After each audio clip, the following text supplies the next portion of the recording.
This is the 2024 National Autosport Association Championships. We are live from the Utah Motorsports Campus. Our NASA marketing partners include Hawk Performance, TrackDayTire.com, Action Sports Cannabis, Haggerty Motorsports, Livery, Toyo Tires, OG Racing, Lifeline Fire, Riot Motorsports, and Toyota. That's a live look at the grid. I'm Edwin Pardue, John Lindsay in the booth. We'll go to Kelsey Hill down on the grid in just a moment. But John, it's Championship Sunday. It's the big day, Sunday, Sunday, Sunday, and we are ready to start with our time trial program, and then we're going to segue into our racing for today. These are the championship races for all of the marbles, the big show. Give you an idea of our schedule. We'll go to opening ceremonies. Kelsey's down there. We'll go to her in just a moment. We come back with round 4 of our TT. If you're new, we're going to explain everything to you. Come back with probably one of the most exciting races of the day, and that will be the Spec Miata National Championship. Another round of TT. Our Group A cars coming up about 11:45. And then afternoon, it's back-to-back-to-back races. So I'm looking forward to that, John, because it's been 4 days of people getting ready for this. There was a test day Thursday, some practice, little qualifying Wednesday. Yesterday, qualification Saturday, and now championship Sunday. You're a racer. Do you start to ramp up as you get closer to the big day? Absolutely. What we are seeing right now is everybody is in their final Super Scion form where they are ready to go. This is the big show. What you're looking at right now on the grid, those are our time trial cars right now. They are trying to notch a best time for the weekend. They've already had a number of sessions, and we do have their results now. They're also participating in the time trial target program, seeing who can run the most consistent laps. But you can see they're all staged up and ready to go for our first session. There's a beautiful look at where we are here down in Tooele, Utah, with the beautiful Oquirrh Mountain Range and the Stansbury Mountain Range. Absolutely gorgeous facility.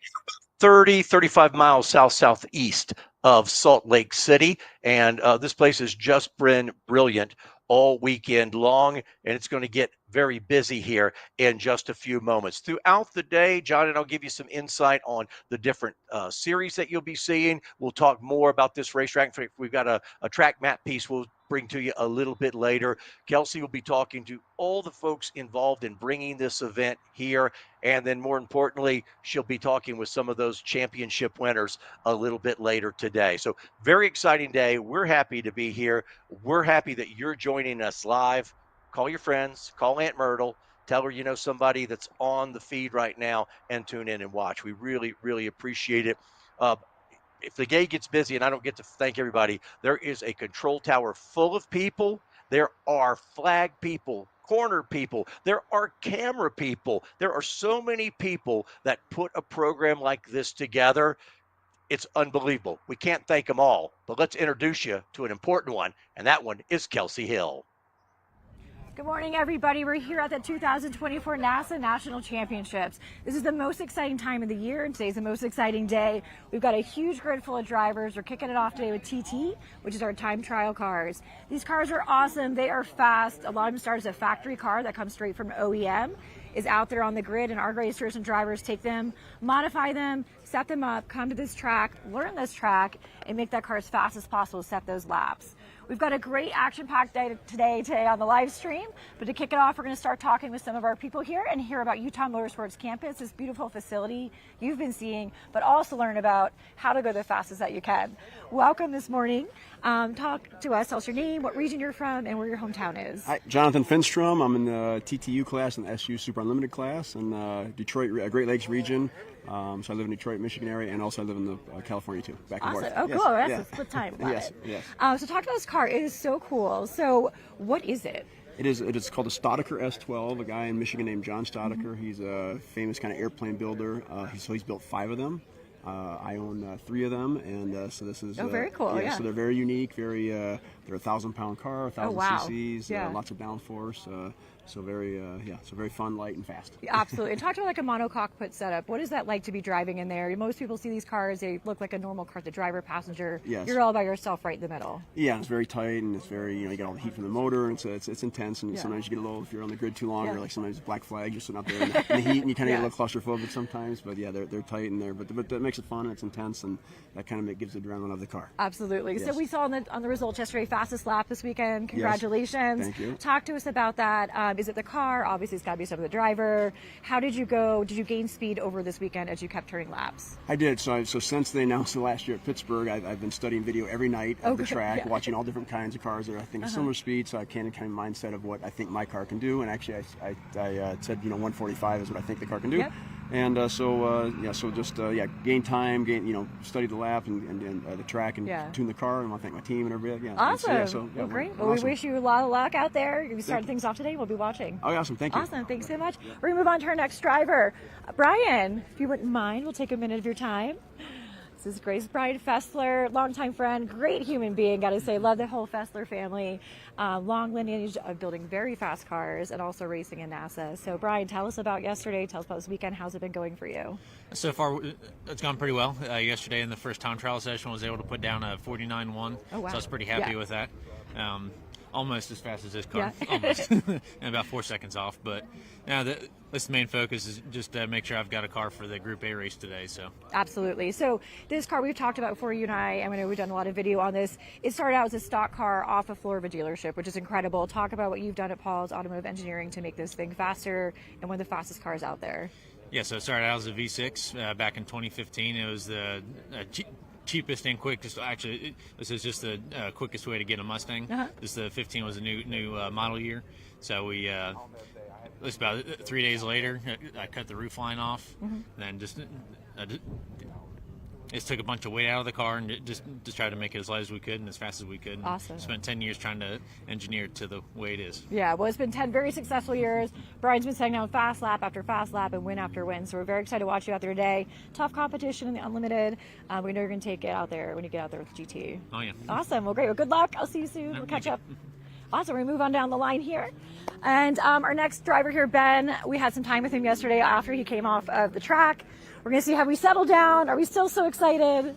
How's it been going? Yeah, super excited for today, and looking forward to both time trial today and then the race this afternoon. Awesome. And so you came all the way from the East Coast. Yep. So has that anything time changed? One thing we talk to some drivers about is have you adapted now to both the altitude, the dryness? I know I'm like just so thirsty all the time. In the car, you're sweating a ton. How have you been prepping for today? Yeah, just drinking a lot of water, some Gatorade, and I got out here a day early, so the altitude, I think it's all settled in now. Excellent. Great. So, Did you sleep last night? Too excited? 5 hours. Yeah, okay, So, but really excited. We'll really take it. excited. Yeah. As far as today goes, how are you going to approach getting back up there on P1? So for TT, I've got a set of stickers and then some extra confidence built from how the driving was going yesterday. Yeah. So I definitely think I can gain some time in TT, and then also learned a lot in the race yesterday. Yeah. So it would be really fun in the start. Yeah, and that's a big part. People ask us, why do we have all these practice sessions before qualifying? Part of it's learn the track and see how that goes. But a lot of it's learn your other drivers in competition. What kind of things did you see about the people that are around you out there with that tight racing? Well, definitely there's a real horsepower difference between what I'm set up and some of the other cars. So how I'm drafting on the straight and really setting up to do passes either out of the last turn or out of turn 4. So that'll be really important, and this time I'll have someone to draft behind on the race start. Awesome. So Well, it's good. It's good. Get that extra out there. Yeah. So we wish you good luck. Go blue. Have Go a great blue. time. That's right. And we'll catch up with you later. All right. Good Thank luck you. this morning. Thank you. All right, we're going to keep heading down here. We've got some great cars here on the grid.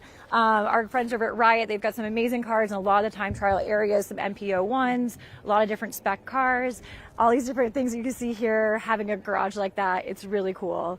As far as that goes, we're going to keep walking along here and seeing some other cars so you guys can get a peek of what this grid looks like, their setups, their brakes, different things like that. And we're going to sit here and talk to Troy. Nice to see you again. How are you this morning? Good morning. Well, All right. ready to get at this. That's Ready to get out on good. track. So Troy is our longest travel competitor here at the NASA Championship. So thank you.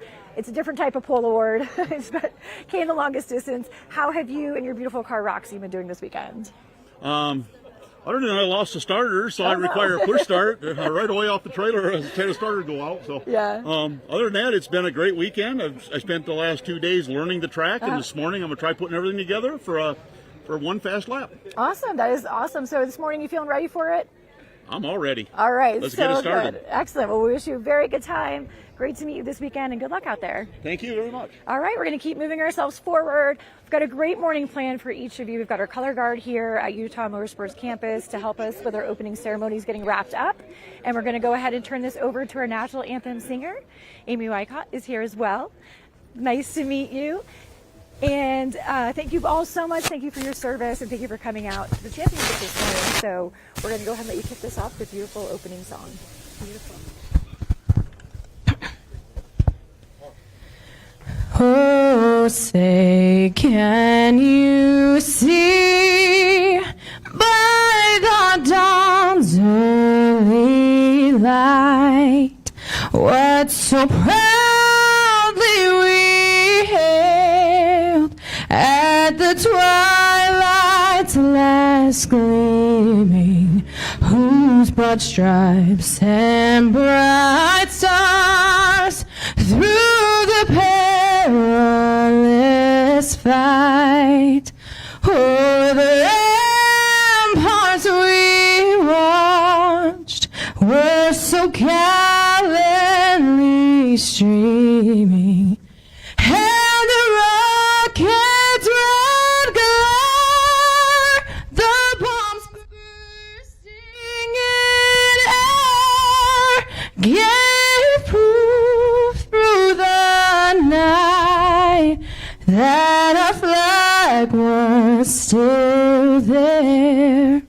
Oh, say does that star-spangled banner yet wave o'er the land of the free and the home of the brave?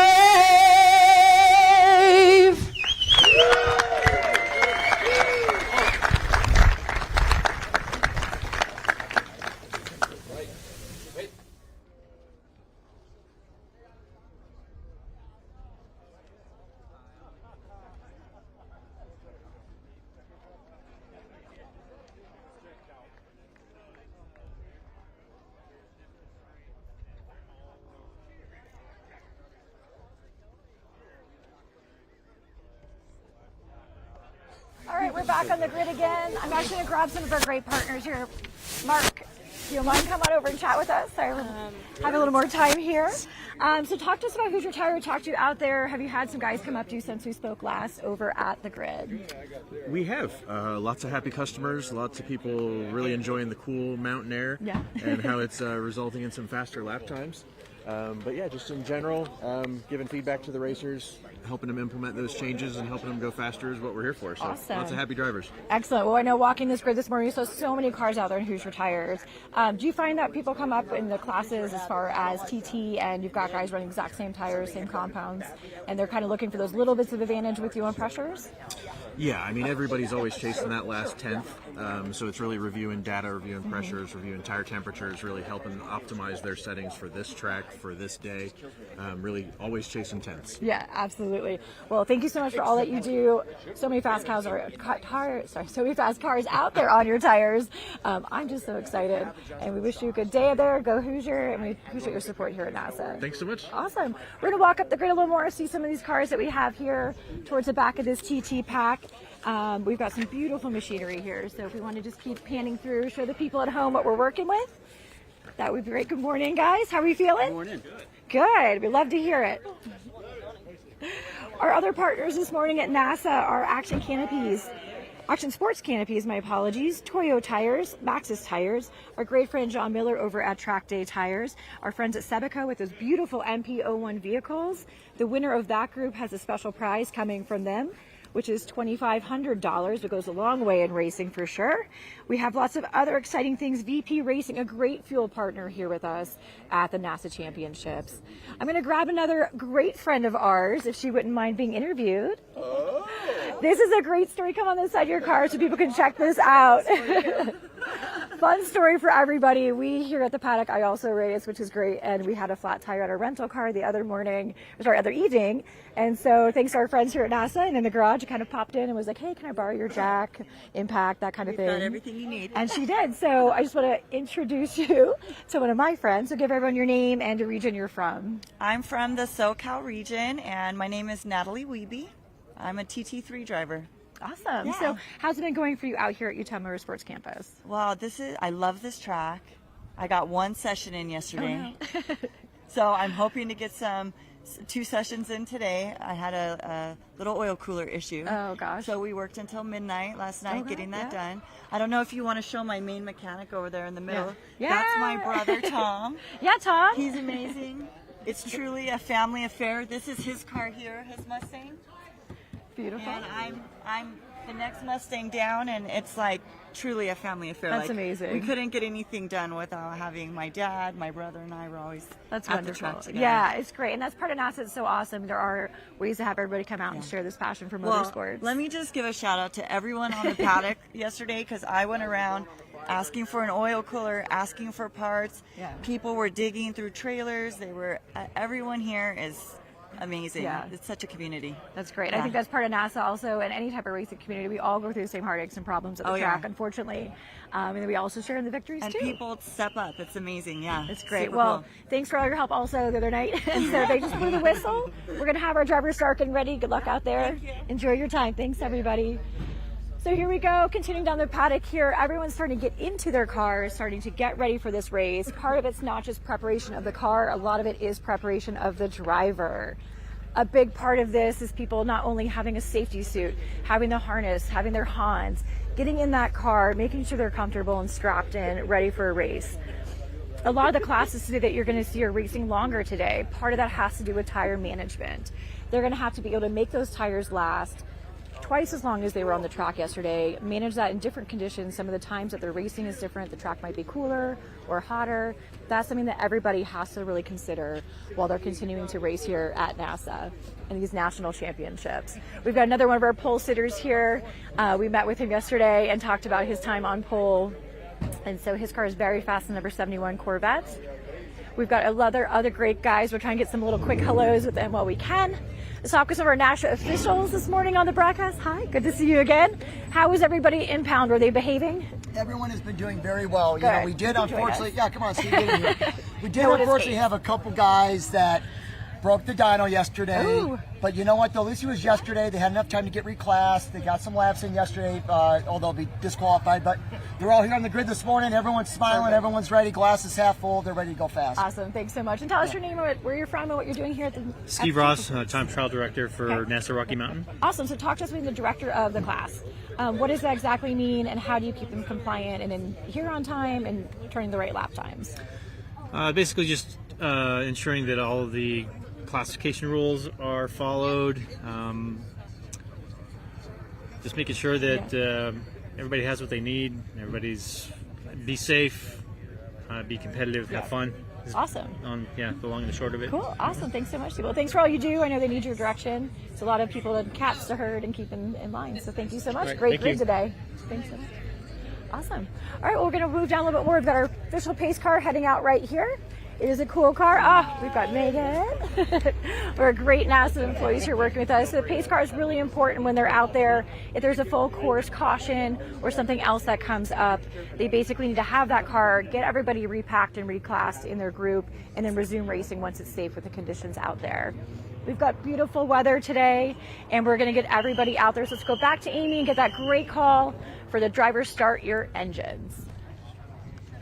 I should get out of the way. These guys are not doing anything. I'm like, I need to get out of the way. Yeah. Cool.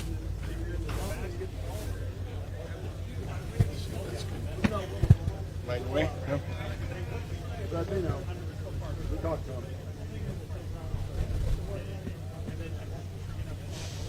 They know. Go back further. We already told them. Doesn't mean they know. By the time we pulled up,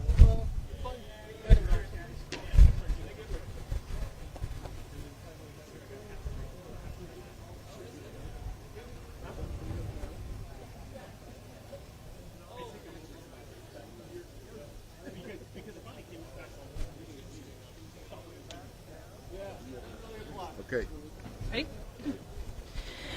Drivers, start your engines!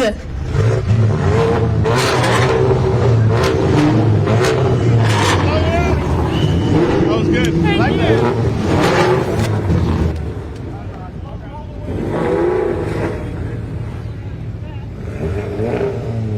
Copy, thank you.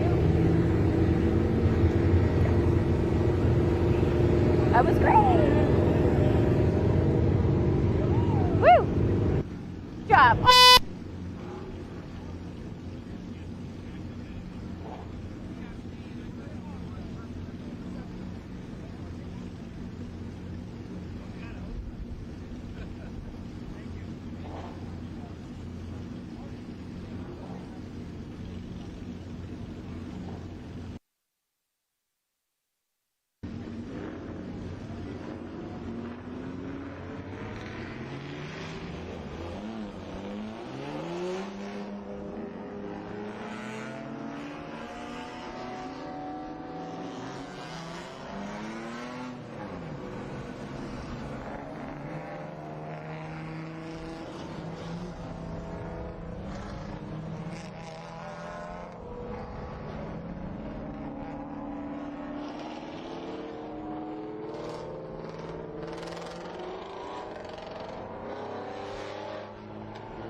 Cars are on track, and we're going to go to our first TT session of the day.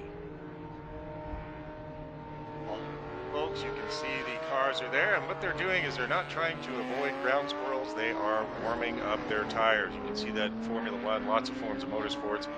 It's not too cold here at the Utah Motorsports Campus. It's not too incredibly. It can get really cold here. We're surrounded by mountains that go up to 9,500 feet. I've seen snow. Right now we're at 57 degrees here.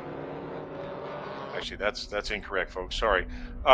Anyway, we are just getting started, 68 degrees. And what we're going to see here is these drivers already have a number of sessions, and now they are trying to score that absolute money lap time. So this is some of the best conditions they'll see all day. They've got this session and one more to determine who is the champion in each of these time trial classes. Over the course of the weekend, they'll have 5 times they go out on track. John, we talked a lot about yesterday of the time when those sessions occur go a long way to determine how fast you're going to be. The morning sessions, not surprising, would tend to be the best times to lay down some laps. For folks who don't follow it, why is morning a good time to set a quick lap? The morning is a great time because the air is a little bit, so it's going to be heavy outside. It's cooler, so it's not going to overheat. And then nobody's been on the track so far. So the track surface is absolutely pristine right now. And that will be your best opportunity to get max grip, max power. And also, you might be a little fresher than you'll be in the afternoon after you've had a couple of sessions. We had some theories yesterday that were completely debunked. I mean, myth busted, because we thought that morning session, that very first one, would be the fastest. And then we had a couple of drivers surprise us with very fast times in the afternoon. And then we saw some drivers also, you heard in one of the pre-race there, some drivers didn't even get much track time because maybe mechanical issues, they're working on something. So for some folks, this might be their first chance all weekend really to lay down a good hot lap this weekend. There's also the program called Triple T. And John, this is going to reward consistency throughout the weekend. Tell us how that Triple T program works. Triple T is pretty cool. It stands for Time Trial Target. And what it does, it looks at each of your 2 best laps in each session, combines that to create an average, a delta between the two. And then what's happening there is the most consistent driver over the weekend that is the most consistent with those 2 times will win the Triple T. So let me give you our schedule as the field now goes green. We've got 3 sessions of time trial this morning. We come back at 9:30 a.m. Don't miss this one. It's the Spec Miata Championship race. If it's anything like the qualifying race yesterday, we're in for a show. Then we come back starting at 10:30 local time for 3 more rounds of time trial, and then we go to our Group A championship, and that's going to be some of the fast guys, the GTs, Super Touring 3, and Super Touring 4. So looking forward to that. That kind of gives you an idea. There's a lunch break, and then we come back with, I believe, 3 more championship races in the afternoon. Here's what John and I are going to do as we follow this program. I'm going to give John the laps they're turning right now. John's going to take a look at kind of what their fastest is, and we're going to see, will they improve or will they be standing on their lap from earlier in the weekend? A little bit over 3 miles, 3.048, 15 turns, some elevation change in the back of the track through the area they call the Attitudes. We'll be throughout the day. A couple times we're going to just take you for a full lap around here. Got some graphics so you can better understand this amazing facility, the garage space, the amenities, unbelievable here at the Utah Motorsports Campus. So right now, first flying laps, give them a moment to start setting some times. And John, because I've been so terrible at my predictions all weekend, I'm just going to keep giving them. I think we're going to see fast laps this morning. I hope so. And we did have a little bit of a thrown into the machine where Jesse Bohannon yesterday, he went to the dynamometer, which measures the horsepower, and unfortunately he was a bit over. So he lost his times from yesterday, and he will be in that 777 machine trying to set a time that keeps him in the game. So we're going to be following car number 240 around. That's Cameron Lane, currently running second in TT3. And we're getting some laps now. Let's Alex Sensoli, a 158.911. He's the first one to put on. Watching that number 16 machine on track right now. So Sensoli, better lap for him than his best so far. Almost a full second quicker. Best lap time is 159.856. So he is flying. It looks like Danny Weller has also improved his 59.862 from a 200.460. So everybody is going faster. Jesse Bohannon now coming back with a very strong 202.063, which would place him right in P6. So people are running faster laps out there as we speak. Then we thought it would be perfect conditions this morning to do just that. Down the long front straightaway. Looking at the number 90 car here. I believe that's Blake's machine. Yep, Blake Pomacall.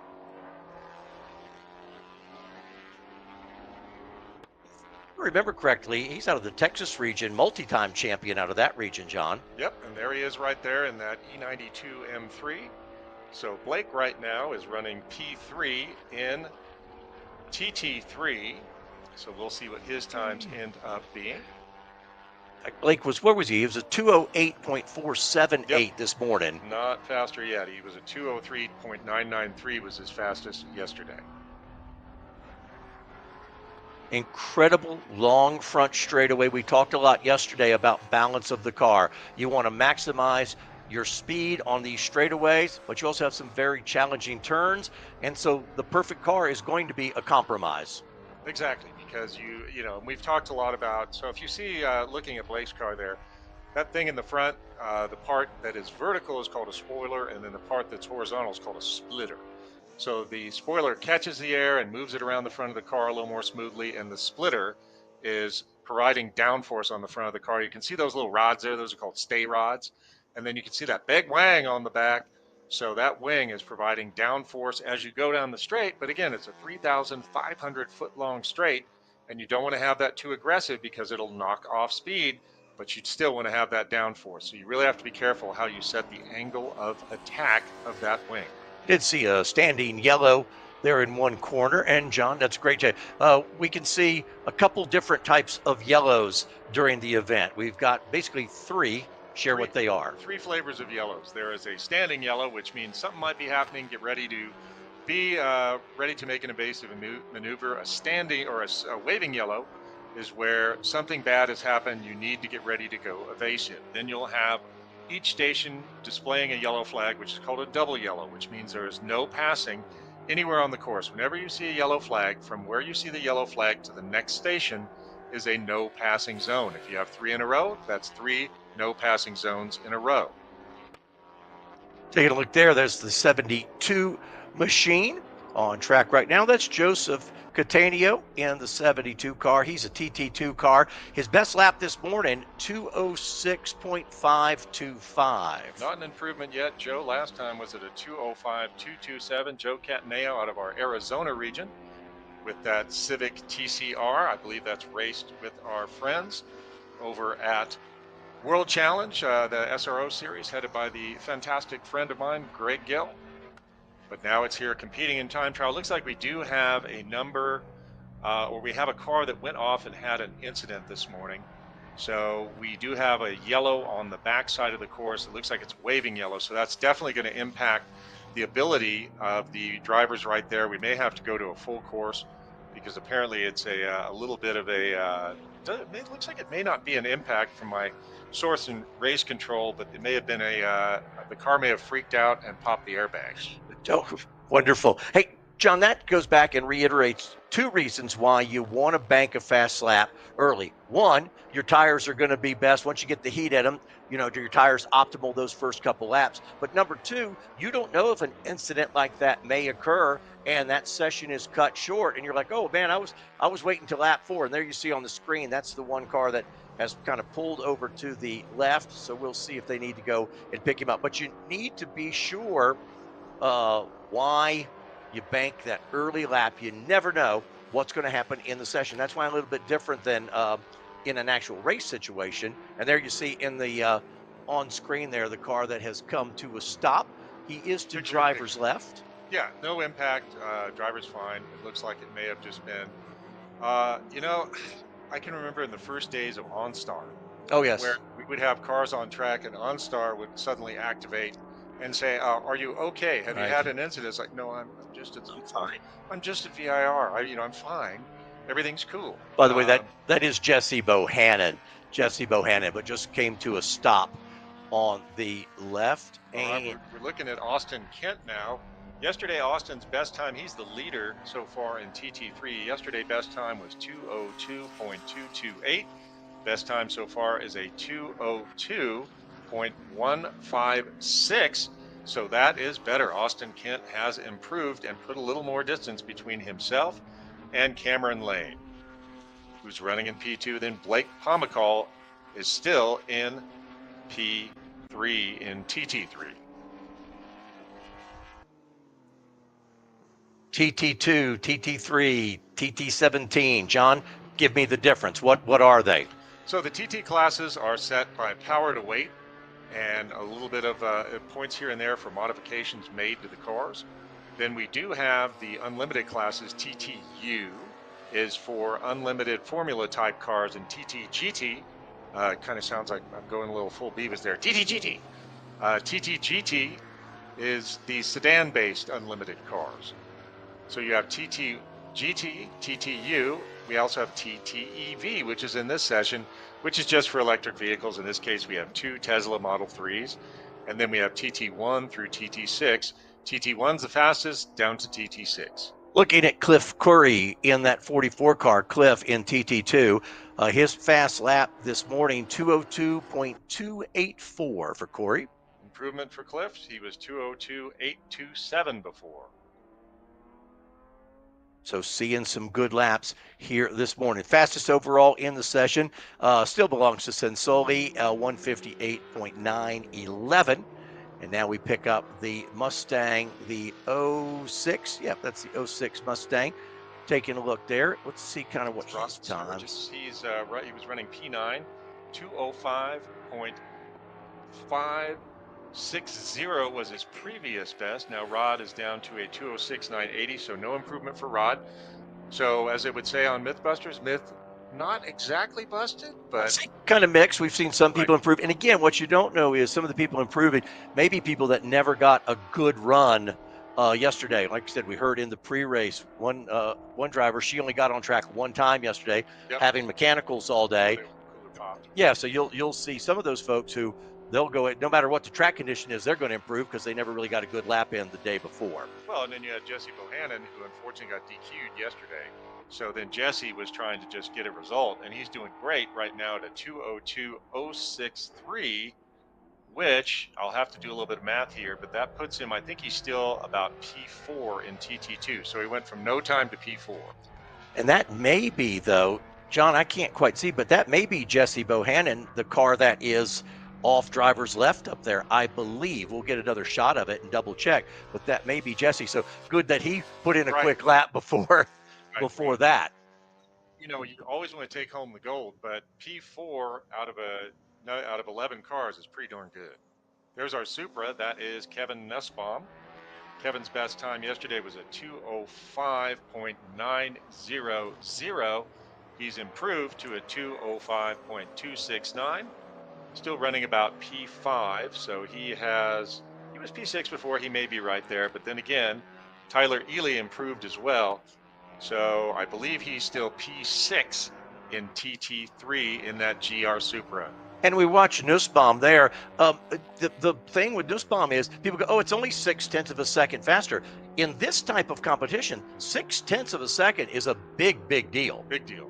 I can recall in the past where we had time trial championships decided by 100th and almost by 1,000th. So again, that shows that the system is working. Again, time trial, the creation we came up with in about 2003-ish, and then Dr. Greg Greenbaum took over on March 7th, 2004, where he made the mistake of raising his hand and saying, hey, I could help with this. And now he's been the director for 20 years, Edwin. So 20 years of the time trial program, pretty much this year, because I count it from when Greg took over, that's really the real deal. So while they'll run a total of 5 sessions, there's 5 sessions, but your fastest lap may have occurred on Friday in the very first session, but you don't know the finals until that last session because somebody could go out there and pop a quick lap. So your fast lap might be Friday, but you won't know until the end of the day, well, until lunchtime today on Sunday. Well, and we talked earlier a little bit about strategy and tactics. So you could go out and just sandbag and not run a quick lap all the way until the last session on Sunday. So the last session on Sunday, you'll probably see anyone who is a little bit unsure of what their competitor is doing sitting in pre-grid. And they may go, they may not. Oh, he beat me. I got to go back out. Yeah. Right. Oh, he just got me. I gotta go get it done. So it's a real game of strategy. It's a chess game, and it's very, very, very technical. So a challenging program. Some people will say, "Oh, it's just time trial." It's like, no, it is time trial. Well, it's and very hard to do. And they'll be the fastest laps of the weekend because you've got the car set up to just run those couple quick laps. John, talk about people who are, you like to call it supersizing their weekend. They're doing double duty. What's that mean? So a lot of these cars will fit great into the time trial program and in the super touring program or some other class like Spec Miata, what have you. So a lot of people run time trial and they'll run racing. Some people are absolutely insane and they'll run 2 race classes and maybe a time trial class. But on its face, that looks totally nuts. But guess what they have? The most track time and the most looks at those corners of anyone on the track. A lot of racing is tightening the loose nut behind the wheel. That is the most important component in a race car. And confirm that is that 777 Jesse Bohannon. No damage or anything, off, no contact. They'll just pull him in. Yep. And he should be good to go, whatever issue he's had. Hopefully it's nothing major and he can get back out there later today. What we're hearing is that the airbag system went off for some reason in that GT3. And I mean, that's just, that's kind of where we are right now. So that'll get your attention. Well, heck yeah. I mean, blow your hands back. Mm-hmm. That'll blow your hair back. So yeah, I mean, it's just a modern car, and that's kind of a question that you have. If you still drive it on the street, you definitely still want to have those airbags intact. But if it's on the track, it could go kablooey like it just did. So we're trying to figure out how to best get Jesse off track there. Let's talk about this UMC, the track crew across here. They've been exceptional all weekend long. Yes, they have been. Very professional crew. The advantage of running, so we are running what's called the outer loop configuration, but there are so many different ways you can run this track. You can split it into 2 halves, but what that gives you is all those infield roads that you can duck into. If you have a car you need to tow, you don't have to take it all the way around. You can take a shortcut.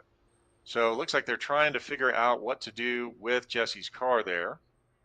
Jesse's going to crawl out of it. So, yep. So you can see. So let's talk about the truck a little bit. So this is, typical rescue truck. You can see a number of big extinguishers there in the back, a tow rope, and all of that is right there. So then they're going to have bigger units, actual fire units on site. NASA requires there's different. So with ambulances, there's different kinds of ambulances. There's what's called an advanced life support and basic life support. We always have advanced life support here, which that means that they can do cardiac resuscitation, they can run IV lines, all of that, and that's what you really want to see, because if something bad happens, you want to be really prepared. Now, what they're going to do is that car's pretty low, so there's 2 different flavors of tow trucks, or 3 actually. So you can see that line on the back of that F-150. You can tow them in with that tow rope. That works pretty well. But then you have what they have there is a rollback. Now, you can see them putting some ramps there because that car's probably super low and has a super low splitter. So you would not be able to do that with what's called a wheel lift, because the stinger on the back of the tow truck would crunch the front end of the car. So what they're going to do is they're going to hook a cable up. You see that winch cable in that little silver housing at the front of the flatbed. They're going to hook it up there, and it's going to pop up on those ramps, and they're going to give the car a tow back in. So a little break in the action. Action Sports Canopies was founded in 2011. Action Sports Canopies is a top manufacturer of large format print items, including canopies, flags, table covers, and event products. As the official print partner of NASA, members receive an exclusive 15% discount on retail products. Visit DRIVENASA.com for more information. And speaking of all the safety, we talk about Lifeline Fire. Lifeline USA offers a wide range of motorsport systems that employ AFFF foam, Novak 1230, and other extinguishants with automatic, mechanical, and electrical actuation. Kits come complete and ready for installation with all necessary components included. NASA recognizes the importance of fire safety in amateur motorsports, which is why Lifeline is the official fire suppression partner of NASA. NASA members can purchase Lifeline products through the NASA Racing Gear store, powered by OG Racing. Visit store.drivenasa.com for more information. All these sponsors you hear have they're long-term, not only long-term, but they're season-long supporters of not just this event, but all of the NASA programs across the country. Well, and it makes it such an advantage to run with NASA with the contingency programs that are put together. And I do have a correction. My inside source at Race Control said it was car number 29 that popped the airbags. Unfortunately, Jesse has a whole box of neutrals. So either the clutch went kabang or the gearbox went kabang and axle went kabang. But Jesse's airbags are just fine. So he just ended up blowing the transmission there or some part of the drive line. Motor still runs just fine, but no forward propulsion. Group G is coming up next in our time trial. And talk a little bit, John, the Group G cars. What are we going to see out here next? Because they're our next group. I think they should be rolling out here in just a moment for this will be their 4th round that we're calling Showtime. G are the thumpers. These are the TTU, TTGT, and TT1. These are the fastest of the time trial machines. So once they get Jesse levered off there and back safe, then we will see Group G come out, and we will also be taking a little look at the track as soon as we are ready to do that. We did record a little flyover earlier, so we'll be looking at that in a minute. Yeah, let me put a number. Right now, look at that beautiful scenery. Beautiful morning here. Put a number in your head, John. 145.131, if I'm correct, is the fastest lap of anybody we've seen all weekend. And that surprised us because it came in a session yesterday where we didn't think we were going to get a flyer. And all of a sudden, we saw those times coming down and down. So the fastest lap that we've seen all weekend, 145.131. Can we top it here in a little bit? We'll find out in just a second. Well, we talked to Jonathan. Kelsey was down there talking to Jonathan Finstrom earlier. We'll call him the Staudacher Whisperer because he's kind of hoarded the whole almost the whole production run. So I think he likes him some Staudacher. So we'll see if Jonathan can improve. He's the fastest driver here this weekend with that 145.131 with that long front straightaway. He's almost touching probably 200 miles an hour coming down that front straight. We do have some of the big thumper sedans that have super high horsepower. Brian Fessler's car always can count on him to bring the super sauce, and that car's probably flying as well at the end of the front straightaway. My old friend Chris Griswold, who won the American Iron Extreme here one year, told me that he was seeing high 170s, almost 180 mile an hour before he threw out the anchor in the braking zone. And you talked about those two guys, Fessler and Fenstrom. Fenstrom in this open cockpit prototype machine, Fessler in a full-bodied Mustang, still a full-on race car, but still a full-bodied Mustang. And you see them in two completely different cars. Now they're running in different categories, obviously, but there's many ways to get it done in these different time trial groups. Oh yeah, they sound a little violent, but there's many ways to skin a cat. That's it. And then I always love that story that the 2015 Mustang had just come out, that newest chassis. Went down to the dealer, bought a V6. That little car had no idea what was going to happen to it when it rolled off the line. All right. That's not the way you want to come back in, but no, actually you'd rather do that though. I'll take a mechanical over any type of contact any time of day. So it's better to be riding in the cab of the tow truck than the back of the ambulance. Absolutely. We'll see. Like you said, he was having transmission problems, and are there parts inside the paddock area to get everything fixed? We'll find out. No, I don't. Unless you are an absolute baller, you are not carrying a spare transmission for your GT3. I believe that's a 991 GT3. Yeah, find somebody who's got a car out and just take it out.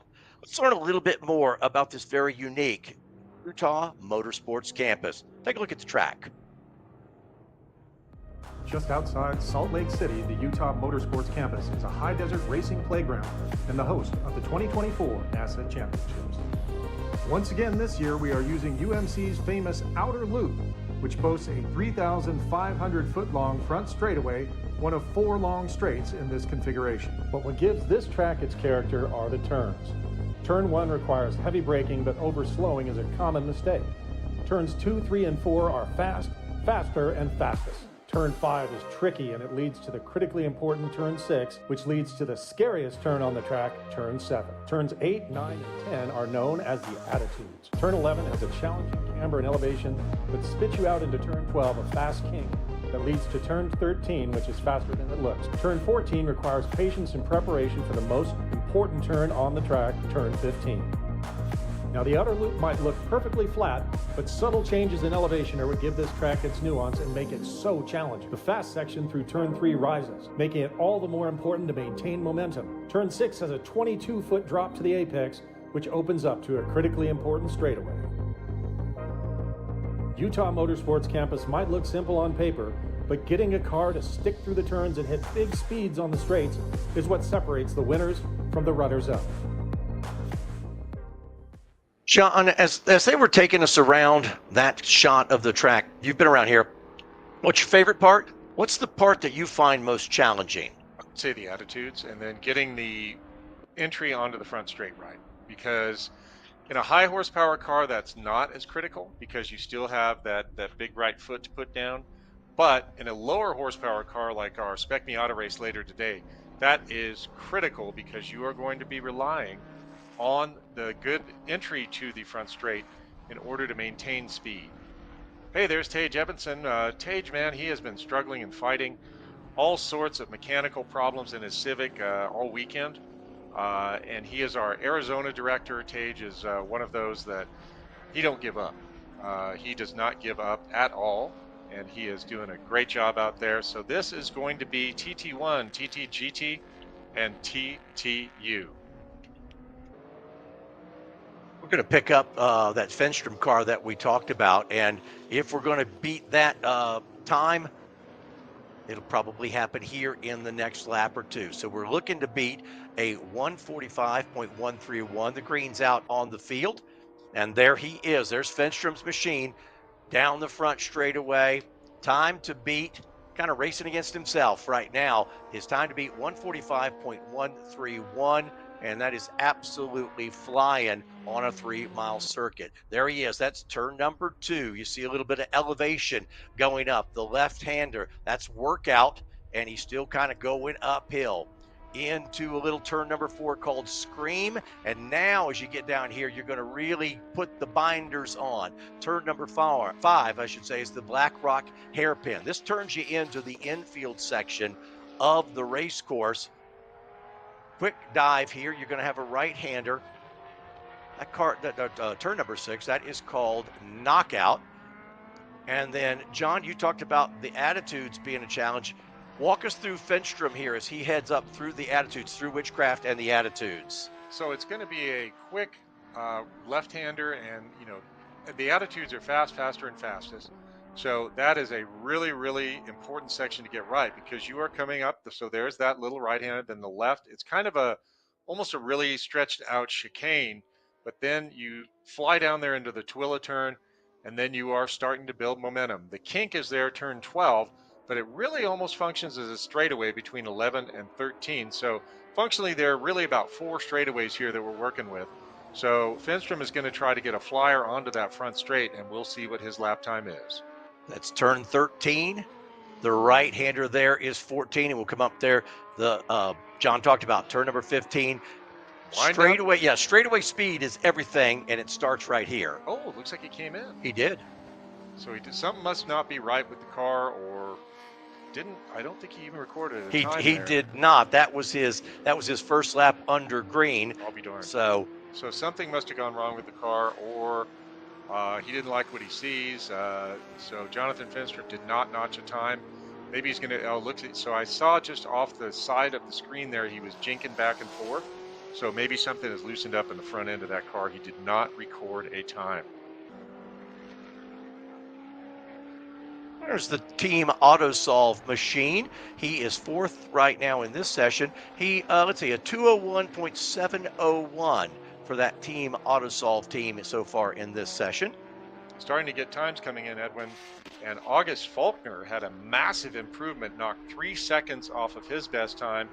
Currently running, let's see, he ran a 55.809, which moves him into P3 from P4. How much did he pick up? What's that pick him up from yesterday? It picks him up from P4 up to P3. That is Faulkner in the 7. Because he did go faster than Joe Kellerman, who went faster than his fastest time yesterday. So big improvement from August Faulkner. That 5, that green Corvette, that's Team AutoSolve. Their best lap this morning, 201.701 for that green machine. And AutoSolve yesterday, they were the fastest car in TT1 with a 55.528. August Faulkner just needs to pick up 0.3 from his 155.809 to move up into first place. Needs to knock off Clayton Yates, was the second position with a 155.630.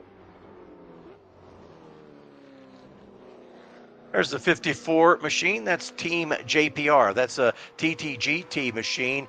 John, a 157.408 for that 54 car to open the session. That's a 10th off of the 157.301 from yesterday, so no improvement yet for that JPR car. Here he comes down the front straightaway. Let's see what he does here. Nope, a little slower, 159.244, so does not improve on lap number 2. Myth-busted. Yeah, I'd love to see Finstrom, if there's something, kind of a quick repair there that they could do, I'd love to see Finstrom come back out. Andrew Lang, 152.087 that last lap for Lang. Wow, big improvement from the 153.322 yesterday, but he's going to have some work to do, some tall cotton to chop, if he's going to try to get down to 145.131. But good job there, Andrew Lang. Staying with that 54 car as they go into that left-hand hairpin. Car 54. There you are. We've not seen Finstrom come back out. If he does, we'll try to pick up that lap for you. But that was an impressive Andrew Lang lap there at 152, almost into the 151s. David Lockwood in the 42 car. Lockwood's best lap in session, 159.816 so far. Not an improvement from yesterday to see it was a 159.634. Mentioned that car looks fast even sitting still. Yep, running in that big group of GT3 Cup cars in GTSU as well, so he's taking advantage of the supersize. See what Lockwood can do on the 159.8. He needs to pick it up some if he wants to improve his best lap of the weekend. So we'll ride with Lockwood as he comes up the hill and through the attitudes. You see on the car, you'll see these letters. You see the GTSU and the TTU, and that means, as David mentioned, he's most likely pulling some double duty this weekend. And GTS, of course, the German Touring Series, again, another power to weight series that we have exclusively for German cars. And GTSU, of course, with the U being unlimited. Oh boy, slow mover JPR down the front straight. Something went kaboom. Something must have gone Yeah, kaboom. and I don't know if he's going to make it into the infield area or not. There's Clayton Yates. Crossing over to the right. Oh boy, what's going on? No brakes, no brakes. Come on now. Oh, is he going to try to? Okay, good, good. He did that. That's smart. Pretty safely. Get off track, especially if it's something, if there's fluids or something, instead of rolling around. And so well done. His competitors, his co-racers will appreciate it. Clayton Yates in the TT1. Fast lap so far this morning was a 155.205. 155.205. He kind of did a slow lap there to get himself a gap, reset the car. But let's see if Clayton can pick up on that 155.205, and now they do have yellow at start finish, so they may not like where that car's sitting and probably want to pull him back where he is. Right. Good job getting off the track. That was really smart. At first I'm like, what the heck? You know, is he going to cross over here? But that was actually the best possible place to have that car, because it's really going to be hard for anyone to get to him there. And, you know, I get the yellow flag. It looks like the yellow is still out on that front straightaway, but that was a really smart, very heads-up move to get behind that barrier in between the concrete and the Armco there. So it'll also be appreciated by the tow crew, because theoretically they could just bonk out those cones and immediately get the car back paddock. And if it's a situation where, you know, fluid or something like that, you always see it, especially right at start finishing now, you know, and you'll see it. Somebody will ride around and all of a sudden you've got, you know, 3 miles of mess. So well done there. We appreciate your help on that one. We pick back up Clayton Yates in a situation where he probably won't improve right now. And there's the team auto solve, your picture in picture, but with that yellow on the front straightaway, probably will. I just said that, and that team auto solve just went 158.293, which was their fastest lap of the session. Right, still not an improvement on that 155.528 from earlier. So little improvement there, but you know, not quite yet. So myth kind of busted. And the yellow on the front straight really doesn't mean a whole heck of a lot in TT, because what we're seeing there is that the you know, it's just no passing on the front straight. It's not a waving, so you're not thinking, oh dear, I have to lift. And you're able to, on that first lap by, you know, you sight the Camaro over there and you say, okay, I know what's here. And next lap by, if it's not upgraded to a waving yellow, then you know I can probably keep the hammer down, but I certainly can't pass anybody here. Like we say, it becomes scenery after a lap or so. Exactly. So a couple cars now have come back onto pit road. They're going to sit on their fast lap of the day, and don't see anybody improving now on the end of this. There's Andrew Mallon on your picture-in-picture on the car number 3. He was a 201.305 is his best this morning, 201.305. Mallon in the 3 car. A couple other cars have decided to come on to pit road. And that wasn't an improvement for Andrew Mellon, because before he ran a 159.976, but boy, that part of the TT1 grid is pretty tight. So again, you know, great idea to go out there and at least try to notch a little bit more off, shave a little bit more off. They have one more session left, which on the schedule is noted as this was showtime, and now it's now or never for the next TT session. Hey, John, for people who don't watch a lot, that guy's got his hand out the window. How come? He's just happy. He's waving to the fans.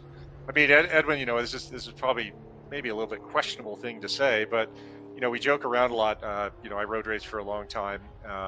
Was involved in rally here in the States, and in NASCAR, the fans know all the racers. But with what we do, often the racers will know all the fans. Yep. So we do invite you to come out anytime. Of course, you can't just be a spectator. You can also get very easily involved with NASA and get yourself on track. We have the Hyperdrive program in all of our regions. That was kind of the brainchild of the great Chris Cabetto, longtime director of the Mid-Atlantic region and the impresario behind the Hyperfest event. And that is an absolutely low investment where it's only about $40 to get on the track for a couple of sessions.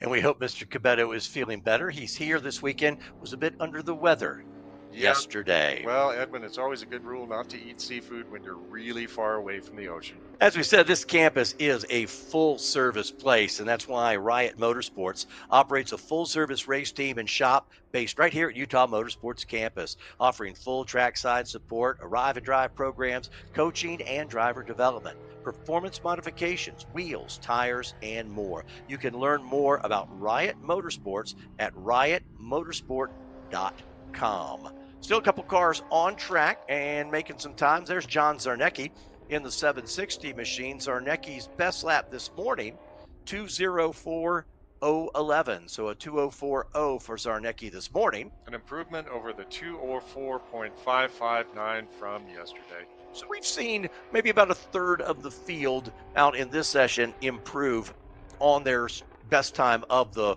weekend. And again, conditions are good, but you also don't know who already had a bunch of laps in and who is out there for the first time. Well, exciting morning so far. We've had a little drama with some popped airbags and a bag full of neutrals. Doing it like it's kind of a joke in the Chevrolet world that it's the 4L60, which suddenly turns into you have a bag full of neutrals. Yeah. Very famous for those blowing up. Well, and that's why also when you have a transmission like that, it takes a little while to figure out, okay, what's the best way to get this vehicle back into the paddock area? We stay with Zarnecki in the 760.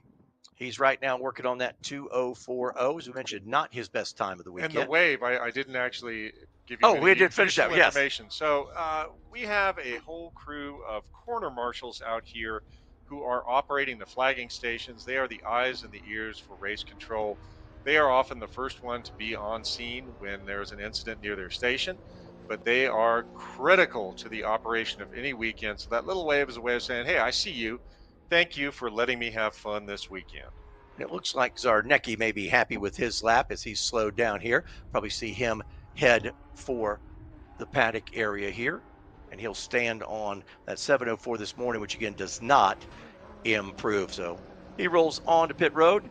Officially checkered flag is out, so flying laps will count. But again, we saw about a third of the cars out there improve on their best time of the weekend. They'll have one more session. If the temps stay cool through the morning, which they're supposed to, we still could see some real fast laps when they come back out a little bit later. We've got Group H coming up in a little bit. That'll be the final of round 4 for TT. Racer hardship laps. John, those are the laps that you don't want to take out here on a weekend. What are racer hardship laps? Well, Edwin, that means something broke.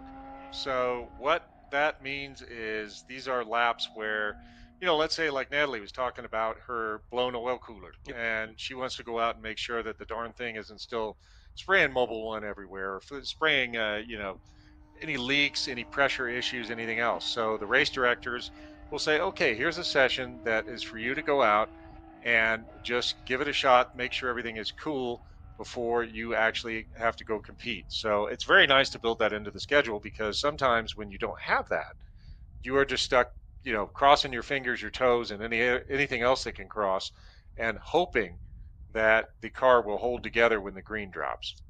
Next session coming out in just a moment. Beautiful, beautiful skies. Yeah, and that is, so you see those little lines coming out down. Me being a weather nerd, that is the Virga. So that is some rain coming down over the Oquirrh mountain range there. So we are seeing, a big gnarly thunder boomer there. That's not too high, but definitely, I don't see any rain in the prediction, but we all know that only fools and tourists predict the weather. Which is funny because Ferga used to be my DJ name. As the official motorsport supplier of NASA, OG Racing helped get the best safety products in drivers' hands with the convenience and simplicity through the all-new NASA Racing Gear store operated by OG Racing. Accessible via the NASA homepage, the new NASA Racing Gear store operated by OG Racing will offer NASA members special member rates and one-click convenience to purchase all the necessary gear for HPDE, time trial, racing, and more. Visit DriveNASA.com for more information. Just waiting for them to get the track clear, and then we'll have the next group rolling out. Group H, and John, what cars do we see in Group H for this TT round? All right, Group H is TT4, TT5, and TT6. So these are our less horsepower cars, but still very exciting. We have a real battle going on at the front of TT4 with a pretty tight spread there. So top time in TT4 is a 2:04.425, belonging to Team Magic Developed number 37. Top time in TT5 is a 2:07.199 by Tim Roberts. And Todd Green is the top of TT6, 2:16.402. So we've got that coming up in just a little bit. We've got our first championship race not too far away, and the excitement's going to continue to build here. We've had a great weekend, but it's only begun. The 2024 National Autosport Association Champions from Utah Motorsports Campus. It'll continue in just a moment after this quick break.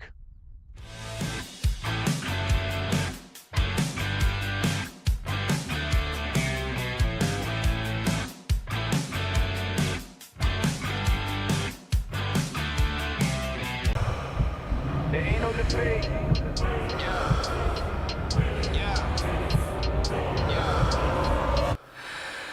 Worked hard. I got a foreign in my home. It don't mean nothing if you got a button in me. If you push it, I'm pushing. And you know you put a dot into me.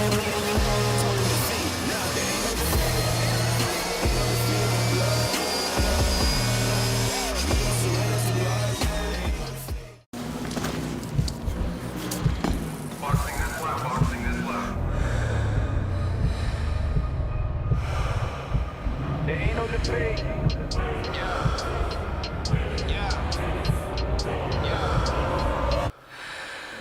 Worked hard. I got a foreign in my home. It don't mean nothing if you got a button in me. If you push it, I'm pushing. And you know you put a dot into me. It's nothing to me.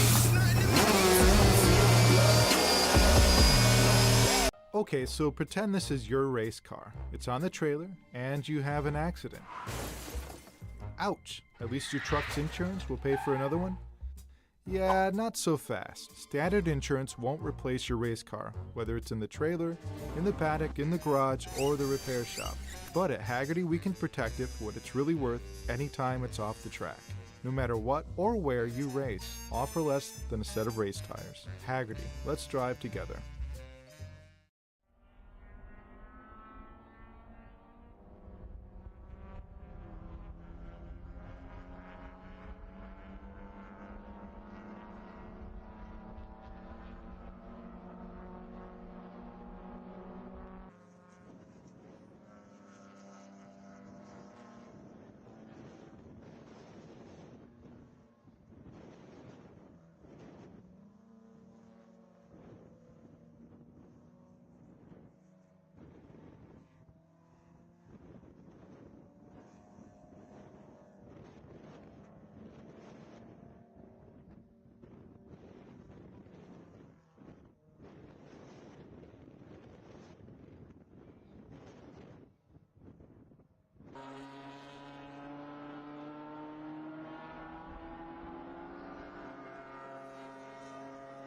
Green flag is out.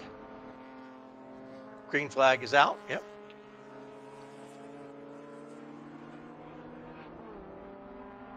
All right, folks. Well, this is TT4, TT5, and TT6. Sorry if we had a little miscue there. We had a small fumble on turning the sound back on. So we're doing it live here at the Utah Motorsports Campus, just outside Tooele, Utah. I think the mailing address is in Grantsville, Utah, right by Erta, Utah. You mentioned sessions. They'll get a total of 5 throughout the weekend. They had 1 Friday afternoon, 2 yesterday. This is the first of 2 today. We're going to come back. We've got a Spec Miata championship race, and then these guys will come back, and each group then, FG and H, will get their final now or never chance to improve. And that one's sort of unpredictable, John, in that you could see like a stampede, or you could see people say, we're pretty good with what we got. Yeah, we'll just wait and see. Good. But then again, it's also kind of a way to put a little bit of a punctuation on the end of the weekend. Just go out for that last session, drive around, wave at everybody. You know, maybe if you're into style points, hang out a little bit of drifto so we can have some fun. Actually, their drifting series was here last week, and Formula Drift was here. And we can look around in different places and see some pretty serious skid marks. I absolutely love drifting. I think it's one of the best things to ever happen to motorsports. Car number 181, that's the Team Hemisphere Racing machine. We'll be giving you times here in a little bit. By the way, you can go to the NASA Championships page, and you can look at the same live timing and scoring that John and I have. So if you're at home watching, you've got a favorite driver, you can go onto that timing and scoring page, look exactly where your favorite driver is, and you can actually click on their name. It's going to give you some more detailed information about how their race or how their time trial session is going. So go to the NASA Championships page. You can get all of the live timing and scoring, and you can call us on the phone and announce with us. Team Hemisphere Racing, car number 181, and then right in front is the 19 machine. We'll pick that car up. Andrew Dunn in the 19. Right, and you do see a lot of these team names where we don't know who the driver is. We know who the 2 drivers are potentially in that car, but that's a way for drivers to share expenses, share a car, and there's a certain amount of events you have to run in order to qualify to be here. So if 2 drivers team up, they say, hey, let's team up, let's run this car, we'll get it qualified for the Nationals, and then we'll both be able to go. It's also great because I teamed up with my good friend Tim Nichols for a while in the Sentra SER Cup, and that way we just had one car. We used parts from my crashed car. I had a little Sentra SER that I completely wrote off and made into pieces. So we used that to build a car. We shared expenses for a season. We had a really, really, really great time. John, would you normally split a weekend up like this where you'll say, I'll do the TT sessions, you'll do the race sessions? Is that how you split, or you can do whatever the heck you want? You do whatever the heck you want. I mean, honestly, with, we all know that life is very busy now. And it's interesting because when I got started in the late 90s, single guy, all I had was my career going on and all of that. But as time evolved, I had 2 kids, and of course you got soccer, you got dance recitals, you got whatever else is going on. And it became very difficult to make every single weekend. So maybe I take the car one weekend, my partner takes the car the other weekend. So it's a really good way to team up with a buddy and then go ahead and have a season together. And it's also just kind of fun to have your wingman, your home slash, your home skillet with you. In my case with Tim, one of us would be on the radio where the other one would be in the car. It was just a wonderful experience. Nathan Ulrich there in the 192, and we've got some laps completed, so let's look at who's fast right now. In TT4, the 44 of Scott Smith, he has put in a lap of 2:04.759. Scott Smith in the 44 TT4. Now, Scott blew the dyno yesterday, so this is his first time. Well, this time counts because his times were flushed from yesterday. So now with a 2:04.759, that puts him in P2 behind Team Magic Develop with a 2:04.425. So Scott Smith has moved from disqualified into position number 2 in TT4. Let's go to TT5, the number 72, Team Morewood Creative. They're the fastest right now in this session, and they've got a 2:08.059 in this session. This is an improvement. Tim Roberts is still ahead of them with his best of a 2:07.199 from yesterday, but Team Morewood, their best yesterday was a 2:08.593, so they dumped half a second this morning trying to challenge Tim Roberts, and they're going to have to find almost a full second in order to dethrone Tim. In TT6, Todd Green goes by, puts his fastest lap in. No, his fastest lap was his first one, 2:16.137 for Todd Green, 2:16.137. Which is an improvement over his 2:16.402 from yesterday. Still on top in TT6. We're following around right now Basim Hojali. Now, Basim, unfortunately, also was DQ'd yesterday. So Basim right now is running around in that 5.23 trying to notch some times, because his times from yesterday did get flush with a 2:12.365 as his best. And that still puts him probably P6 in TT5 right now. And we will be talking to Basim a little bit later, so we'll see Basim's thoughts on getting DQ'd yesterday and then how he's able to claw his way back today in that little BMW 1 Series. Yeah, not only do your times get reset, you just got to reset your brain, start anew. The weekend's not over. Here he comes up through the attitudes, and attitudes are important on the track and off. So you just reset your brain. There's still plenty of weekend to go, and he's running pretty solid right now, as you said, down to a 2:12.3. Then we talk about the dynamometer. For those of you that don't know what one of those are, it's a set of rollers that are usually on, in the ground on a fixed shop or on a trailer in a portable situation, or they have a little console that they could drive up on. And what that does, you put the drive wheels on those rollers, and those rollers use resistance to measure how much horsepower the car is creating. So that is a number that is used for compliance for these power to weight classes. So it's an awfully good idea when you first arrive at the track to book some dyno time on the dyno that is actually there, to ensure that you are not going to be over horsepower from what you planned on. Now, if you are over horsepower, there are ways to fix that. You can put some tape over the air cleaner. You can do all kinds of things to knock a little power off. If you have a tunable ECU, you can knock back timing, you can knock back fuel, and try to get that horsepower number that you're looking for. Tyler Mikesell in the number 9 car, TT5 machine. His best lap this morning is a 2:11.982 for Tyler Mikesell in TT5. Not faster than the 2:10.192 yesterday. He remains in P3 in TT5. Watch Mikesell work his way through the interior part of this course. Tim Roberts P2, 2:08.247 was his best this morning. But his best yesterday was a 2:07.199, still retaining the top step of the podium in TT5. You're watching our final of the Group H Round 4.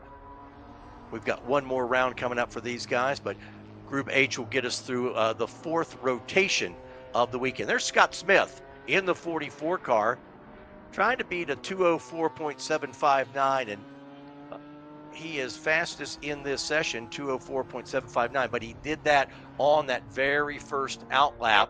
Yep. Since then, it's fallen off a little bit in that 44 car. Scott is an amazing guy. I've known him for many, many years. Multiple-time champion at the 25 Hours of Thunder Hill. Very successful BMW Car Club of America racer. I'm pretty sure if there's a BMW model out there that Scott hasn't driven, I don't know about it. Very successful, very skillful racer. So he's coming back from that disqualification yesterday. Best time for Scott is at 2:04.759, which puts him P2 in TT4. Yeah, and he had his last lap was a relatively slow lap, and again, that might be either finding a gap, cooling the car, kind of resetting the machine, and to go after another flyer. So right now, standing on his 2:04.759, little cool down lap, reset, but this one is a flyer for Scott. Let's see what he can do here. And that looks to be an E46 chassis. An M3, you can tell by the fender vents there and a little bit wider hips. So that car started life as an E46 M3, a cousin of our Spec E46s that we'll see later.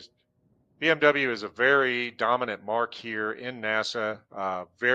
We talk about, there's a lot of cars you're going to see over and over again. Mazda, of course, with Spec Miata. Mazda is usually the most raced brand anywhere on any racetrack on any given weekend. But here in NASA racing and just in the road racing world in general, BMWs are what I would call ubiquitous, as there are a whole lot of them on track. A plethora of parts that are available. You can see the Bimmer World sticker there. That is important because that is one of the major aftermarket houses. Of course, James Clay is the main man there. Try to build up Scott's lap, and then, of course, he goes on to pit road. So he's going to stand on that 204.759 in TT4. Too much time left in this session. I believe that's Tim Miller in the 13 car. That's a TT4 car. Miller's fast lap today is a 214.475 for Tim Miller in TT4.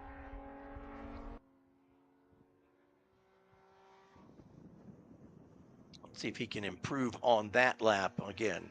214.475. Tim's best time was a 2:13.480, so not going faster this session. So one thing, Edwin, we've been talking about a little bit is all the people that are here working. But we also want to give a shout out to the families at home that are holding down the home front so we can borrow their significant others, their kids, moms, dads, husbands, wives. Special shout out right now to the wife of our chief race director, Sean Mazie. She lets him come play with us, and we are so very grateful. So thanks for loaning us Sean for the weekend. Tim Miller down the front straightaway trying to beat that 214. No, he doesn't. So he'll probably stand on that time for earlier in the weekend, as he does not improve on that lap. That M3 E36 generation in one of the best colors, championship yellow. Gotta love it. There we have another one of our Nissan Z cars. This one a little more sauce than what we see in Spec Z. Of course, Spec Z focused on the 350Z program. This appears from the headlights to be a 350Z. I believe that's, Daryl DeBayan in that 3 car. Yep. Fast lap today, 211.115 as we go for a ride with him.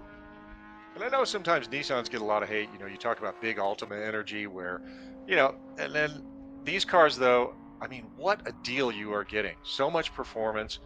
Even with the Infinities, the G35, G37s, and they've really taken hold with a lot of young car enthusiasts. VQ35, that legendary V6, sounds like a Wookiee with a cold when it's flat out. So these are really, really awesome cars, great value for the money, and it's cool to see the Spec Z program, and then this car out here in the TT program.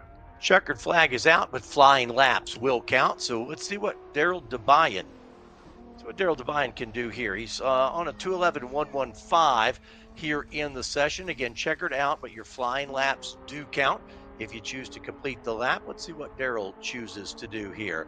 He is coming into that final corner. Good run off of that final turn 15. Trying to beat that 211.115. He will. 210.806 for Daryl DeBayan in car number 3. Again, 210.806. That's his fastest of the session. And that is an improvement from the 211.537 yesterday. So that 210.806 actually does move him up the order quite a bit. So Daryl goes from P13 up to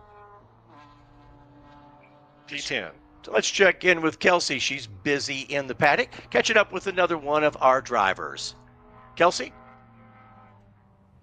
We're here at the 2024 NASA Championships, and I'm joined here by Bessem. Tell us a little more about yourself, where you're from, what region you represent. So, I'm racing with Utah region. That's who I'm representing. I grew up in Southern California, though, and I actually started off in high school helping out with the Honda Challenge team. Honda Challenge! And that was just an introductory to NASA, but I've always been into cars my whole life, and I grew up in the era where YouTube was very popular and upcoming while I was in high school, so it was just really easy to go, how do I get on a racetrack? And NASA was one of those organizations for me. Awesome. So with that, I just kind of worked and made money and came out and started racing. And at the time, I had a 350 Z-Walls in college. I did all my HPDE in. My graduation present to myself was this. Quite the present. Which Good has job. quickly been transformed, for a nicer term, from a nice daily driver to a race car now. Awesome. So tell us about this car that you have here, what class you're running in this weekend here at the championships. So I'm running TT5, time trial 5. This is a BMW 128i. So a lot of people confuse it with the 135i, which is a turbocharged engine. This is naturally aspirated and a little lighter weight, a lot more of a raw driving experience as well. Absolutely. So when you say you took this from a street car to track car, tell us about those modifications, what you did, not just for safety, but performance as well. So car's a lot louder now, it's making more power. All the suspension makes noise, and that's just because of, solid suspension parts, rougher bushings, a lot of less NVH parts, right? Just so we can get the more performance out of the suspension geometry, stuff like that. Remove the back seats, stuff like that. I still sometimes street drive this car, but when I try to go to Del Taco, it's a little hard to get in the drive-thru with the splitter on the car. So. Absolutely. And they're like, sir, we can't hear you. You're like, that's because I'm here for you and your audio. So it's great. So far, how's it been out here at Utah? How's your practice laps gone in your first couple days? It's great. I haven't gone out for my first session just yet, so there's a little bit of R&D I have to do because I'm running a different tire. Okay. Fun fact, this car used to be a nationally competitive autocross car. Very cool. And so I took it and now started doing more NASA, so I've actually put it back on a more autocross-oriented tire for today. Excellent. Just to kind of make up the point deficit I was lacking. And we're going to see how the car does with that. Car was already set up prior owner for these tires, but it didn't have aero or any of this stuff. So there's going to be a little bit of a learning curve, but I'm really excited to see what improvements the car can make today. Awesome, very cool. So as far as all your things you've added to this car, did most of the stuff were you finding from a different supplier? Did you manufacture some stuff yourself? Did you work on specific things for this car, take recommendations from other people? Oh, that's what's great about NASA. There's such a community here. All of the above is what happened, right? Yeah. So the wing was made by a local competitor that's also in TT5, Tyler Mikesell, who has a business called Stigma Fabrication, and he did the wing and the end plates and that. I did the splitter myself. I'm an engineer by career as an engineer, so I actually designed the splitter and all that stuff and built it at my place of employment using the tooling there. Yeah. And then a lot of our suppliers that NASA gives us available to us have helped out tremendously in making this car what it is. Very awesome. Thanks so much. Well, we're going to take a look around this car with you as well, if you don't mind. Yeah, of course, yeah. You're going to pop the hood and show us what you got.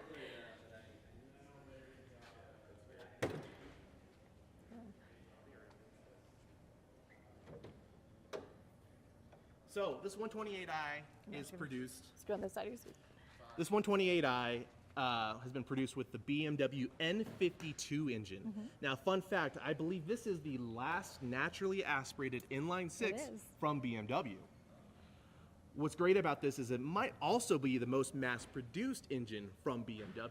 What that means is when we're racing at these really high competitive levels, your engine starts to become a consumable. Even though we do everything we can to make sure that doesn't happen, things happen. These motors all day long are $1,000 and below. That's amazing. I have to say, I pay more than that for my motors in my E36, E46 cars. Yep, so those are going up. So if you guys go look at Magic Develops E36, they have this motor in an E36 platform. Oh, awesome. Very cool. It might be where we start moving toward. Unfortunately, these cars, these 128i's, they're extremely hard to find with a manual transmission, which is what we want for the track. They'd make a great spec car if they were more abundant. Yeah, absolutely. And that's one of the things. We have a lot of spec platforms running out here at NASA, and part of that is when they set those specs up, they look exactly what you said. How many chassis are out there? How many were produced? What's the realistic aspect of having replacements, either to start from the fresh end of it, or to find one that's already built, which you happen to do, and then make it your own, which is really cool. So we're going to check in with you over the weekend for our friends following at home all weekend. Part of the live stream, you're going to have a camera and car when you're out on track, so we can see this action out there. And then we'll check in with you throughout the weekend. Awesome. Look forward to it. Cool. Thanks so much. Thanks for the time. Thank you. Cool.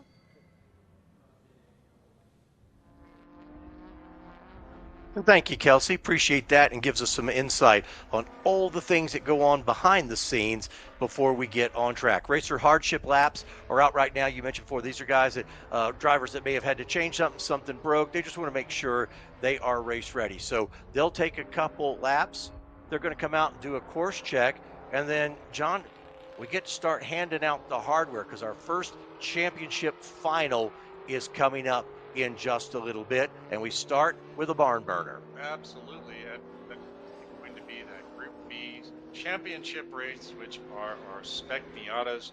We are going to see a tremendous battle there. We really enjoyed seeing Logan Stretch and Dan Williams slapping each other around yesterday, but in a very respectful way.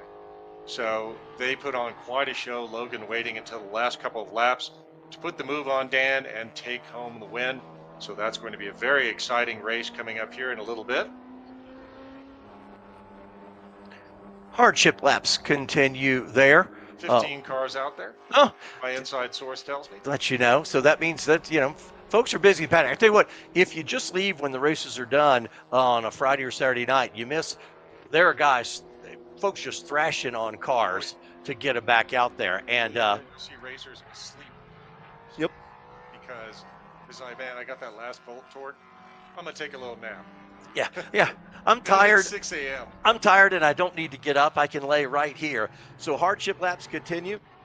Racing coming up in just a little bit, and it is absolutely picture perfect. We've got postcard Chamber of Commerce weather here at the Utah Motorsports Campus.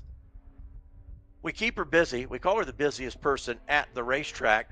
Let's go down, and she is in the paddock right now. She's caught up with somebody else. Kelsey? We're here at Impound with Vincent Miller. How are you doing today, Vinny? I'm doing great. We're chasing down first place right now. Right now we're in second, and getting a new personal best time every time we're out there. So awesome. Well, fun fact for our friends at home: Vinny here is a local in Utah, so a home track advantage, which is great. So, talk to us how that plays out in TT. We're looking for fastest laps. Knowing the track obviously makes a difference. What would you say about that?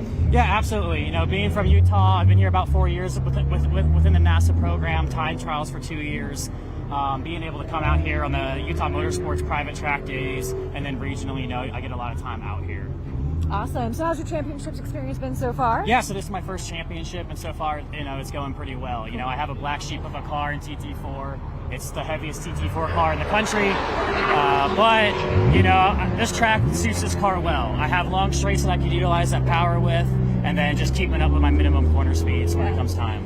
Absolutely. We've talked to some other TT drivers about this. So since these are commercial OEM kind of stock cars, if you will, what have you done to make this your own and make it fast in TT? Yeah, so overall, this vehicle has a stock motor, stock tune, the way it came from the dealership. The only thing I've done is MCS suspension, the full SBL catalog of spherical bushings, and then I'm now running the 275 Maxxis tires. Okay, awesome. Very cool. So talk to us also, we've been asking people, do you take it through a drive-thru or is it only in the garage and comes to the track? At this point, this car just lives out here, Okay. which, has its ups and downs. I don't have to tow it out here anymore, but every now and then it would be nice to take it around the block, but it is what it is. Absolutely. So even though you have a heavy car, racing, we always say simplify, add lightness, those kind of things. Are there ways you can make this car a little bit lighter going forward?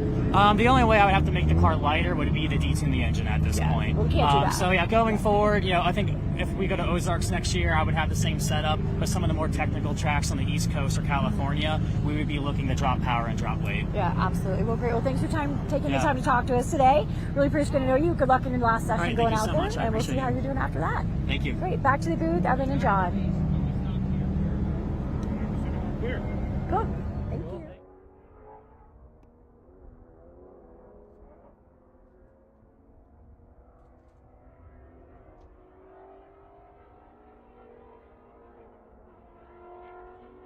Here today. We can't wait to see that because that'll be our first championship race of the weekend. And that's, again, those folks get to go to the podium, they get the hardware, and it makes all the work that they've done all season long really start to pay off for them.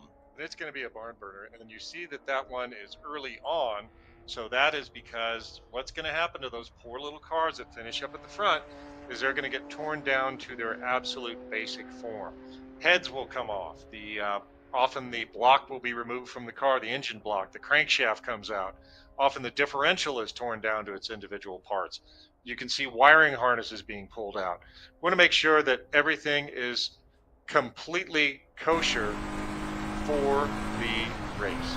Let's ride around with Wyatt Couch here on his hardship laps, give you the driver's view of what this looks like from the seat. And Wyatt out there, just whatever changes they've made on that car, they want to be sure that it is indeed ready to go when they go racing a little bit later today. So Wyatt Couch taking us for a ride. As a NASA official partner, Hagerty Motorsports offers time trial and HPDE participants track day insurance on their personal vehicles against damage while participating in NASA HPDE and TT competition. NASA members also are eligible to receive a 5% discount on collector insurance through Hagerty. Visit DRIVENASA.com for more information. left-hander. I believe that's the hairpin up at the top of the track. This is Wyatt Couch, our pole sitter from yesterday in Spec E46. So you can see a lot of the street car stuff is still there, but man, check out that cool looking shifter. All the climate control stuff has gone and replaced with a custom aluminum panel. I'd want my AC still in there, just, you know, for the hot days. Pretty difficult something, so I think I would have to have it too. What you're watching, what we call hardship laps. Folks who have made changes, maybe they had an incident and they've made some changes on the car. They just want to make sure everything is buttoned up and good to go before they go back out for either racing or their final TT session of the day. The 66 Wyatt Couch, there he is, off the corner. Starts coming down the hill. I thought this is the part where we started headed back towards that main straightaway. But even here, you still have a whole lot of work to do. There's 13, 14, and then set you up for 15. Going through that right-hander right now, 14, which is a long, kind of sweeping, and then just flows you right back in to this left-hander. And for every mile an hour that you're faster here, you're probably, what, 3 miles an hour faster at the end of the straightaway. You can see Wyatt really working that wheel. It's, of course, the old airbag steering wheel is gone, replaced with a Lomo unit. So a little bit of a difference there, and it looks pretty violent when the wheel's banging back and forth in your hands, but that's just kind of the nature of the beast when you have the sticky tires and the car is banging around a little bit, so that's nothing unusual, nothing wrong with the car. So we got cars, a couple more minutes here in this session to wind up, and then again, we'll have a course check and then come right back with our Spec Miata Championship later this morning. How long is that race this morning, John? Oh, I believe it's about a 40-minute race. Yep. We're going to have absolute panoply of coverage. We're going to have drone shots, we're going to have in-car, we're going to have camera angles. So you're going to get the full picture for the Spec Miata Championship race coming up very, very soon. we had the qualifying race yesterday, and we had two drivers that really used that qualifying race to their advantage. One driver had picked up, I think, 7 spots, and another was at 11 spots in that race. So what did that do? Well, that put them both ahead of all those cars for the starting lineup.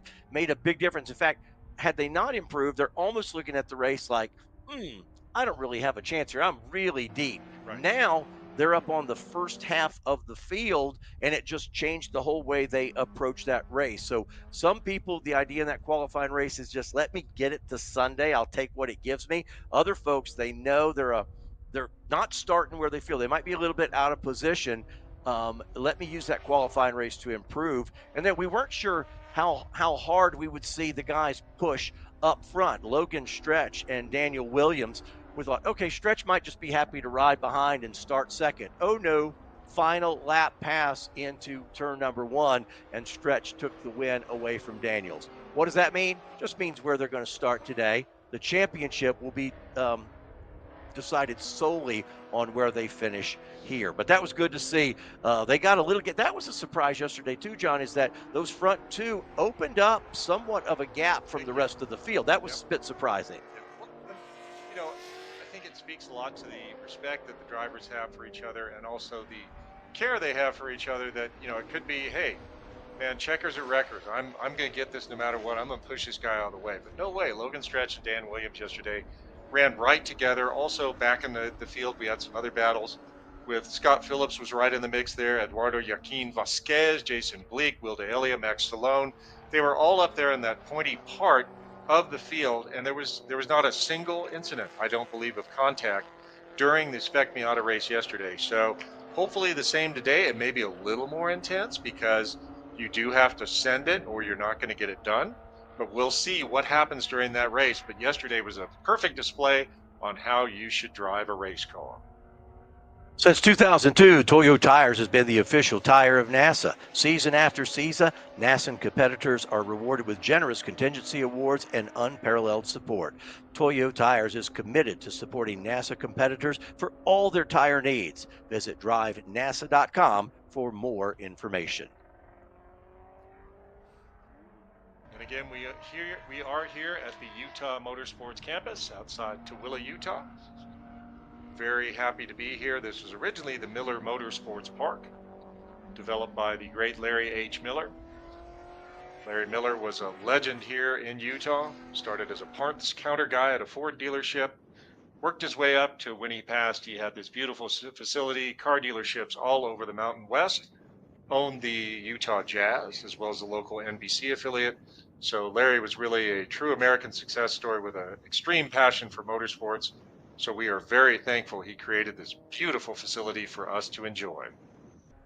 You can see his vision here. You can see what he was thinking about, what his idea was, his passion. And just from the viewing areas and the spectator areas, you can tell I'm building this for the racers and the participants, but I'm building this also for people to come out to my motorsports park and enjoy this type of entertainment. It is, the sports and entertainment business, and you've got to really see both sides of that.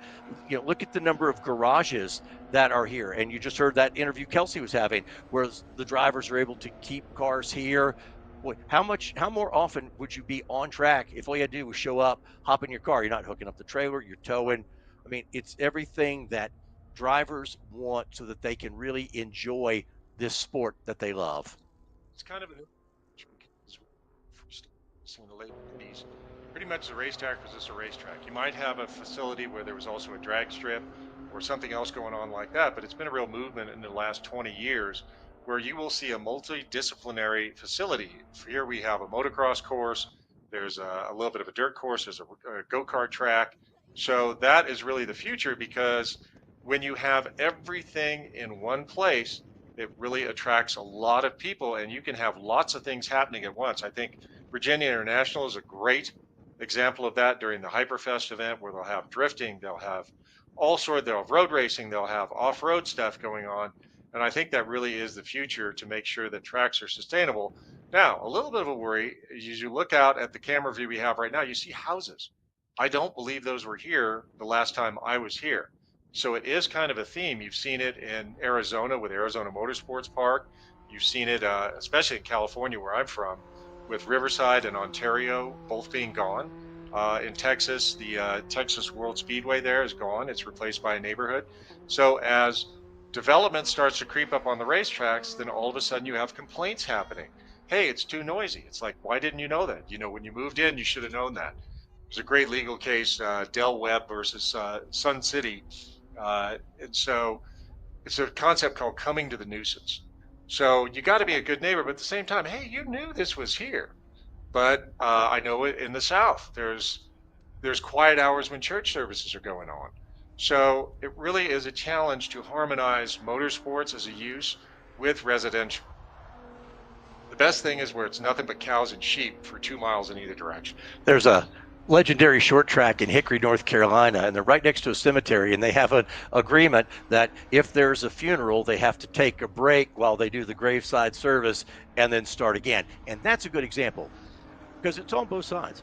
Be a good neighbor, engage the community, invite the community out, and now all of a sudden this it becomes an asset to the community. People go, oh yeah, we go out there all the time. Give people those other things to do, so it's part of what they're proud of. Hey, in our community, we have this. And it brings a tremendous amount of business to the local community. I mean, think about how many hotel rooms and, restaurant meals and everything else with so many people here this weekend, and what that brings in terms of revenue into local businesses, into the community, in terms of sales tax and other things. So it's a real balancing act. You want to be a good neighbor, you want to contribute to the community, but at the same time, it can, if you get at loggerheads with the local folks, it can be a total nightmare.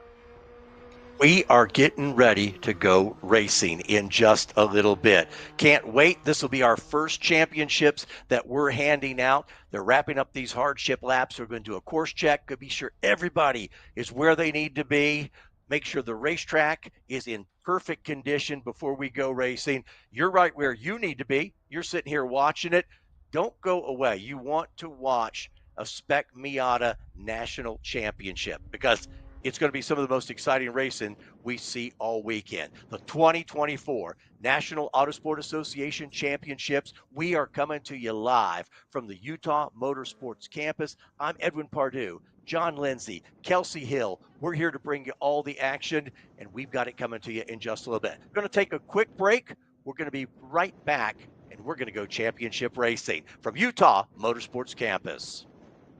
At OG Racing, when you are shopping on our website, when we say in stock, this is what we mean by in stock.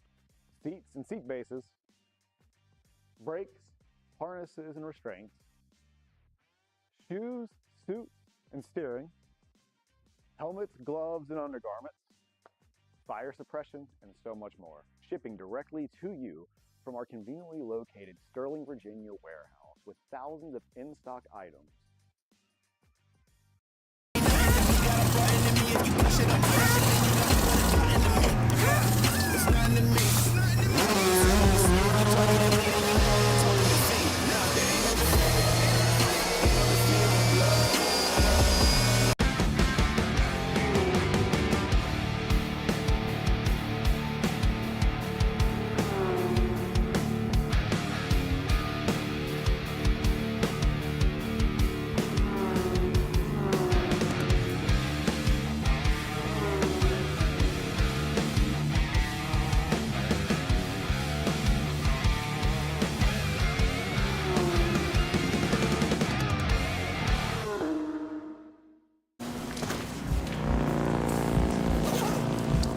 Thanks for filling in. Sorry, my flight was delayed. All right, we're P1 with P2 bringing us in. They were already on the wets. The track is wettest on the east side, specifically through turns 7 and 9. We're going to put you on intermediates to hold the gap. We need 157s to bring it home. You got this.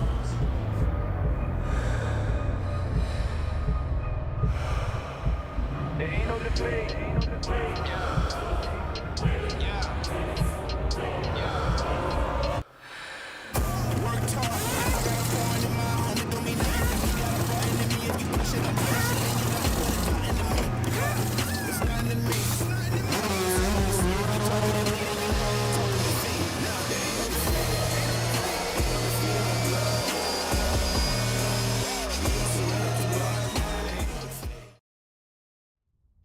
And welcome back to the Utah Motorsports Campus. Edwin Pardue, John Lindsay. We're getting ready to go racing in just a little bit. They're out there doing the course check right now. And Kelsey has caught up with another one of our drivers. We're getting excited because this is going to be one of the best races you'll see all day. It is our Spec Miata National Championship at Utah Motorsports Campus. Having a great time, and we're trying to give you all the stories behind the scene. Here's another one of those stories. Now let's go down to the paddock with Kelsey.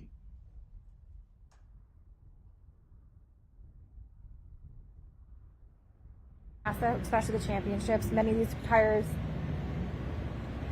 We're here at the 2024 championships in the Max's trailer, and it is a great opportunity to have Walter Chen here with us. Thank you for joining us. Thank you. Max's Tire is a great partner to NASA Racing, especially our Spec E30 class, and so we want to take some time and talk to you about the importance of tires and also what it means to be a Spec tire for a class.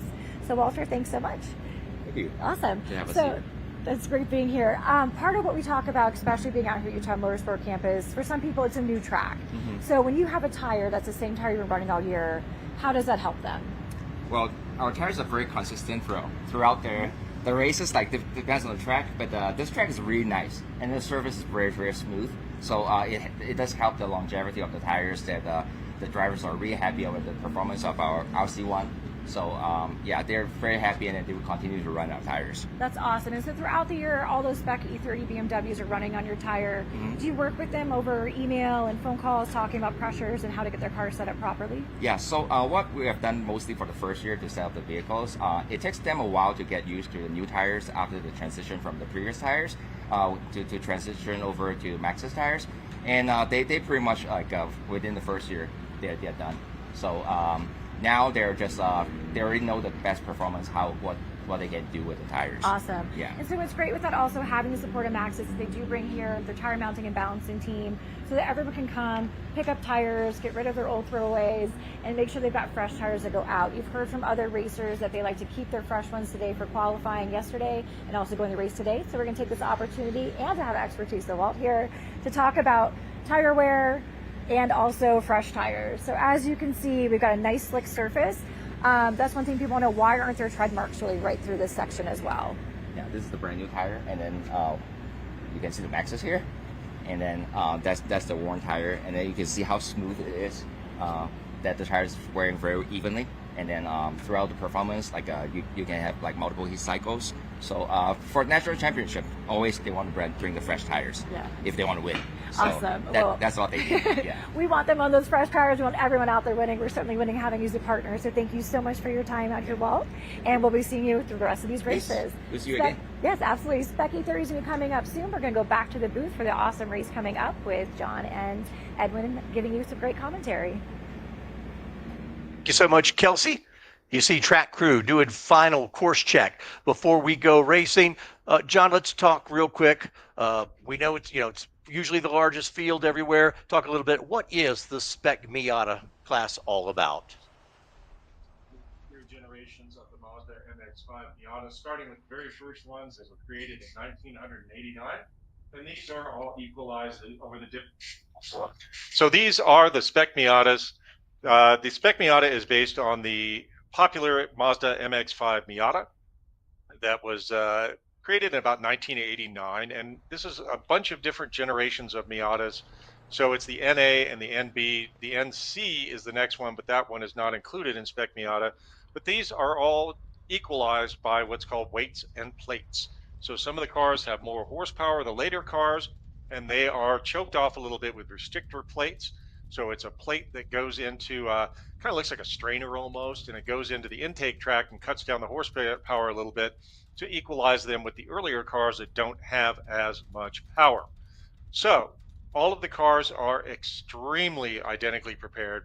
It's very hard to do anything silly with these because the class has been around for so long, actually eligible for vintage racing in some cases with some of the historic motorsports groups. So that is cool to see, and kind of gives me a little bit of perspective that now something that was new when I was a younger man is now eligible for vintage racing. But again, some of the best competition everywhere. Huge field here, 36 cars. We've had many Spec Miata races where there'll be 60, 70 cars, even more. Very popular class because of the affordability, and it is a driver's class. Last year, this series, this championship at Pitt put Michael Carter as the champion. Who will be champion this year? We'll find out in just a little bit. Let's start with our starting lineup. Pole position belongs to Logan Stretch alongside Dan Williams. Row 2, Scott Willips, and then Eduardo Joaquin Vasquez. We go to row number 3, Jason Bleak. He is flanked by Will DeIlia. And then row number 4, Max Stallone and Philip McCammon. Then it's Andrew Kloss alongside Team Mountaintop Racing. Then Josh Fine and Neil Marvin, who was our hard charger yesterday. Tyler Dahl in car number 70 goes in 13th. Vinny Meskelis is next to him. And then row number 8, Matthew Stretch and Vaughn Weber. Next up, Steve Morrison in the 13X alongside Lincoln Larson. Then Brian Cross and Christopher LaBouffe. Row 11, that's Gail Corley. Next to him, Howard Lucart IV. And then row number 12, Ryan Busk and Mike Travers. Row 13, Matteo Sunseri on the inside alongside John Kiblinger. Mark Lesnar and Bob Lemon are the next row. Row 15, Jake Guzman in the 129, and David Muskovitz is next to him. Row 16, Tim Girardi Soas Racing and Finley Stufkowski. And the next car in the order is Austin Parco in P33. We did have 3 cars drop out. It originally started with 36. So that is your Spec Miata starting grid. I believe we'll have Dan Williams with our in-car camera. And again, he led most of the qualifying race. The one he didn't lead was the last lap, and that one went to our pole sitter, Logan Stretch. Yep, Dan there in the yellow and black number 38, Logan Stretch in that red, white, and blue car. There's your in-car. Oh, Dan has a little crack in the windshield there. Not going to pass his inspection this year. Just kidding, Dan. But this is a great shot showing what they're doing now. If you weren't with us earlier, they are warming up their tires and getting the junk off the tires, swerving back and forth, trying to get some heat in there. So they're not going evasive, trying to not hit a ground squirrel. They are simply getting their tires warm and clean so they have the best possible start. You see Herb hanging out of the pace car. So I'm at breakfast this morning. I was worried about you yesterday. I was waiting for you to just come falling out of the window. He assures me he is perfectly safe. Let's recap what happened yesterday. Yesterday, Williams and Stretch got out about a 2 to 3 second lead, and they got to a point, and we heard Stretch say it after race, I wanted to get a gap so then he and I could race without the rest of the field catching up to us. So that's why he waited till that last lap, because he didn't want to give them the time to kind of catch them and make it a 2-car battle all of a sudden into a 4 or 6-car battle. We'll see what happens here today. Pace car lights are out. Donnie Edwards, the official NASCAR pace car driver of that Toyota GR Corolla Morizo edition. Lights are out. That means he's going to come off this time, and we will be going green. The field now works through turns 13 and 14. The Toyota will make that move to the right and come down pit road. Field is lined up 2 by 2. Our first championship race of the weekend. Somebody leaves here as a national champion. We look from above. Watch for that Toyota pace car to hit pit road now. 2 by 2. They'll come off the corner. The start finish is very early in this long straightaway. We've got Stretch and Williams side by side. Green is out, and here we go. They will quickly start to fan out 3 wide, make it 4 wide. Somebody almost in the gravel. Oh, drivers left. They get packed up a little bit. Long run down this front straightaway. It is a drag race. Stretch in that kind of white front car. You see him, Williams, there on the left of your screen, and they're going to be 3 wide into the corner. And John, the first thing is somebody off a little bit to driver's right. They continue, but 3 wide for second place. Totally normal, still 3 wide. Stretch is getting challenged. Looks like Dan Williams is right there on Logan Stretch. That front pack of about 7 cars starting to break away a little bit from the rest of the field. Early stages are clean so far. Here they are up to the top side of the racetrack. One of the other straightaways here, one of 4 straightaways on this before they make the left-hander into turn number 5. Stretch trying to get a little bit of breathing room. Everybody behind him still 2 wide for second and third spot. Stretch will love it if he can get away from a little bit and get a little breathing room. There is the 38. That is Dan Williams. He now is into second spot. The third place car now settles in. The battle is on for 4th, and that's Will D'Elia. And was that Stretch who stepped offline? Stretch gave us a little bit of gravel there, but look at that with Williams and Phillips. They are having a heck of a battle, and they are trying to form a breakaway pack. And then Logan Stretch is trying to get away from everybody so that he has clean air to work with and nobody knocking on the back door. What'll happen, Stretch can get out a little bit, but then if you see a couple cars hook up together, they will begin to reel him back in. He won the qualifier yesterday. That's the man he beat. So the guys that started on the front row, they still run 1-2, and let's look for them, John, to possibly hook up and try to do what they did yesterday. Get away from the field so that they can go racing for position. Looks like it's happening already with Stretch, Williams, Phillips starting to form a little 3-car breakaway there from the rest of the field. Looks like 4th place is Eduardo Joaquin Vasquez. Well, in Phillips yesterday, he finished 3rd. He was hoping they would start racing each other earlier because he knew it would draw him back into the battle for the lead. It didn't happen. They waited until late in it. Stretch, Williams, Phillips, D'Elia, and then Mountaintop Racing. Vasquez was up front there. He's dropped back a bunch of spots. He's back to 9th place in that 13 car. So that was a big shuffle for him. And it looks like Team Mountaintop came up 4 positions. So we'll go through a little bit. Looks like Ryan Busk back a little farther in the field is up 6 positions. And we are starting to see a lot of shuffling going on. Something happened with Philip McCammon where he dropped 19 positions on the start. Not the tidiest start in the world, but at least nobody got into the gravel or into the walls. Looks like Williams is out in front of Logan Stretch now with Phillips right behind him. That is a breakaway pack and a significant development. Look there. Stretch has given Dan a little bit of a push. That is not an unfriendly thing. That is what you do. And Williams made that move into turn one, got to the inside and pulled out. And those two, it's funny, cars will draft differently. They drafted very well together with Williams front, Stretch second. Here we are again. Yeah, and I'm not saying that's how they designed this race, but they really drafted well together. And we're seeing a little bit of a repeat from yesterday. What's going to happen now is Phillips is desperately in third place as he puts the tire off. Phillips desperately does not want to lose touch with those front two. Right now, Williams and Stretch are shake and bake, baby. They are together, and they are starting to pull away just like they did yesterday with Scott Phillips desperately trying to get back in touch with the two of them, but they are working together as a squad right here. It's kind of a repeat of yesterday. We'll see what the final result will be, but Dan Williams and Logan Stretch working together in the opening laps here of our Spec Miata Championship race. Stretch will take a peek to the inside. Nothing there. You see Phillips, that gray car in third place. He's sort of a man all by himself on an island. Then D'Elia in the 14 and that team Mountaintop Racing. They're kind of running together. In fact, that's the 4th through 6th kind of together. But Phillips having to do it on his own right now, and that means that gap between second and third keeps getting a little bit bigger. Now, the idea yesterday was for Stretch just to ride second till the end. Is he content to do that right now? Here they are back down the front straightaway. I mean, it's looking a lot like yesterday, and I'm really, it's really cool to see Will D'Elia moving up again. If you see a driver with a TMC after their name, those are our Teen Mazda Challenge drivers that have a chance to go to the Mazda Shootout at the end of the year and win a ride in the MX-5 Pro Cup Series. So again, impressive job from one of our younger drivers there.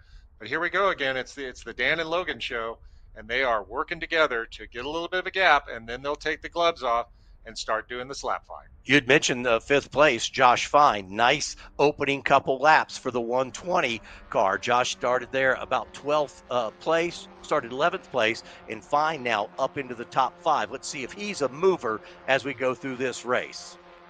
So again, our first two breaking out into a pack, then another 5, then another 2, then another 4. So we are starting to see the traditional kind of Spec Miata racing where there are different packs working together. But the cool thing, Edwin, is there's great racing throughout the field from 1 to 33. Little bit of a gap there now. In fact, let's look at the gap. Last time by it was about was a little over a second between second and third place. We saw those guys keep trying to make it more and more as they went on yesterday. Phillips needs now a partner. Phillips, who's running in third place, he needs D'Elia or Fine, one of those guys to come in, get right behind him, and there you see it. They're kind of they're starting to though form up together behind him. And if they can, they should be able to start to close that up. He just needs some good partners because he can't do it by himself. Right, and you see him going over that painted part. That is not cutting the course. That is considered part of the course for this race. They give him quite a bit of latitude, and it's not considered a violation to go over there and bump around. And that's how forgiving this chassis is, that you can get over there on the gators in the paint, and the car does not get that upset with you. Now, later on, you can see that it's really spread out. So up front, we do have packs forming up. We'll see if they can work together and close up the pointy end of the grid. Quick top 10, Williams and Stretch. Phillips is 3rd, D'Elia 4th, Fine is 5th. Mountaintop Racing is 6th, Bleak is 7th. Max Stallone 8th, Eduardo Vasquez is 9th, and Von Weber is 10th. A quick top 10 recap for you as the leaders come by, start, finish again. And that gap, now 2.5. That grew a bunch that lap. That grew a whole lot. So then we now know that Williams and Stretch are, it's not conspiracy theory, but they're working together because they're smart racers. There's Phillips in that second pack leading that around with Will D'Elia right there. Of course, we heard from the press release yesterday that where there's a Will, there's a win. So Will has a lot of fans, a lot of believers, currently leading the points in NorCal in the regular series and the Teen Miata Challenge. But again, here's Dan Williams and Logan Stretch right together. Man, I don't know that you can't fit a playing card, let alone a grilled cheese sandwich between the two of them. I don't think you'll see Stretch try to do anything till the very late stages of this race. Phillips, D'Elia, Fine, they're just hoping to heck, like, hey guys, start running side by side so we can reel ourselves back. Yes, please, so we can get back in this battle. I insist, let's back into each other. But I don't think that's going to happen. Given the performance that they put on yesterday, you are seeing an absolute clinic from Dan Williams and from Logan Stretch. We're giving you a drone shot now. There's our leaders. Stretch just behind Williams. Stretch got a little wide on that corner, so maybe he's backing off a little bit of Dan Williams, but this is just what they did yesterday, working together to stay out front. That lead is extended. We mentioned Vasquez lost some spots early on. He settled back in, though. He's at top. He's 10th place and not lost anymore. So maybe a shuffle right at the beginning, but he settled in. He's running 10th, and he's still in that second pack of cars that you see. And you get a great view of what that gap is. That's a surprising gap from second back to third. Very surprising. 45-minute race, about 9 minutes down, 3 laps complete. We're going to be working lap 4 here in a minute. We are hearing over the control frequency that we have one car that is off. Williams went way wide there. Stretch may try to take an advantage early on, but I think he may be content to employ the same strategy as yesterday. Just hang with Dan until the later stages. Once he sees that white flag, it is on like Donkey Kong. We saw in the in picture there, the car that was off course looked like he was way off course, but that's up to the folks in control to decide what they're going to do. But it looked like he was in an area where they could continue, but we'll continue to monitor that. Edwin, bigger gap now, up a half second again to 3.1 seconds between Logan Stretch and Scott Phillips. So Dan and Logan are pulling away, but look, different packs throughout the field. Great racing from 1 to 33. Well, 32 now that one car's off.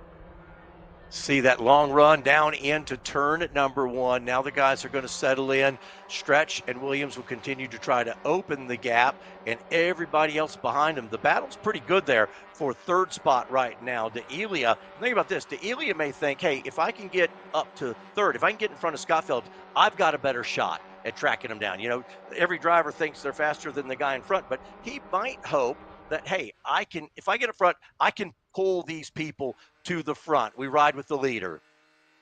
And look at that car control. Just perfect rotation, relaxed hands. Dan Williams showing why he is a master of Spec Miata. And he is looking for the big win here at the Utah Motorsports Campus. Of course, you can almost see a little bit in his mirror, maybe a hint of Logan Stretch back there. But we know Logan is right there on the back door. And these guys are working together. Just flawless driving so far from Dan Williams and Logan Stretch. Pulling away from the field, a 2-car battle there for the lead. And if Williams makes a mistake, Stretch will take advantage of it. You just saw it.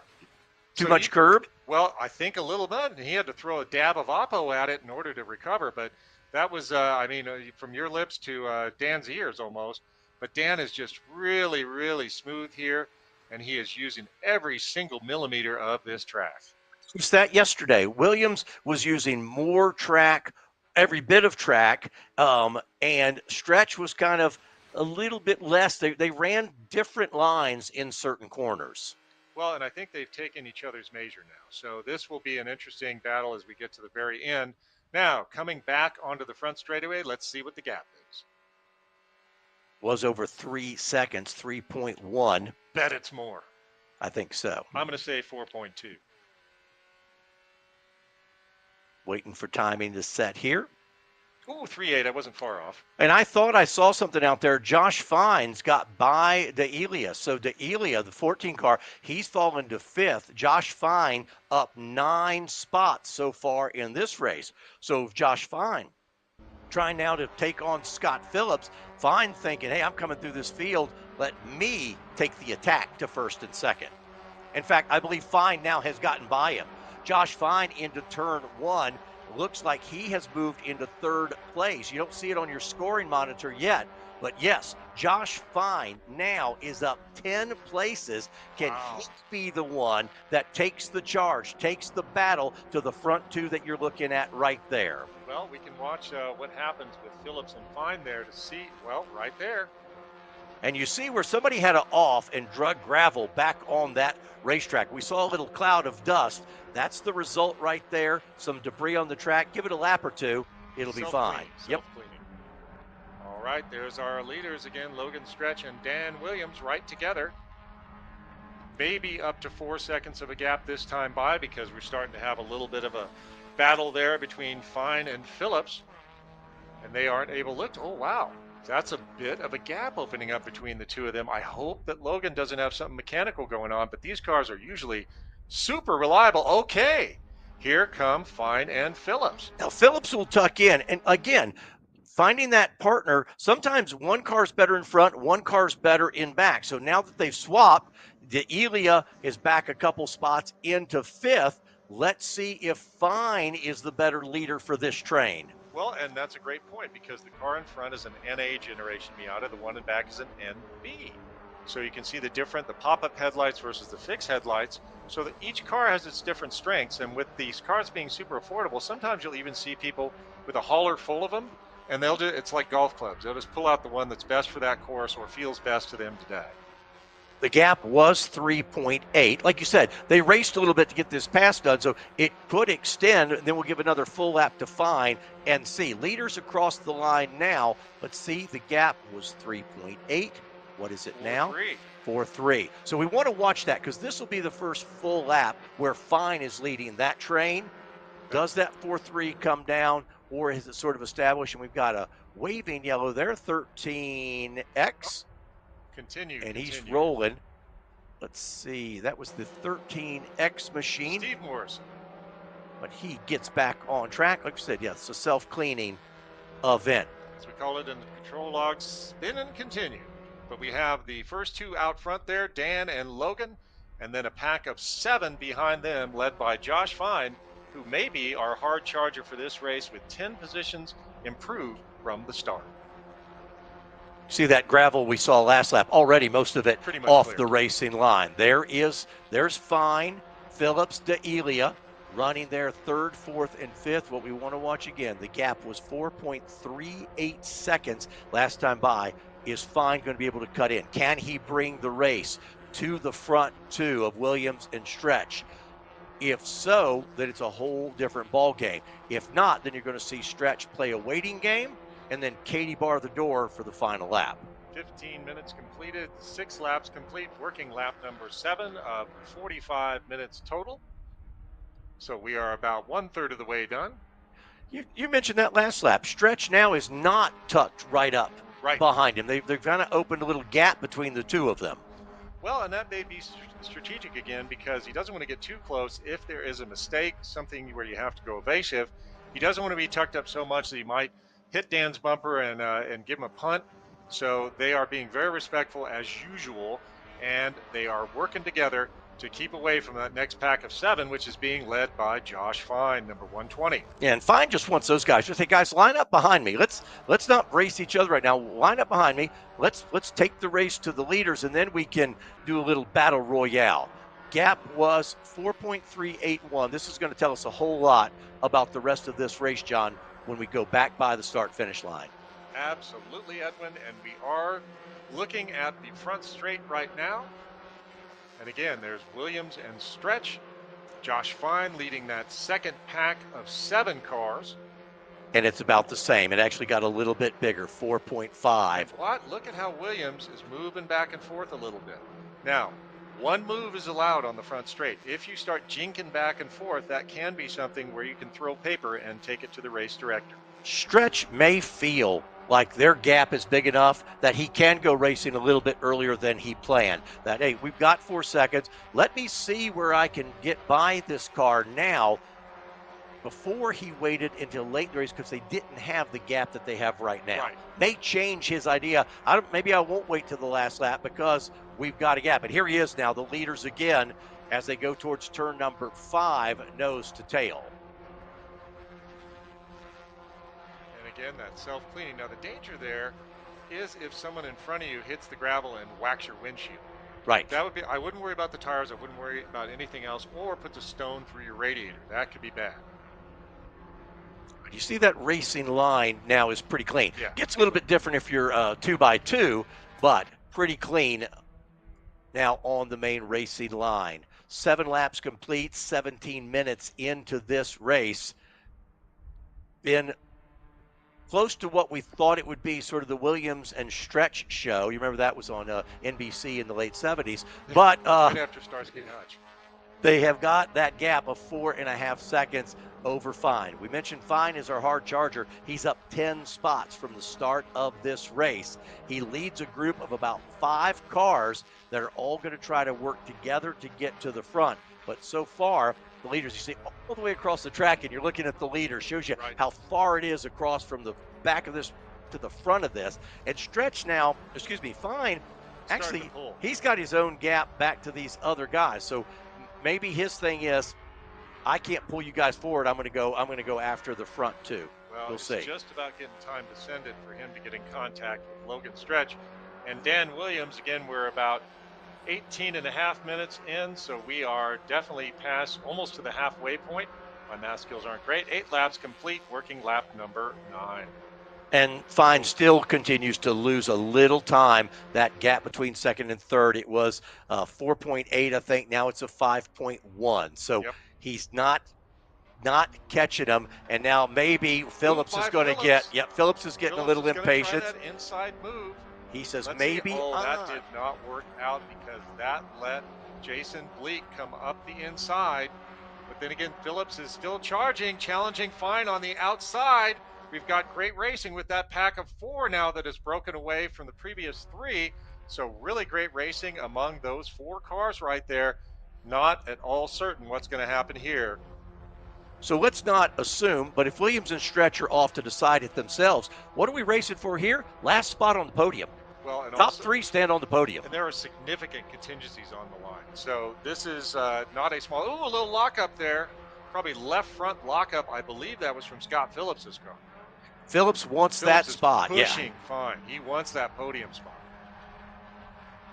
So you can be the champion. You can be on the podium. Like I said, as we look from above, everybody comes to these championships with a different goal. I want to win. I'd love a podium. Last year I was 11th. I'd like a top 10. Everybody's got a different plan that they're after. But I guarantee you that battle behind the leaders to see who is on the final podium step, that's going to be as good a race. We're going to have have double vision here, watching the leaders and then watching that second pack as you see them go through the attitudes and head for turn number 11. And that makes some of those elevation changes very clear there. But man, I think Logan Stretch and Dan Williams, they are shake and bake engaged right now. But look at that next pack of 4.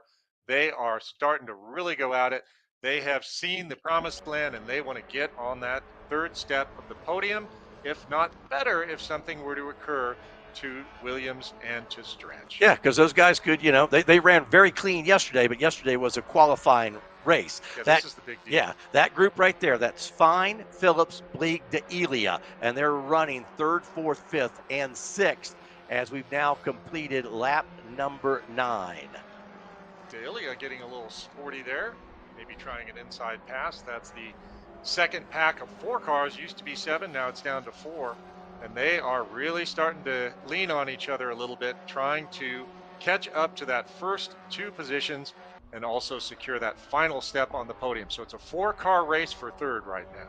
So Fine had some pressure from Phillips last time down the front straightaway. This time there was enough of a gap. In fact, Fine has now opened that gap a little bit more between himself and the 4th place car of Scott Phillips. So Fine now just trying to put himself in a position where he's not challenged for 3rd spot. Exactly. Looks like Bleak is all over Phillips.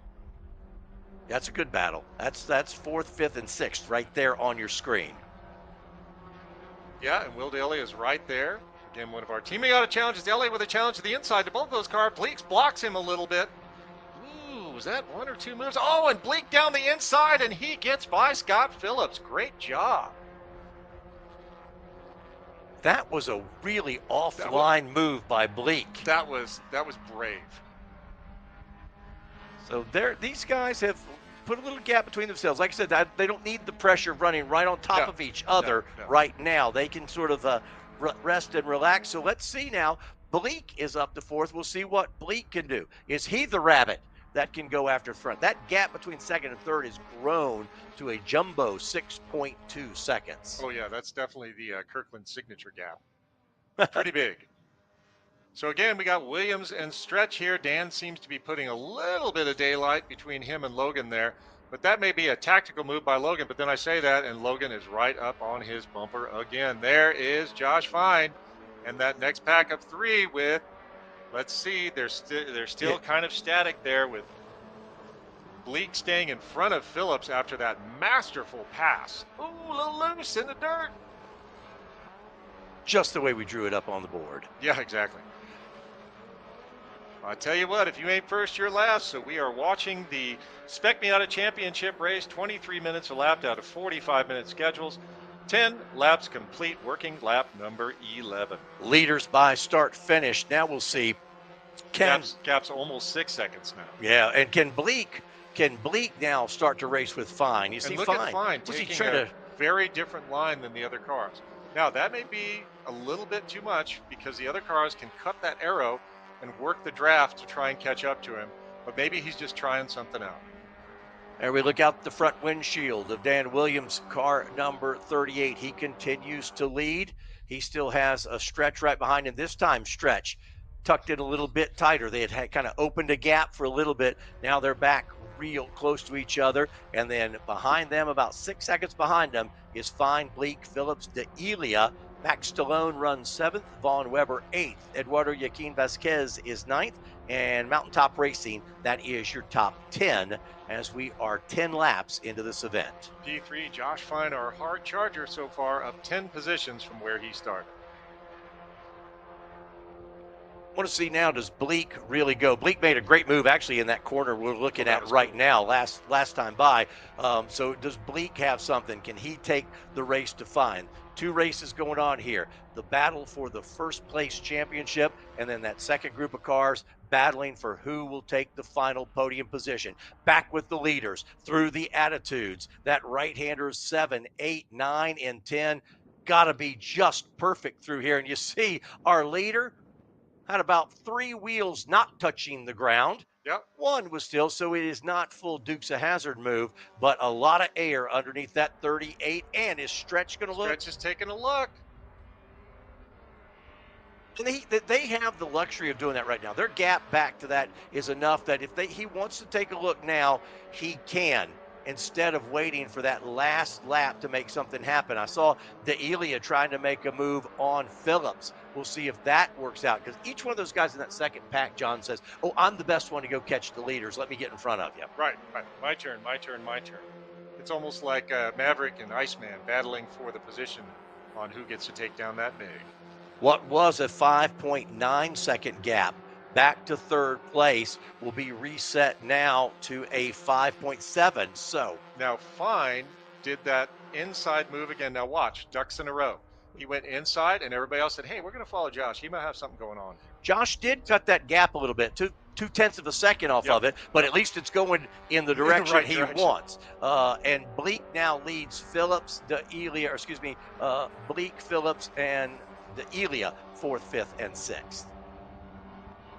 I thought when Bleak got by that he may be able to run up and give Fines a little bit of pressure. Not able to do it yet, but these 3 guys will try to hook up. So, John, what is the front straightaway weave? What am I looking at? You're only allowed 1 move. So if it looks like you are moving back and forth to keep someone behind you, that's called blocking. And when I say throw paper, what I mean is you can lodge a protest with the race director and say, hey, only 1 move is allowed. You can't do that where you're just jinking back and forth.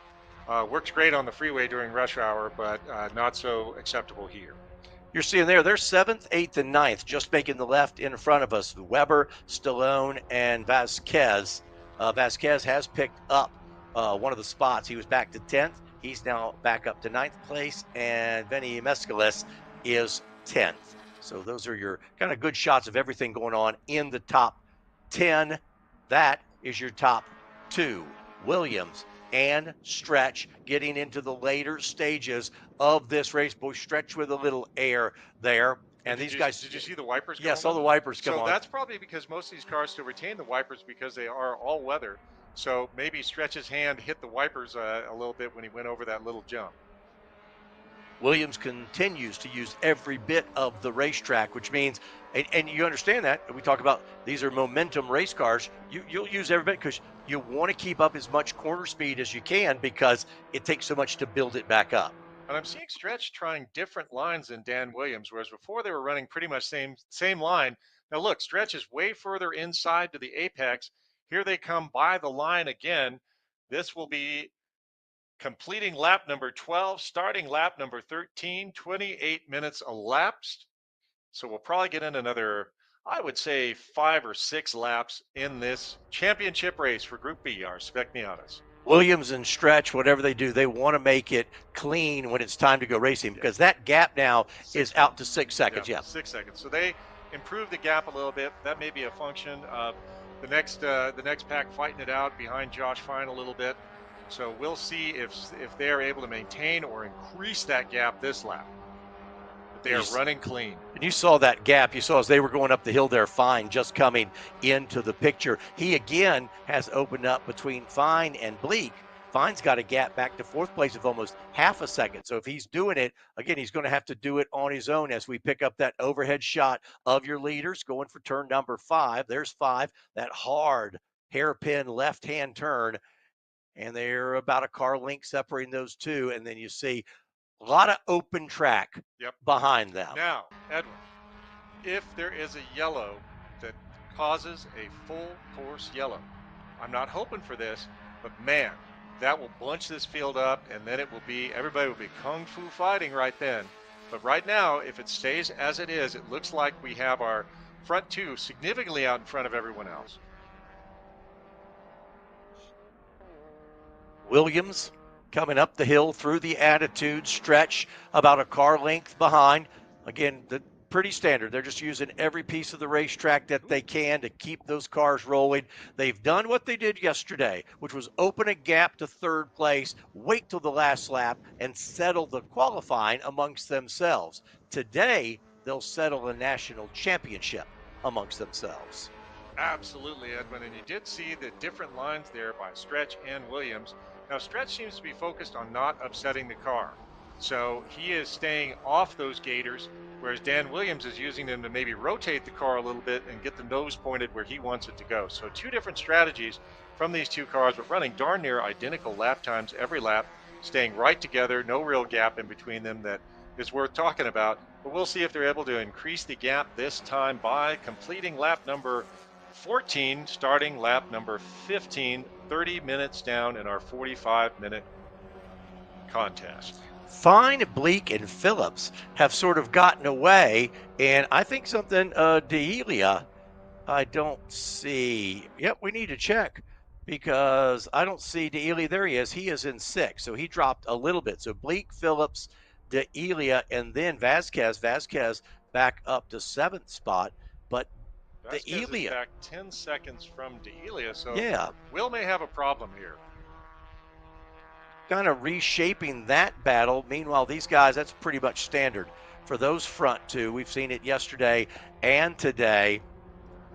Oh, they're starting to catch lap traffic.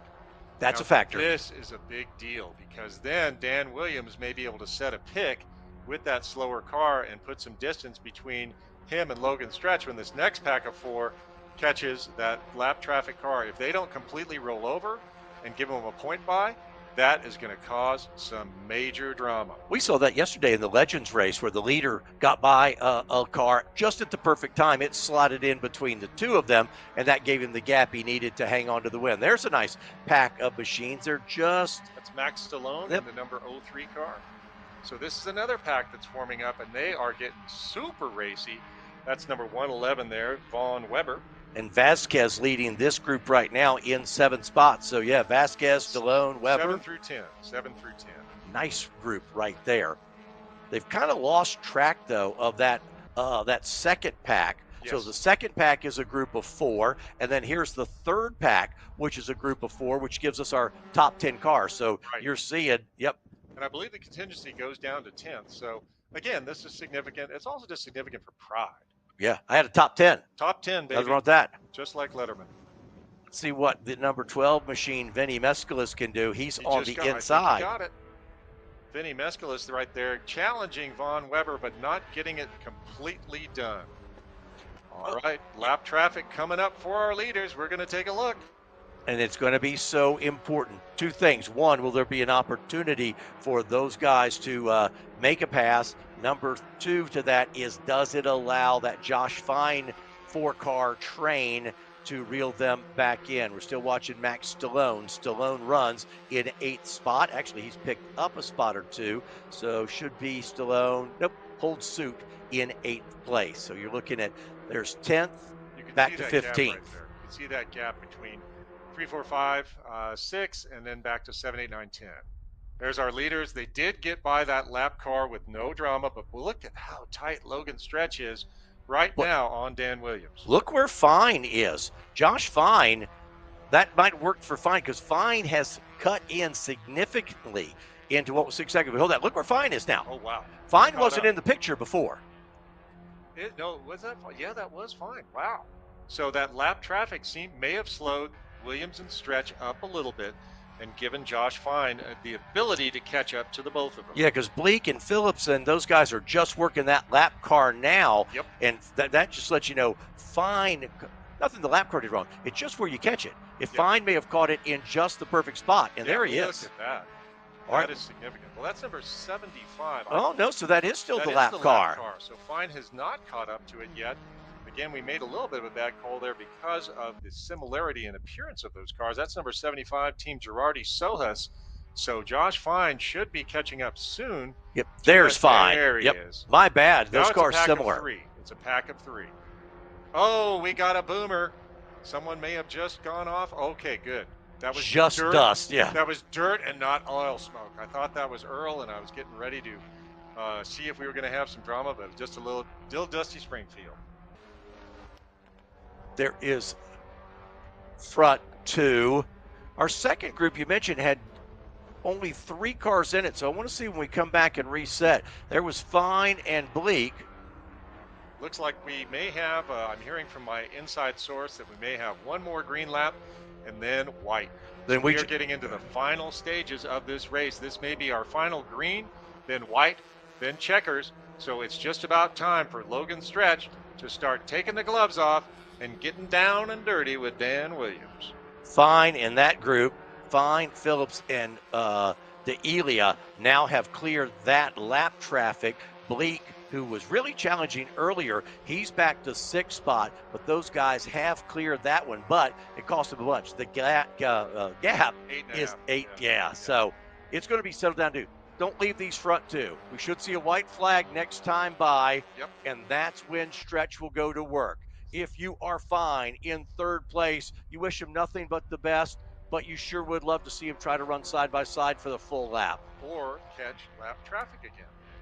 So right now, 15 laps complete. Next lap will be 16, and our final lap will probably be number 17. So we are almost finished with our Spec Miata Championship race. Again, Logan Stretch and Dan Williams. And I'm hearing now from my inside source there's going to be one extra lap because I guess the racing is so tasty you wanted the whole bucket. So again, we have a few more laps remaining, but we are getting into the final stages. I predict when that white flag comes out, Logan will go full tilt boogie trying to get past Dan Williams and get himself a championship in Spec Miata. Absolutely, and he needs to start that move in 15, because that's where it starts. You want to be tucked right in. So you may see him really push right now, all 15, not knowing if white flag is coming out now or maybe another lap, because you want to be in that position. You see, because they've run a different line there the whole race off that corner, but there he is. Now, let me throw a little something else out there. If you win this race, you get an invite to that Mazda shootout I've been talking about. So first place here is not only significant in terms of glory, in terms of cash, but also in terms of what you can achieve later, possibly getting a whole season of MX5 Cup racing. Turn number 14, we may or may not see the white here. Remember, it's a timed race, so it's based on where they're past that start-finish line, and I believe you're going to see the white flag. Yes, white flag, here we go. If Stretch is going to do it, he's going to do it here. You see Williams, trying to kind of jog down the front straightaway. They're all the way over driver's left. Dan took away the inside line. He's allowed to do that. So Logan's going to have to pop around the outside and come around the outside, but Dan really can't come too far back. Oh, boy. Stretch, that's the long way around. In fact, you see he's got him into one, but can he hold it? Here comes Williams back to the inside. Williams with the preferred line. Will he clear him? No. Now Stretch will be to the inside on this corner, and they're running side by side. Stretch up on the curbing. Williams can't get there. Stretch closes the door. Now we ride with Williams. Oh, man, this is great. Last lap is going to be the best lap. Stretch has a little bit of a gap here, using every bit of curb. Williams looks driver's right. They head for turn number 5. You see what Stretch does? He guards the inside, forces Williams to take the long way. Yeah. Wow, Logan Stretch, what a drive. Dan Williams, too. Dan gets an inside line there, but again, Stretch is making him drive around the outside of the line. But again, super clean. They're not touching. They're doing a great job, but if Dan gets far enough up on that outside line, he may be able to get something done. Oh, almost He's a little bit of inside. contact there. They are right there. Wow, this is great racing. Dan Williams with a masterful move on Logan Stretch, trying to come around the outside now. Looks like he's got him. He has clear windshield. He's back in front of Logan Stretch, right into the attitude. Into the attitudes we go. Williams have that preferred line over the curbing. Now you see up the front window of Williams. Here we are, the final lap. They're nose to tail. Stretch is going to give him a push. They're headed down kind of that kink of turn number 12, and here we go. Holy using all of the racetrack. Taking a look inside. Is he going to be able to get that back? May have waited a little too late. We're not sure. Look at that. He's trying to late break in there, get that inside line. Dan Williams goes wide. They both go a little bit wide. Stretch is challenging Williams now. He's going to try an inside braking maneuver. Woo! There's the right-hander, turn 14, sets him up for 15. Nice run by Stretch. They're going to be side by side to the line. Off 15. Can he pop out? Here we go. There's the line. Holds on and wins it. What a great race from those two. Congratulations, Dan Williams. Wow. To be able to recover from that? Holy smokes. Josh Fine did hold on to third place to be on the podium. When Stretch got by Williams, you didn't think there was anywhere else on the track, because they're so evenly matched, where Williams could come back and take that spot. They were side by side for a ton of that final lap. Absolutely, and Williams holds on to it. I didn't think once Stretch got by, I thought we were going to see a repeat of yesterday. And I think what happened yesterday is Williams thought, I'm not going to push it today. I'm not going to do anything crazy today. This was being Saturday. Today, a different story. There is your 2024 Spec Miata NASA National Champion. Provisional. Still got a clear tech, but I have no doubt that they will clear tech and everything will be good. These cars are going to head to the shed for a complete teardown, but congratulations to Dan Williams. That was one heck of a drive. I actually need my inhaler now, because last lap was one of the best laps I've ever seen. And let's note, no contact, no big wrecks. Congratulations to the whole field. Very, very clean race. We had a few cars off here and there, but that is no big deal. It was a very, very nice run by that entire field, and great battles all the way through. Let's go ahead and give you, again, this unofficial result. I'll give you the top 10. Dan Williams in the 38 car, your winner. Logan Stretch, the 98X, in second. Josh Fine, third. He'll take that final step on the podium. Scott Phillips was fourth. Will DeIlia was fifth. Jason Bleak was sixth. Eduardo Joaquin Vasquez, seventh. Vinny Mescalis, eighth. Vaughn Weber, ninth. Max Stallone rounded out the top 10. Taking P11, Andrew Close, then Matthew Stretch, TMC driver. And then we've got Neil Marvin, Lincoln Larson, Team Mountaintop Racing, Ryan Busk in P16, then Brian Cross, Gail Corley, Christopher LaBeouf, and Matteo Sanseri in P20. Picking up 21st spot, and he might be our hard charger, because they picked up 11 positions. That goes to the number 10 of Bradley Rupstoff, and then it's the 22nd position, I should say, Steve Morrison in the 13X. Howard Lukehart, the fourth, was 23rd. 24th went to Mark Lesnar. John Kiblinger, he was 25th. 26th is David Muskovitz. Bob Lemon, 27th. 28th was the Team Girardi Sohus Racing. Mike Travers was 29th. Tyler Dahl was 30th. 31st position goes to Jake Guzman. Then we've got Phil McCannon, David Varco, and Finley Stufkowski finishing in our last position in our Spec Miata championship race. There you see our valiant competitors coming off track, headed for the impound area. They'll be popping out of their cars, and I'm sure Kelsey will be there to talk to them about how things went today. Boy, Edwin, great start to the racing. Our time trial sessions went very well this morning. So now the Spec Miatas showing how it should be done. Absolutely, it's what we expect in this class. You know, since 2008, Hawk Performance has supported NASA members with the best braking products in the industry, combined with a lucrative contingency program for HPDE, TT, and racers alike. Hawk Performance is dedicated to making sure drivers feel confident no matter what the road or track conditions bring. To see how Hawk supports NASA members, visit DRIVENASA.com. Longtime supporter is TrackDayTire.com. Track Day Tire is proud to be the official tire supplier of NASA. NASA members are able to take advantage of TrackDayTire.com's enormous inventory and technical support team focused solely on helping members extract the most from their competition tires on track. You need more information? You know where to go. Go to DriveNASA.com.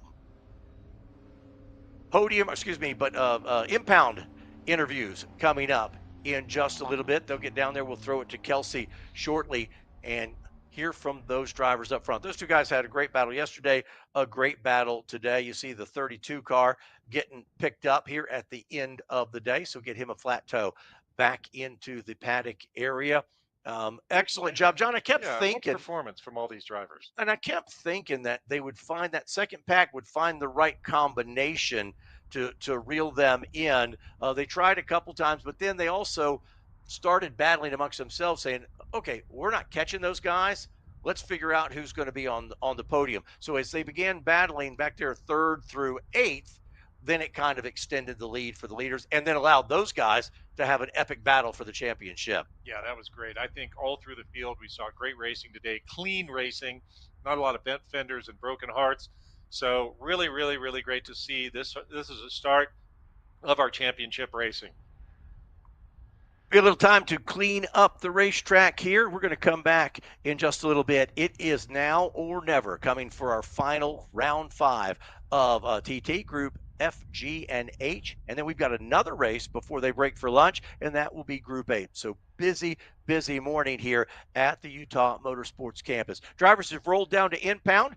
I get ready to crawl out of the race cars. I think you're going to hear some very, very happy interviews down there in the impound. Let's throw it down there and check in with Kelsey. Kelsey? We're here in the impound after a very exciting Miata race, and our winner, as you can see here, Dan Williams, quite the battle all race long. We're going to see if we can grab a couple words with him. When he's finished chatting with his friends, Dan and Logan had such a tight battle. Hey, you got to come over here. What a race! You can't do it without the team. Here's the team, Coach Pinkey. Oh my gosh, what a race! Hold them in. We have a question. And the crew guys. Yeah, crew guys, so good. As Dan's enthusiasm shows, it's hey, I'm a little bit excited. And I'm excited. Okay, so we have to talk about where you made your pass. Is the fastest area of the track, one of the hardest areas of the track. Why did you pick that place to pass Logan there? You know, I planned it out from the beginning. Okay. Give him the whole race to do there. I mean, Logan made it very clear that he was going to try to win the race on the white flag. And then it was really simply just do anything you can and pick any spot you can. And fortunately, there were no moments of errors for me, and it worked out. That was awesome. Well, beautiful racecraft, absolutely incredible. So congratulations, Dan. It's been great to see you all weekend, and we'll see you over at the podium. Yeah. Hey, can I say a couple things? Sure, you can say what everyone wants. I really want to say a big shout out for everybody that makes this possible, NASA and all their gang. I mean, this is just so fun for us, and also Mazda Motorsports. There's no manufacturer that does as much for motorsports as they do. Spec Miata is incredible. They build great cars. They have a whole ladder system with Spec Miata, Spec MX-5, Global MX-5. They just do more for motorsports than any company out there. So big thanks to Mazda for making this possible too. Not only a champion on the track, also a champion of hi, the Mom. people. Yeah, hi, Mom. Thanks, Mom. It's awesome. Thanks, guys. Congratulations, your whole team. Incredible. Let's hop over here, try to talk to Logan real quick. Tough race. We'll go up. We're going to pop down to our 3rd place and come back. He's being interviewed as well. Get him. Get it. We'll come right. Oh, are you guys good? Pull his suit down. Oh, okay. Yeah, absolutely. Hey, how are you? Doing great. Good. I know. Here, we'll cover you up. Yeah. So we're here. Talk to us about your race. You made a whole 10 places back up. Yeah, I mean, it was really all about the start there. It was hectic for the qualifying race for sure. So this race, I was the one that went off into the weeds at the exit of 2 in the qualifying race. So I was back to 23rd at the end of the first lap, and I was just trying to make up ground after that. But this race went a lot smoother. I was on the inside line, which helped. And that start was still crazy, but just kept the nose clean. That's all that really counted. Absolutely. So, Josh, talk to us. I mean, what a race, though, to come back to all those spots, climb 10 spots in a tight field where everybody's on the same lap after lap after lap. How did you even get up to join them again? I think it was just first the tuning on the car. It was really unbalanced to start the weekend, but we just kept at it, kept being persistent on how we were tuning, and big thanks to TJ. He was helping tune the car all weekend. He was running TT as well, so he was out there racing. And my dad, Fine Property, Ian Lacey Racing, all of them helped put the car together. So it was just super consistent the entire race, and it was just hard driving, keeping the nose clean, not making any mistakes was all that counted. Yep. Well, good. Well, congratulations on a great race and a great comeback as well. Appreciate it. We're going to try and grab Logan real quick. Sounds good. See you next year at the championships. Yep. All right, Logan, if you have a couple of seconds to talk with you, what a race. Leading along, I know that it came out right there at the end with you as well, but I do have some good news. Yesterday, you were our pole winner, so you get a really cool hat, which is super fun for our friends at OG, and also $100 to spend in the gift store. Can't complain about that. Awesome. So talk about this race. Oh my gosh, you and Dan battled the whole time. Yeah, I kind of knew before the race that I just wanted to push him just like I did yesterday. I feel like we had the rest of the field covered on pace, so if we could just get out and not fight, that was going to be the way to go. And for 40 minutes, that's what we did, and then I could kind of tell throughout the race that he just had a little bit more pace than me through the tight stuff, so I knew it was going to take a last lap move to make it work. I had to wait until then, and he just ran such a good last lap, I couldn't get him. So hats off to him. He absolutely deserves this win. But yeah, just super thankful for everybody who got me here, my team, my guys, my family, Jim Drago at East Street Racing who builds our motors. I just can't thank everybody enough for giving me this opportunity. Well, I cannot tell you, it was a great, exciting race to watch. We can't wait to see you again. Hopefully you get 2025 championships. Making a trip out. We will try. It's a lot closer to home. So. That's good. Excellent. Yeah, absolutely. Well, we look forward to seeing you there. Great racing this weekend. Congratulations again on everything. Thank you. Awesome. We're sending it back up to the booth. Edwin and John, get ready for our next group of racing. Oh, get the crowd.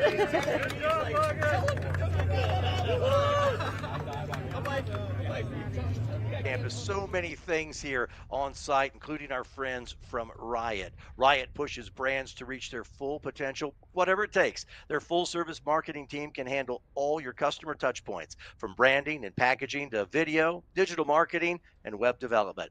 NASA worked with Riot to brand and design the 2024 National Championships. You can learn more about Riot at weareriot.com.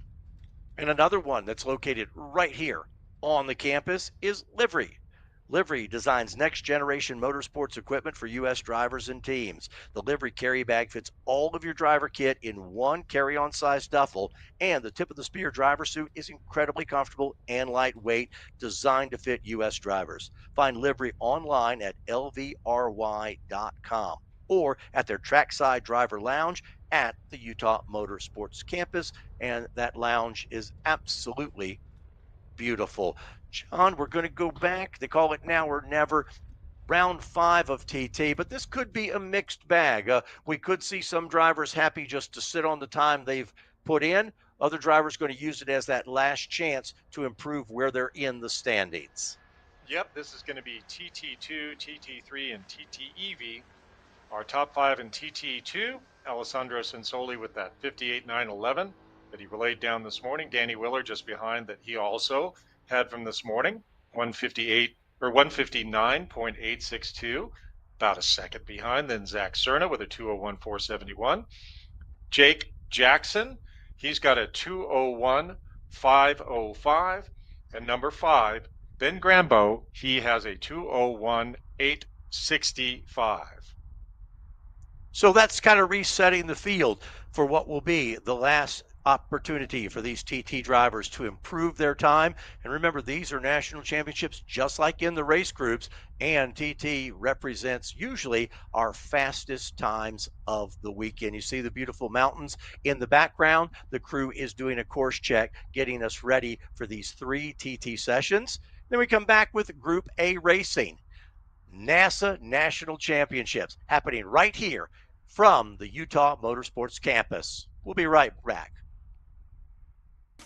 You've reached Riot, where good motherfucker is made by our polite, well-spoken team. I be taking off, keep going on, and I resume. Turn it all the way up like we filling up balloons. Already a winner when I came up out the womb. Moving like a conference call at work.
Okay, track day checklist. Let's go. You got your gloves, your helmet, water, snacks, sunscreen, your car is prepped and ready to go.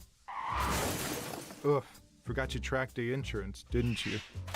If you want to be covered for the whole value of your car, you need high-performance driver education coverage through Hagerty. We'll get you a policy for track days, time trials, and more in less time than it took you to apply that sunscreen. Hagerty, let's drive together. You've reached Riot, where good motherfucking is made by our polite, well-spoken team. I be taking off, keep going on, and I resume. Turn it all the way up like we filling up balloons. Already a winner when I came up out the womb. Moving like a conference call at work. And welcome back to the 2024 National Autosport Association Championships. We are live from the Utah Motorsports Campus. NASA marketing partners include Toyo Tires, OG Racing, Lifeline Fire, Riot Motorsports, and Toyota. So, John, it is all on the line here with these final 3 TT sessions divided into their 3 run groups. And again, we may see some improvement. We may see a stampede to get on the track, or we may see drivers sit on their time. Also, it would be surprising. Drivers who are doing double duty may go ahead and say, hey, I want to get ready for race time. You may not see me out right now. Right. You know, it really depends on whether you think you're going to do better or not. And it also depends on whether you are supersizing. So we are trying to figure out kind of what's going on, whether we'll even see anyone out here for these last sessions. They have this titled as Now or Never. So this is the final time trial sessions of the weekend, your last chance to achieve a fast lap time, or perhaps even try to get the triple T crown by running 2 very consistent times in this session.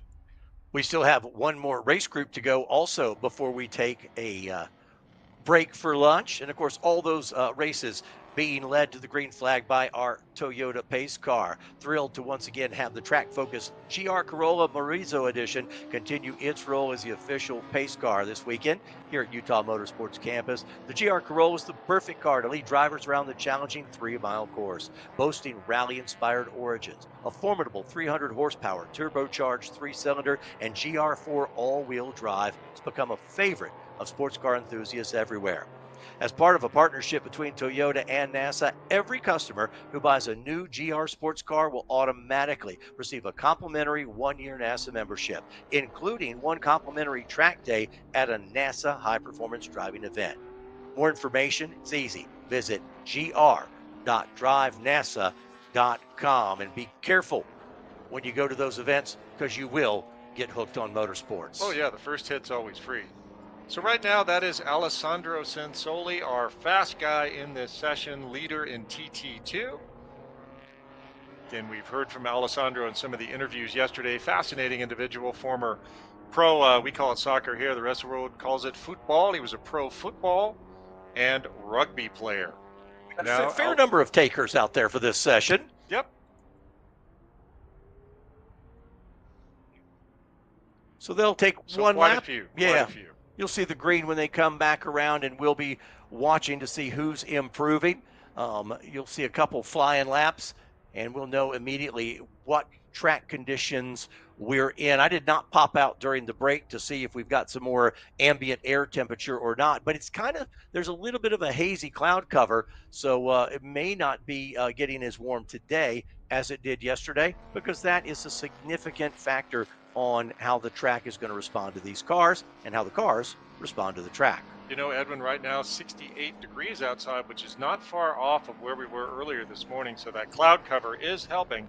Predicted high of 88 today, which is just about like yesterday, but I think everybody is out right now because they want to make sure that they get that last bite at the apple. Coming through the backside of the track, and when they come down this front straightaway, green flag will wave, and that means you are on a flyer. Those laps will be timed. All the laps are timed. If you are out there and the checkered comes out, your flying laps, once the checkered's out, will continue as well. Once you take the checkered flag, then your session is over. And also, John, you mentioned if anybody has an off or an incident, that session is over for them as well. I did talk to Dr. Greg Greenbaum earlier, and he did clarify 2 off is fine, 4 off is not. If you have a tank slapper that causes somebody else to have to lift, that is also a DQ. Well, we talk about drivers coming from far and wide. You're riding with one.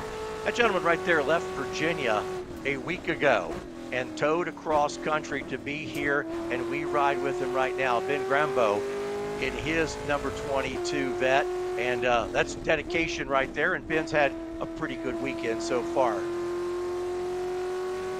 Remember, we'll get times. They've got to do that complete lap. Once they do, we'll start getting times. We can compare to where they are from their earlier sessions. Ben in TT2 on You Ride With Him right now. Let's go for that ride.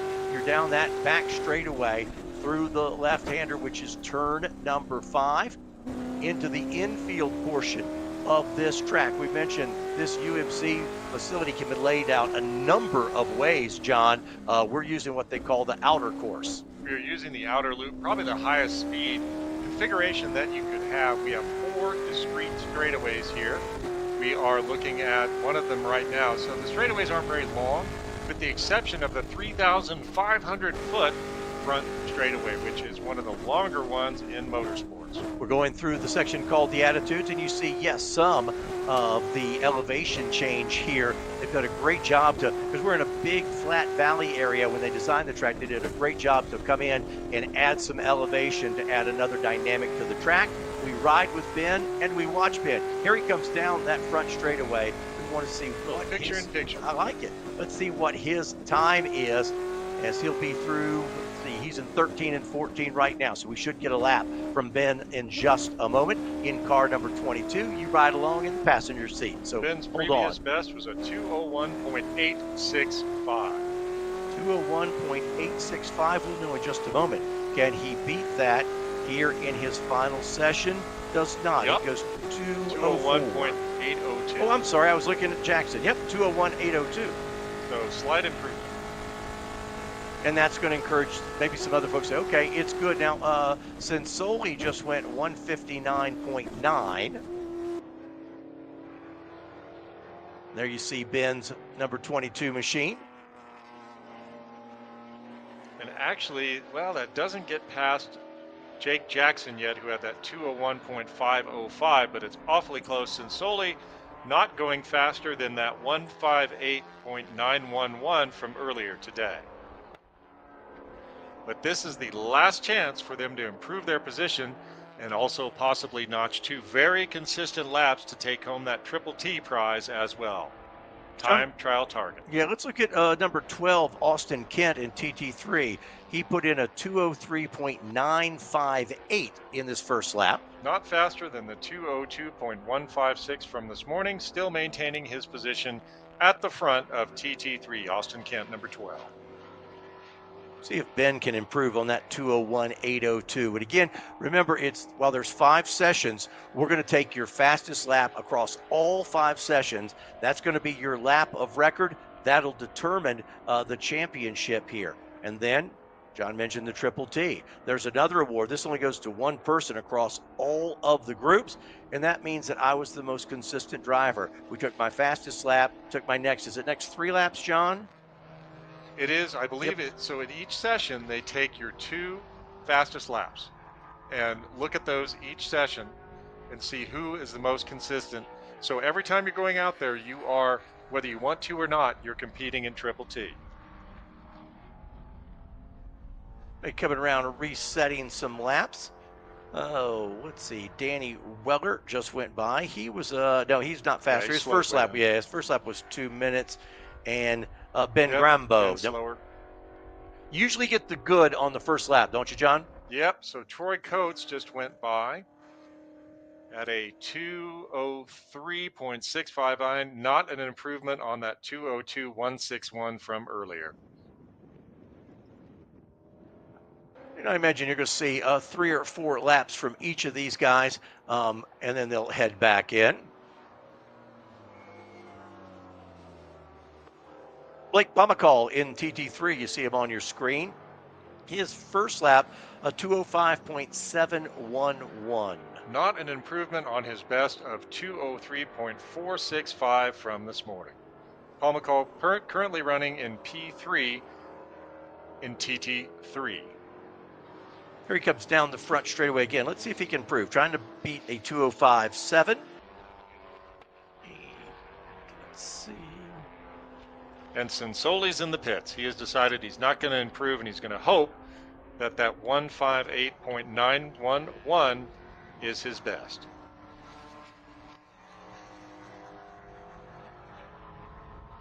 Taking a look again at Blake Pomacall there in his BMW. We'll have him set another lap here again, 2:05.7 on his first lap. There's the number 50 car of Kelly Hatcher. Blake is coming. It looks like he slowed way off, so he's going to come down for a cool down lap. Let Kelly Hatcher get on by. Kelly currently running P4 in TT3 with a best of 2:04.872. So Kelly's best time in this session was a 2:05.379, so not an improvement in this session. So Grambo go by. He looks like he's still on a flyer, but let's see if he can improve. And there's Cantino in the 72 machine. Yep, Joe Catneo out there in his Civic TCR. We're going to follow him around a bit. Joe's best time so far, a 2:04.146, running P9 in TT2. And I'll tell you, Ben stands on that 2:01.8 in this session, does not improve on his most recent lap. Yep, but that was better. That 2:01.802 is his best this session, whereas best before was a 2:01.865.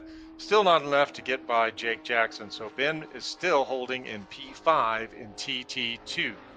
Cliff Curry in the 44 car, a 2:03.3 so far in this session. You see Ben is on a cool down lap. You see the back of that yellow number 22 vet. So he's going to take a cool down lap. And, you know, perfectly, that's exactly what you do. But also, guys are so good. They're giving a point by. They're letting the other cars know, hey, if you're on a flyer, I'm going to give you all the room you need because I'm done, as we watch the 44 of Curry still on track, and he still seems to be at speed. Well, it's nice to see them working together. The group of racers, the guys and gals out there, these racers all working together, knowing that they don't want to put the bad mojo on somebody else. So, hey, if you don't think you're going to get it done, give your buddy a point by. Let him or her go by and notch a fast lap for themselves. Let's all work together. Watching that number 240, that's Cameron Lane. Lane's fast so far in this session, a 2:03.6 for the TT3 driver in car number 240. There goes Lane.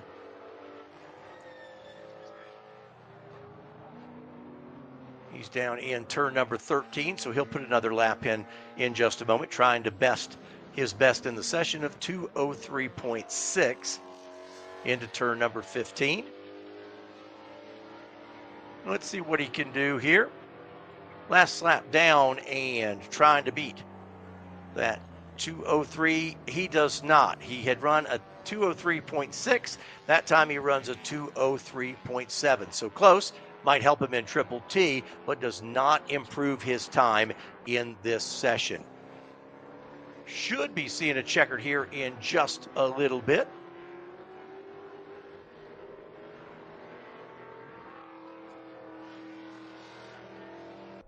Sinsoli has gone to the pit area. Kent, Jackson, Cliff Curry, a couple guys said we've gotten the best that we can get. We saw Ben Grambo on his slow down lap. He has gone into pit road as well. So they, like I say, typically we have seen those best laps come lap 2 or 3 once you take that green flag.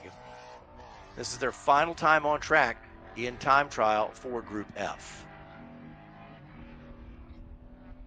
And Edwin, I have a little bit of data now on TTT. Thank you to our timing and scoring staff. So it looks like so far up to now, the best time trial target driver is Mr. Austin Kent.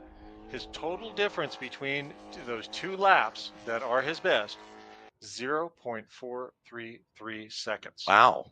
That is amazing. Looks like Andrew Dunn is not too far off with a 0.977 delta. So far, Austin Kent is our TTT leader. So we'll see if anyone in this session perhaps can improve their average. And Very again, cool. what's nice about that is across all of the TT group. So it's not about how fast you are in that competition. It's about how consistent you are across the entire weekend. I like it. It's a great idea. I can't imagine the math involved and also the skill from our timing and scoring staff to be able to pull that together. All of it from the mind of Dr. G and a very cool auxiliary competition for time trial. There's Danny Weller in that machine. He's down the front straightaways. Best lap right now is a 2-minute 0.505. So Weller does not improve. So Weller's best lap in this session will be 2.505 for Weller. All right, Blake Comical took a little bit of a cool down, and now he is going to try to get in one final flyer.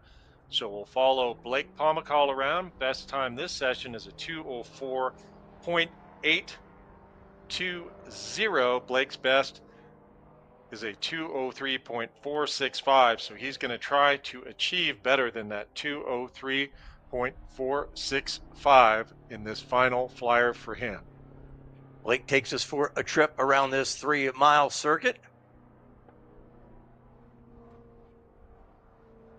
So Blake now may be on a cool down. As you see him on the back side of the track, he's headed for turn number 5 right there.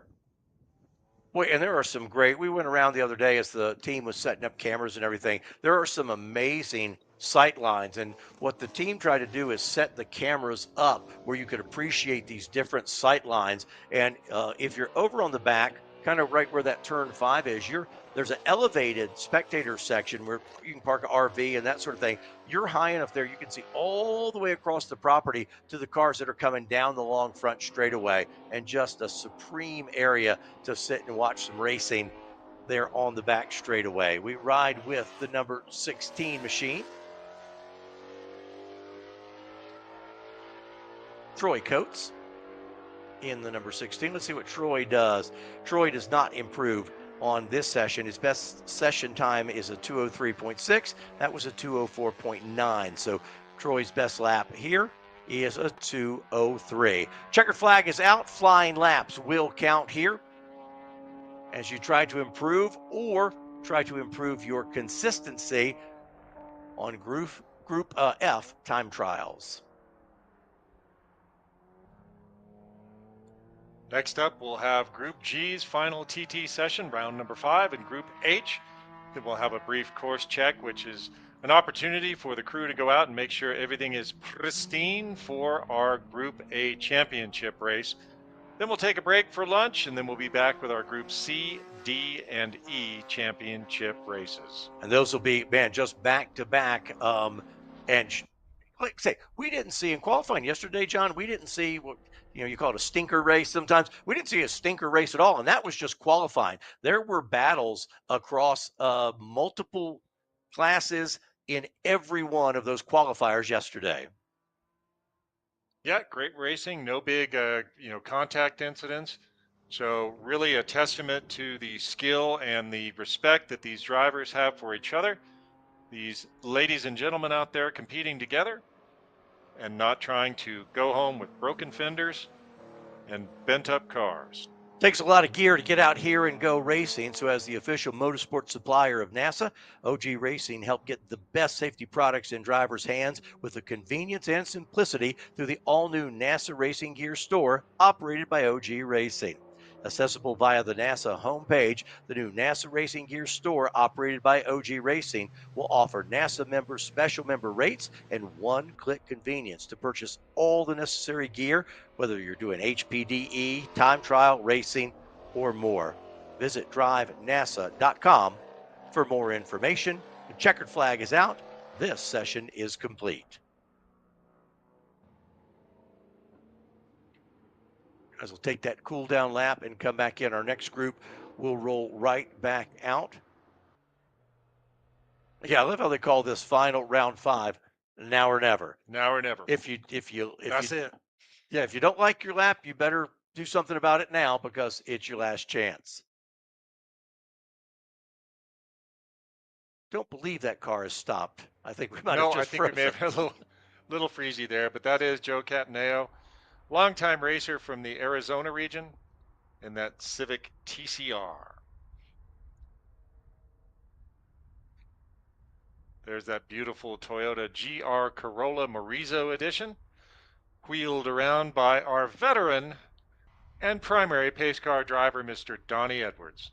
John, now's a good time to talk as I see the pace car because our first race today, Spec Miata, all one group. But one thing that makes NASA so unique is talk about the way we start these races because you're going to see some different ways to start a race than you may see. And tell us about those flying waves and standing starts because it's different. Well, the flyers are what we've seen so far. So field comes down, controlled by pace car. Pace car pulls off, the leader, the pole sitter controls the pace of the field. Everybody goes green, and then boom, you're gone. Now, with the standing start, that's where you see a little drama. They'll come down on the front straight, they'll line up, they'll stop. Then the starter will have a rolled up green flag. The starter will unfurl the flag, and then as soon as the starter twitches and starts to wave that flag, they're off. Now, it's not when the flag is displayed. Sometimes that's a mistake, and someone will burp a little bit. Now, the drama that can come with a standing start is, let's say, and I've had this happen to me. I had it happen when I drove my AIX car, White Lightning. I got so excited that it was a standing start, I stalled my car on the start. And so I was in AIX, which was the fastest class. So I'm sitting there frantically punching the starter button, trying to get it to refire. Here goes AI. Here goes CMC. Thank God nobody hit me. But that is a terrifying and a real sinking feeling. Finally, my starter button hit right in the middle of CMC, and I was able to roar away. But that is a sinking feeling, not only in the car, but up in the tower to see a stalled car on a standing start. We've got 2 more rounds or final rounds for Group G and Group H coming up in just a little bit. Utah Motorsports Campus, boy, they have treated us well this weekend, and we still have some of the best races of the entire weekend coming up in just a little bit. Again, a couple more TT rounds, and then we go to Group A. We'll be right back. You're watching the championships live from the Utah Motorsports Campus. Quick break. We come back. Boxing this lap, boxing this lap. There ain't no debate.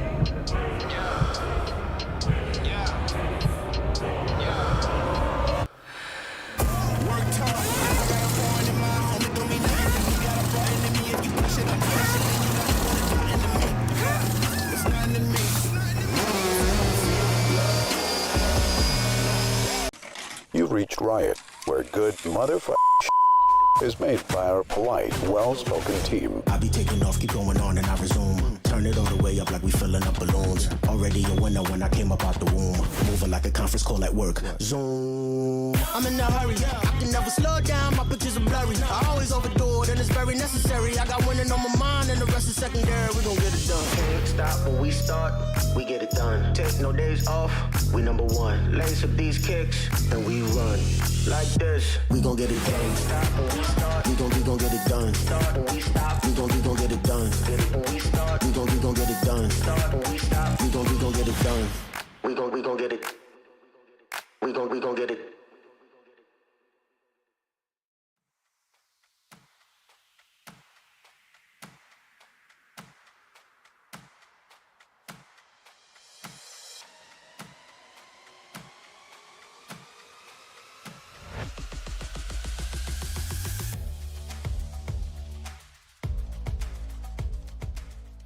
Lifeline is a performance-based business, and we're an engineering solutions business.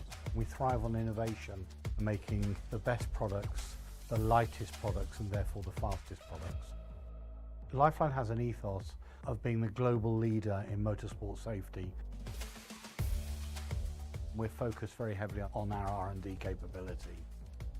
A lot of our energy is focused now towards EV, different powertrains, biofuels, synthetic fuels, and that allows us to develop exciting new products. Everything that we design, we then validate and we approve if it requires an FIA homologation. And we do all of that in-house. I'm very, very involved and hands-on in that process. And we do spend a lot of time doing conceptual thinking and trying things that do work and don't work. Since 1994, we've steadily grown the business and diversified into other sectors such as defence and aerospace. We're a global business. We export to 43 different territories throughout the world. We want to be perceived as the global leaders in motorsport safety, and we believe that being champions of safety will get us there.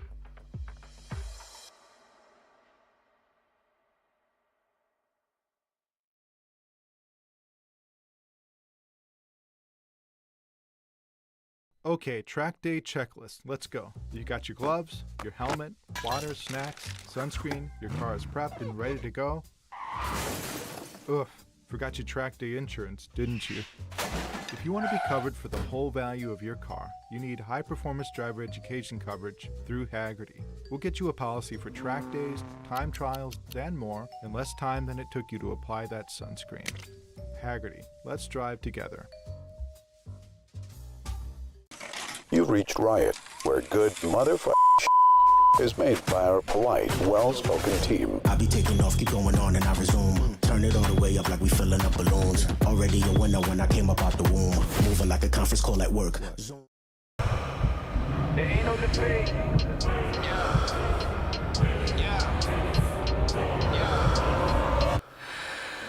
Worked hard. I got a phone in my homie, do me nothing. You got a button in me if you push it, I'm pushing. And you know you put a gun in me. It's nothing to me.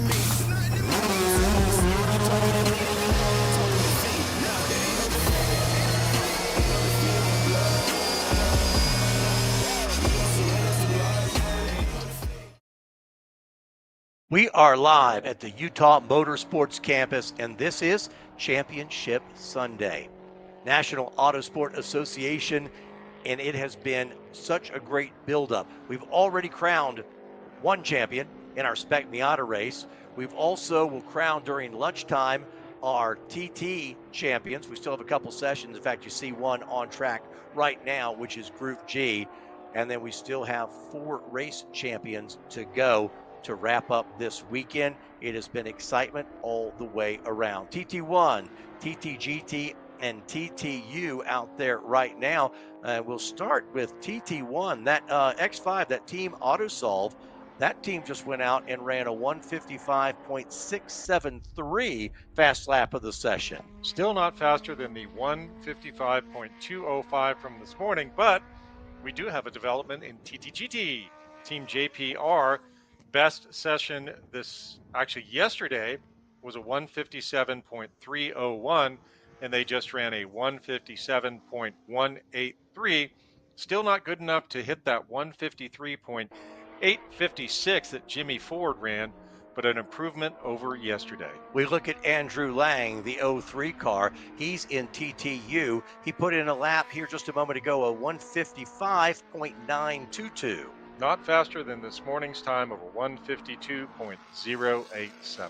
He gets faster there, but not fast enough, 154.337, so he still stands on his existing time.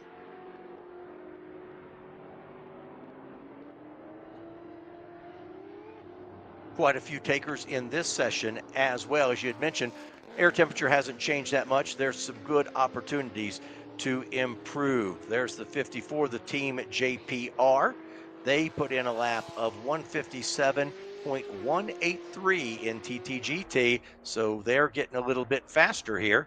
157.183 for Team JPR. That's your TTGT class. We are a little bit warmer, currently 81 degrees. We Getting are up there. monitoring some storms, Edwin. We are looking at some storms down in the southwest of us, down towards the Nevada border. Don't think those will touch us, but we'll keep an eye on that. But again, still pretty good weather conditions, 81 degrees, significantly warmer than the 60s it was this morning. John's weather report brought to you by Livery. Livery designs next-gen motorsports equipment for U.S. drivers and teams. The Livery carry bag fits all of your driver kit in one carry-on size duffel, and the tip of the spear driver suit is incredibly comfortable and lightweight, designed to fit U.S. drivers. Find Livery online at lvry.com or at the Trackside Driver Lounge at the Utah Motorsports Campus. And Team AutoSolve did go a little bit quicker. They ran a 155.454 as opposed to their previous best of 155.528. Now they are trying to beat the 155.205 of Clayton Yates, so we'll see if AutoSolve can find another 2 tenths in order to take the crown in TT1. Currently running in the second position in TT1, trying to dethrone Clayton Yates, who owns the TT1 crown right now. There is David Lockwood in the 42 car. That's a TTU machine. His first lap was a 2:01.5. We're going to see if he can improve on that. Again, a 2:01.5. That's his best lap, let me clarify, in this session in the 42 car. So Lockwood through 13, 14, and 15. Right there's turn 14. So he'll set a lap here in just a moment. Lockwood in the 42 car. That car has been on track a bunch lot this weekend. A lot. Also running in GTSU with that big gaggle of GT3 Cup cars. So getting the most out of the weekend, supersizing as it was. Lockwood goes 2:01.5, so he improves in this session, but how does that compare to the rest of the weekend? David's best so far was this morning a 158.993, but again, this gives him a sighting lap for this afternoon's race, so it is useful. So we'll pick up August Faulkner now on track. August right now, best time this session is a 157.025. Does not touch his 155.809 from this morning.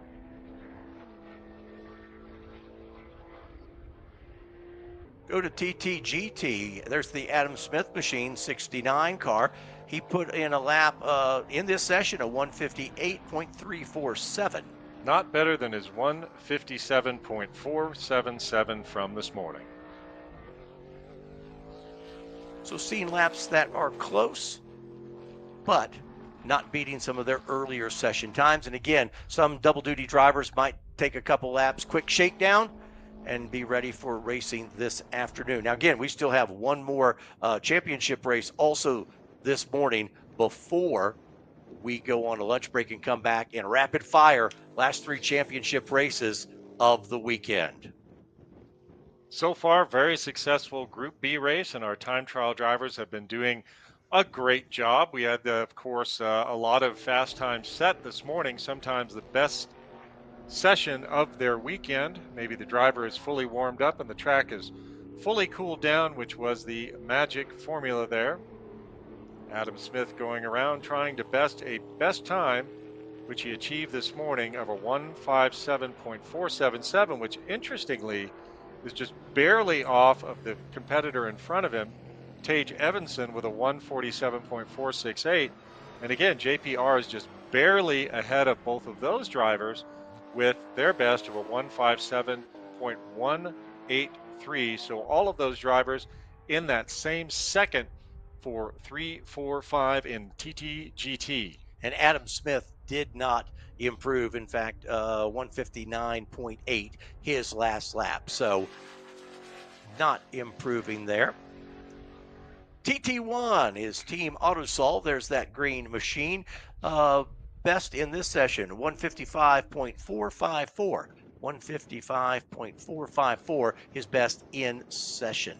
Slightly better than the 155.528 from yesterday, but not faster than Clayton Yates's 155.205 from this morning. Again, top 3 in TT1, all within the same second of 1 minute 55 seconds. And Yates did go out in this session, banked a lap, but it was not the fastest of the weekend. He did about 4 or 5 laps. He's in the pits now, so he'll stand on his earlier time. Again, that is a C6 generation, the 6th generation Corvette. Those are starting to get awfully affordable on the used market, the C5 and C6, the 5th and 6th generation Corvettes. Really amazing machines. I'm lucky enough to have a Corvette C6 in the garage at home, and it consistently, absolutely scares me when I lay on the loud pedal. So just imagine what you can do with a little more sauce, some wide, sticky tires. Those are great, great cars, and definitely one to take a look at if you are looking to get into doing track work. There's our good friend Darren Griffin in his Fox Body Mustang. Has a 79, well, actually, I think that's an 85, 86 style front end, but that one's flattened out and just has stickers for headlights. That generation of Mustang, we call it the Four-Eyed Pride. He's trying to improve on a 209.399. That's his best in session, that 209.399. A couple cars now have said, I like my lap. I'm going to sit on my time for now. So we can see all the way across to the back from our perch here in the tower. And I can see Darren going through the attitudes, and I can see chasing him up the hill is that green Team Autosolve machine. And again, the sight lines, for as big and spread out as this racetrack is, some of the sight lines are exceptional for watching motorsports. There's not a bad seat in the house, Edwin. I mean, you can see everything here pretty clearly, and it really is laid out to be enjoyable both for the driver and for the spectator. Darren Griffin there pointing by Team Autosolve. Good sportsmanship. Darren's best time so far in this session is a 209.399, which is his best time, because before his best time was from yesterday at 210.573. So Darren is going faster today in TTU. Andrew Mallon on screen now in the 3 car. That's a TT1 car. His best lap in this session is a 203.037. Not better than his 159.976 from the very first session yesterday. And you never know when you're going to set that fastest lap for yourself. So see what Malin can do. But like I said, he's been, last lap was a 204. Lap before that was a 203. He'll try one more flyer, see if he can improve on his time. And if not, he'll stand on that time. For what you say, it was from the very first session on Friday? Very first session. So you never, that's what's so interesting about it. You never know. Out of 5 sessions, it could be any one of them. When is my best lap coming? You're not going to know until the weekend is over. Malin will see what he can do, try to improve on that. That's a TT1 driver. Checkers are out, but flying laps will count. Here comes Malin. He's going to try to be a truth. He does it, John. He'll stay on. His best lap of the weekend is going to be from Friday afternoon. You never know when it's going to happen. You never know. The 2 drivers that improved this session were Darren Griffin and Team JPR. So that was improvements in the very last session of their day. Team Autosolve might still be on a flyer here. His best lap is 1:55. We got more time trial coming up live from the Utah Motorsports Campus. We'll take a quick break. We'll be right back.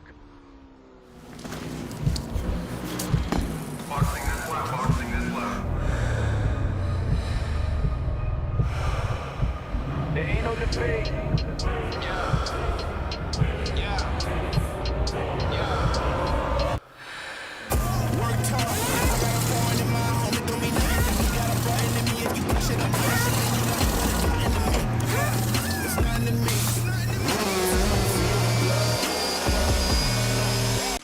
You've reached Riot, where good motherfucking is made by our polite, well-spoken team. I be taking off, keep going on, and I resume. Turn it all the way up like we filling up balloons. Already a winner when I came up out the womb. Moving like a conference call at work. Zoom. I'm in a hurry. I can never slow down, my pictures are blurry. I always overdo it and it's very necessary. I got winning on my mind and the rest is secondary. We gon' get it done. Can't stop when we start, we get it done. Take no days off, we number one. Lace up these kicks and we run. Like this, we gon' get it done. Stop when we start, we gon' get it done. Start when we stop, we gon' get it done. Get it when we start, we gon' get it done. Start when we stop, we gon' get it done. We gon' get it. We gon' get it.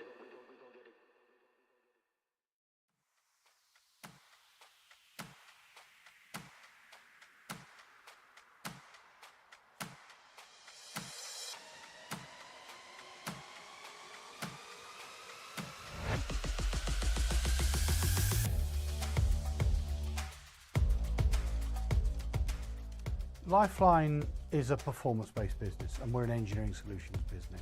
We thrive on innovation, making the best products, the lightest products and therefore the fastest products. Lifeline has an ethos of being the global leader in motorsport safety. We're focused very heavily on our R&D capability. A lot of our energy is focused now towards EV, different powertrains, biofuels, synthetic fuels. And that allows us to develop exciting new products. Everything that we design, we then validate and we approve if it requires an FIA homologation. And we do all of that in-house. I'm very, very involved and hands-on in that process. And we do spend a lot of time doing conceptual thinking and trying things that do work and don't work. Since 1994, we've steadily grown the business and diversified into other sectors such as defence and aerospace. We're a global business. We export to 43 different territories throughout the world. We want to be perceived as the global leaders in motorsport safety, and we believe that being champions of safety will get us there.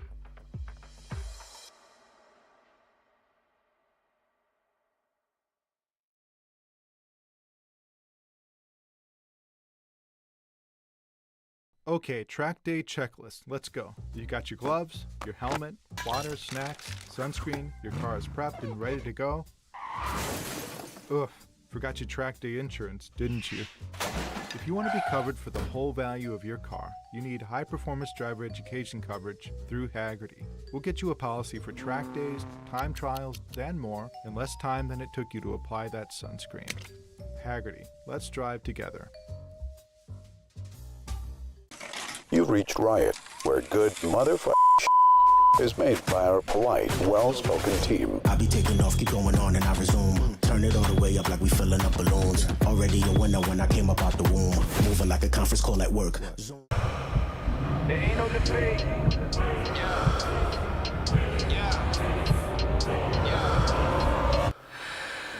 Worked hard. I got a point in mind. Only do me nothing. You got a button in me if you push it, I'm pushing. And you know you want to talk into me. It's nothing to me.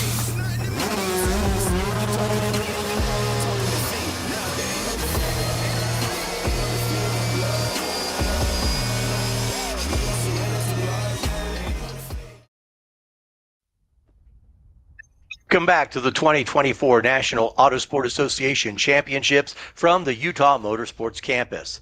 NASA marketing partners include Hagerty Motorsports. As a NASA official partner, Hagerty Motorsports offers time trial and HPDE participants track day insurance on their personal vehicles against damage while participating in NASA HPDE and TT competition. NASA members also are eligible to receive a 5% discount on collector insurance through Hagerty. Visit DRIVENASA.com for more information. John, we have some TT results. All right, provisional results for our first group are that we saw this morning. Our Group F racers, this is TTEV, TT2, and TT3.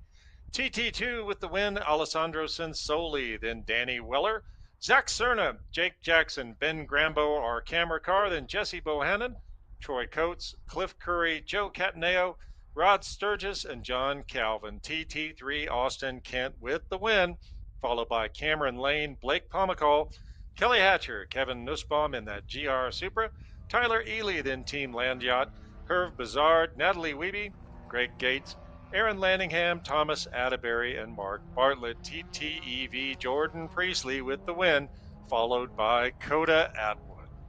So now we've handed out a couple of championships, Spec Miata and our first completed TT group. John, thank you. I think it's so important we get a chance. Sometimes it gets busy, but we get a chance that we can go through those full finishing orders. I think it's so important. After the races, we'll give them to you unofficial. You can go back to the NASA Championships page to get official results after post race. But I think it's so important every chance we get to give a lineup, give you full results just to recognize those drivers who've committed so much to be here. We've got Group H on track right now. So Group H, this is their final run through, TT4, TT5, and TT6. Green flag is out, and we'll start getting some flying laps here in just a moment. And again, quite a few takers on this session as well. Yeah, that's cool. Yeah, we weren't sure. Yeah, when we left last night, what happened? Yeah, I was certain that we'd have crickets, and there would be a cut. The last sessions, nobody would come out, but this one almost looks like the. It looks like the complete field is out there. There's Pramesh in that cool Toyota Celica, and we are hearing from some of our stations that we are getting a little bit of wind now, so that could be significant. That's why you may see a little bit of shakiness on the cameras. We'll keep an eye on it for you. Green flag again is waving and flying laps are underway. Scott Smith and the number 44 in TT4. He's the first one to lead him by. 59 car, you're looking at Team Vincent Miller. That's a TT4 car. That's that long run down into turn number 1. There's the 59. Vincent Miller team. Into turn 1, but back in, steps out just a little bit and begins to head up the hill. So we'll update you. And what we're doing here, just so you know, is I'm giving John the best lap here, and he's looking, he's like, nope, more? Nope. That was better. No soup for you. You come back 2 laps. Dang, Ed, I got to tell you, it makes me kind of sad because I think this generation is probably the end of the line for the Camaro. And that's killing me. I mean, the Mustang seems to be eternal, but these are such good cars. And, you know, the world has changed where we're not seeing, you know, we're seeing everybody's just all SUVs now. So it's sad to me that the Camaro may not make it another generation. And that look on track is just so iconic. Yeah, beautiful car. Sad to see that. You know, I was really bummed when the Firebird went away. And now to lose the Camaro, just straight to the heart. Now, here's the good news, because the world of, you even touched on it with some of the Miatas, you know, opportunities putting vintage cars on track and everything. A lot of these cars will continue to race on for years and years to come. Right. But you just won't have that new generation coming out. We are on flying laps.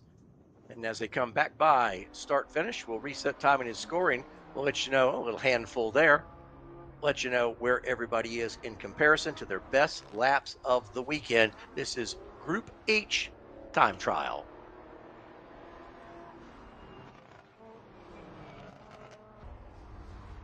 All right, Team Vincent Miller trying to improve on a 204.832 from this morning. Now, the top 3 in TT4, super tight.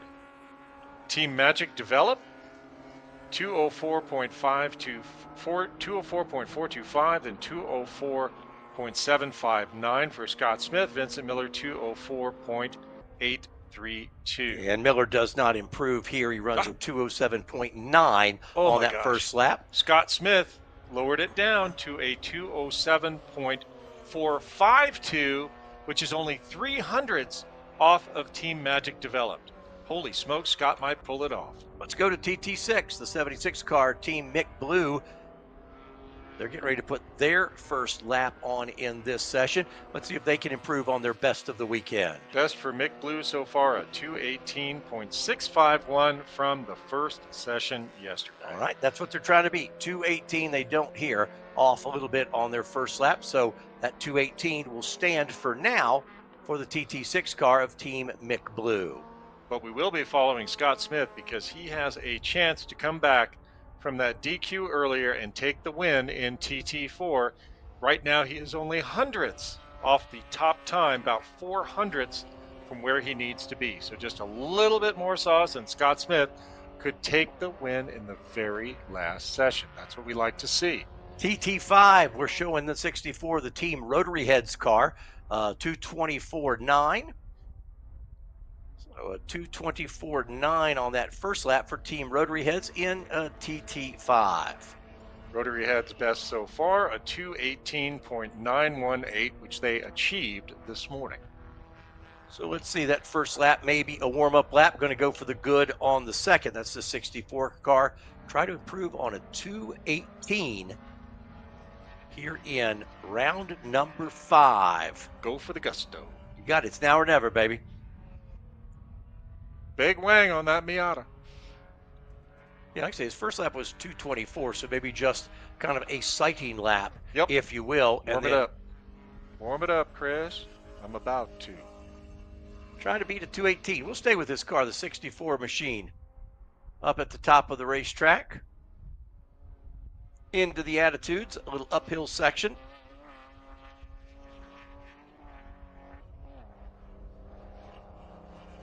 Takes a little bit of curb in there.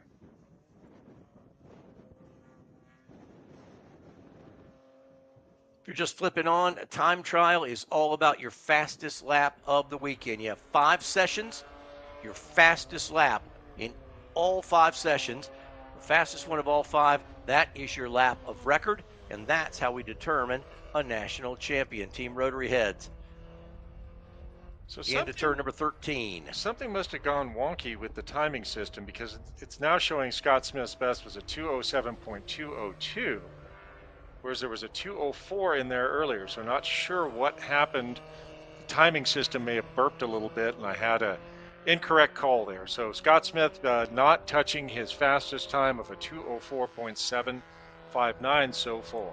And Team Rotary Head still off a little bit in this session. They just ran a 226. They're chasing a 218, run a 226 there. So that 218 from this morning session looks like it'll end up being their lap of record here in this session.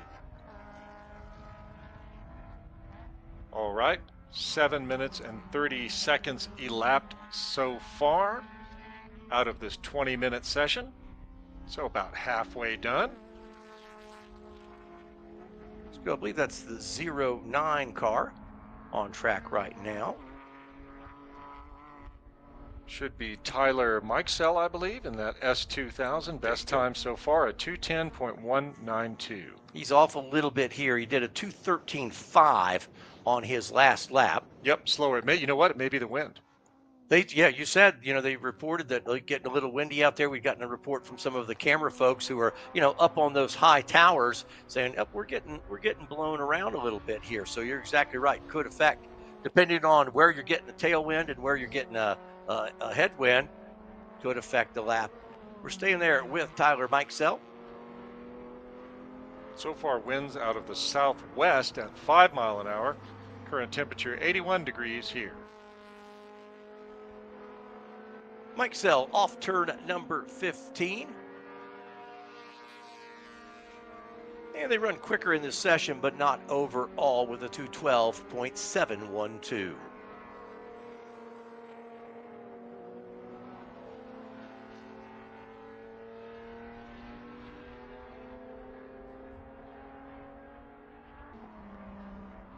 Most cars using as much of this session as they can. A couple guys have decided to pit, but most cars are using the bulk of this session because for some of them, it'll be the last time they're on track for this weekend. Some others dialing it in for racing later today.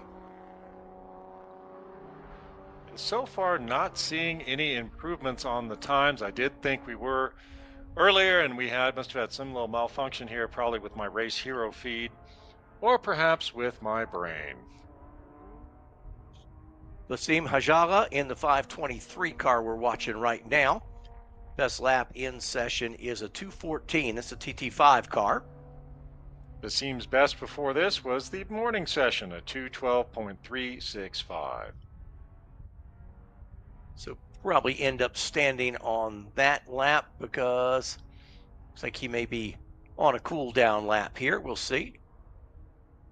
Final time trial session of the weekend, Edwin. They've got to get it done here if they're going to get it done. And very nice during we'll take a break in a little bit for lunch. And the reason that's done is not only give everybody a chance to take a quick break, but also that is when they'll do the TT award ceremony. And they'll do that during the lunch break. So a chance for those drivers to be in the spotlight and shine. By the way, follow up on the different NASA websites when this is all done, because there's a ton of content there that you don't see in the live stream. So there's a lot of photography. We mentioned Herb a couple times and some of the other folks creating that content. So please follow up on website, the other social media channels, and you'll find additional content about this weekend.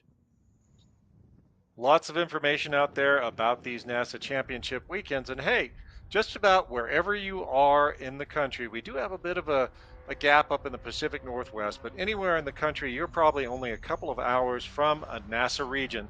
You can get on track very easily with HPD1 or the Hyperdrive program. Don't ever think you can't drive on a racetrack, because NASA will make it happen for you. A welcoming, friendly program open to everybody. Talk about cross country. This championship moves next year, a brand new location for the championship for 2025. First visits to the Ozark International Raceway, run by the Pesic family. We did get yesterday to talk to JR and James Pesic, the two owners and operators of that track. And man, they have great ideas and great things are in store for Ozarks. And next year we'll be there right smack dab in the middle of the country. Going to check in. That's Caitlin Singler in the 22 machine. John, just by chance, we ended up at the same restaurant with them for dinner last night. And I'm telling you what, their passion and their excitement for what could come next year was unbelievable. They're throwing out all sorts of different ideas to make it just one of the most memorable championships in history, and they've just got different ideas and bouncing off ideas, and hey, what can we do for people to really appreciate what we're doing? You got that from them yesterday, and they're all about, yes, they built this amazing track and this amazing facility. How does that affect the experience of the drivers, the families, the spectators, and the fans? They've incorporated all of it. Well, it makes it a great experience for everyone. They're very competitor focused, which, you would expect that with their background. So it is awesome to see that, and I cannot wait until we get out there to Ozarks International Raceway. Number 45, that's David Bischofberger. His best lap in this session is 209.2. He's a TT4 car, so right along with him. Saw that. You saw that yellow and red stripe. That's a debris flag. And we actually saw in the camera there just a small piece of something that fell off of a car. I don't know if it's a little piece of body work or something, but that's just to let them know, hey guys, there's something in the track. Don't run over it. Very quick clean. So we ride with the 45. Not too much left in this session. Some cars have already come on to pit road. I see the 59 machine, the Vincent Miller team, on pit road in front of us as we continue to ride with Bischofberger in car number 45. David's best time so far was achieved this morning at 2:08.136. He has not improved on that in this session. Best time so far, a 2:09.244 in this session for David Bischofberger. A few more cars rolled in, but we still have a couple out there on flyers. One more chance the last couple minutes to improve where you are in this TT session. It's round 5 for Group H.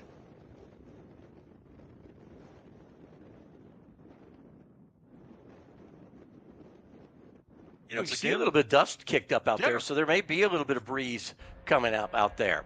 Well, and I'm not sure I believe that 5 mile an hour from my my WeatherBug app, because I'm able to look out at the sagebrush here, and I'm seeing quite a bit of motion from the shrubbery. So I think the wind may be a factor later today, and maybe that sail down to the southwest of us, down in southwest Utah towards the Nevada border and the Arizona border, may be something that will come into effect later on. We will keep an eye on it as the 45 comes by, and Nope, can't improve. Good lap. They did a 209.949, but their best in this session was an 09.244. Up the action with this car.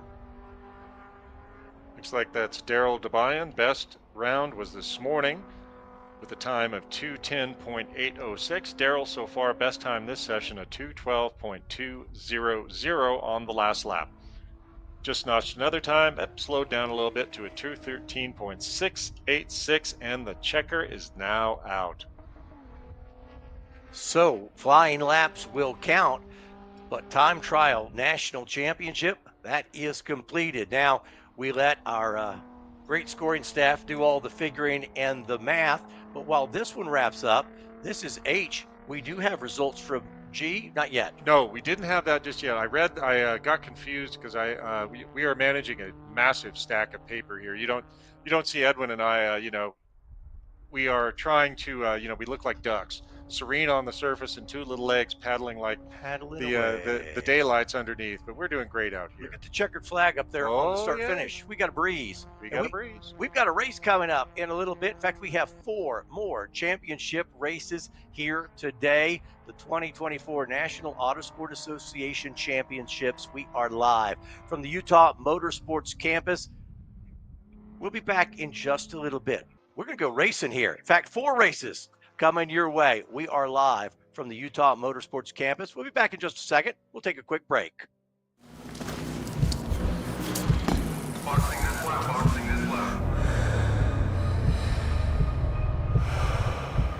There ain't no debate.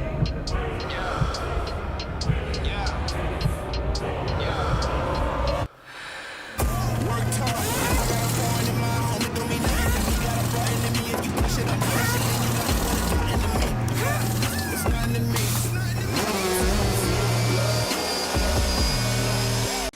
You've reached Riot, where good motherfucking is made by our polite, well-spoken team. I be taking off, keep going on, and I resume. Turn it all the way up like we filling up balloons. Already a winner when I came up out the womb. Moving like a conference call at work. Zoom. I'm in a hurry. I can never slow down. My pictures are blurry. I always overdo it, and it's very necessary. I got winning on my mind, and the rest is secondary. We gon' get it done. Can't stop when we start.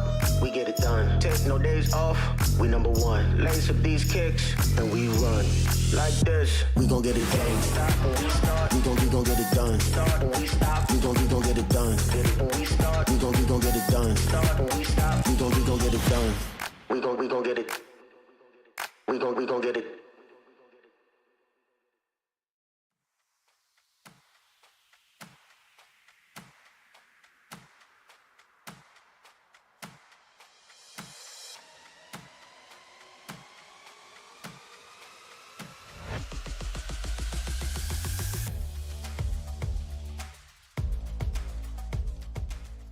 Lifeline is a performance-based business, and we're an engineering solutions business. We thrive on innovation, making the best products, the lightest products, and therefore the fastest products. Lifeline has an ethos of being the global leader in motorsport safety. We're focused very heavily on our R&D capability. A lot of our energy is focused now towards EV, different powertrains, biofuels, synthetic fuels. And that allows us to develop exciting new products. Everything that we design, we then validate and we approve if it requires an FIA homologation. And we do all of that in-house. I'm very, very involved and hands-on in that process. And we do spend a lot of time doing conceptual thinking and trying things that do work and don't work. Since 1994, we've steadily grown the business and diversified into other sectors such as defence and aerospace. We're a global business. We export to 43 different territories throughout the world. We want to be perceived as the global leaders in motorsport safety, and we believe that being champions of safety will get us there.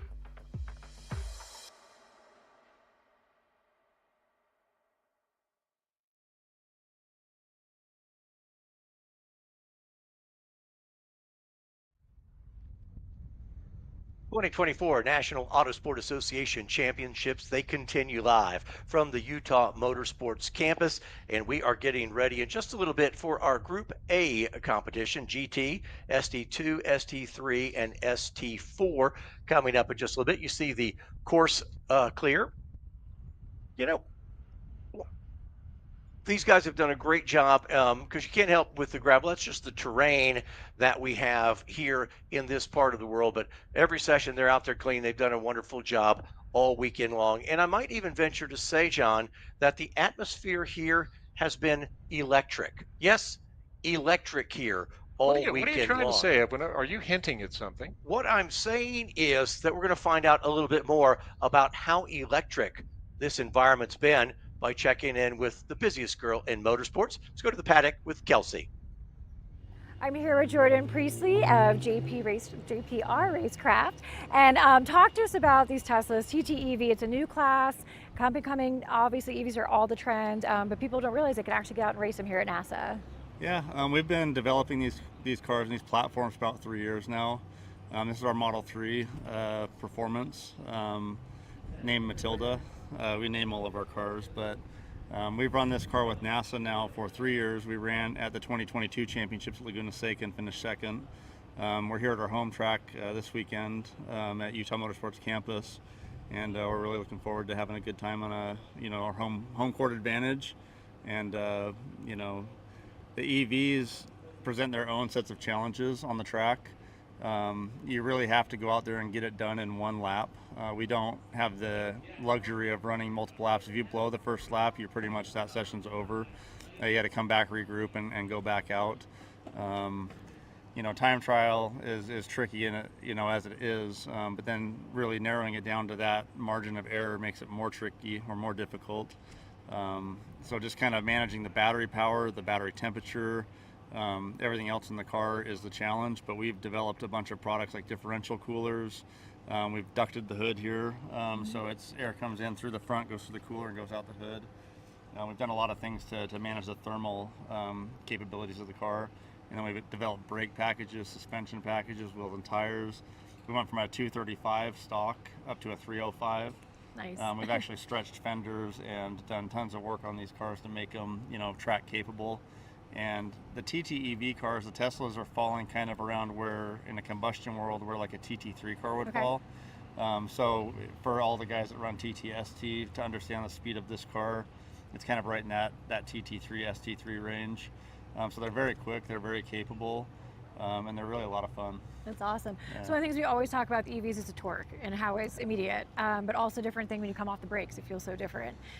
Talk to us about that, going from driving a normal combustion car, those kind of setups, and now going to EV type setup, the changes you have to make as a driver. So I actually don't run regen on the track, and the problem with regen, when you come off the accelerator and the car regens and puts power back into the battery pack, the problem with that is it generates a lot of heat, and that puts a lot of heat back in the car, and that basically kills your laps.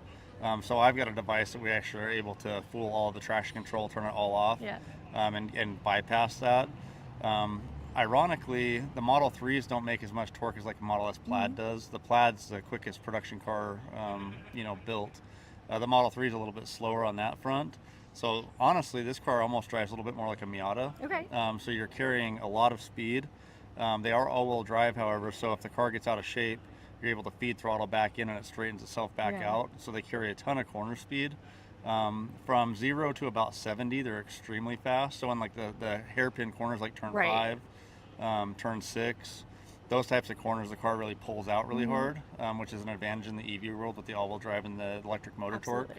On the big straightaway here at UMC, once I get up to about 80, 90 miles an hour, it's kind of like, and it kind of slowly starts creeping up in speed, but still a ton of fun. That is awesome. Yep. So coming out this week, I know you're racing in 2 different classes and groups. Doing that yourself and all the logistics and the operations you guys do here at your facility, how do you manage that? You've got obviously totally different parts, totally different spares, totally different knowledge base. Right. Yeah, it's a challenge. I've been in business for myself for 16 years. Every event that I compete in, I always have to deal with customers and making sure they're on the track and they're competitive and coaching them and teaching them, while trying to be competitive myself.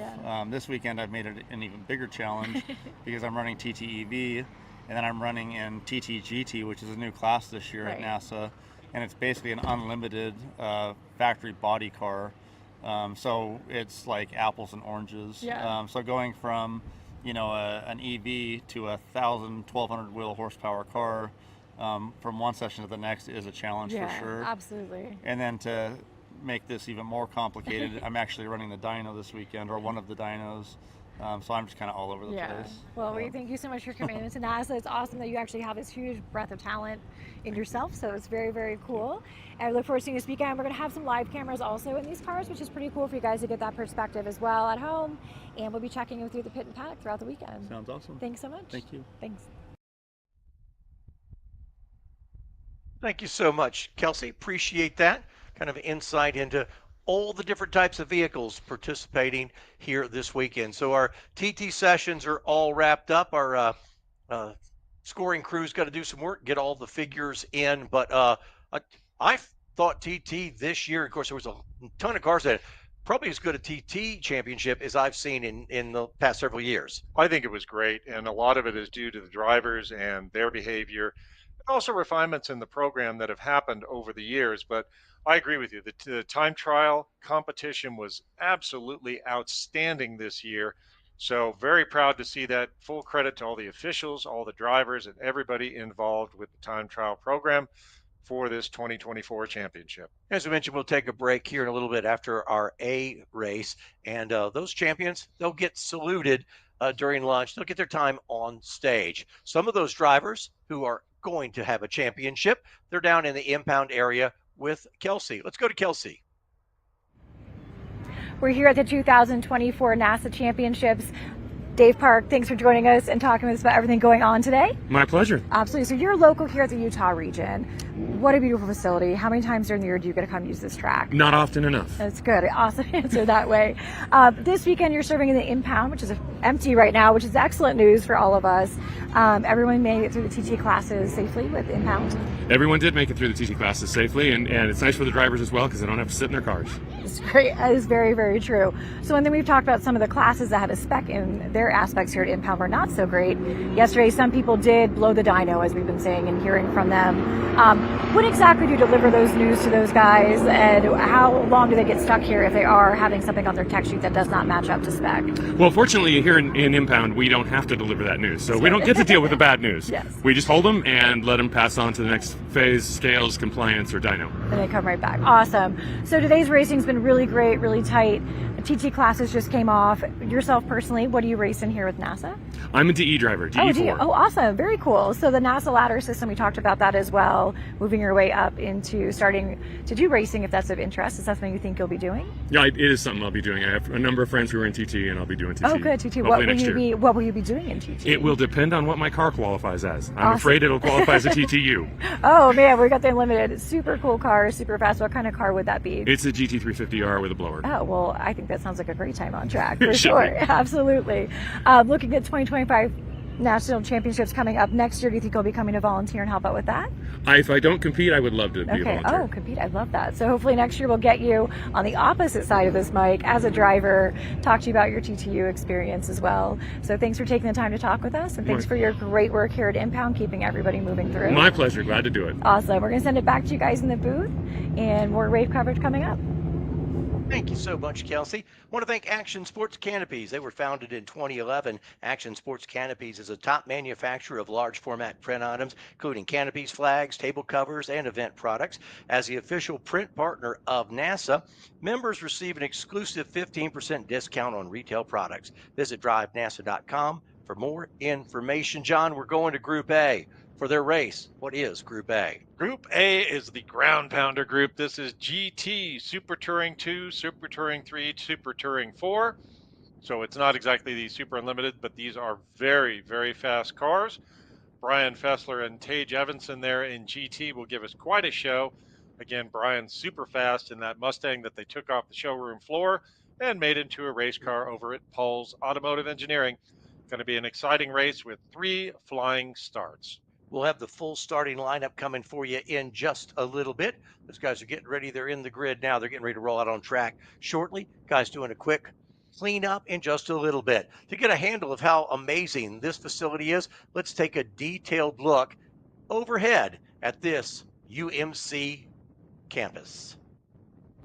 Just outside Salt Lake City, the Utah Motorsports Campus is a high desert racing playground and the host of the 2024 NASA Championships. Once again this year, we are using UMC's famous outer loop, which boasts a 3,500-foot-long front straightaway, one of 4 long straights in this configuration. But what gives this track its character are the turns. Turn 1 requires heavy braking, but overslowing is a common mistake. Turns 2, 3, and 4 are fast, faster, and fastest. Turn 5 is tricky, and it leads to the critically important Turn 6, which leads to the scariest turn on the track, Turn 7. Turns 8, 9, and 10 are known as the attitudes. Turn 11 has a challenging camber and elevation, but spits you out into Turn 12, a fast king, that leads to Turn 13, which is faster than it looks. Turn 14 requires patience and preparation for the most important turn on the track, Turn 15. Now, the outer loop might look perfectly flat, but subtle changes in elevation are what give this track its nuance and make it so challenging. The fast section through Turn 3 rises, making it all the more important to maintain momentum. Turn 6 has a 22-foot drop to the apex, which opens up to a critically important straightaway. Utah Motorsports Campus might look simple on paper, but getting a car to stick through the turns and hit big speeds on the straights is what separates the winners from the runners-up.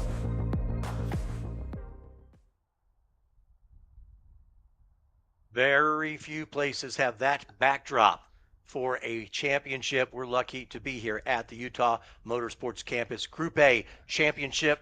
John, let's give them a starting lineup. All right, we're going to have 3 waves flying start. The first wave will be led by Brian Fessler, then Tage Evanson, Timothy Carroll, Greg Laub, Ben Grambo, Vic Pizzino, Mark Clennon, Jeff Gray, Brent Clennon, Dallas Brown, and Ralph Warren.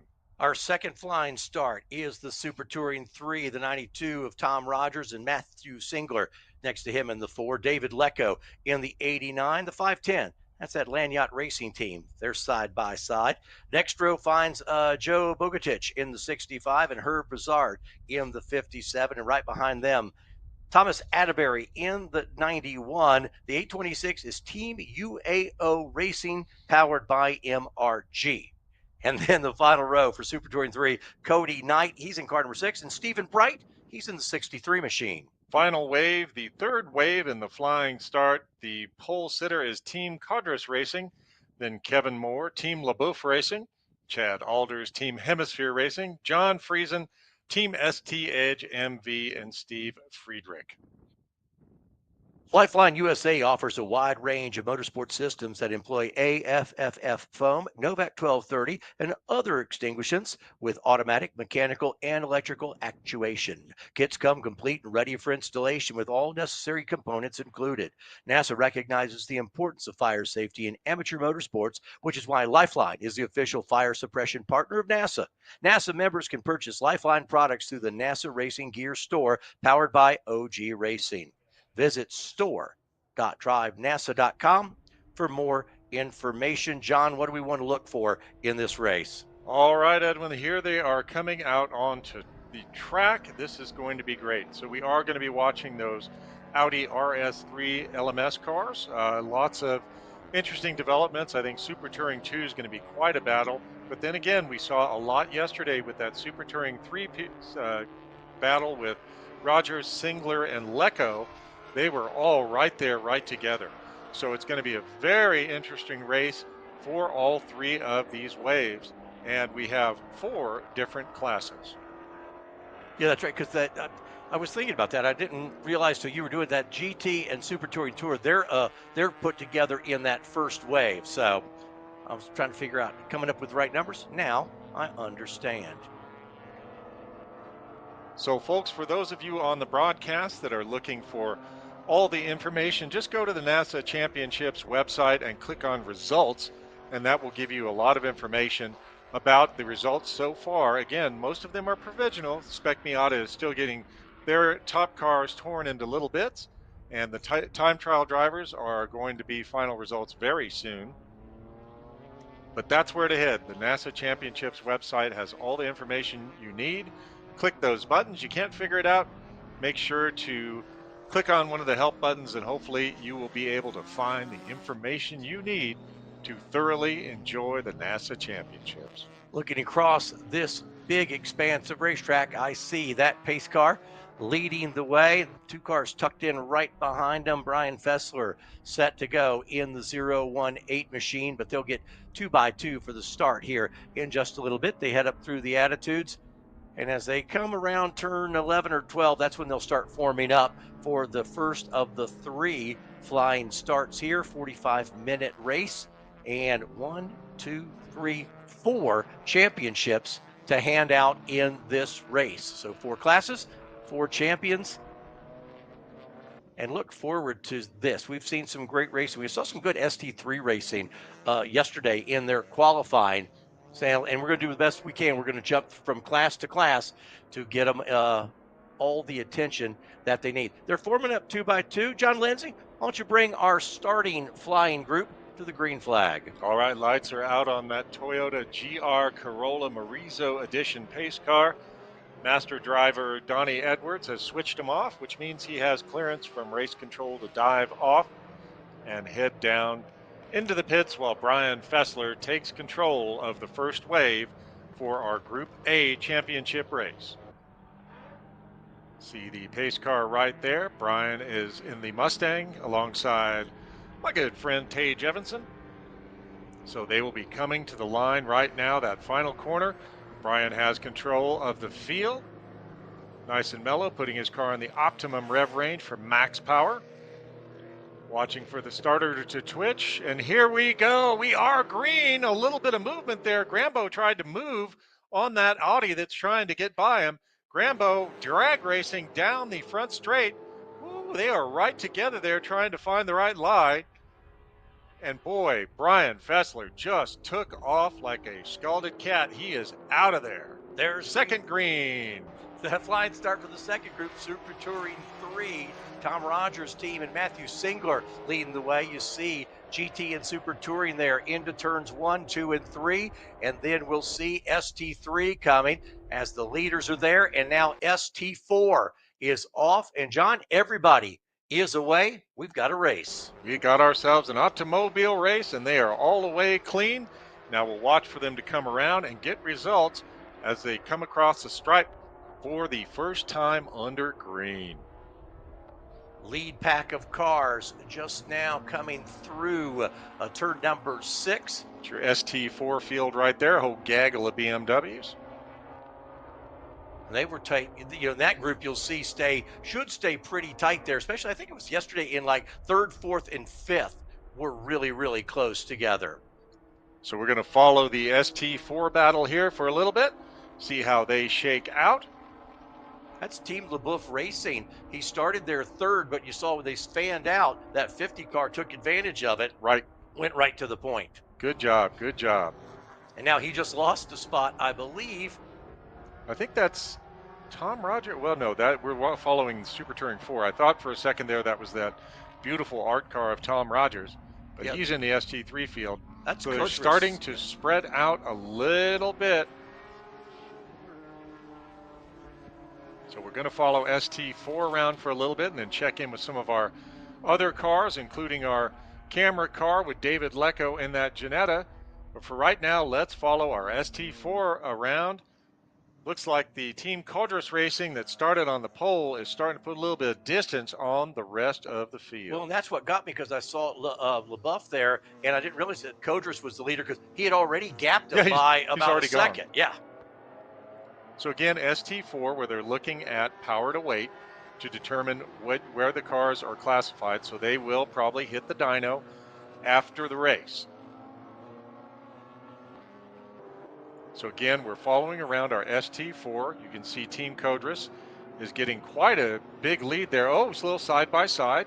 No contact, very respectful racing. Gotta love it. Team Magic Development, I think that's the 37 car. Oh, Kevin Moore right there. Falling back a little bit from his starting position. Let's see if we can, I believe, go to back to Super Touring 3. Lecco is, I believe, our camera car here. Let's see if we can jump in and take you for a ride. There's Thomas Atterbury right there battling with the 65 car of Joe Bogatich. So we're looking at the Super Touring 3 field right there. Again, there's the Ginetta that we were talking about. David Lecco kind of looks like a 3/4 scale Viper. There you go. There's a picture in your upper right-hand corner. You are sitting in the passenger seat with that number 89 of Lecco. And he's got what he loves to see right now is a bunch of empty asphalt in front of him. Lecco leads the way for now in ST3. Now, is that Rogers right behind him? So Rogers maybe 3-car lengths. Lecco leads, but not getting away. Well, and these two went at it yesterday. So going to be interesting if Rogers can get in front of Lecco, but Lecco seems to be kind of giddy up gone. Lecco giving you some great pictures there.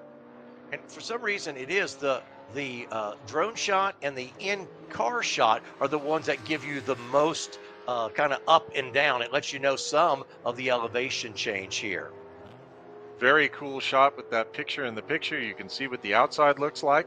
Coming down that front straight now, Lecco and Rogers right together, but looks like Rogers is closing a little bit on Lecco. That Ginetta doesn't have crazy power, so that may be where the power comes into effect, and then the lighter weight of the Ginetta may be an advantage in the corners. Let's give you a quick update across the board. GT, Brian Fessler leads in car 018.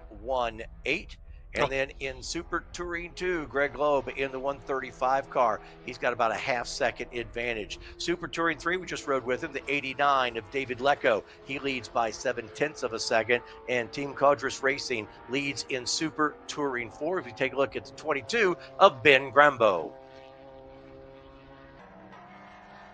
Where is Ben running right now? Ben's P6 so far. I think he's getting it on with Vic Pizzino right there, right in front of him. Longtime racer from our Arizona region. Know Vic pretty well.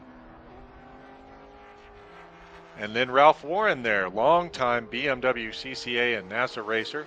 Instructor, kind of a legend within that circle. There's Ralph Warren in the number 17 car.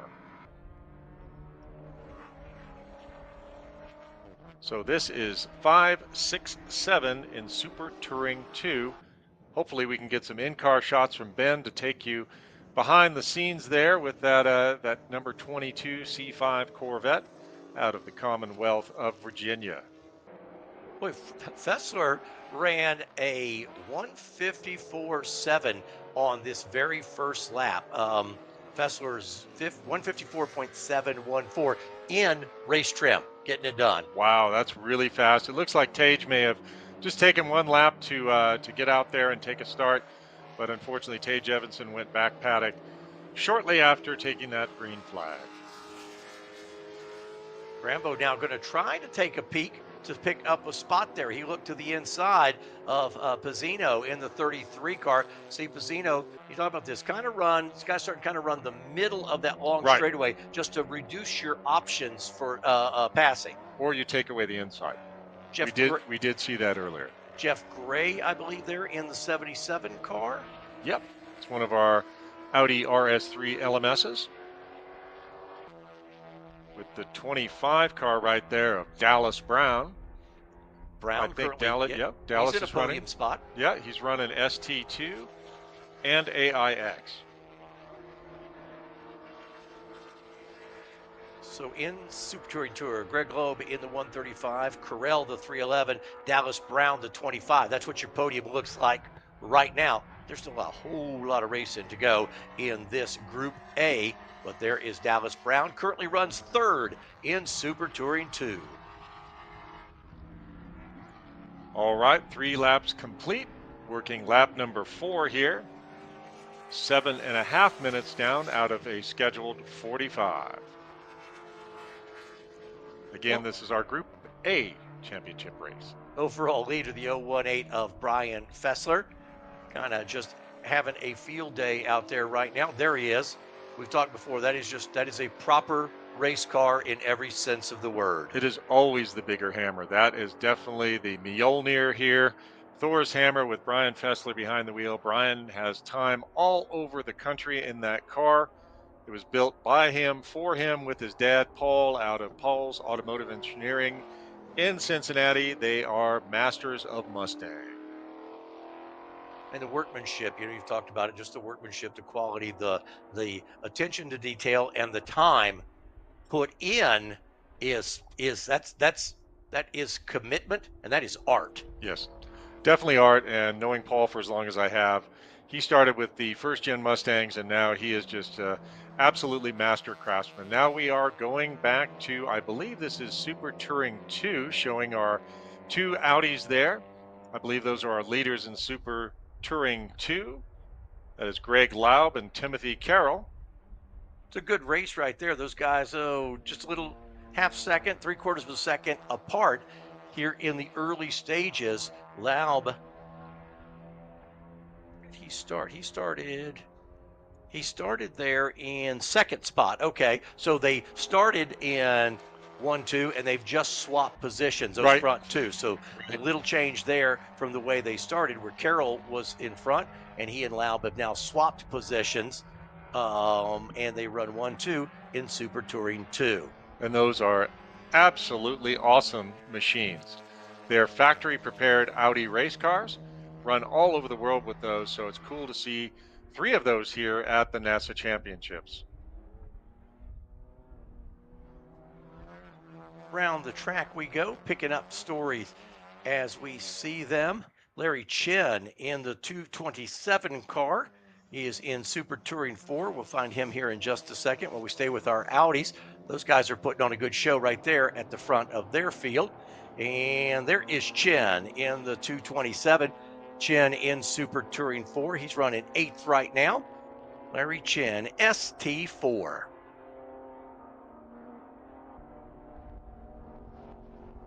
Not much of a gap between Team Hemisphere Racing and Larry. Larry is only 0.184 seconds behind, so this is a great battle to follow. We'll see if Larry can pull it off there. Again, Larry is borrowing this car for the weekend, not his usual Toyota GR86 ride. And he's doing great. Oh, Larry locked up a little bit there. Of course, Larry, one of our favorite content creators on the interwebs. Give him a follow. He is awesome to watch what he's doing. He goes all over the country, and now we are watching him racing at the Utah Motorsports Campus. He tries to reel in the 181 Hemisphere team. A little bit of a gap, maybe a second or so between those two guys. So that race has settled down, and looking back now as they work through the attitudes in Super Touring 2. Greg Laub in the 135 continues to lead over Carroll in the 311. Jeff Gray in the 77, and there's Ben Grumbaugh in the 22 car. He and Vic Pizzino have been having a good battle. That's the battle. That's 6th, 7th, and 8th, all right there together, John. Yep, Ralph Warren right there in the mix too. Ben goes for an inside pass on Vic, and he makes it stick. Well done. Picked the right spot to do Vic it. didn't like that. No. Did you see that little wiggle? Yeah. He will try now to drive away. That'll put him up into 5th spot. He's got a ways to go to catch up to Dallas Brown, who's currently 4th because Gray got by. Brown, who we mentioned earlier, was in the top 3 on that podium step. Well, he's now lost that spot to Jeff Gray. So Dallas Brown 4th, and Ben Grumbaugh, you see right there, is in 5th spot. And actually, I can see Dallas. If you see the shot, Dallas is not that far. There's Dallas right there at the bottom of your screen. Ben's chasing him down now. Ben's chasing him down. That's the battle for 4th. Let's see how much he can cut into that lead as we come by. Oh, broken car. I did see a little bit of smoke there. That is one of our Audis. Oh, that's a shame because that was a great race those guys were having. Oh, yeah, that was bad. But so, yeah, I did know a little smoke, and I didn't know it was smoke or dust. So apparently it was smoke, and the Audi RS3 LMS, I'm not sure which one that was, just popped something significant. Oh, and now look at that. Ralph Warren getting a little sporty, trying to lay the hurt on Vic. Nope, he decides to take the draft. Now Ben Grumbaugh is on a tear. He's right behind Dallas Brown down at the end of the straightaway. Boy, Ben has reeled him in quickly since moving in to that 4th position. He sets his sights on Dallas Brown, Brown is back up now into third spot. So Brown is still in. So that's a podium battle right there. The blue car of Dallas Brown, the purple and yellow machine. Almost laid a pass on Vic Pizzino there. Good racing here in Super Touring 2. You're looking there. That's fourth and fifth. Excuse me, fifth and sixth. Ben, the 22 car, still fourth. Ralph All those taking a cars look. are right. That's all for position right there. All for 3, position. 4, 5, 6. All right together.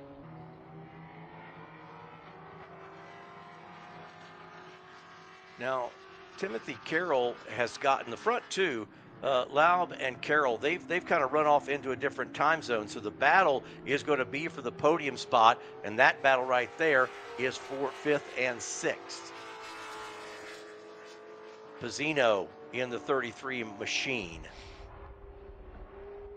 Oh, this race is good. Real good. Let's go through the field real quick, give you just the leaders in each class. Brian Fessler in the 018, he leads GT. Greg Laub in the 135 is ST2. ST3 leader, the 89, right there he is, of David Lecco. He's got his mirrors full of the Tom Rogers team. And then ST4, the Codris Racing team, and John Friesen run 1 and 2. Oh, that's cool. We can see the in-car from Lecco, and boy, Tom is right there. And they're coming up on that 4-car battle that we were watching earlier. So they're going to have lap traffic. So will David be able to use any of those cars as a pick? But David doesn't want to disturb that 4-car battle in the other class. So this is very, very interesting. And look at the in-car now. We'll see Lecco come up. You can see those cars in front of him, see him making ground on them down the front straightaway. And we talked about it a bunch today, is where do you, as you catch a car, where do you choose to pass them? You want to get by as quick as you can, but there's some places where it's probably better to wait for a moment before you make that move.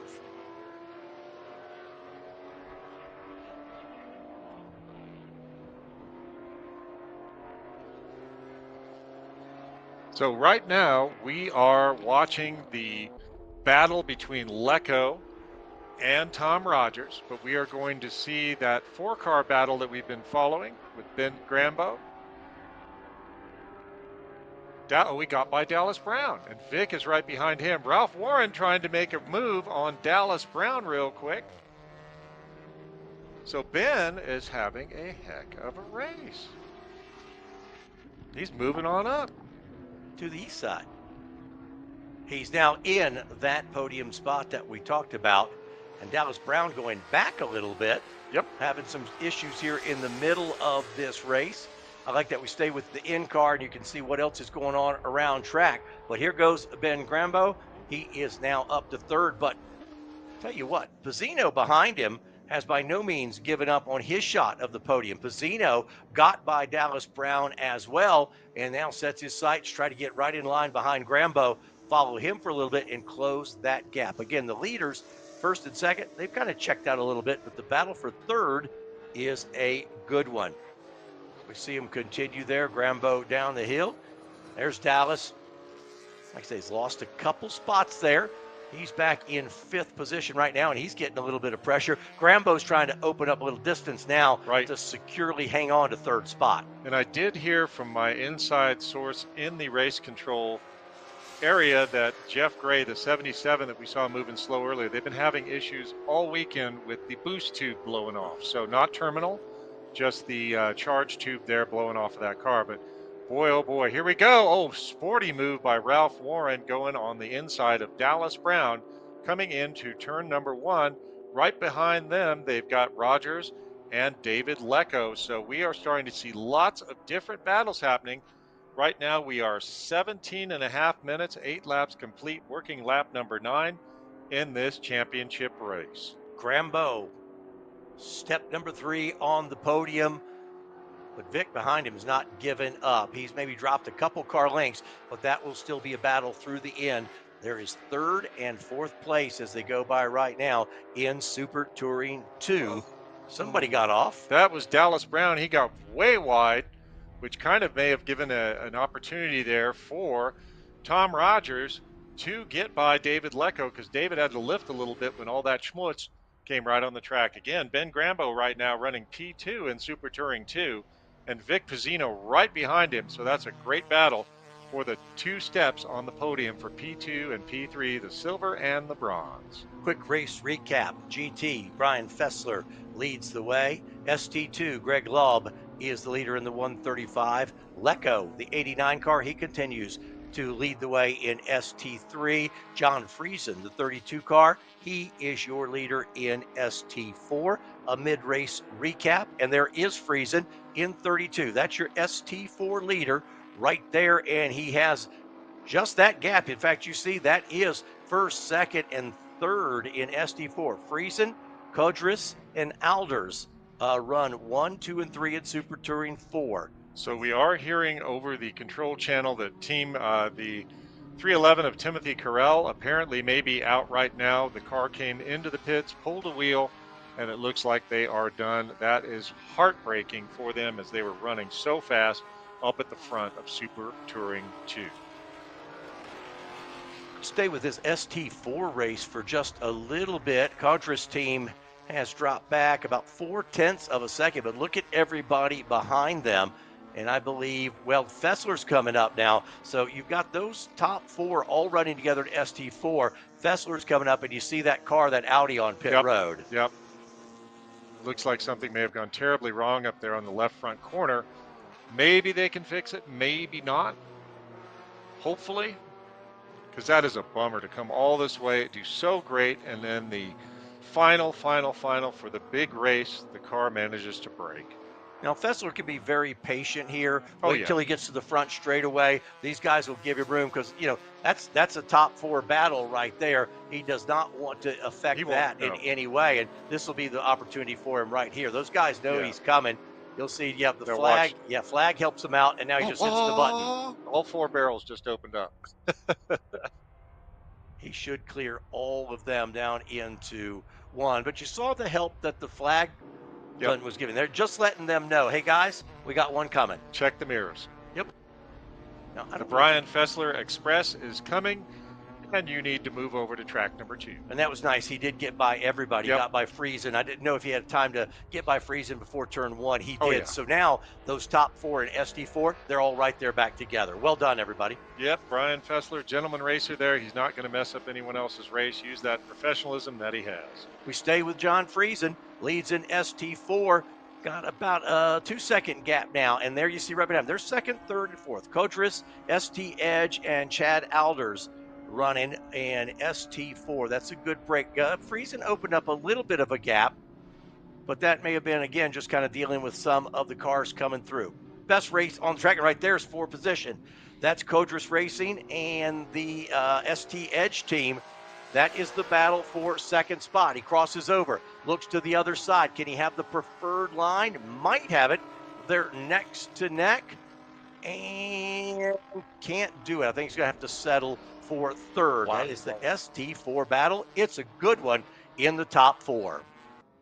That is an excellent battle right there with those 2 cars. So once again, we're having great stuff all through the field.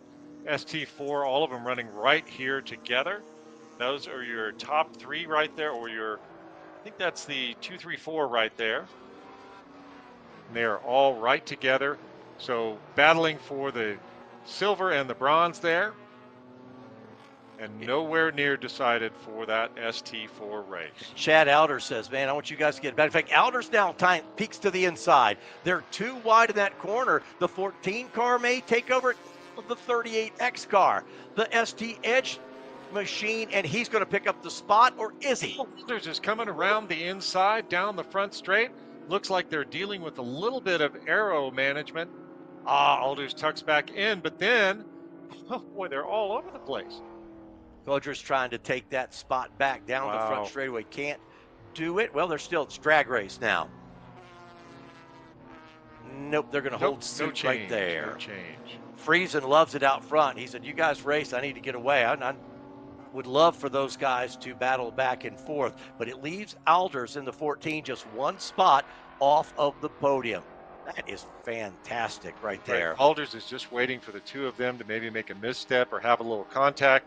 I mean, he can sail right by, but I don't think it's going to happen based on how well they've been driving. There is Lecco and Tom Rogers again.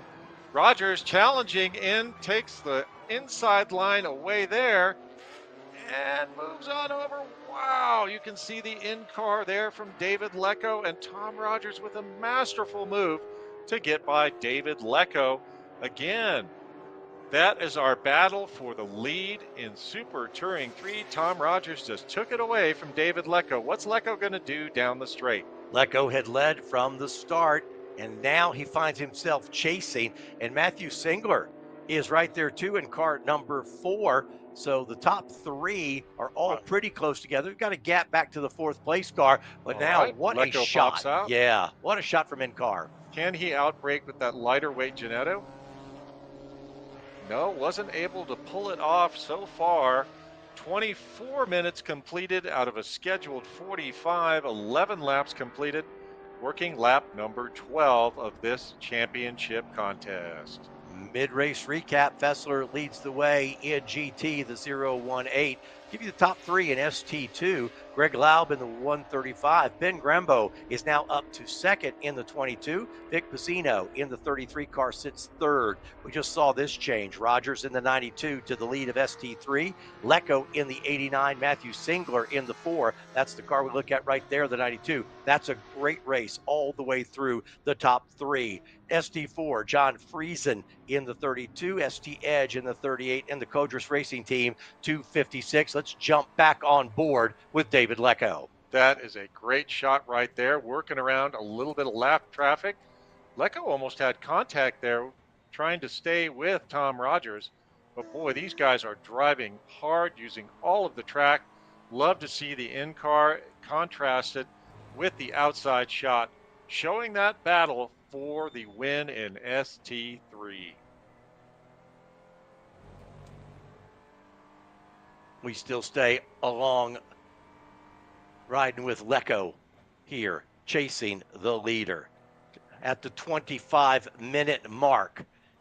It's a beautiful view out the front. Well, not as beautiful for David as it was. The beautiful view for David was when there was nothing in front of him. That might give him a chance to retake the lead. They had a little bobble there, so that is very interesting to watch how those two different cars are handling. Now down the front straight, will Tom break the wind for David, and David will be able to pop out and take that inside line, or will Tom move over with his one move that's allowed and take away the inside line from David Lecco into the braking zone? They're both throwing out the anchors.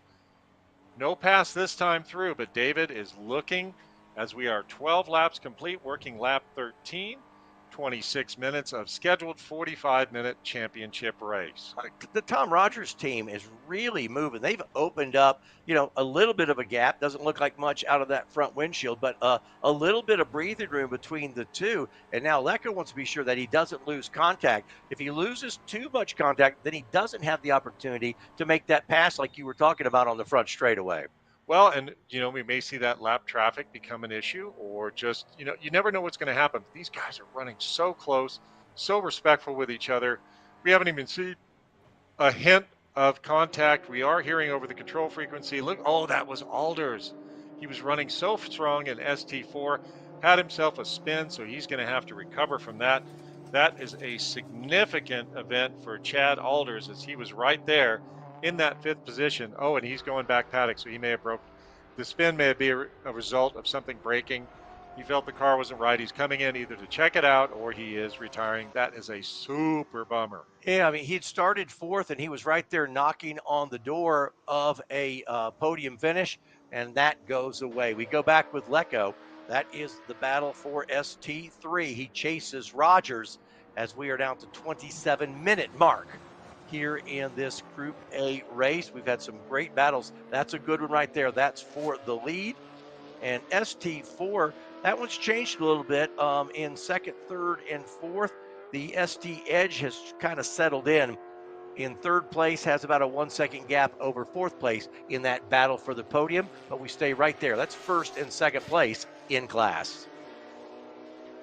Great battle there happening. We are looking at Super Touring 2 as well. Greg Love has kind of run away from Ben Grambo and Vic Pizzino, but they're still very close together. Ralph Warren has slotted up into the 4th position. So let's pick up here. It's Thomas Atterbury right there. So we are looking to pick up our ST4 leaders. Codris Racing in the 256 is second. But I'm saying this has right changed. right on the John Friesen car. They are right together, 1 and 2. Friesen, though, I believe has opened up a little bit of gap. We'll check scoring when they come by because it's showing Friesen about 4 seconds ahead. Doesn't look like it. I mean, we're watching them right here where we've got, oh, that's the 32 car. Sorry, they looked a lot similar. So that is the 37 car with the Team Codris car. So I wonder if it's lap or if something happened with Codris. Can't see everything at one time. Well, and maybe it's just kind of where they caught traffic. They said there's Friesen off in the distance. Yep. Friesen's cleared all 4 of those lap traffic. It might have just been a lap traffic issue. Right. Very well could be. Very well could be. Because he's still having trouble clearing those cars while Friesen is out there in some clean air trying to get away from him. There's your second place in ST4, still trying to work through some of those cars, and Friesen is just gone to the whip and stretched out the lead now to 5.3 seconds. Those are cars out of class battling each other right there. That is Thomas Atterbury that they're getting by right there. Thomas on our screen a lot. He is running a whole lot of laps out here in that Porsche 944 with some significant modifications. But again, great battles throughout the field. We are just getting to 30 minutes completed. 14 laps complete, working lap number 15 in our championship race for ST2, ST3, ST4, and GT.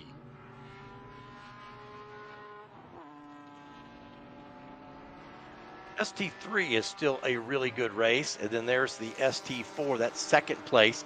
Got about 5 seconds for him to get up there and catch Friesen. That's second place, ST Edge number 38, about 5 seconds behind the leader, John Friesen, in the 32. And everybody just Friesen catching the traffic at the perfect point, and that 38X car having to wait until, sometimes you catch him in a corner, you got to wait for the next straightaway to do it. You saw Friesen there just outside of your picture. So there's still, it's one of those things, if I can still see him on the straightaway, I still think I got a chance to catch him. Well, there's always a chance. So you're saying there's a chance? There's a chance. Was it over with the German? Oh, never mind. Never tell me the odds. ST4 Racing, their second place, ST Edge MV team. They've got a gap back to the Team Magic number 37, but those are your 3 podium cars right now. The Codris Racing team in 4th place. They're about a half seconds away from third. Now, I can see him. There he is. There's first. There's second. I can see him. Hey, something could happen. We could have a groundhog come on course, a ground squirrel, something like that. You just never know. It does look like the wind is picking up. We are able to see that, and we're getting reports in from our camera operators. It doesn't seem to have affected a ton right here, but that could come into play with our races later in the afternoon as the Earth's crust warms up and the winds start to blow. So the good news for Ben Grambo in that 22 car is he's picked up 4 spots. He finds himself in second place. That's the good news because he's looking at a podium. The bad news is Greg Loeb is another 17 seconds on down the road in front of him. In fact, there's Greg. There's your leader, I believe, in the Super Touring 2. Is that the 135? I believe it is. It's hard to see the number right there. Yeah, that is our leader in ST2, and he has run away and hid from the rest of the field. So really nice job there by the leader, Greg Loeb. He's doing a great job, 17 seconds on the rest of the field. But Ben Grambo is our hard charger for sure in ST2. He has come up 4 positions from where he started. Edwin, maybe getting the laps in time trial this morning was the magic sauce for Ben Grambo. You watch the leader in ST2. We mentioned Ben. Third place now is Vic Pizzino in the 33 car. The gap between second and third is about 2 seconds, but then Pizzino's got a big gap back to the 4th place Ralph Warren. So you're looking at your ST2 podium right now. Loeb in the 135, Grambo in the 22, Pizzino in the 33. We're at the 32-minute mark. We're getting close to seeing a white flag here in just a little bit. 15 laps complete, working lap number 16. So very clean race, minimal yellows. I don't think any yellows. So good job for this group. These drivers are driving clean, driving respectfully, and also driving fast. Greg Lubb leading the way, ST2.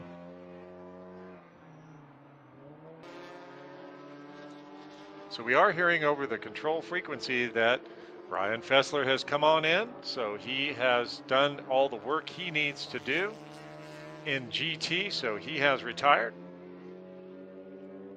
And we're hearing that car 17 in ST2.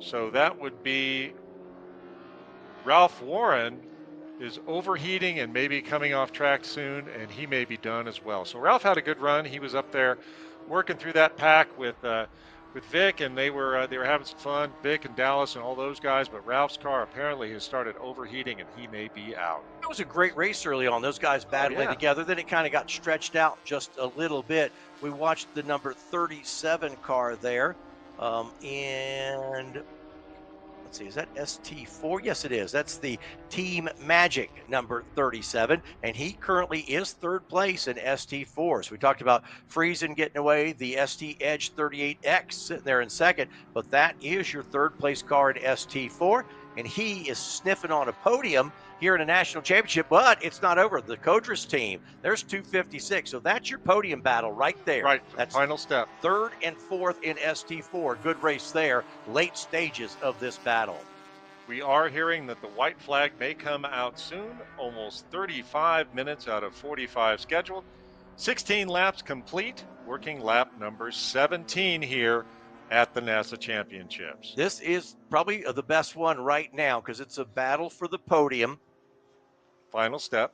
Magic developed, and the Codris Racing team, I think opened a little bit. 37 got a little bit of a gap there, but still a whole lot of racing. Remember, when you see the white flag, you still have over 3 miles of racing. You got a while to go. Yeah.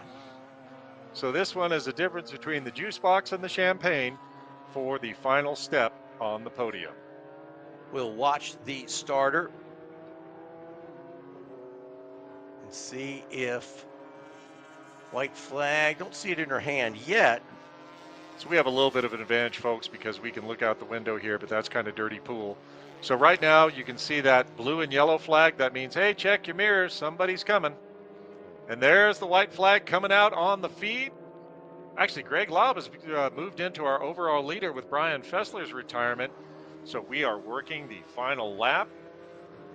Here comes Ben Grembo. Ben's cut into that lead a little bit, but I'm sure Greg knew he had a big cushion. He didn't have to real push it. 14 seconds now. Is that gap? White flag is out. We'll look And for ST3. So will Ben hold on to second?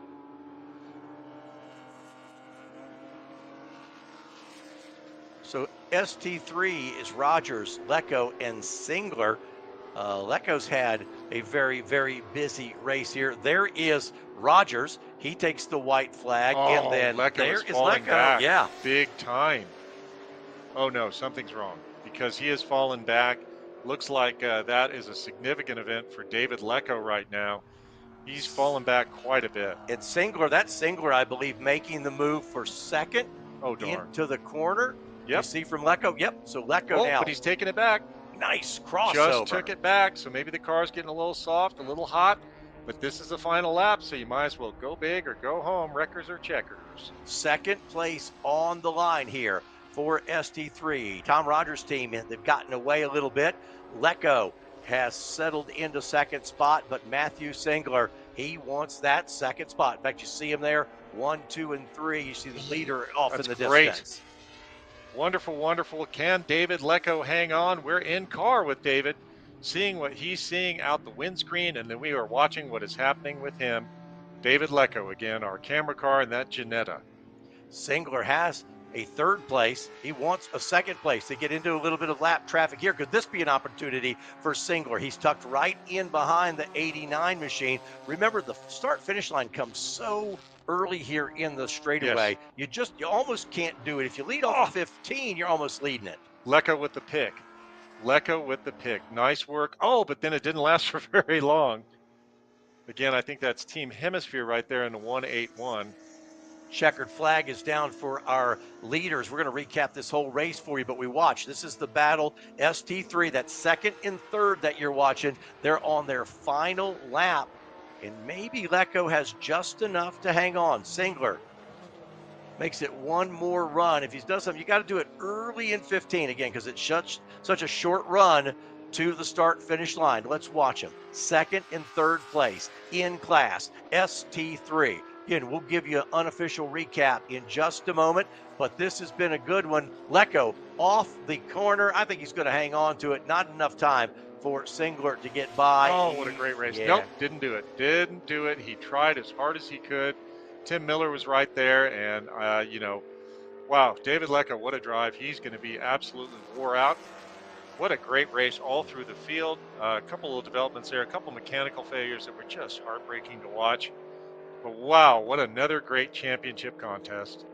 And ST4, I believe they have already taken the checkered flag, because that last time by, no, here they come. Here's ST4. And wait a minute, we may have a change up front. Is that the ST Edge car? We may have a change for the lead. We do. A new leader in ST4, John Friesen, who had led the whole thing. He now is in second. Team ST Edge has taken the lead spot in ST4. Can Friesen come back? Here comes Friesen. Battle for the ST4 championship. Friesen had it. The 38X is taking it away. Friesen's got a couple more corners to try to wrestle it back. I don't think he's going to be able to do it. Dramatic change at the very end of ST4. Last lap victory. That is super cool to see. What a race all through the field, all the classes. Really excellent racing for our second championship race. Again, this was GT Super Touring 2, Super Touring 3, and Super Touring 4. Let's check in with Kelsey. When we come back, we're going to give you the unofficial results, but we'll check in with Kelsey, then we'll come back because we want to give you the unofficial results.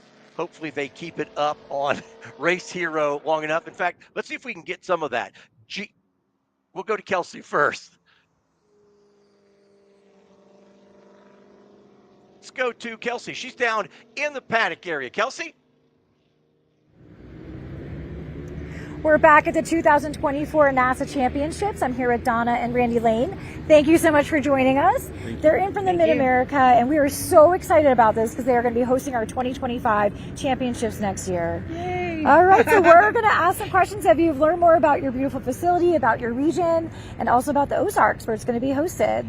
So Donna, tell us all about your region. So Kelsey, thank you for having us on. Of course. NASA Mid-America is a beautiful region, centrally located, obviously in the center of the country. You're going to love Ozarks International Raceway, 646-acre facility, 4 miles. NASA Mid-America has grown and evolved over the past 5 years, and we're just honored to be able to host such an event like this and be considered and have tracks like Ozarks in our region. Right, Rand? That's right. Absolutely. And Randy, tell us a little about Ozarks and the facility and the track. Yeah, Ozarks is a great destination point. It's got the Lake of the Ozarks there. Yep. So it's great for your family. So I'd encourage you, if you want to spend a whole week there, bring your family, friends out there. It'd be great for that as well. Yeah. So, and as far as the facility, again, I've said it 100 times, but I'll say it again. The owners of the track, they're racers first and foremost. Absolutely. And they look at the driver as the key thing about this facility. So every time we identify something that would make it a better experience for the drivers, they're all over it. That's amazing. We're so lucky to have the owners there. They're so great. They've been great this weekend. Standing over there. They've been here with us giving those insider tips and tricks to those who are here at the championships. So 2025, how can people prep? Are there events they can come to with your region? Sure, yes. In October, we have our final event for the 2024 season. And then April, mid-April next year. And then we have our third week of July, which is around 18, 19, 20, are our standard events. And we may add a couple of track days, have some surprise days in there as well. So there's lots of opportunities to come out. And like Randy just said, you can enjoy your family out there. It's an enormous area located near probably the largest lake in the country, right? Yeah. Lots of things to do, lots of track things, and you're just actually you'll love the experience. You're gonna love the elevation of the track, something like 1,400 feet.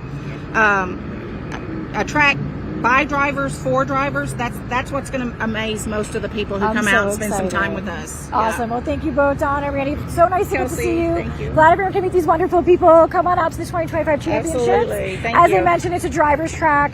We just wrapped up Group A, so we're going to go talk to some of the leaders out here. Have fun. All Thank right. you for We'll having us, see you soon. Kelsey. See you Thank next you. year. All right, we're going to head on over and find some of our Group A finishers.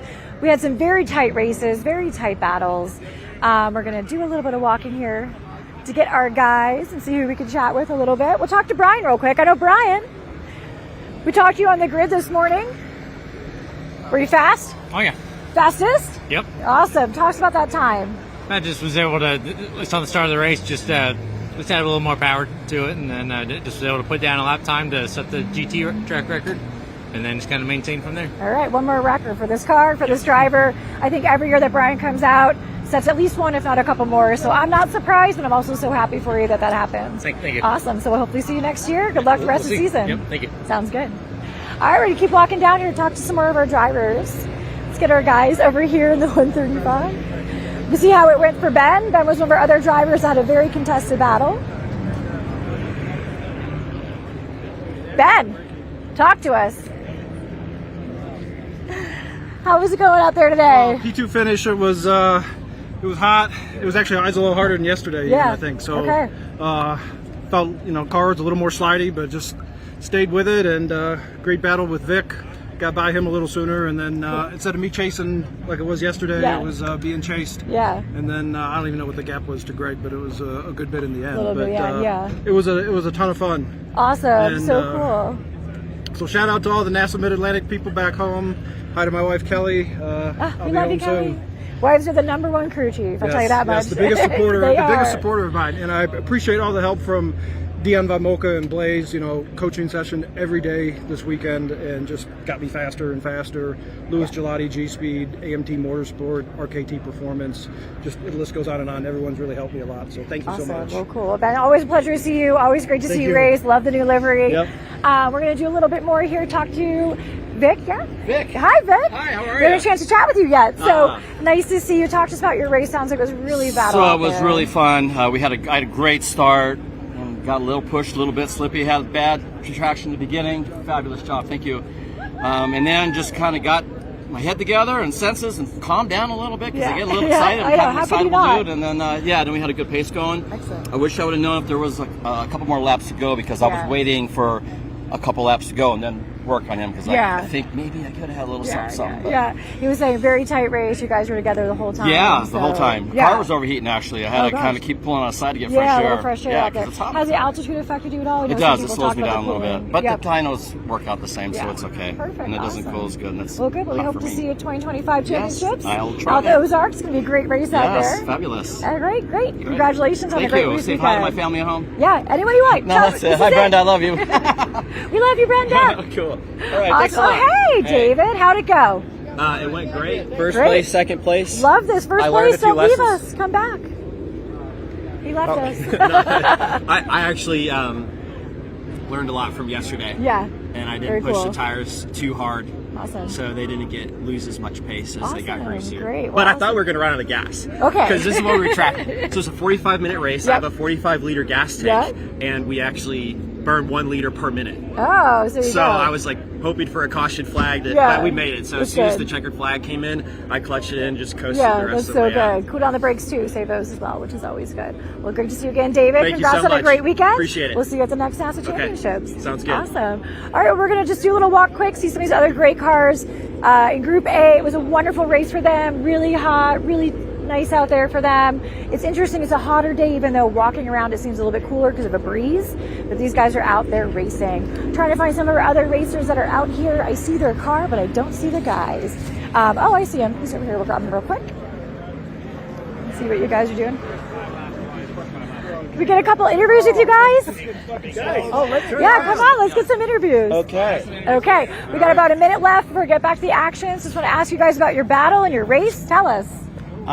Okay, so for me, I started second from last and tried to work my way all the way up.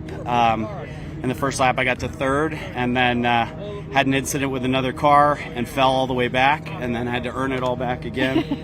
and I passed second place on the Right at last the lap. end. Yeah, so right in the middle of the track on the last lap. I'm exhausted. I'm sure. So let's talk about that 40 minutes in. You've been going, you think you have it, you're right there at the end, and you seem creeping up in your mirrors. What do? There was obviously a little bit of carnage out there. I took Yeah. advantage of that. That was all well and good. And I was trying to keep a decent pace, stay out front, manage the tires, and just kind of work it. And then I see this guy back to my mirrors again, and I'm like, no way. Where are you? Why are you here? So I just tried to manage the gap and manage it, but he caught me. He's an excellent driver. And then we had an autocar class in 3, and he just jumped on it. Yeah. At first I was upset, but if it had to be someone, he's an amazing driver. That's he deserves great. it. Awesome. Well, I love when Seriously. it's good to get beat by your friends, I have to Yeah. say, somebody Yep. with skill as well. How was She's your time definitely a out there, mentor. too? It's tough. Yeah. I did not drive how I should have and just gave up any kind of advantage I had every time I had it.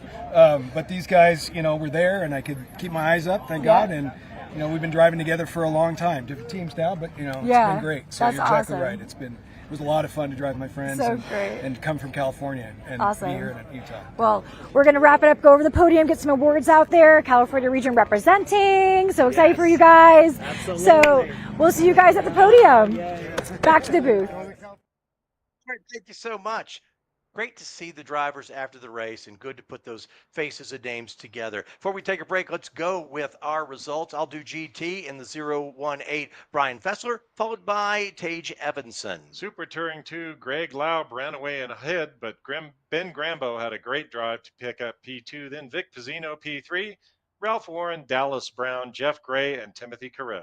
Going to Super Touring 3, it was the Tom Rogers team, car number 92, with the win. Great battle with David Lecco. Lecco giving us some great pictures in car. He was car number 89. And Matthew Singler in car number 4. He just about got Lecco at the end. They're on the podium. Land Yacht Racing, the 510 car, was 4th. Irv Brazard in the 57 was 5th, followed by Thomas Atterbury in 6th. The Uno Racing team, 826, they were 7th. And then Joe Bogatek in the 65 car, 8th, Stephen Bright and Cody Knight round out the top 10. Super Touring 4, Team ST Edge MV with that last lap win. John Friesen, then Team Magic Develop, Team Cadres Racing, Team LaBeouf Racing, Team Hemisphere, then Larry Chen and Chad Alders. That is your results from Group A.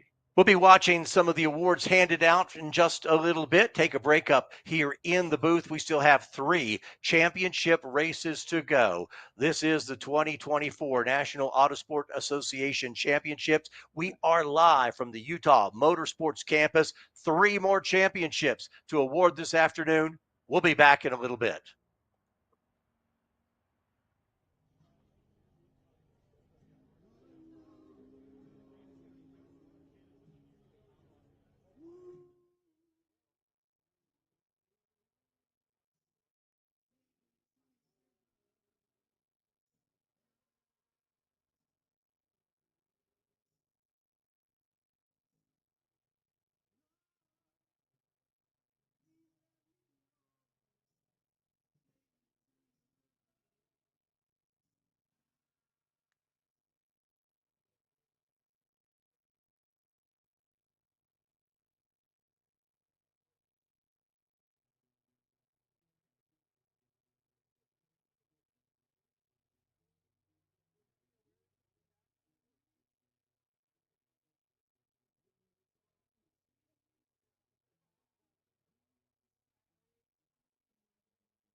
Okay, they're going to come back and spray them out for the race later. Just smile with your champagne for the camera. Great job. All right, take all of your belongings, including your trophy. Great job. Okay, they're not going to spray. They're very indecisive.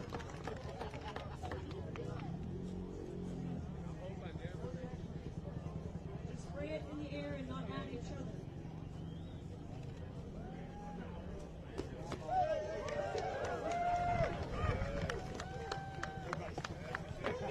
They didn't get on their driver's suit. Nice work.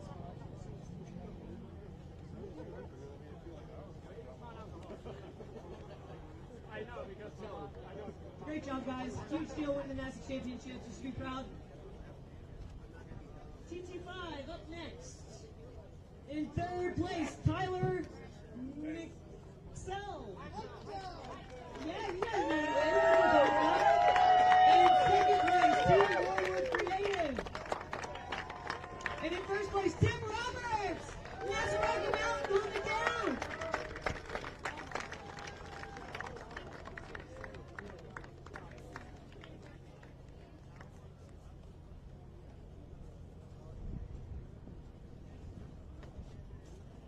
Great job. Hold the trophy. Look at the back of the pickup truck. Smile pretty for your mothers. All right, hold the trophies above your head. Keep smiling. You're champions. You're nailing it. All right, awesome. Put those trophies just at your feet. A couple steps out. We're going to hand you the checks and the hats and the things.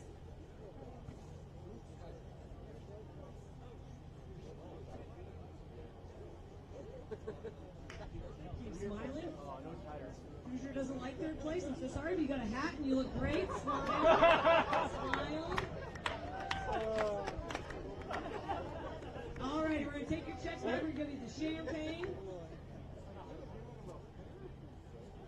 All right, take off the cage and shake it like you mean it.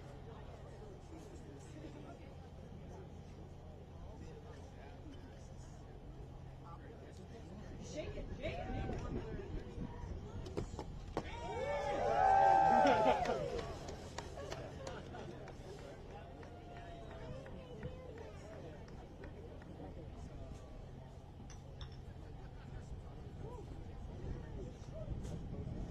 Don't forget your trophies. Big deal.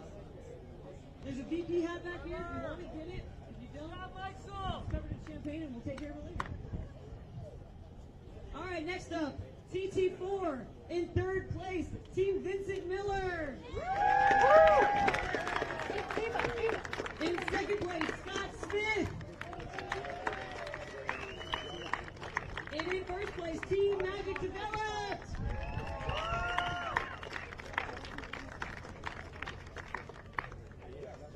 All right, we're going to take off the Maxis hats and put on the VP hats, and then we're going to trade them back in just a sec. Great. Smile and look at the pickup truck. Smile pretty. Smile pretty. Raise it above your head like you're a champion and you earned it. Yeah. All right. Put that trophy down at your feet. And swap your hats back. And hand you some checks. Free tires. Whee! Woo! Smile. Keep smiling. All right, great. We're going to take the checks back, and it's time for champagne.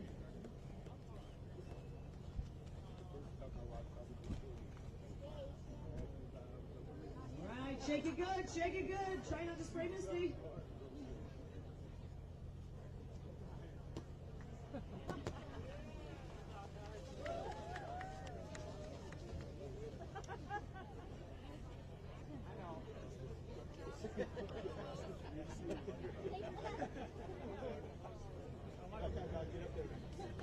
That's illegal.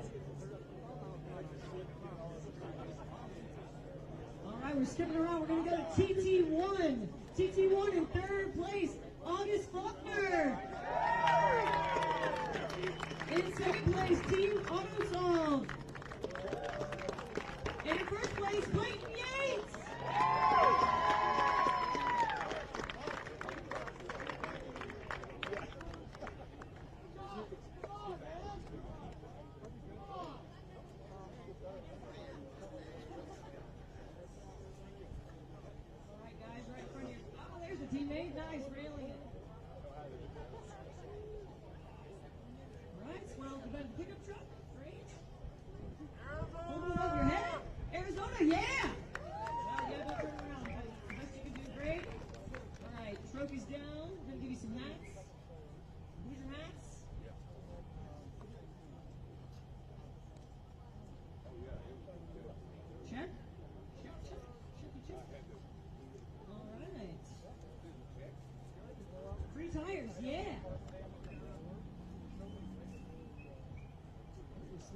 were smiling, they were taking the check back, and we're giving you champagne. All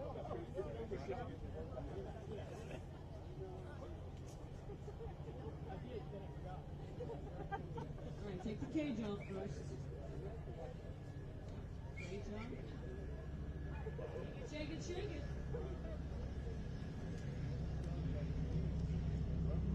Yeah.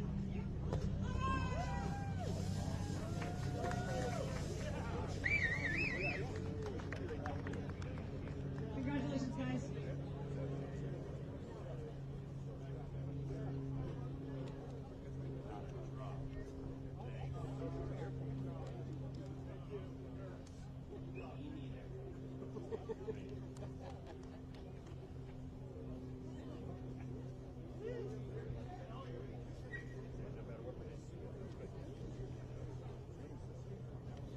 If you've already done your TT class, stay here because we are going to do TTT awards, time trial target for consistency, and some of y'all might also be in that. So hang around. We're on TTU now. In third place, David Lockwood. In second place, Andrew Lane. And in first place, Jonathan Finstrom.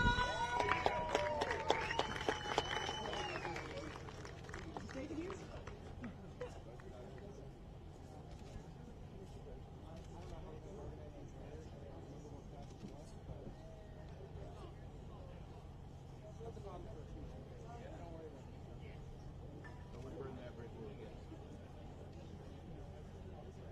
There he is. Smile at the truck. Smile at the back of the truck. Up ahead. There you go. All right, above your head. Hold it up. Whee! All right, trophies on the ground. We'll give you a champagne.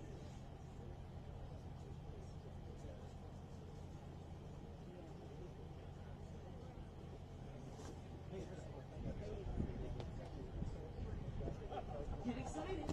Whee!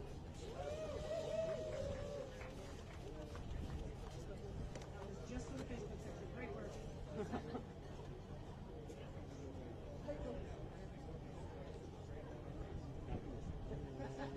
The trophies. Prize possession for the next week at least.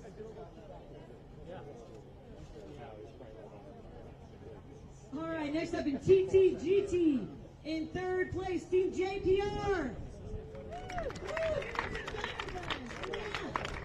Here they come, make way. In second place, Jimmy Ford. And in first place, Brian Fessler.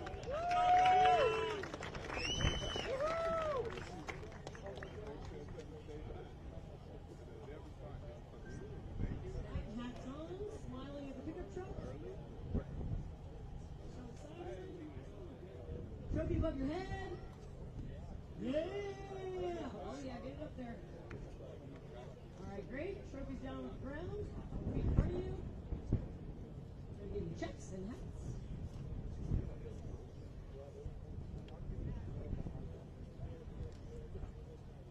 All right, smiling sack out 2 free tires. Yay!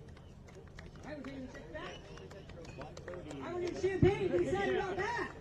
Whee! All right, spray it like you need it. They're just gonna do a cheers. Oh, toast. They want to toast. They want to pose it. They're so cute. Are y'all still gonna spray it?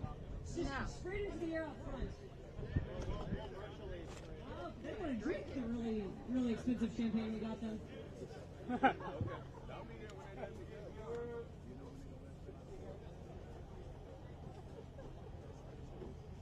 All right, I know y'all love the mystery of what's coming next, but I'm skipping all over.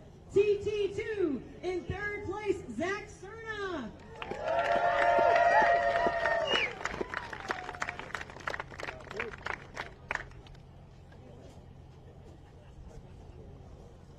Pause for dramatic effects. We might skip TT2 and come back. You like champagne? You're in trouble, yes. I'll give you the bottle out.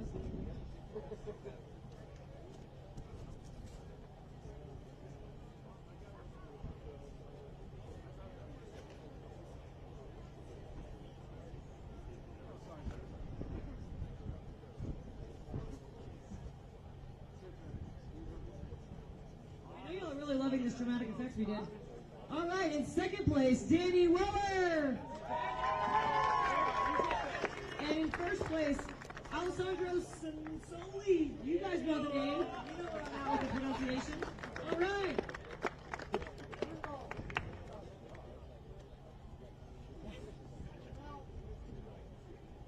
This is the best thing I've seen so far. You're really nailing it. Oh, wait, you gotta hold the trophy first.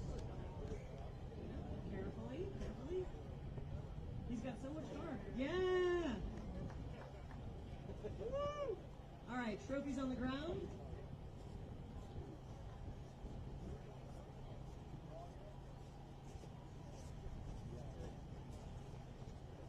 All right, we're gonna give you checks and some hats. Whatever you do, don't change the Mario hat.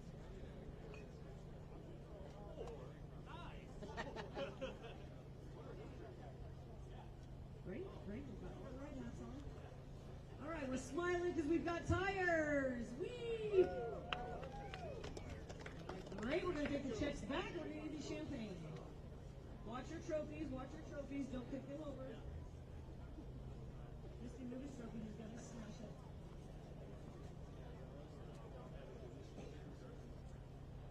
All right, get hyped. Get hyped. Let's go!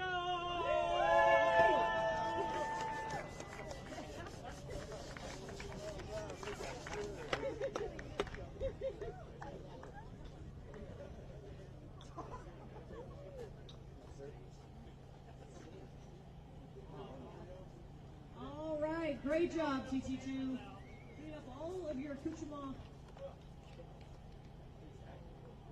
All right, TT3 in third place from Texas, Blake Poco's. I'm talking about. In second place, Cameron Lane. And in first place, Austin Kent. Nice work, guys.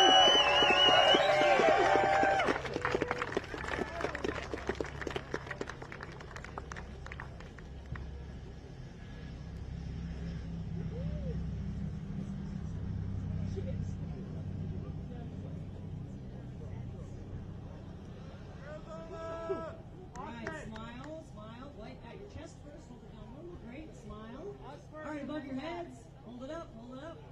Way up there, come on. All right, great. We're going to give you a Hoosier hat. Austin,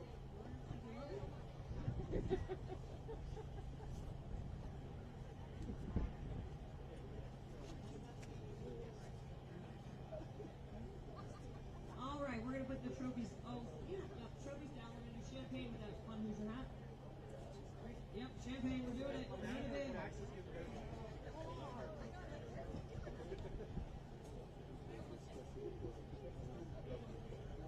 I'll give you guys 12 minutes.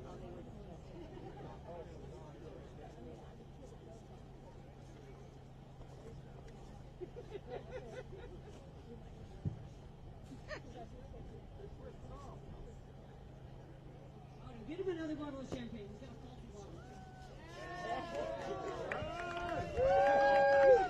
Blake doesn't want to open it. I really want you to be able to use it. Blake.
Great job, guys. Jordan, don't go far, because next up in Triple T, Time Trial Target. This is our consistency award here. In third place, Team JPR. You get a spray more champagne. In second place, Austin Kent. And in first place, Team AutoSolve. Ways to be so consistent. Hey, slow down, faster, consistent. Come on. Second, Austin on the. Yep.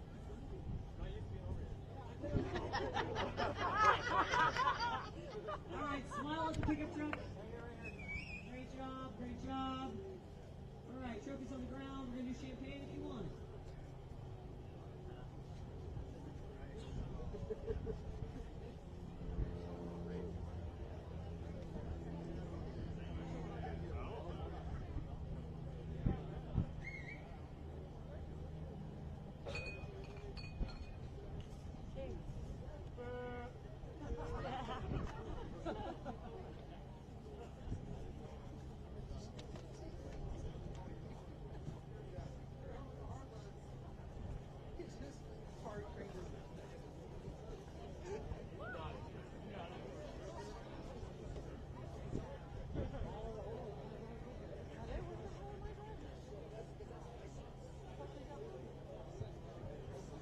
Next up, we are going to do the Group A Race Rewards. Group A Race Rewards. Moment to pause while I pull them up right here with the technology.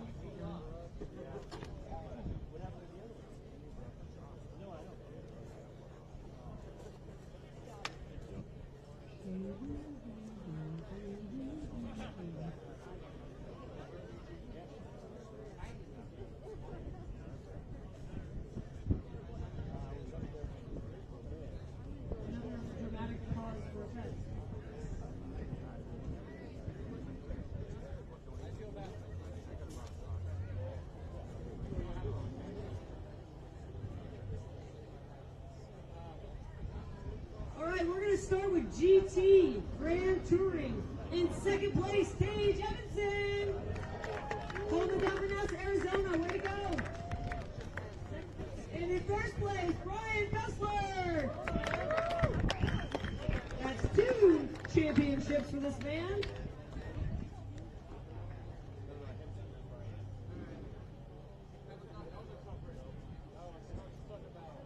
Such a battle.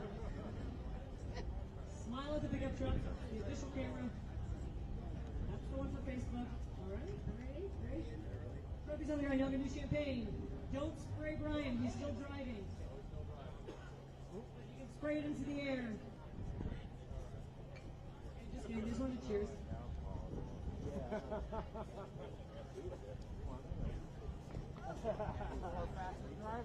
What am I doing? I want out of this car. We've all had a hungover driver. All right, next up, ST2 in third place, Vic Pizzino. Yeah! And in second place, Ben Grambo. Get the last name. Second place, Ben Grambo. We're gonna get it one of these years. He's on the podium every championship, so they can't figure it out. Embarrassing. First place, Greg, with also a complicated last name, Lowry. Third one. Great job, guys. Looks like you like each other. Great. Smile. Great. Above your head, like you're a champion. Yeah. All right. Trophies on the ground. We're going to give you some checks and some hats and some things. So we're going to some Hoosiers? Yeah, Ben, you're on Hoosiers, yeah? Great. Greg, I'm so sorry. Did you win Hoosiers? I'm so sorry. Nailing it. Back now. I wish that was the thing. All right, smile some more with his fancy check. Still standing the picture, man. Yeah. Great, we're smiling. All right. Check back. We're going to give you some champagne.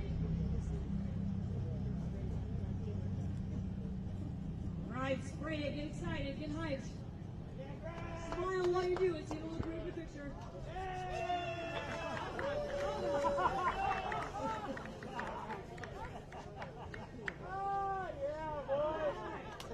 Congratulations, guys.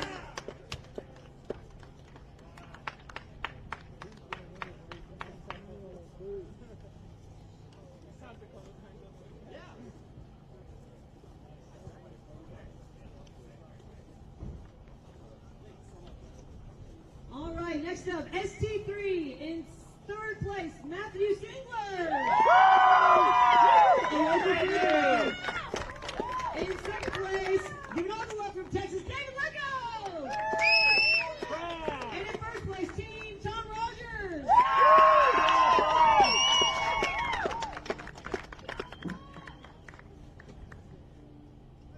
All right, smile at the pickup truck. Time for the fancy camera. At your waist. Great, smiling. Now above your head like a champ. Yeah. All right, trophies on the ground. We're going to give you guys some checks for those running Hoosiers. It's okay, smile anyway. You're having a great time. Yep, 2 thumbs up. Perfect. Great, we're going to take the checks back and give you guys champagne. Tom, be careful with your trophy. Yep. All right.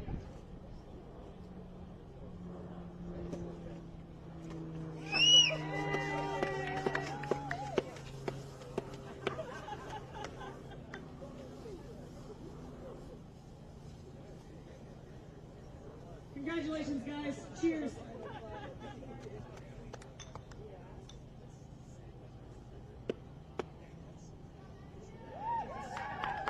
Yeah, Matthew.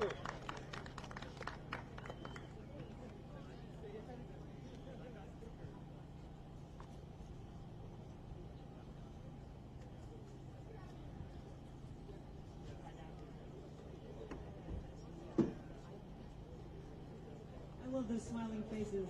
All right, ST4 in third place, Team Magic Developed. In second place, John Friesen. And in first place, Team ST Edge MV. That's a lot of letters happening.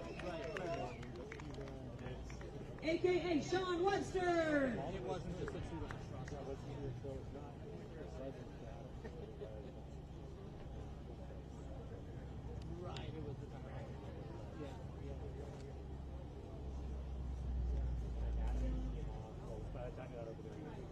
Way, smile at the truck. Trophies above your head. Yeah. Yes. Great. All right, trophies on the ground. Oh, Missy, put those trophies out front. Once if you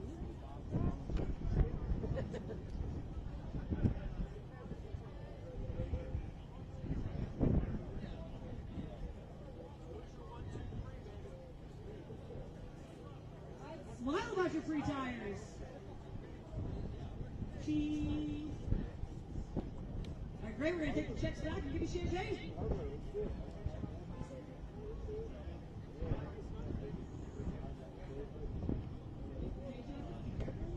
Watch your eyes.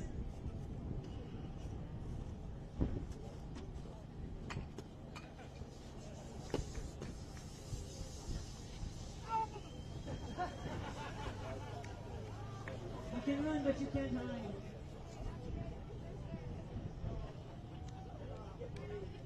Great job, guys. Great job.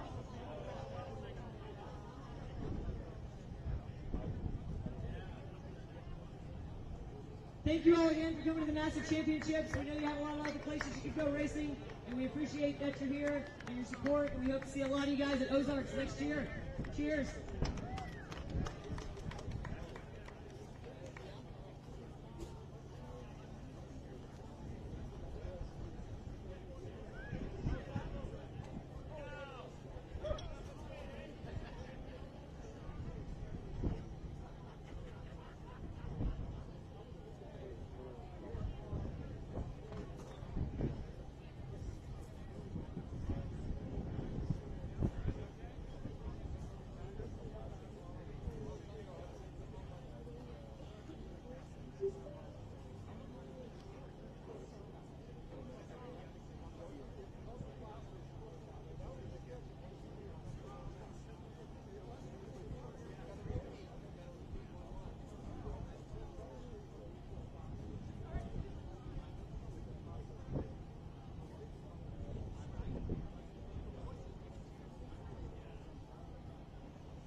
There ain't no debate.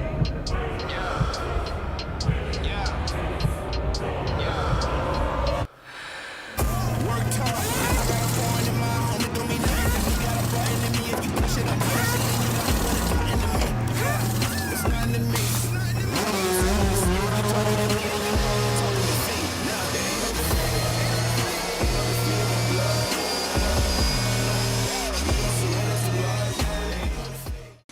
You've reached Riot, where good motherfucking is made by our polite, well-spoken team. I be taking off, keep going on, and I resume. Turn it all the way up like we filling up balloons. Already a winner when I came up out the womb. Moving like a conference call at work. Zoom. Boxing this left, boxing this left. There ain't no debate.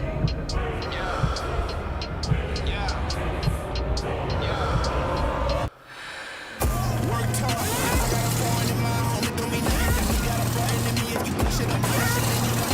And you know you got a button in me. It's nothing to me. Okay, so pretend this is your race car. It's on the trailer, and you have an accident. Ouch! At least your truck's insurance will pay for another one? Yeah, not so fast. Standard insurance won't replace your race car, whether it's in the trailer, in the paddock, in the garage, or the repair shop. But at Hagerty, we can protect it for what it's really worth anytime it's off the track. No matter what or where you race, offer less than a set of race tires. Hagerty, let's drive together.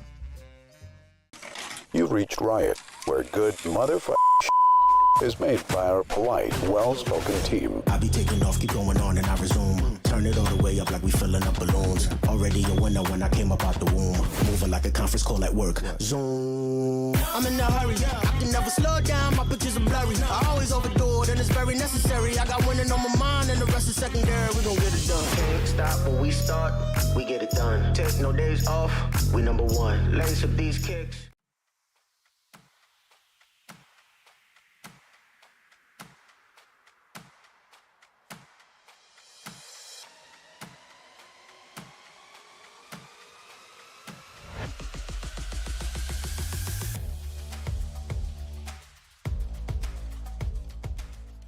Lifeline is a performance-based business, and we're an engineering solutions business. We thrive on innovation, making the best products, the lightest products, and therefore the fastest products. Lifeline has an ethos of being the global leader in motorsport safety. We're focused very heavily on our R&D capability. A lot of our energy is focused now towards EV, different powertrains, biofuels, synthetic fuels. And that allows us to develop exciting new products. Everything that we design, we then validate and we approve if it requires an FIA homologation. And we do all of that in-house. I'm very, very involved and hands-on in that process. And we do spend a lot of time doing conceptual thinking and trying things that do work and don't work. Since 1994, we've steadily grown the business and diversified into other sectors such as defence and aerospace. We're a global business. We export to 43 different territories throughout the world. We want to be perceived as the global leaders in motorsport safety, and we believe that being champions of safety will get us there.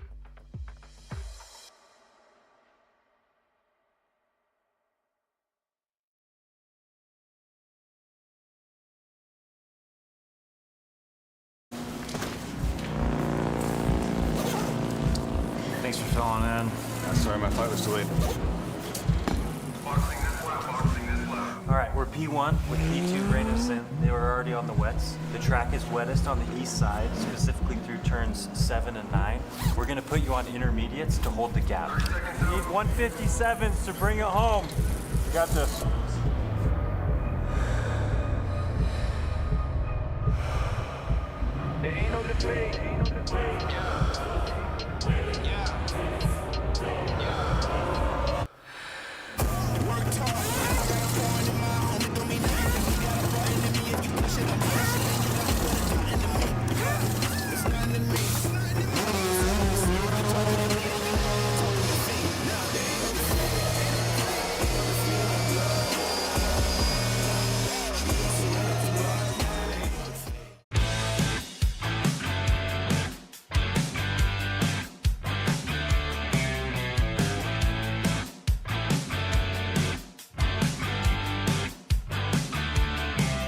At OG Racing, when you are shopping on our website, when we say in stock, this is what we mean by in stock. Seats and seat bases, brakes, harnesses and restraints, shoes, suits and steering, helmets, gloves and undergarments, fire suppression, and so much more. Shipping directly to you from our conveniently located Sterling, Virginia warehouse with thousands of in-stock items.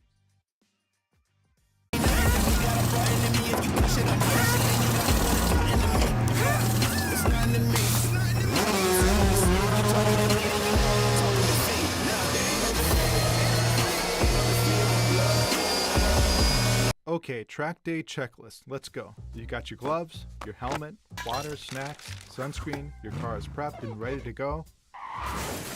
Ugh, forgot your track day insurance, didn't you? If you want to be covered for the whole value of your car, you need high-performance driver education coverage through Hagerty. We'll get you a policy for track days, time trials, and more in less time than it took you to apply that sunscreen. Hagerty, let's drive together. You've reached Riot, where good motherfucking is made by our polite, well-spoken team. I be taking off, keep going on, and I resume. Turn it all the way up like we filling up balloons. Already a winner when I came up out the womb. Moving like a conference call at work. Zoom. I'm in a hurry. I can never slow down. My pictures are blurry. I always overdo it, and it's very necessary. I got winning on my mind, and the rest is secondary. We gon' get it done. Can't stop when we start. We get it done. Take no days off. We number one. Lace up these kicks, and we run like this. We gon' get it done. Stop when we start. We gon' get it done. Start when we stop. We gon' get it done. Get it when we start. We gon' get it done. Start when we stop. We gon' get it done. We gon' get it. We gon' get it.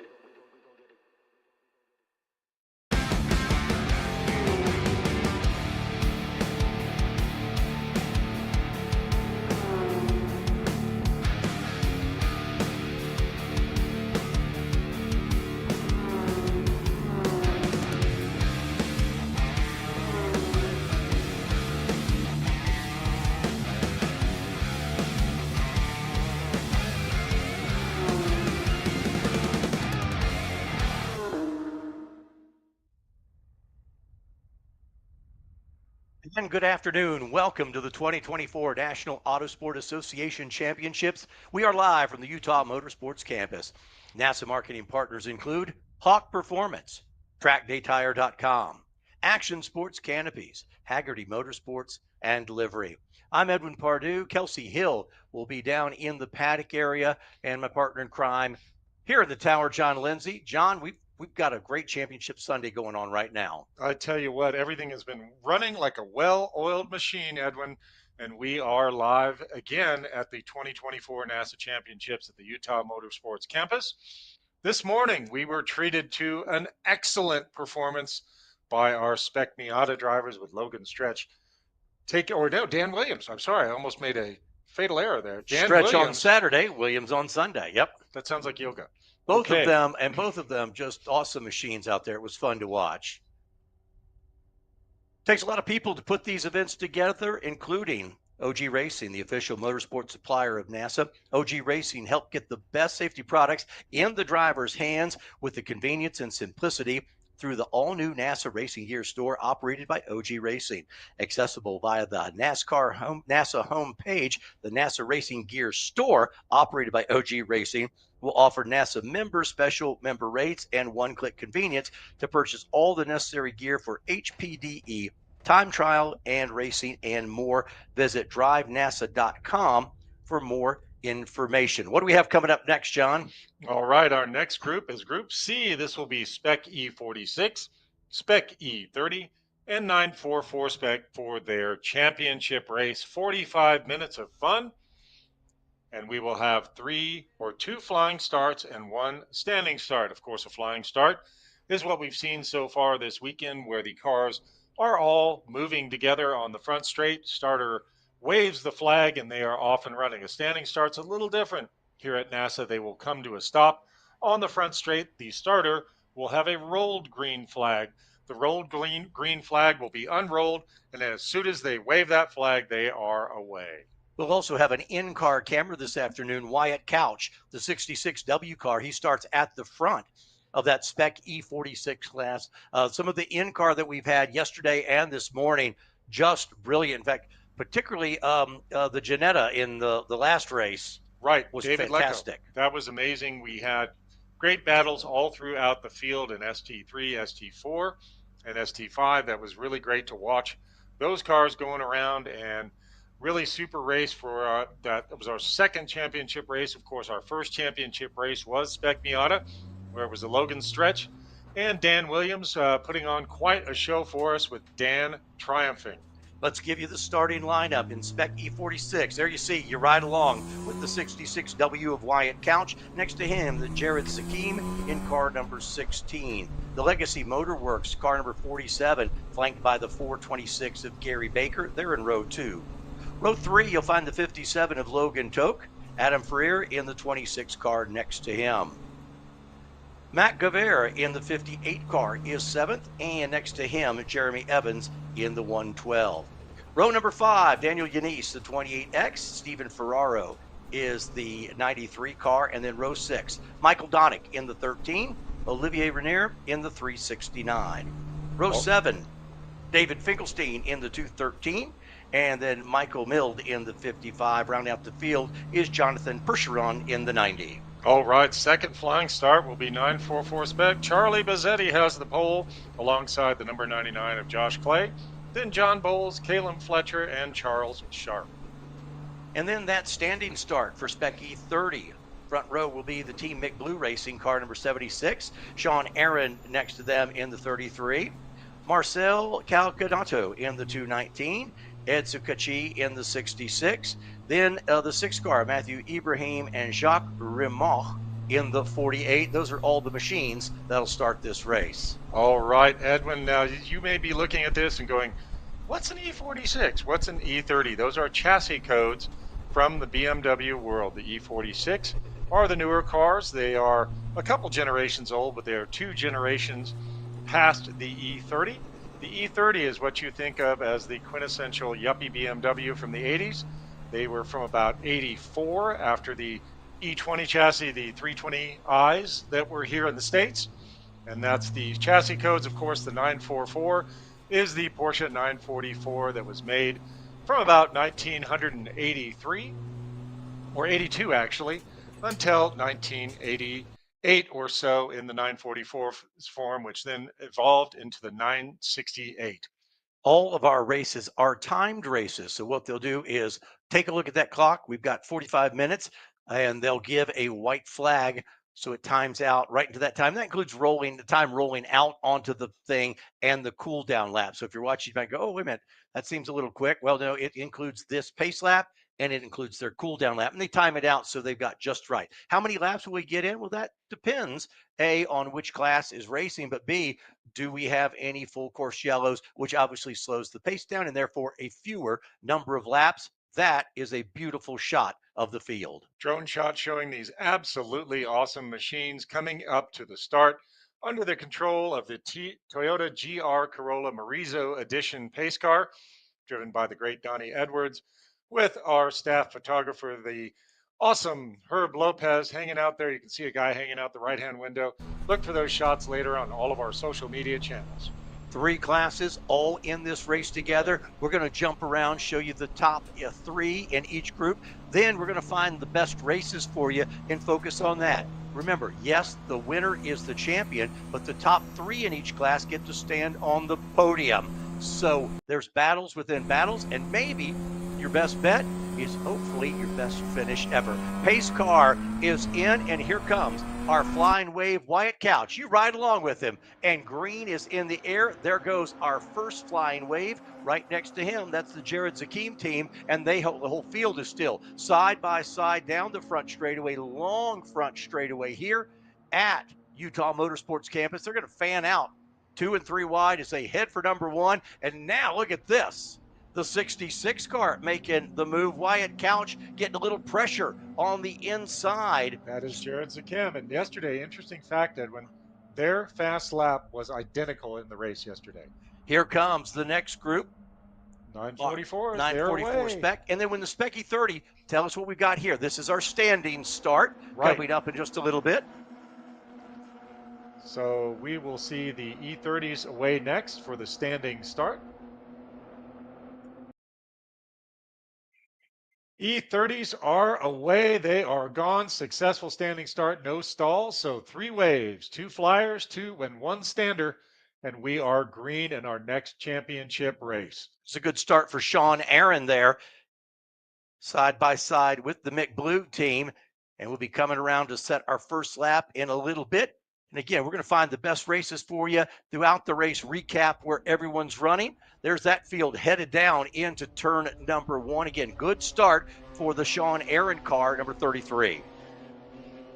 E30s with a nice start, no drama. Always a little challenging on a standing start. You don't want to stall and then have the flying start cars come around and run into you. So really good job by them. The starter was on point. Race control was on point. And we are green for Spec E30. Again, 45 minutes scheduled total time. Hoping for 18 or so laps. So the first lap will be completed here pretty quick. We've got that beautiful drone shot showing you just how vast the Utah Motorsports Campus is. Here comes that 33 car leading the way in Spec E30. Sean Aaron, he took the lead on the start, and then here's our Spec E46. We've already had a change. Let's pick them up as they go past start finish. Jared Zakim has taken over that top spot from Wyatt Couch. Then Logan Toke, the 57 third. Adam in the 26 car, the Team Legacy 47. That's your top 5 in Spec E46. So far, a lot of people moving up 2 positions or so in Spec E46. But again, Jared Zakim took away the lead from Wyatt Couch, and those 2 ran the identical lap time yesterday as their best lap. So they are breaking away from the field. We'll see what the gap is between Jared Zakim and Wyatt Couch and the rest of the feed. We've got that in-car camera for you in the picture-in-picture. That's Wyatt Couch with Jared just in front of him. I'll update you on the 944 Spec. Josh Clay, the 99 now, is taking the lead over Bazzetti in the 986. And Caleb Fletcher, the 81 car. Those are your podium runners early on lap number 1. That is your battle for overall lead and in class. And now let's do Spec E30 for you. Give you the first lap running order. Sean Aaron, we mentioned he had a good start. Team Mick Blue is in second. And the Ed Sukchai team, they're third place right now. So that's your running order in Spec E30. Dang, looks like Josh Clay is running away a little bit from Charlie Bazzetti right there with John Bowles. Little passing going on. Charlie seems to be falling off just a little bit, but Josh is putting a nice amount of distance there. Watch your Race Hero feed and look for that column that says gap when they come around next time. Yeah, Clay's got a lead, and that's working for him because now, John Bowles in the 85 car. That's a nice mix of race cars right there. Back to the 81 machine. Caleb Fletcher, that's second, third, and fourth. They're racing side by side a bunch, and that's letting Josh Clay get a big advantage early on. In fact, he's not even in the picture with him. Look how far ahead. What a first lap for the Josh Clay machine. Hey, and that is not too shabby at all because Charlie Bazzetti is a multiple-time champion in this class. And if you're putting some time on Charlie, you're doing something right. Of course, John Bowles there with a strong performance, staying in front of Charlie. Now look here, Edmund. See how Charlie's car is a little bit of a narrow body? Kind of a nerd thing, but Charlie's car is a 924S, whereas the other cars are 944. Subtle difference, kind of the same car. second, third, and fourth place. And there you see the leader just off in the distance.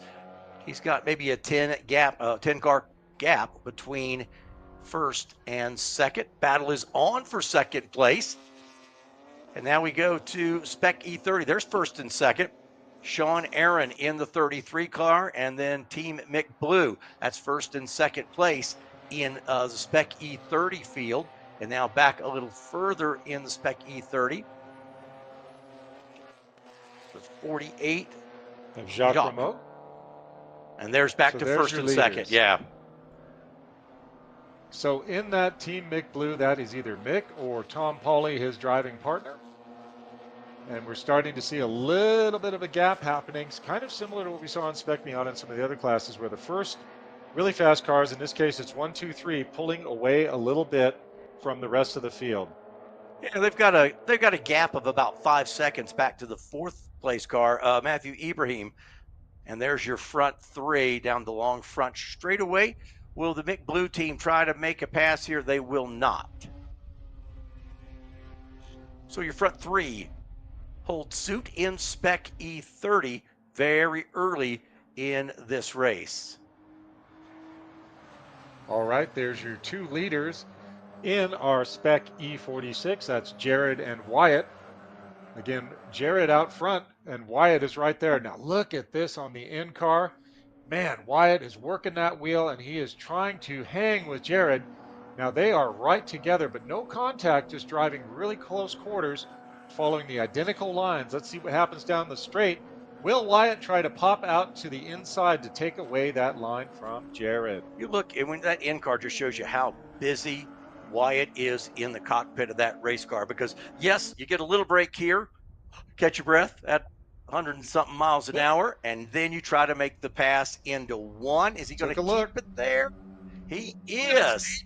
But boy, he pulled it off, so he knows exactly how much grip he's got to work with. What a pass right there by Wyatt Couch, and I bet Jared is going to try to take that back. But again, we're in the very early stages, only 7.5 minutes down. 3 laps complete, working lap number 4, so there's still a long way to go. But oh boy, Wyatt's starting to pull a little bit, but I don't think that'll last for long. That was a nice move, Couch, way down on the inside, which then, John, as you know, I mean, you've done this.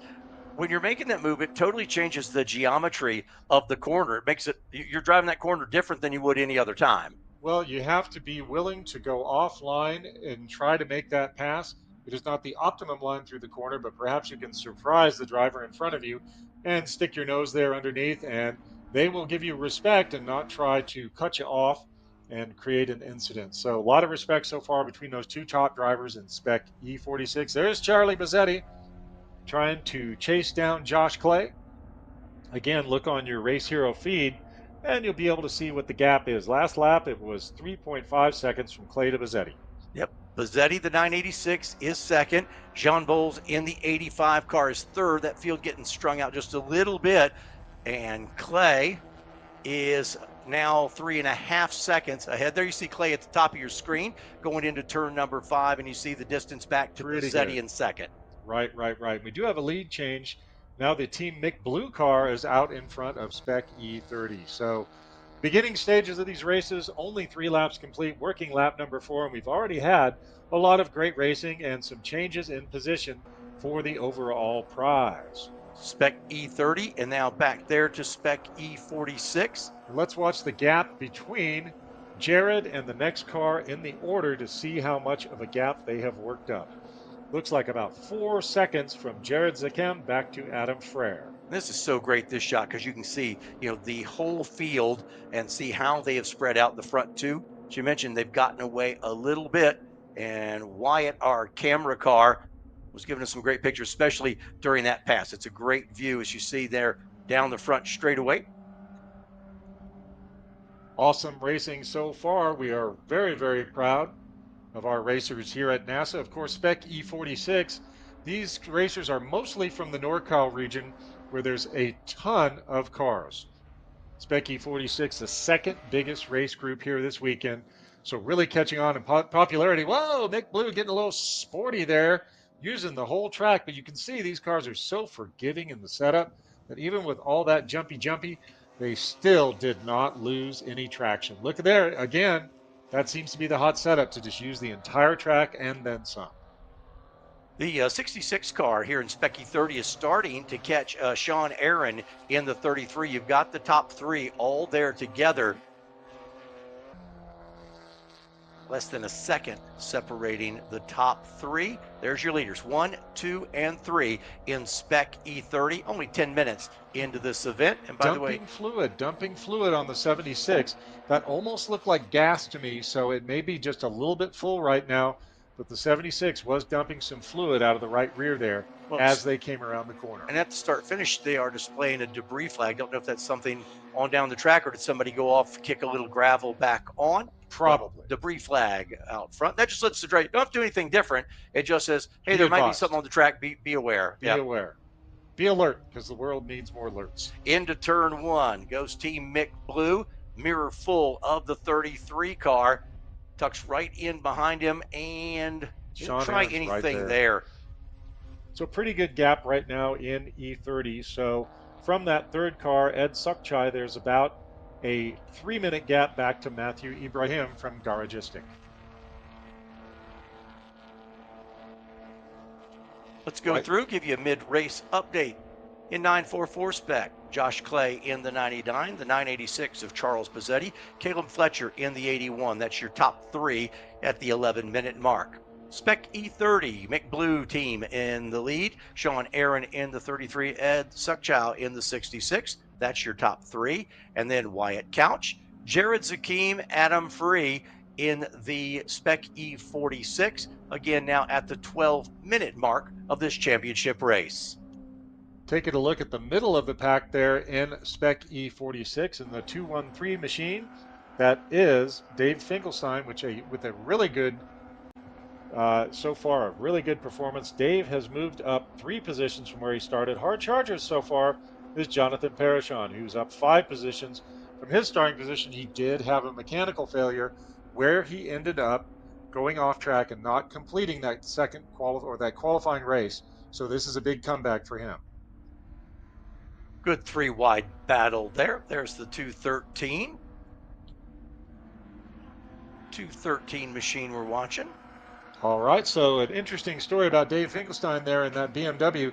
That's actually his backup car. So he blew up the first car and then drove all the way home to Colorado with the blowed up car, got his spare and drove all the way back. So I think he's going to win the long haul award.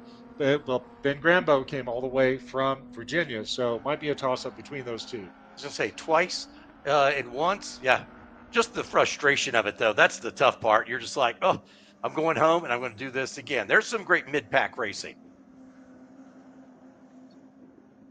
All right, right now that is kind of the 10, 11, 12, 13 in that middle of that pack. 93, Stephen Ferrario, who was a really successful driver in Spec E30, and now most of the NorCal region has transitioned over to Spec E46. And Steve's right there. So you can see great racing all the way through the field in E46. Here, right now up front, they've settled down a little bit.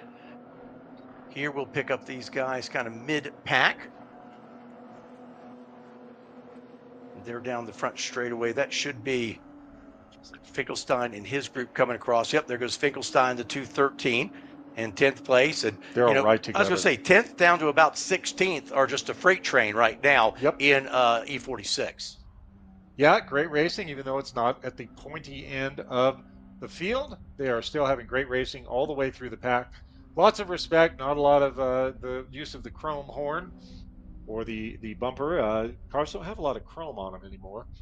So perhaps that's a Gen X reference that, gosh, that's almost getting into boomer territory. But they are racing with respect and with skill. Using the plastic front cover. How about that? No doubt. Doesn't Plastic sound horn. As, No, doesn't sound as good. Doesn't sound as fun. Go through the field right now looking for those best races. Spec 944, Josh Clay has opened up about a 3-second lead over Bazzetti. And then Bazzetti about a 5-second lead over Fletcher. So 944 Spec, you see it right there. They're past start They're finish starting line. to spread out a little bit. Little bit. So it's Clay, Bazzetti, Fletcher, Bowles, and Sharp, your top 5 in 944 Spec, and 4 of the 5 are there in the picture together. Right.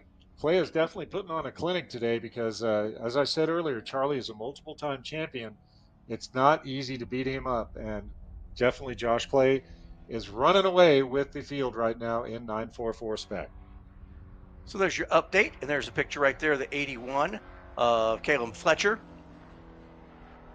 Sean Bowles behind him in the 85 car. They run right now. That's an important spot right there because that's 3rd and 4th with Fletcher holding on to the 3rd place right now. Final step on the podium right there. That is for the glory. It's the difference between the champagne and the juice box. All right, checking in with more of our E46s right there. Great racing. That's that tight pack of about 6 cars right there in the middle. Looks like we've had some shuffling. Dave Finkelstein has fallen back a little bit coming onto the front straight. Now this will be interesting. Do you stay in the draft or do you poke your nose out and try to find your own way? Or do you wait till the absolute last minute and try a late braking move there to the inside with the risk of locking them up and then, well, somebody did it. So we'll see if it pays off and doesn't end up in a crunch door. They'll be side by side into turn number 1. Nope, thinks better of it, falls back in single file. Very brave move, but didn't work out this time, but it could just be a test for the next time. Finkelstein is right there. He is having a great drive.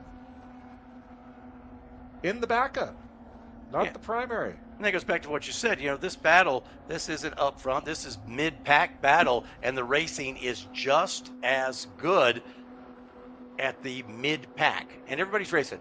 The next step, you know, you can't win the race until you pass the guy in front of you. Then you worry about the next guy. Absolutely.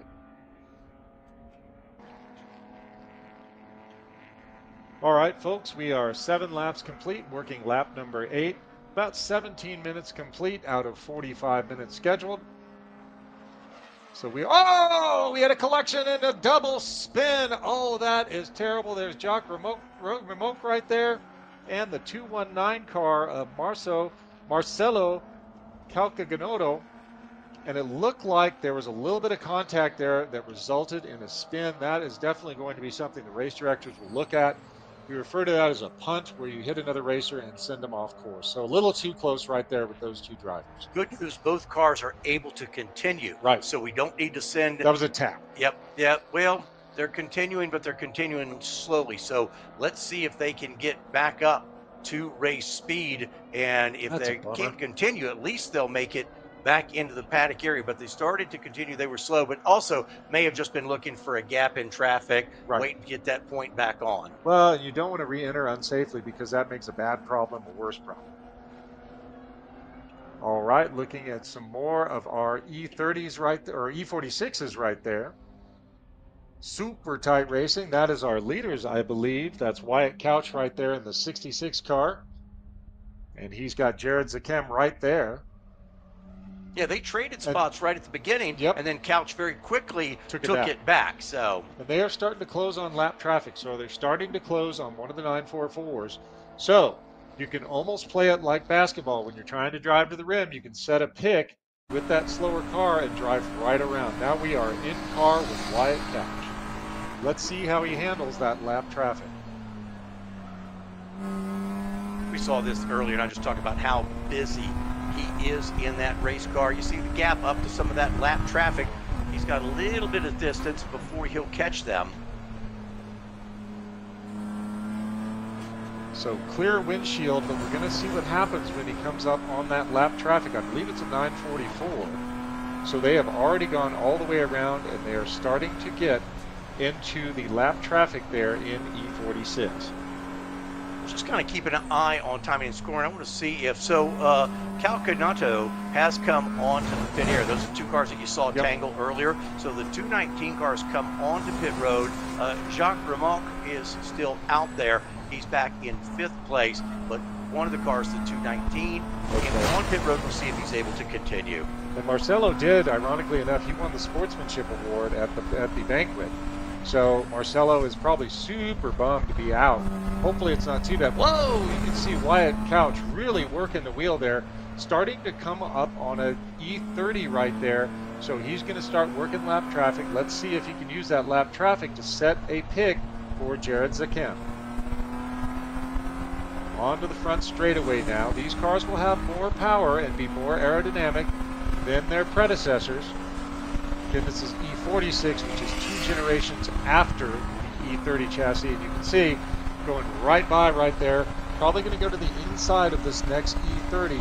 We'll see if Jared's able to follow That's it. into the first corner. Yeah, Zakim wants to be sure he passes whoever the 66 passes before they get to the corner so it doesn't slow him down, and he didn't quite get past both of them. He'll catch one of them. You see him there, driver's left in turn 2, and now the second place. Zakim, he has cleared that lap traffic as well.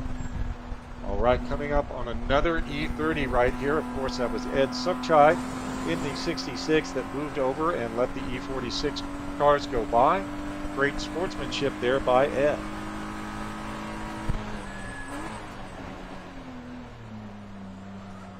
So again, folks, we're now 20 minutes or 21 minutes in. 9 laps complete. Oh, passing the leader now in E30. That was the Team Mick Blue car. Yeah. And Mick, he's got about a 2.3 second lead over Sean Aaron. That's difficult now because Mick had a bit of a gap between himself and the 33. He can sort of slow down and let him go, yeah. But if they were right there together, that's when it gets crazy. When you have a leader coming up on a group of cars that are also battling for position, that can be a bit hairy. Oh, wow, Wyatt got really out of shape there for just a minute, but it doesn't seem to have affected it. He seems to be pulling away from Jared Zakem just a bit. Again, we were riding in car with Wyatt Couch. Now you're watching him. There's Jared right there. And they are using every single millimeter of the track surface. And then you can see the cars are very forgiving. Coming into turn number 13 right now, that's clubhouse corner, then wind up, release onto the front straight.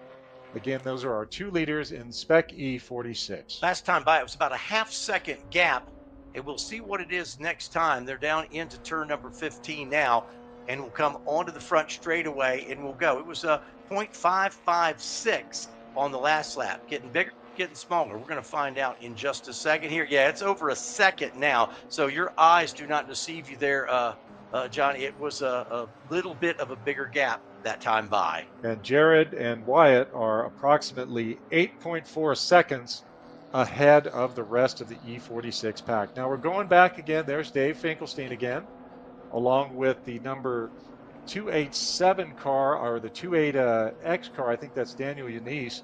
But again, look, all through the field, and there's Stephen Ferrario in the 93. They have great racing going on all the way back through the field.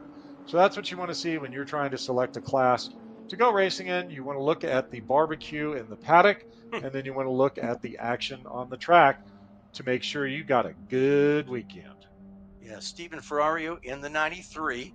Yanis in the 28X, and then Finkelstein in the 213, and then Belton's right there in the 206. So a big pack of cars running together. They're mid-pack and having a whale of a race.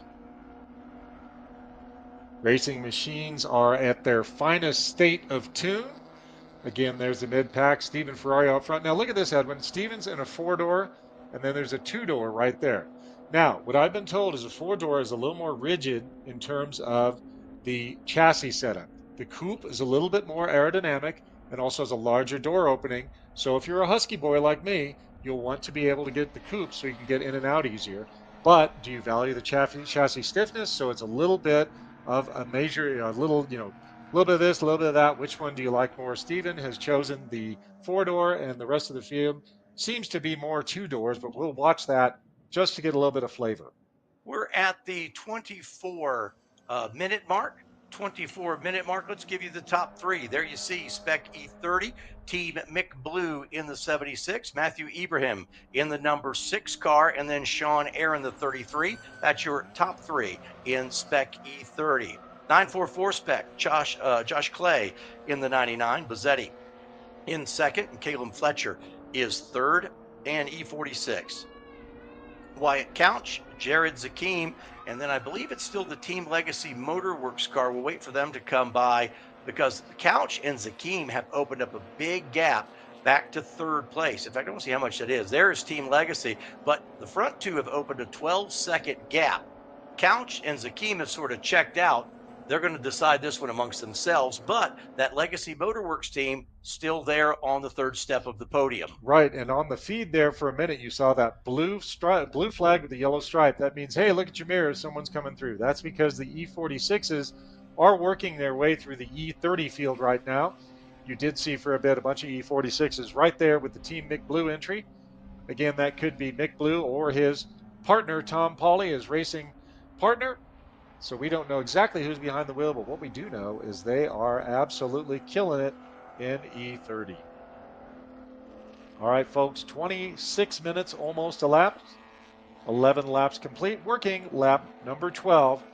My guess is we'll probably get about 18 laps in before the checker flies. Follow up again on the earlier Spec E30 incident. The 48 of Jacques Remarque, he has continued. I mentioned that the 219 car had gone to the pits, but the 48 car was able to continue. He's still out there running in fifth, but he's almost a full lap behind about a minute behind the rest of the field. Yeah, it looks like Marcelo Calcanoto's day is done. That is unfortunate. Don't love to see that. No, especially, like I say, all the work, all the build up to get here and then have it end a little bit early. Not fun at all. Right, and we don't know what happened. It could have been a busted part. You know, we don't know what happened to cause that punt, but we will certainly hear from the race directors on that one. We just had our 944 leader cross the line. Quite a bit out in front for Josh Clay, so there's the 26 car in Spec E40. That is, or Spec E46. That is, let me find the 26 for you. 26, that's Adam Frere. Thank you. There he is. Currently Adam running Frere. P4. Just outside of a podium finish. So that's 4, 5, 6 right there in Spec E46. Yeah, Logan Toke right behind him. And then Matt Guevara in the 58 car. Yep, right there. Matt Guyver there is a Utah local, so this is his home track. So we do have information from my confidential source in the control building that the number 76 Mick Blue, the leader of the pack in E30, is leaking fuel. We did note that off the right rear, so they are considering what's called the meatball flag, which is a mechanical flag to come in and check out what's going on. So we're going to keep an eye on there on the number 76, the leader. And yep, look, there's a little fluid coming out there that is probably gasoline, and we don't want that car to turn into a flamethrower. So hopefully they don't end up with a meatball, because that would pretty much end their race. We call it a meatball because it's a black flag with a big red dot on it. Oh yeah, they're leaking quite a bit of gas. May have forgotten to put the gas cap back on, or we have, so, oh yeah, it's quite a bit of gas, Edwin. So we'll see if they allow Mick to continue. That would be a heartbreaker, being in the lead and then just something simple as a fuel leak taking you out of contention. He's hoping they'll give him a lap or two to burn off some fuel. You go, hey, it'll burn off. Just give me some time. Don't worry about it. Lights on fire. I'll just go faster. I'll blow out the flames. Sounds like a plot from a Michael Bay movie. The 426 we're watching, that's Gary Baker. That light blue machine. Baker currently runs in 7th spot in Spec E46. Gary Baker in 426. Again, great racing throughout the field. Approaching 29 minutes completed right now out of a scheduled 45. 12 laps complete, working lap number 13. There is Josh Clay on your feed. Man, nobody else is even in the same zip code right now. So that young man is putting on an absolute clinic, because there's Charlie Bazzetti. There's the next folks in 944. So you can see they may have moved over a little bit because there was a blue flag coming up, because some of the E46s are now coming into the 944 field. But Josh Clay, what a drive from him. Not easy to do that to a former national champion. No, Clay's car out 7.5 seconds ahead of Bazzetti. So Clay, the jackrabbit here, as we're now closing in on the 30-minute mark, but there's a 7.5 second gap between 99 in first, 986 in second, and that's in your 944 spec class. That is significant.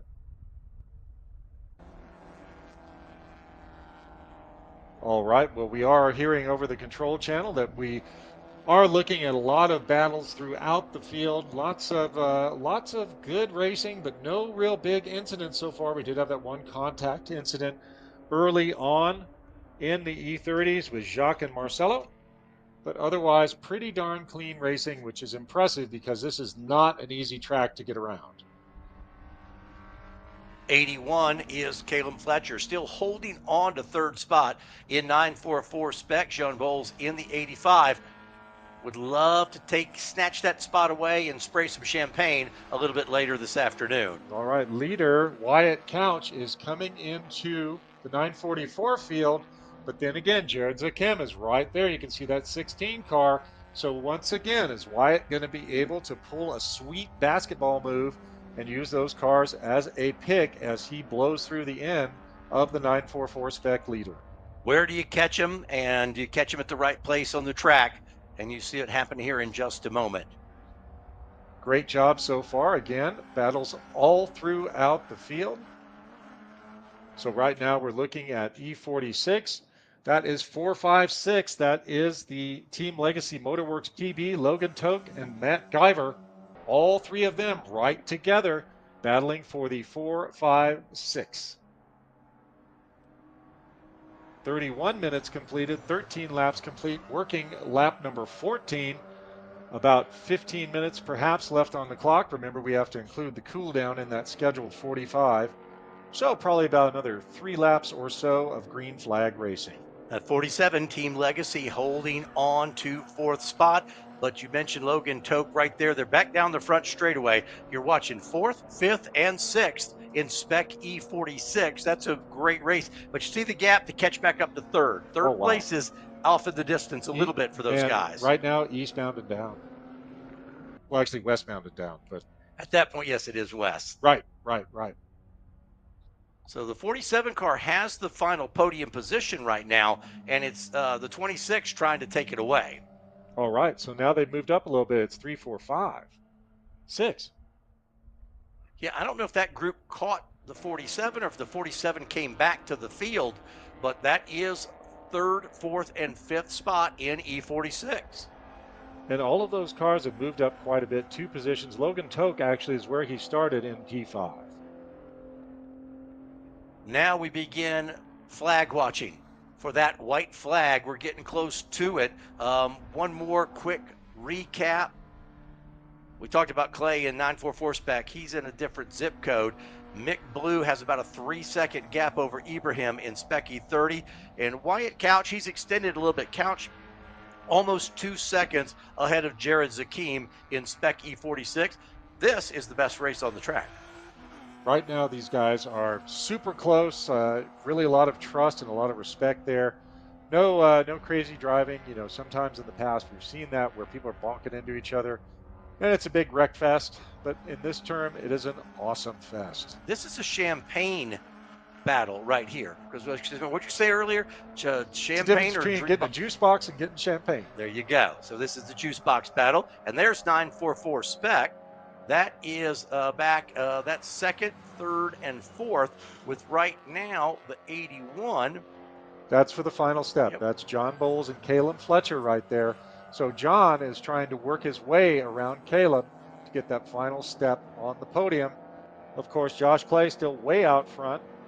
We'll see what it is back to Charlie Bazzetti. 7 seconds for Josh Clay. There it goes. John Bowles making his move. And he pulled it off. Man, that was awesome. He got a really good drive off of turn 15. Normally, you don't see that pass done till way down at the end of the straightaway, but Bowles just got a great run off the corner. Now, John has to be careful because he can't jink back and forth. He's allowed one move, and he has to effectively taken away that inside line, which is the smartest hand of poker he could be playing right now. Yeah, Bowles made the pass before the start-finish line, which I've not seen a lot of people do that. But he got a good drive off of 15. Might have been beside Bazzetti before he ever realized, or excuse me, Fletcher, before Fletcher even realized he was there. Well, and he may have picked a point where he knew a shift was coming from Fletcher, and he may have haired it out just a little bit more, a little more R, and he was able to get by Caleb Fletcher. Now, the E46 battle we've been following, 456, They are coming up, or actually 3, 4, 5. Look at this. A little bit of a pick. Do they all get through clean? Oh, they did. I thought that might have been some bent sheet metal right there. Now, this is going to be interesting as these 3 cars try to work their way through the 944 battle. They don't want to screw up their battle. No, this is 3, 4, 5 in E46 working their way through 3, 4 from 944 spec. Yeah, Team Legacy's got a battle on their hands to stay on the podium because they had a little bit of a gap. This group has now caught back up. That's the battle for third. Matt Guyver did get past Kalen Fletcher there, so that was unintended. But boy, look at this. They are all over the place. John Bowles trying to be a good sport and giving it as much room, but he doesn't want to roll over and play dead because Caleb's right there. So this is very, slow mover. A little bit slow. One of the E46s, we didn't catch a number, but we did see a little bit of slow. Whoa, big drifto. Trying to get through. Yep, looks like car 47, the Team Legacy Motorworks, something may have just blowed up because they are slowing big time. White flag. White flag is out. Looks like he's off. Yep, got one car off, but at a safe spot. Oh, boy. That stinks, running in third place, and then all of a sudden, Bluey. Yeah. Who was that? Was that the Legacy car? That was Legacy Motorworks. Oh. Just at the white flag. You've raced all afternoon, and it all goes away in the last lap. Oh, man, that's heartbreaking. 36 minutes complete. Looks like we are 16, working lap 17. So I was close. I thought 17 or 18 laps. So we will get in 17 laps for our championship race. Again, Spec E46, Spec E30, and 944 Spec. Looks like they did not give Meek Blue the meatball, and he is still way out front, 2.5 seconds in front of the garagistic entry of Matthew Ibrahim. Impressive run from Clay in 944 Spec. He's way out front. And then we take another peek inside with Wyatt Couch. He was our camera car. Wyatt put on a really great show. Let's see if he can keep it together for the last race. Overall in Spec E46 leader, Wyatt Couch. Wow, the opening there was very tight, like a toiga. But now they are spreading out a little bit. Looks like Wyatt, if everything goes correctly, I don't want to jinx him, so I'll knock on wood. Knock, knock, knock. And boy, Jared getting a little bit sporty there. Had a little tank slapper. He's doing everything he can to catch him. Going to run out of time, but here comes Wyatt Couch. Guess what? This is for a national championship. He started up front. He got passed early, but didn't wait too long to try to take it back. And second place car is still there. It's not over until it's over. He's got to get a couple corners right before he is a national champion. Oh, look at that. A lot of opposite lock there. So his tires are hot, and he's starting to get pretty sporty to stay out there in the first position. Watch the in-car and contrast it with the outside view, and watch what's happening with those tires. Here we go, down the front straight. He'll take us to Checker is out, cross the line, and you have your national champion in Spec E46. We'll wait for the rest of the classes to come across the line, but great drive from Wyatt Couch, our camera car. Let's see what happens with our remaining 2 classes. Checkers are out and waving. Josh Clay, commanding performance right there. Running away like a jackrabbit in the desert. Nice work there. Charlie Bazzetti coming in that second position. And we're looking for John Bowles next and Caleb Fletcher to come across and finish out our 944. There's John Bowles. He took that final step on the podium. What a great drive. Fletcher was there in third for a long time and then just lost it there late in it. Yep. Great racing. Great racing from these 3 groups. Put respect on their names. They really did a wonderful job. Only that one little contact incident. I'm really thankful that the 76 car McBlue Racing did not get black flag because that would be a heck of a way to go. We've had that happen in previous championship races where someone will have a fuel leak where the race director and the control staff agree that it's a hazard and not okay to continue. So we are still coming across the line. See them double checkers there. Very cool. There is our E30 leader. Looks like they done taken the win.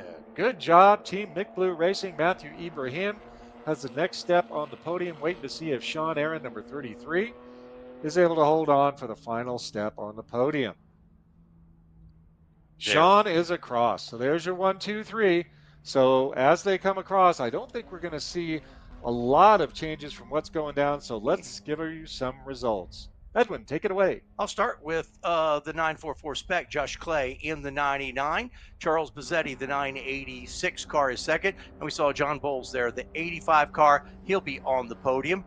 Caleb Fletcher, the 81 car, was fourth, and Charles Sharp fifth. That is 944 Spec. Spec E30, Nick Blue Racing with the win. Then Matthew Ibrahim, Sean Aaron, that completes your podium. Then Jacques Remote, Team Ed Sukchai, and Marcelo Calcanoto. Wyatt Couch, your Spec E46 winner. Jared Zakim second. Adam Free in the 26 car third. That's the podium. Logan Tope in the 57 car is fourth. Matt Guyer in the 58 car was fifth. Coming home sixth is Gary Baker. Michael Donick, he was seventh. And then Jeremy Evans was eighth. Finishing ninth is Daniel Yanis. And 10th was Stephen Ferraro. Michael Mild is 11th in the 55 car. Alistair Belton in car 206 was 12th. 13th, that's Dave Finkelstein. Busy weekend for that driver. The Team Legacy Motorworks, we saw the 47 car finish in 14th place. Finishing 15th was Oliver Renair. And just as I got to the end of it, they reset the page. Hold on a minute. Oliver Renair and then Jonathan Percheron in the 90. That's a look at your Action Sports Canopies finishing order. Action Sports Canopies, founded in 2011, and they're a top manufacturer of large format print items, including canopies, flags, table covers, and event products. As the official print partner of NASA, members receive an exclusive 15% discount on retail products. Visit DRIVENASA.com for more info. John, there was a whole lot to like in that race. Whole lot to like. I mean, what great racing, great sportsmanship. We saw really when the faster cars were working through traffic, just that the slower cars weren't rolling over, but they were picking a safe spot where it didn't screw up their race. It didn't mess up the race for anyone else. Now we're looking at that 47 car that blew up, and then there's another car there. That's the 66 Spec E30 right there. And so I think that's number 66. Who was that? The Ed Sukchai that's machine, Ed. yeah. Okay, so Ed, something must have blowed up. So Ed's going to get a ride in on the rope. But a great race. Hey, there we are somewhere. There's a look at the tower. We're in here somewhere. Hi, guys. Yep, hopefully that's not a targeting drone.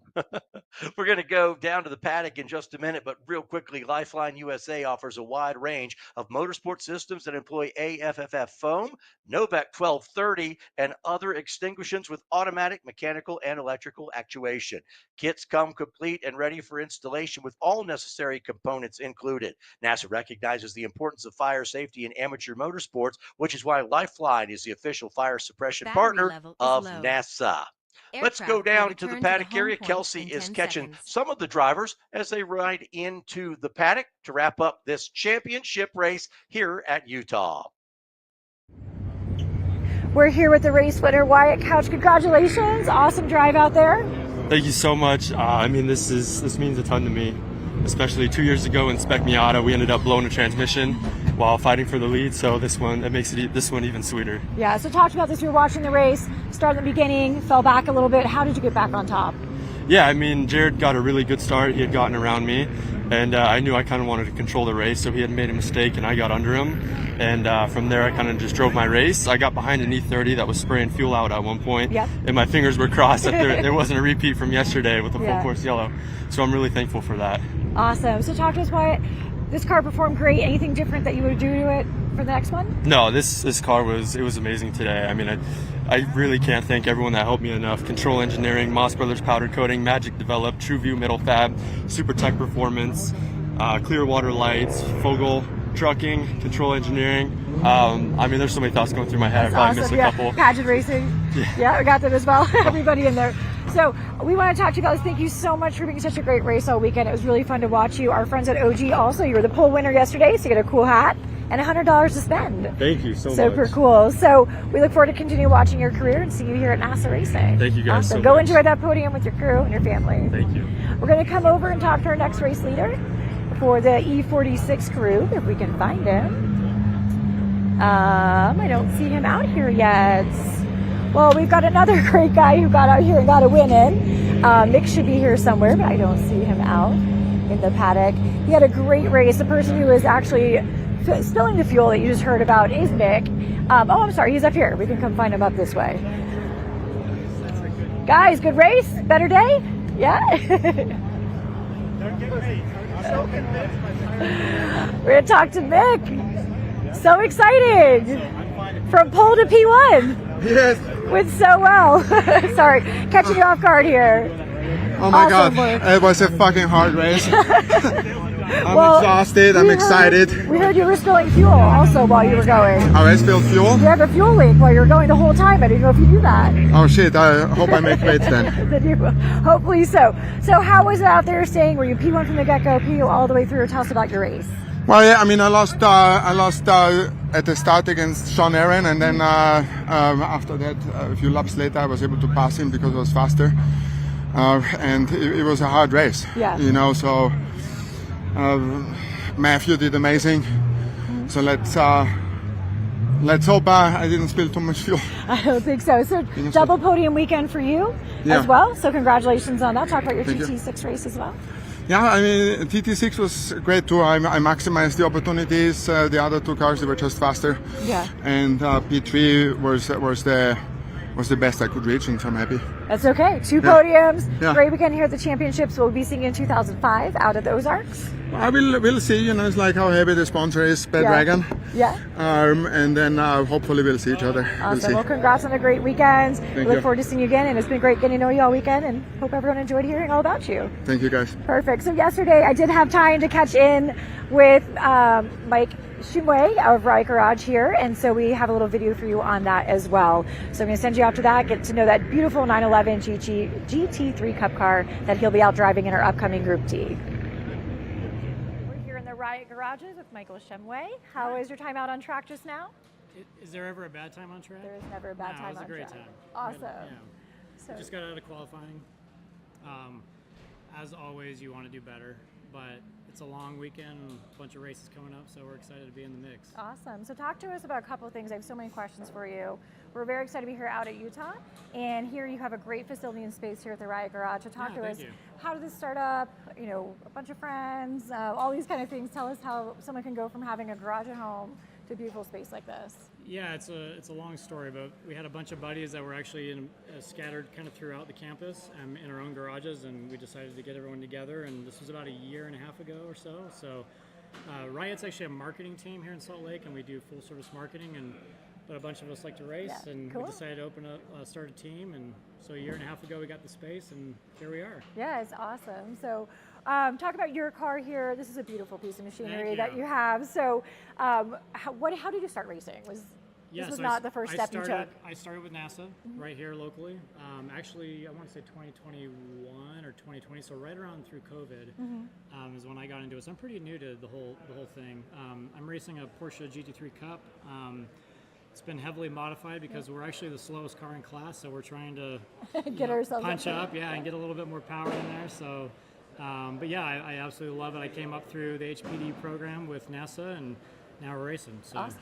Very cool. Well, awesome. Well, we're going to have a in-car camera with you this weekend, which is really exciting for our friends at home. Sometimes you haven't ridden along in a Porsche, and this is your opportunity to do so. Yeah, it's loud. It's very loud, so our sound should be picking up as well. It'll be fun. When we talk about this car, modifications, things like that, you know, obviously with a vehicle like this, you're working somewhat with manufacturer-based items, and then you're also getting some stuff that's specific for racing and NASA. Yeah, it's a mix of Porsche Motorsport North America parts, Porsche parts, and some aftermarket things, like our aero package comes from Zebulon, and we've got some active suspension bits.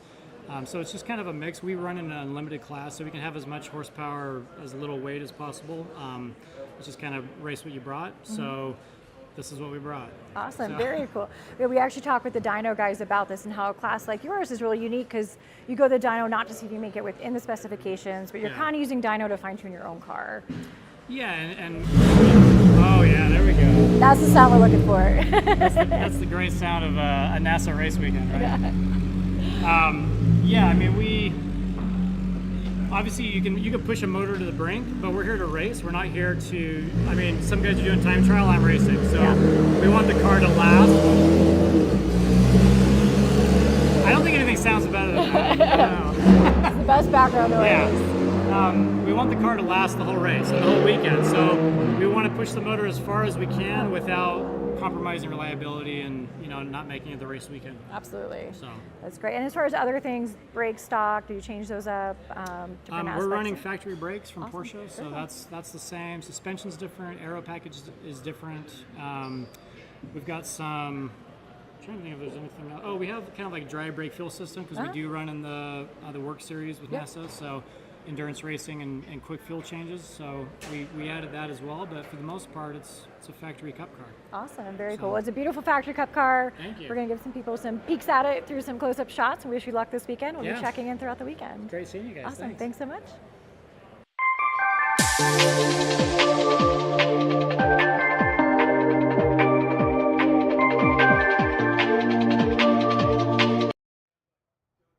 We have 2 championship races to go, and every one of those races this weekend led to the line by our Toyota pace car. Thrilled once again to have the track-focused GR Corolla Marizo Edition continue its role as the official pace car at the Utah Motorsports Campus for our championship weekend. The GR Corolla is the perfect car to lead drivers around the challenging 3-mile course, boasting rally-inspired origins, a formidable 300-horsepower turbocharged 3-cylinder, and GR4 all-wheel drive. It's become a favorite of sports car enthusiasts everywhere. As part of our partnership between Toyota and NASA, every customer who buys a new GR sports car will automatically receive a complimentary 1-year NASA membership, including 1 complimentary track day at a NASA high-performance driving event. For more information, visit gr.drivenasa.com. John Lindsay, you've got some special awards. I do. Race director Steve Stepanian wanted to make sure to give props where props are due. This is something special that he does. In Group C, the Hard Charger Award goes to Michael Donick. Started 11th, finished in 7th place, and then the fastest lap award in each group. Wyatt Couch in E46 with a 212.5, 944 spec. Charlie Bozzetti with a 219.467. And in E30, Matthew Ibrahim from Garagistic with a 221.475 as the fastest lap. So a little special award there for our Group C racers from race director Steve Stepanian. We've talked all weekend about everything that's spread out across this sprawling campus, including the folks with Riot. Riot pushes brands to reach their full potential. Whatever it takes, their full-service marketing team can handle all your customer touch points, from branding and packaging to video, digital marketing, and web development. NASA worked with Riot to brand and design the 2024 National Championships. Learn more about Riot at weareriot.com.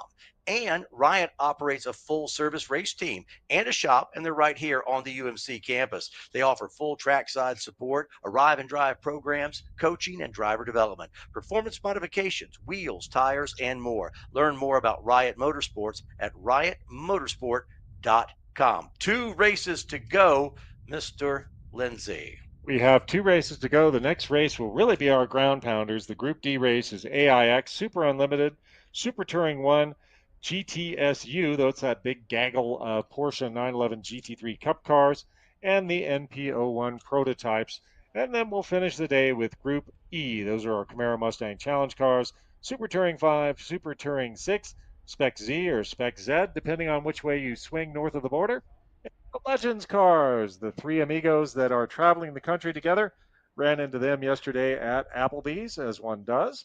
And they are having an awesome time. I think they put on some of the finest racing of the weekend. So looking forward to seeing the Legends out there again with the 3 amigos. You have a second here. Talk a little bit. We're going to see the NPO1 cars here. Talk a little bit about that car. Really great car, initially developed by Panos and NASA.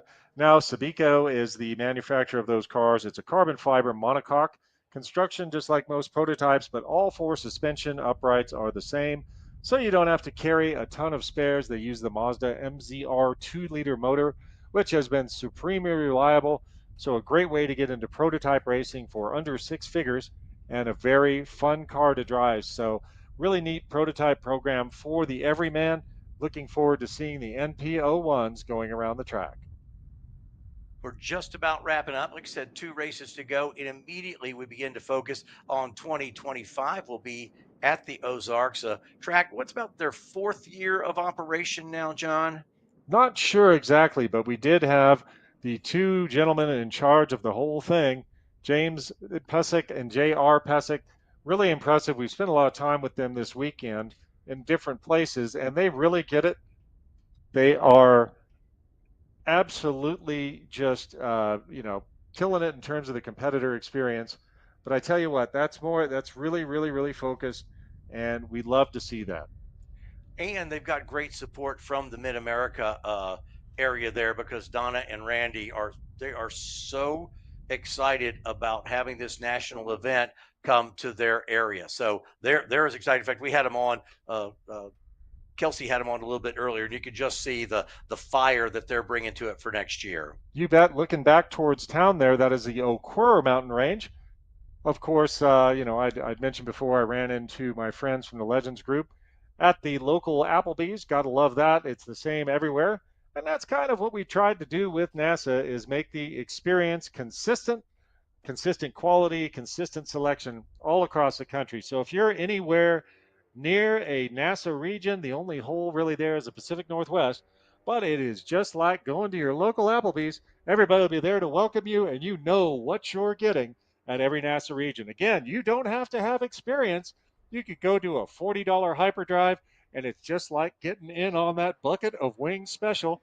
You'll be welcomed, you'll be satisfied, and you'll be happy. Check out drivenasa.com. See where you can find an event at your local region and join in the fun. We'd love to see you out there. John Lindsay's Wardrobe, presented by Applebee's. You bet. Now I'm looking for a sponsor deal, Edwin. I can be like Charles Kuralt on the road, just cruising the country from Applebee's to Applebee's and making it happen. Oh, heck yeah. Free riblets. Oh, those things are good. So they're doing a quick course check. We're going to have Group D on in a little bit, the fast guys. If you noticed during our lunch break, we had just the camera rolling. Those were the TT awards. So it was really nice to give that group some love. And so TT awards you got to see live. Pace car is rolling. Let's give you 5 different groups here. I'm going to start with Super Unlimited. I know his grandparents are rooting for him because I met him on a Thursday, and that is the 17X of Jimmy Ford. He'll start along the 03 of Andrew Lang. John Labrie, the 33 car, and Stu Frederick in the 158. They're side by side, and Jonathan Finstrom in the 2X car will go 5th. In the same wave will be the GTSU entries. Dmitry Novikov, then Team Larkin's Sprint Team. John McInnes, Al Tilley, Team Riot. Dave Loxwood, David Bradshaw, and Clint Conley. Our second flying start will start with the Super Touring 1, the 71, Joe Kellerman and Jason Perry in the 8. They'll come to the line side by side. Chaz Cazzoni in the 221 and Chad Knight in the 32, and then Spark Clennon in car 62. In that same wave will be our NPO1s with Chris Castelli in the pole position, next to Michael Dawson. Next row, Team Tony B Racing. Next to Steven Seiler, then Judd Gardner, Francis Hu, and Josh Rubin. And the third flying start will be the American Iron Extreme. Christopher Lamp in the 3 and Derek Carter the 24. Nick Plusinek in the 41, Dallas Brown in the 25. And John, before we go any further, people might be asking, so there's Dallas Brown, number 25. I saw him in another race already, and now I see him in another race. How do you do that? You just you eat your Wheaties and you drink your Gatorade, because that's a lot to ask. That's 2 45-minute races in one day. So Dallas has definitely got to be in good shape. Can't be a doughboy and going down that road. So good for Dallas, maximizing his time. He must be extremely physically fit in order to pull that off. I think I would probably faint on the 3rd lap of the 2nd race. And that car is such that he can run in 2 different series, 2 different groups. So there's some cars that can only run in one group. His car specifically could run in 2 groups, sort of in the between, wheel. or how do you do a tweener? There you go. Yeah, just the wheel right there. So it's like having the high-low hand in poker if you're playing it that way. He's doing a little bit of both. Maybe the car is optimized for one over the other. But hey, you never know what's going to happen. Of course, you qualify for lots of contingencies racing with NASA. So you might be able to get maximum contingencies running as many classes and get in where you fit in. The pace car now is coming up to turn 11, and you will hear the rumble there. Jimmy Ford alongside Andrew Lang. 2 very, very different cars, but similar competitive level when you balance things out. You got it. You see our Toyota Morizo there edition, the GR Corolla with Donnie Edwards. leading them around. Looks like the lights are out, Edwin, if I'm not mistaken. John, bring us to the start. All right, here we go. Pace car is in. We're coming around for the start. We've got Jimmy Ford and Andrew Lang there side by side, watching for the green. Will Lang run away, or will Jimmy Ford go with the big hammer there in that Mustang? Looks like Jimmy is going to, oh, Dallas Brown with one heck of a start coming down the inside of Jimmy Ford right there. Looks like a little bit of drama. Looks like lots of things happening there in that first wave. May have, we're getting a little bit of communication that Dallas may have been a little early on the loud pedal. Another green wave away. Joe Kellerman in the 71 leading that, and then the NP01s get the green. I think everybody now is away, and you see the field down the front straightaway, and everybody, we have one more group. No, I think the AIX yep, cars yep, still AIX coming cars. around. So we have the first two waves are away. Now waiting for our American Iron Extreme. They will be our next wave to take off. NPO1s there sorting themselves out. No argy-bargy there. They're behaving themselves. Don't want to dent them fancy cars. Definitely not like the late models at the dirt track, Edwin. A little more fragile. Here should be our final wave. So we are green, and yep, there's AIX. Christopher Lamp bringing them to the green, and now all of our classes are away. We are green, and this is our next to last championship race. We are racing in Group D here in the NASA Championships. 45 minutes scheduled. Of course, that includes the in lap and the out lap. We've been seeing, if everything stays clean, 17 to 18 laps completed. This may be different because these cars are our fastest cars. And we'll watch and see if there's, as they said, possibly Baby Dallas was quick on the draw. So we'll watch and see if there's any action taken there. But definitely got a good run at the start of this. That's beautiful of chasing the NPO1 cars there from above. That's a great shot. Right. I believe into the attitudes there, and they are successfully getting through there. And look at the, if you think that the track is flat, you are sorely mistaken. Big altitude changes in this Alan Wilson designed track. And there's our AIX cars on your screen. A couple of Mustangs. I believe that is the S197 chassis. Both of those cars. I believe the next car is a Camaro. And let me correct myself. I said Dallas. It was Stu Frederick in Super Unlimited. So Right, let me correct that. I think they're both in blue Mustangs. So just to correct that real quick before somebody calls me. Right.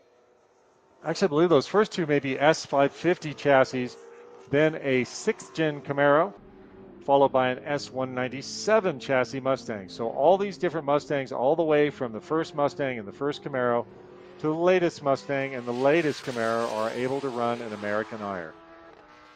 Fenstrom in the 2, and he is going to catch up here real quickly to Stu Frederick. So Stu, look at these cars could be. There's Stu Frederick in the Mustang, and here's Fenstrom in that very, very rare prototype, because there are 6 of them. I think, 5 of them, I think he said, in the world. And he owns 3 of them.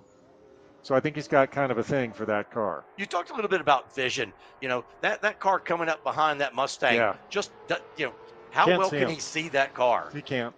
I mean, unless you have the mirror all the way down. So Stu is being very careful.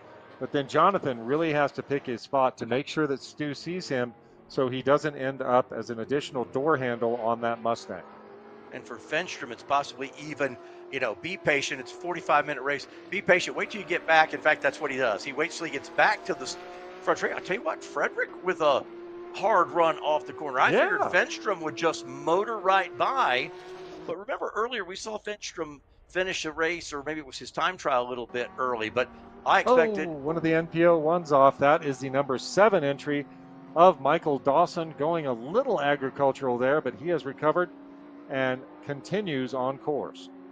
Yeah, I figured we'd see the Fenstrom car just motor right by on the inside. He doesn't do it. Now he's tucked right in behind him, so we'll have to catch those in a little bit. And you watch the NPO1s in battle, and I just think those are beautiful cars. Beautiful cars right there, powered by the Mazda MZR, starting to mix in with some of the other cars, so we'll see how that goes. Let's give you their running order last time by. The Tony B Racing team is about 5 seconds ahead of Chris Castelli in the X5. Castelli just went by. Michael Dawson, Francis Hugh in the 25X is third, then Michael Dawson, and then Steven Seiler, your top 5 in NPO1. Very early stages of the race. All right, about 5 minutes down, 2 laps complete, working lap number 3. 45 minutes scheduled for the entire session. We're hoping to see 17 or 18 total laps. So that'll give you a little bit of an idea as you look at the Race Hero feed, where we may finish up these races. The 25 looking at your car, NPO1s. yep. Francis Hugh there, and then the 7 of Michael Dawson. And Dawson's a car that had gone off, I believe. Yes, he's trying to recover now. He's trying to work his way back up. He'll get that spot into turn number 5 and move up a spot and puts him back into third place Back in on class. the podium. Back on. Well, that's a nice recovery. That's a heck of a recovery. To go from an off to back up to third place, that's pretty impressive. Nice drive. And there's some of the podium shots from some of our earlier races, so you can look for your favorite drivers there.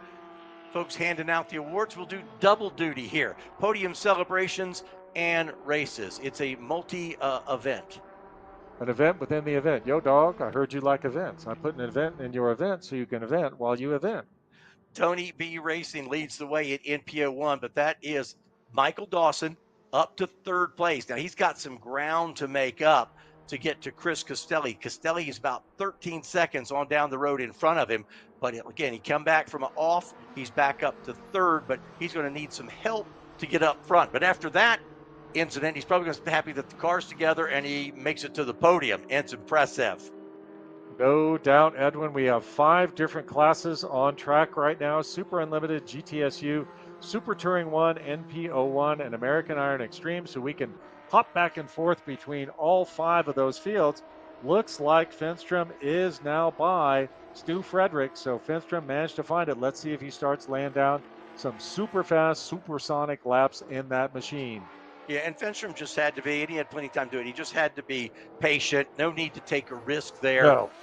I thought he was going to get him that last lap down the front straightaway. He said, nope. Oh, no, he's still behind Stu. Wait. So he's right there. I thought he had gotten past Stu. Now he is properly past Stu Frederick. So that is a great race right there between those 2 cars. Looks like Stu's running multiple classes too. So here he comes down the front straightaway. Finstrom across the line. And let's pick it up, Stu Frederick here. And just like that, Finstrom goes out to 4.5 second lead. Bye-bye. Yep.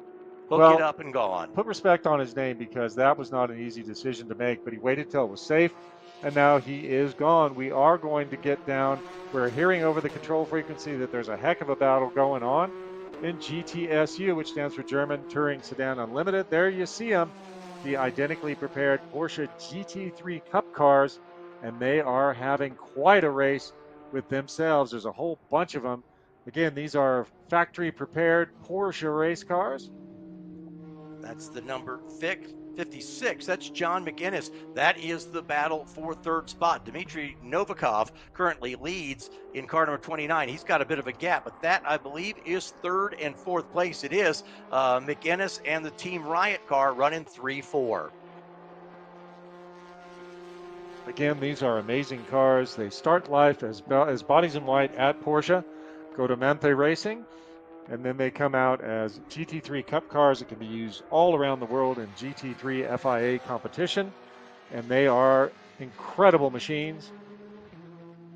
Back when the first chassis that were GT3 Cup cars came out, I believe there was a 964 Cup cars, and then eventually we got to the 996 GT3. Those are the ones I remember as the Cup cars. And these cars came with a setup book that was like a phone book, which gives you tire pressure, alignment, weight, fuel load, and all sorts of adjustment, even wing angle for every racetrack in the world that Porsche had gone to. You had the setup book there right in front of you. That Riot Team car in fourth place, they want a podium finish because it's right here. This is home track, and they would love you. They've got the shop right here. Would love to be on the podium. All over McInnes now, tucked right in under his wing, going to peek to the inside. Nope. Not now. Did you notice that? Just a quick little peek and said, I'm not going to do it here. Hello. Let me wait a minute. Thought about Right. it. This is the race for the champagne or the juice box. Now There he we takes, go. yeah, he looks driver's right. Can't do it there. And now look for momentum off turn number 15. And here they are down the front straightaway.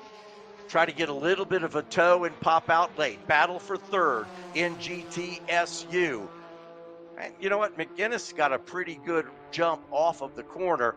And let's see, will there be time for him to pop out? There's plenty of time because it's a long straightaway. He's there, but not really close enough to make a dive to the inside. Stay in his tire tracks right now. Now, you may not know it. You may think of Spec Miata as a driver's class. This is one too. None of these cars have anything over the other one. It's not the tuning, it's not the build, it's the driver. Those are two drivers going at it pretty hot and heavy right now. Third and fourth place in GTSU. Oh, one car around. Oh, spin and maybe some contact. Looks like we may have contact between that Corvette right there and one of the NP01s.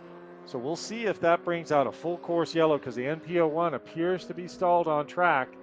So again, that may radically change the composition of this race. I believe it was Jason Perry. Yeah, it was Perry, the number 8 car, the Super Touring 1 machine involved. But now I don't believe the NP01. And there's now, I believe, a second NP01 car out there as well. So we didn't see it happen. So it may have been two NP01s getting together, but there's the 34 car right there. Looks like stalled, not able to restart, maybe beached on the berm right there. I'm not sure. Oh, nope, refire. They're away. Phew. But apparently there's two stuck. Well, that was one of two NP01s disabled on course. We'll try to find the other one for you. Hopefully it doesn't result in a full course yellow. Oh, back off. No, he's broken. Something is broken. Look at that right front wheel. Look at the right front wheel. It's all over the place. So he's busted a suspension upright or a tie rod. Yeah, that's the Tony B Racing machine. And I just saw coming in the pits. Okay. Oh, and then there's Jimmy. Jimmy Ford is on pit road as well. Oh, no. Jimmy Ford on pit road in the Super Unlimited. Not sure what happened, but you had two cars trying to make it down pit road at the same time. So Ford is out of this thing. And that's Tony B. Yeah, and the 34 Tony B NP01 car is out. What we don't know is there's still another car out on course somewhere. We'll take a look as we ride around and we go back to this battle, McInnes and the Team Riot car. Again, that is still battling for podium position in GTSU. That was a busy little stretch, John. Wow, 6 laps complete, working lap number 7 right now, 12 minutes, almost 13 minutes complete out of 45 scheduled. So it looks like we have some stuff going on in all kinds of different places. Hopefully the track does not have any yellow sectors. We're not hearing anything from the control. There's Stu right there, bopping on around in that. Actually, it's not Stu, excuse me. That's Dallas. Yeah. Thought that was both Blue Mustangs, man. I get confused here. Well, and I got them mixed up earlier as well. So it's not just me. Not just you. They're pretty similar looking machines. We're coming up, 13 minutes, about a third of the way, a little over a third of the way. Let's give you a quick field mid-race recap. American Iron Extreme, Derek Carter in the 24, Christopher Lemp, the 3 car, and Nick plus the Nick in the 41. That's your top 3. GTSU, Dmitry Novikov in the 29. The 923, Al Tilley is second, and John McInnes, the 56 car, is third. NPO1, this has been the action group here for a little bit. Chris Costelli in the X5 leading Michael Dawson in the 7, and Francis Hugh in the 25X. Super Touring 1, Kellerman is in the 71 car. He leads over Jason Perry in the 8, and Chaz Cuzzoni in the 221. And Super Unlimited, Jonathan Fenstrom, who just plugged in a 149.7. That's a fast race lap. He's over Andrew Lang in the 03, and then Stu Frederick, the 158. It's a quick mid-race recap. John? Seems like we do have some things happening with the NPO1s, a couple of spins, maybe a little contact. Don't know why that is. Those cars are usually super reliable and super consistent. So we'll keep an eye on the NPO1s out there and see if they've got something going on. And just looking at timing and scoring, I'm going to assume that the other car that was stuck is unstuck because the top 6 cars have all completed 6 laps, and Tony B Racing only 4 laps, and we saw him in the pits. And there we've got the 41 car now sitting out there. Refire, refire. Fire. That's the 41 car, and that was Nick Plusinek in the 41, but self-cleaning, and he's on his way. It's so funny. This race is usually the race that'll have the fewest incidents of all because compared to some of the other events, and this one's had stuff left and right since we got started. I'll tell you what, man, there is some good action everywhere on track. Nick seems to be very slow right now, so something may have broken on Nick's car, stalled it out, and he's just trying to bring it home and get it back safe. So again, 8 laps complete, working lap 9. 15.5 minutes completed, 45 scheduled. Derek Carter, the 24 car, leading the way in American Extreme. He's got about a 7-second gap over Christopher Lemp in the number 3 car. Down the front straightaway comes Carter. And let's see, he might extend that a little bit because I don't see the second place car even come around the corner. No, actually, Lemp caught up a little bit. It's a 5-second gap right now. Derek Carter in the 24, Christopher Lemp in the 3. That is the American Iron Extreme.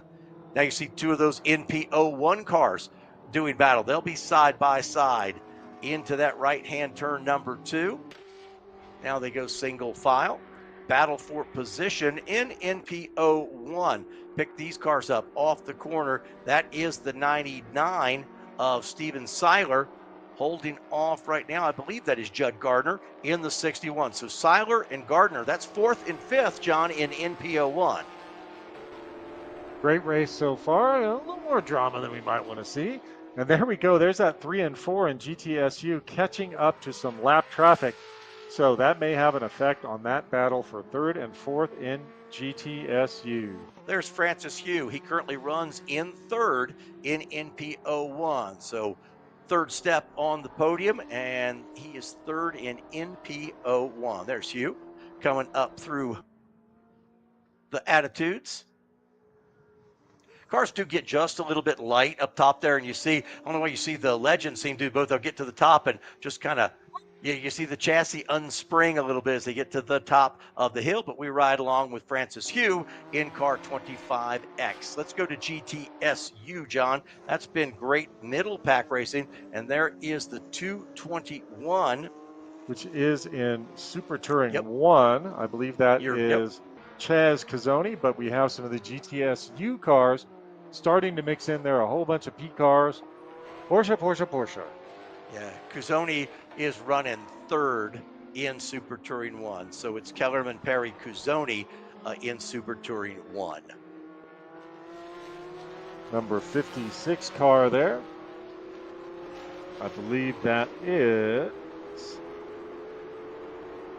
John McInnes, P2 currently in GTSU. And that battle between McInnes and the Team Riot is still good. It's only a second between the 2nd place car McInnes, the 3rd place car, the Team Riot machine. There's the Team Riot machine. He currently runs 3rd in GTSU. And you see McInnes right there kind of mixed in with some of the NP01s. Working through the NP01s. We'll see how that goes.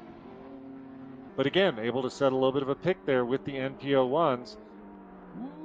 Boy, nice job by the NP01s to move over a little bit, not spoil the race for the 3 and 4 there in the GTSU. Put respect on the NP01 drivers right there. Good sportsmanship. Black Rock hairpin. The drivers will dive kind of left and slightly down, and now Team Riot car has reeled it back in a little bit. You're exactly right. The NP01 said, guys, you're at a race, go do it, gave them plenty of room, and then they went back to racing. And now that gap, which was a second, is now a car length. That is 2nd and 3rd in GTSU.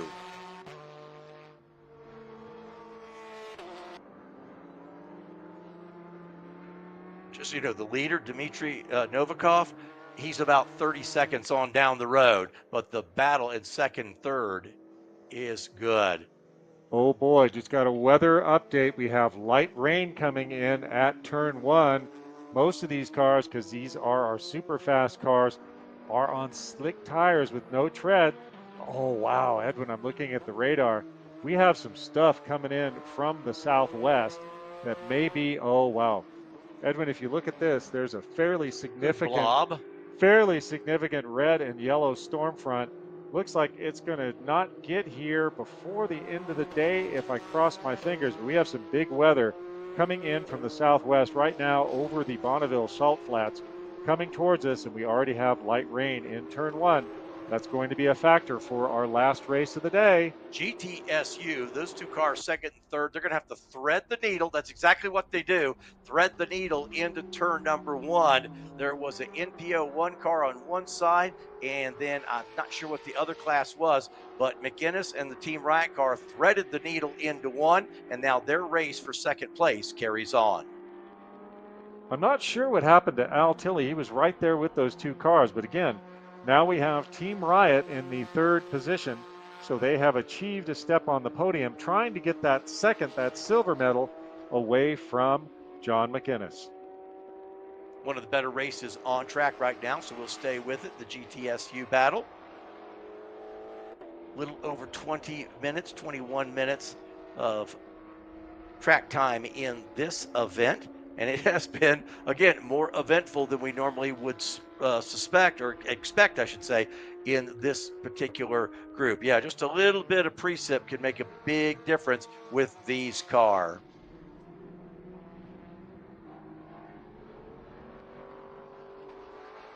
So Edwin, I am looking at the weather radar, and we may escape without getting slammed during the races, so we'll hope to fit in one more race before the rain comes. A little bit of a surprise, wasn't predicted for today, but never predict the weather up here in the Mountain West. Only fools and tourists predict the weather. Ooh, big chunk of rubber there.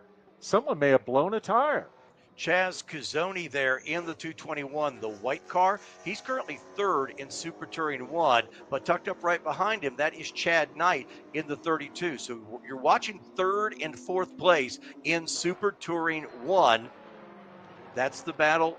Gonna let one car, I believe that's that's a GTSU they're gonna let by, but that's Cuzzoni and Knight battling for third place. But right now that one out of class car is gonna pass both of them, and then those guys will go back to racing. Right, and those are the 997 generation cars in ST1 with the newer GT3 Cup car going right by them. Oh, and look. Ooh, that was almost a little something. Well, and I believe Chaz that's over. Chad right there. Yep. So in that mix of traffic, so there's third place, the 221. What's Chad Knight going to do? Knight's right there, John. Well, again, using that slower lap traffic is a little bit of a pick. Very smart, very smart. But again, we are seeing really heads-up driving all the way through the field. So that's the number 45, it looks like. Clint Conley, who's in that GTSU field, and now the ST1 guys are starting to catch up to Clint. So we'll see how that goes. Yeah, Cuzzoni in the 221. Where is Chad Knight? Knight might have been the loser there in all that traffic, because now Knight was, there he is. Okay, Knight's still there with him. Thought Knight had dropped back a little bit, but there you go. That is third and fourth, the white, and then the blue and black machine right there on your screen. Second or third and fourth in ST1. All right, 23 minutes down, 12 laps complete, working lap 13. So possibly 5 or 6 laps left remaining in our race here. Our penultimate championship race. Again, this is Super Unlimited, GTSU, Super Touring 1, NPO 1, and American Iron Extreme. Let's go back to that GTSU battle again. This is for second place. McInnes has had that spot for most of the race. That Team Riot car has been close a couple times, and right now it's as close as it's been. He's less than a car length, making a car length and a half down the front straightaway, but McInnes still gets a good run off of 15. The Riot machine right behind him is going to take a look. Nothing to do on this run into turn number 1. But what's saving McInnes right now is, like I say, when he gets off of 15, he gets off of 15 really, really well. Very, very well. And again, these are factory prepared Porsche race cars, and they are showing what they are capable of very, very fast. Usually the lap times here, I guess the best lap time in GTSU is a 1:52.552 from Dmitry Novikov, and he has absolutely run away from the field. There's a 52-second gap from Novikov back to John McInnes. McInnes and Team Riot continue to work. Now they've got some lap traffic. There's that 32 car.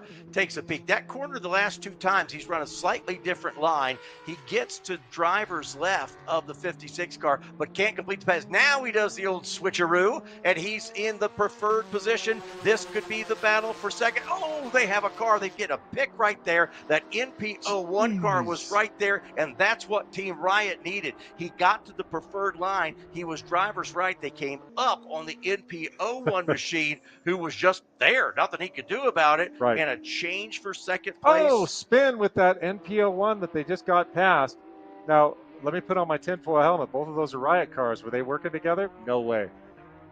No way. He's rolling. The 7 car is rolling, so we should hopefully not have to go and pick him up. By the way, that's Dawson, who spun earlier, went off track earlier, Yeah. came back, got back up to second place. And now he spun. Now he spun. Oh, man, that's heartbreaking. But what, I was just joking about that little conspiracy theory. There's no way these drivers would do that. They're way too professional, way too good a sportsman.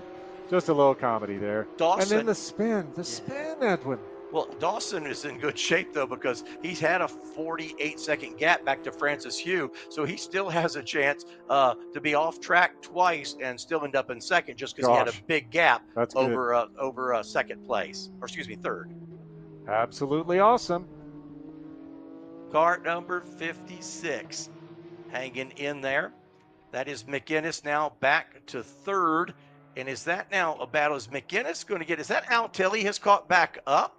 Let's see when we come back on the screen. Remember, Tilley was there, fell back a little bit. Right. Now McInnes could be in a situation where he's going to be challenged for the podium. That is ST132. I believe that is Tilley. I believe Tilley is right there with them. Yes, it is, because the gap, they show only 0.6. So McInnes went from second. Now he's in jeopardy of losing third to Tilley. See, Tilley follows him all the way down the straightaway. They go back single file into turn 1, but that is a podium battle. McInnes in 56, Al Tilley in the 923. Seeing again a little mix of traffic, the AIX, the NP01, the GTSU. Multiple class racing here on track, 5 different groups. Not unusual in NASA racing, not unusual in any racing, even the 24 Hours of Le Mans. You'll have a lot of different classes racing together. Nobody trying to mess with anybody else's mojo. We're at the 27-minute mark. Christopher Lemp in the 3 leads American Iron Extreme. Dmitry Novikov leads the way in GTSU. Chris Costelli in the X5. He leads the way in NP01. Super Touring 1 belongs to Joe Kellerman at this moment, win the 71 car. And Finstrom is in the lead. And just a little while ago, lap 7, he ran a 149.7, getting it done. About 28 minutes down, 14 laps complete, working lap number 15. So we'll probably get in 16 or 17. Haven't heard any more reports over the control channel of that light precipitation in turn 1, but we do have a pretty gnarly storm front that right now is coming in from the southwest, just over the Stansbury Mountains and in between us and the Bonneville Salt Flats. Getting close, closing stages here. What's the best battle for the lead? Best battle for the lead is probably still in Super Touring 1. Kellerman with a 10-second advantage over Perry, and then Cuzzini and Knight are all in Super Touring 1. There's the 41. There's a gaggle of race cars. The 13 machine in STU, or excuse me, in GTSU is Team Riot, and is he? No, he's still way behind Novikov. So he's just kind of gotten away. And guess what? We talked about Tilley catching McInnes. Guess what? Tilley caught McInnes and has now passed him. So John McInnes is now outside looking in, and Tilley now is on the step. So John McInnes right there got past, and now Al Tilley in the 923. You can see him right there behind the Mustang. He's trying to hunt down that number 13 car, Team Riot, to get another step up on the podium, go from bronze to silver. Tilly last time by was about a second behind the Team Riot machine, but McGinnis, the end of this one, Whoa, big dirt looper. tracker. McGinnis car just sort of falling off here in the late stages. We'll watch. Don't see the white flag in hand yet. Still has the blue flag to work the traffic. But there's Tilly. Good look there. Team Riot goes by in front. There's Tilly going by. So Tilly now 3 seconds behind. So it's Novikov, Team Riot, and then Al Tilly, 1, 2, and 3 in GTSU. McGinnis about 2 seconds behind. That was Stu Frederick that had that little tail wagger there in the Mustang as the two Porsches came by. Stu currently in Super Unlimited. Stu is running third. He's got a podium position in SU. Well, then sometimes you're trying to do something. You're trying to do something, get out of everybody's way. Sometimes it ends up kind of messing yourself up. And what, do you have an update there? Yep. We just heard that Stu is in the pits. So that may have been that little looper, may have been something breaking. And his Mustang, another spin. That's the same car. Oh, gosh. Oh, 2 spins. There are 2 spins. Sympathetic. Oh, my gosh. This is a big one, Edwin. This may shut us down. So we had 2 different spins, and I think that Mustang may have been in the wall. I'm not sure. So it's the NP01 of the 7 car of Dawson, I believe. Yeah, Michael Dawson. He's had an adventurous day, but I think the other, it's clear. Yeah, I think the one black car I saw drive away, a full-body car, I couldn't tell what it was. I think that, so right there, you are at the limits of grip, and if you see someone spinning in front of you, it may make you take half a breath and a twitch. And the car says, yep, sorry, boss, I'm done for the day. And so we had dual sympathetic synchronized spinning. Dawson is back up and running, but again, he's just an adventurous afternoon for the Michael Dawson machine. And again, I could not tell it was a dark colored full body car that was involved, but I don't even think they touched each other, nor did they have any wall contact from what I could see, and both cars were able to continue. But good stuff. 2 cars spinning there, coming off that corner, could have been ugly. Could have been disastrous. That's a very technical, very challenging part of the track where you are at the limit of adhesion. So very glad that we all got through there safely. We're watching Jason Perry in car number 8. He's currently your ST1 second place car. He's trying to chase down the 71 of Joe Kellerman and Chaz Cuzzoni, the 221. That's your top 3 in ST1. Kellerman, Perry, Cuzzoni, and right there is Perry into turn number 1. Almost 32.5 minutes complete, 17 laps complete, working lap number 18. So this may be the most amount of laps we see all weekend.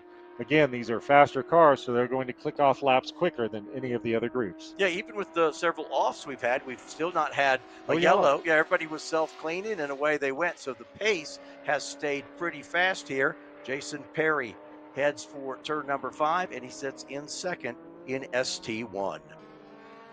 And occasionally, folks, you'll be able to detect on the screen big, large pieces of something bouncing around, and that is because these cars, their tires are so sticky, they are leaving deposits of rubber and then picking them up. We call those the marbles. Yeah, and if you have to go offline, you're going to pick a ton of that stuff up as well. And that's when you'll get that big gator piece come flying off. If you go offline, that's where all of those collect. You go there after the race if you need to make weight. But try to stay off of it. Yeah.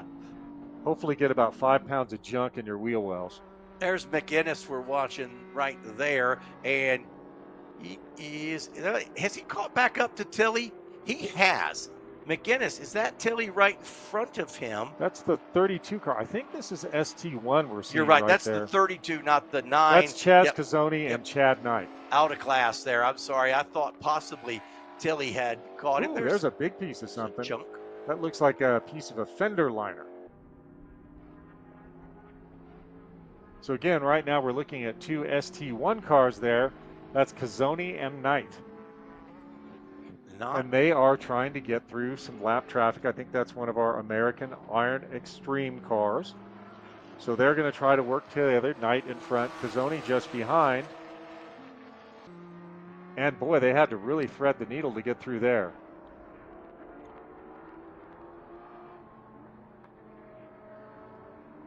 .34-minute mark. White flag should be coming anytime. And let's go Roman's Eye in the Sky, and gives you the real great feel of this racetrack. We go down into turn number 11. That's where we are, the far kind of southeastern corner. That little kink right there is actually turn number 12. And then the left-hander, that's 13. What a And then, great view. yeah, and this is sort of coming back home. And look at this, kind of weave your way through. Here's turn 14, back to the right. And now you start thinking about that long straightaway right here. Wind up and release. Perfect corner. Yep. Get it right, and it pays dividends off turn 15, and now you are on it. And let's watch. You can see the one of the Super Unlimited. Is that Lang? I believe, yeah, Andrew Lang. You saw him. He kind of moved to the inside because he had a bunch of traffic. He wants to blast by down this front straightaway. Arrivederci, I'm coming through. And there is Finstrom. You just got a little shot of Finstrom, your leader. There's also the 923 car. That's Al Yep, Tilley. there's Al Tilley. Yeah, I love that overhead shot. That's beautiful. So cool. Yeah, it's so funny because Finstrom's car, like even when you see it next to the NPO1, it even looks small next to the NPO1 cars. It's just a unique machine, and now we're flying back up the straightaway. Wow, so Dmitry Novikov in first place in GTSU. He has 1 minute, 18 seconds back to the second place entry. So Dmitry is putting on a clinic. Well done, sir. Derek Carter, American Iron Extreme, he's just about 1.3 seconds over Christopher Lemp. So that's still a battle in AIX between Carter in the 24 and Lemp in the 3. 36 minutes down, 19 laps complete. This definitely is more laps than we've seen out of any other race group. 19 laps complete, working lap 20 of all things. Watching Tilley there into the corner. Tilley in third place, number 923. And he has caught now Team Riot. There, nope, check that. That is, yes, that is. That's a battle for second. That's Team Riot in the 13. There's Tilley Al. in the Now, 923. I'm hearing from my confidential source it'll be white flag next time by, so we'll see if Al is able to take the silver away. Looks like he just did it. He is challenging around the outside. Al Tilley on that Team Riot entry takes a little rough ride there. Oh boy, had to go evasive. That was a good move there by Al Tilley. Maybe a little aggressive, but he didn't cut anyone off. Didn't use any too much of the track surface. But wow, Al Tilley with one heck of a drive in GTSU. Don't think he's going to catch Dmitry unless Dmitry shoots the crankshaft out of the back of the motor. But that's a great drive from Al Tilley. Yeah, Tilley just in the last maybe 5 minutes, and there is the white flag. But Tilley in the last 5 minutes went from fourth place. Now he's going to be runner-up for a national championship. That's hustling it at the the last third of this race. As Al goes by, he sees the white flag as well. Nice run by that car. Not too shabby from Al Tilley. Very nice drive in GTSU. There's your lead.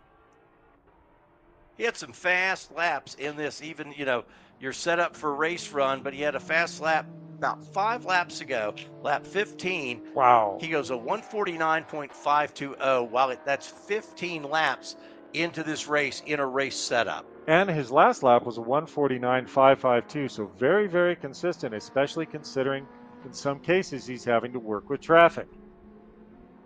White flag stand busy, working the blue flag and the white flag. But now Finstrom will make his final lap around here. And we're going to have a finishing order for you in a little bit, unofficial, in just a moment before we set up for our final championship race of the day. Let's follow the leader. There is Jonathan Finstrom. He is just lightning in a bottle in that car, number 2.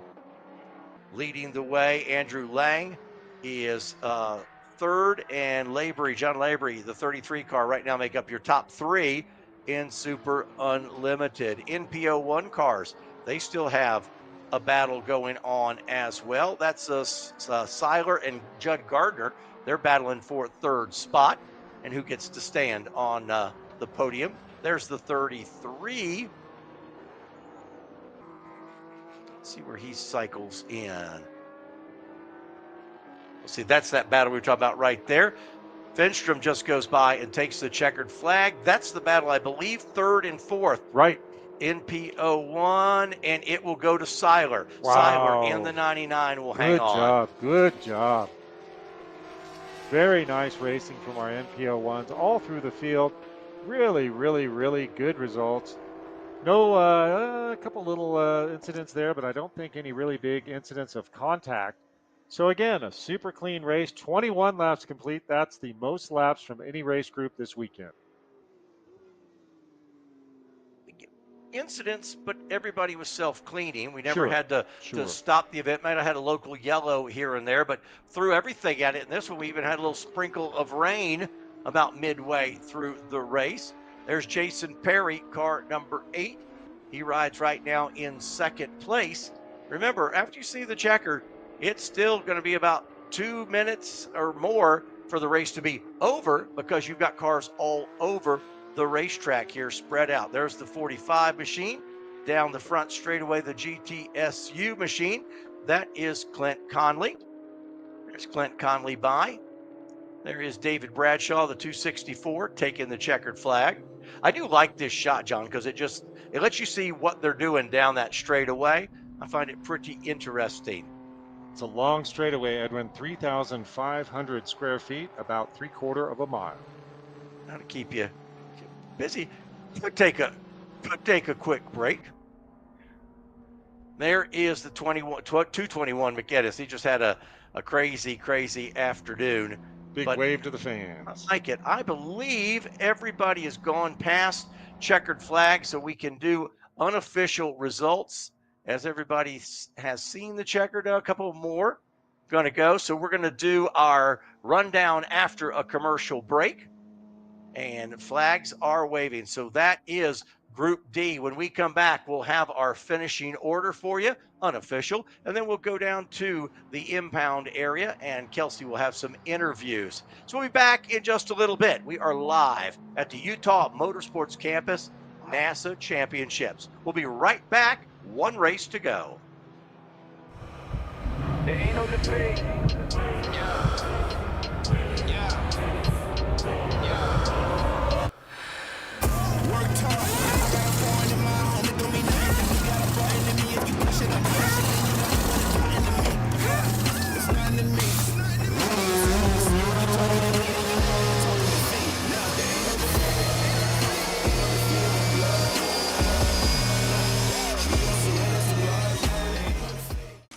You've reached Riot, where good motherfucking is made by our polite, well-spoken team. I be taking off, keep going on, and I resume. Turn it all the way up like we filling up balloons. Already a winner when I came up out the womb. Moving like a conference call at work. Zoom.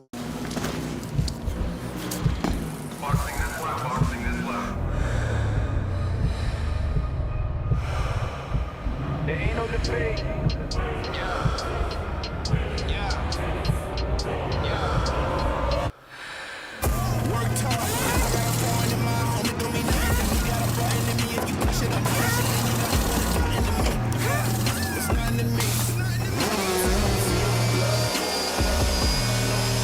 Okay, so pretend this is your race car. It's on the trailer, and you have an accident. Ouch! At least your truck's insurance will pay for another one?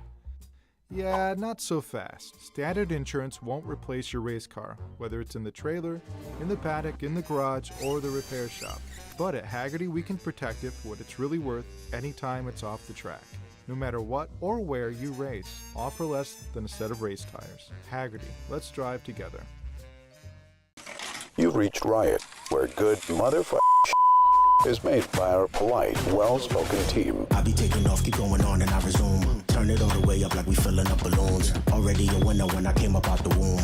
Moving like a conference call at work. Zoom. I'm in a hurry. I can never slow down. My pictures are blurry. I always overdo it, and it's very necessary. I got winning on my mind, and the rest is secondary. We gon' get it done. Can't stop when we start.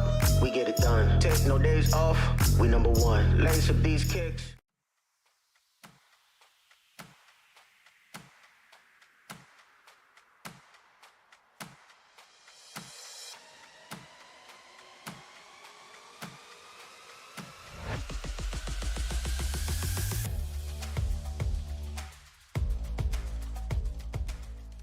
Lifeline is a performance-based business, and we're an engineering solutions business. We thrive on innovation, making the best products, the lightest products, and therefore the fastest products. Lifeline has an ethos of being the global leader in motorsport safety. We're focused very heavily on our R&D capability.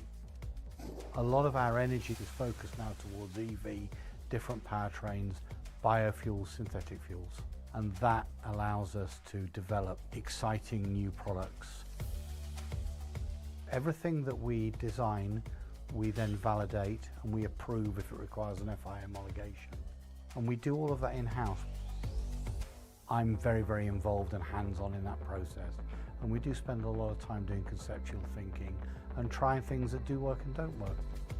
Since 1994, we've steadily grown the business and diversified into other sectors such as defence and aerospace. We're a global business. We export to 43 different territories throughout the world. We want to be perceived as the global leaders in motorsport safety, and we believe that being champions of safety will get us there.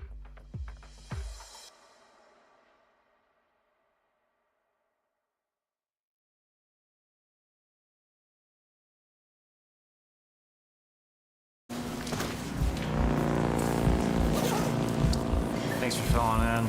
Sorry, my flight was too late. All right, we're P1 with P2 reining us in. They were already on the wets. The track is wettest on the east side, specifically through turns 7 and 9. We're gonna put you on intermediates to hold the gap. We need 157s to bring it home. You got this.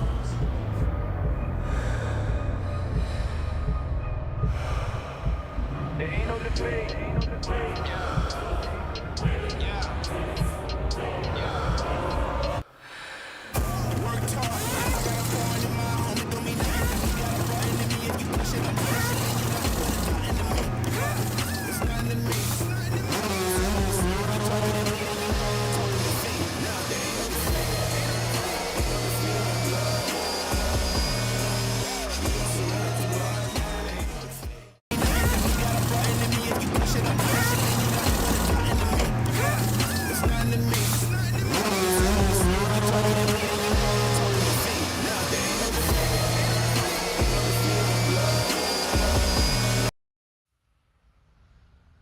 And welcome back to the 2024 National Autosport Association Championships. We are live from Utah Motorsports Campus. We've just wrapped up our Group D. Let's give you unofficial results. I'll start with American Iron Extreme. Win goes to the 24 of Derek Carter. The 3 of Christopher Lemp was second.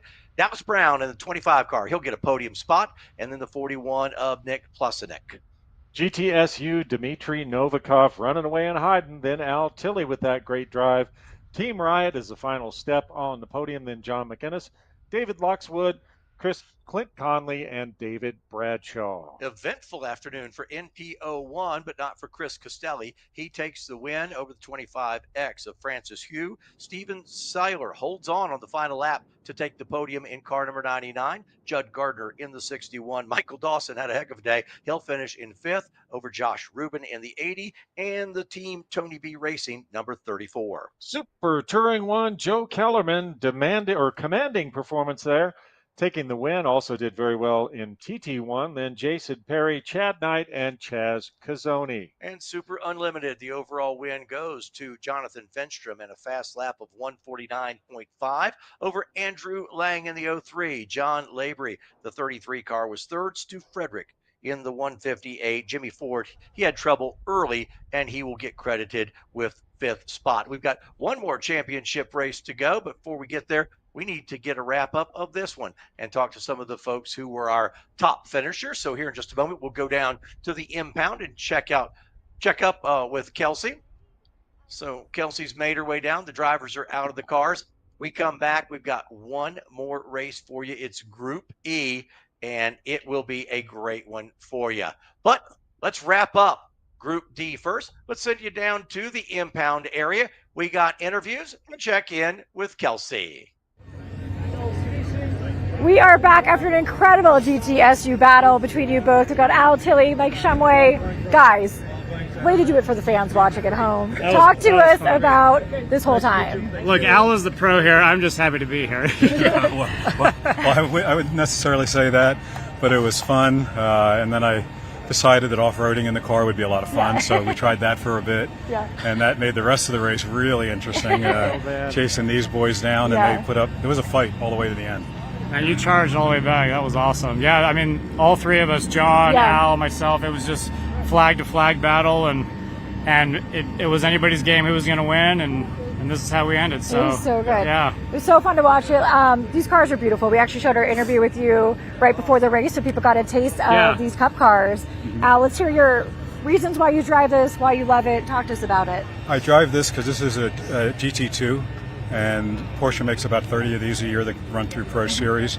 If you're lucky enough to get your grubby paws on one, they're very fast. This car is almost 10 years old. Oh, wow. That's and beautiful. I'm chasing brand new cars Yeah. and winning. So, Yeah, you know, it's amazing. So fun car, really fun car.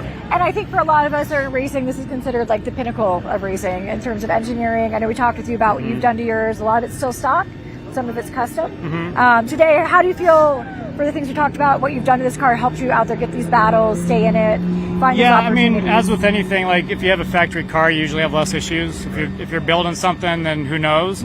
We have some custom parts on ours, and some days they work, some days they don't, and today it worked. They're working good today. Yeah, yesterday they weren't working, and today they worked, so it was luck of the draw. But Jack, car chief, and Carson, Tyler, the guys that ride have done an awesome job running my car, and Air Power with Al, and we have such a great local community of teams and lots of Porsches here in the Utah region, and we all know each other, and we race every month, so this is a good time. Absolutely. I was going to say that too. Also, Al, it was so great to see people here locally who knew the track, and it really showed today with you guys. You felt comfortable out there, although you had a little excursioning. You still know where it is, you how to get back on track and how to get back after it. Yeah, and one thing that works very well with us, because we've driven with one another and know the track, there's times, he's in front of me on turn-in, and I have to get back underneath his bumper, and I'm literally a half an inch off his bumper, and then working the next turn trying to get to it again and again. Yeah. But, having the experience on the track and with fellow drivers like this,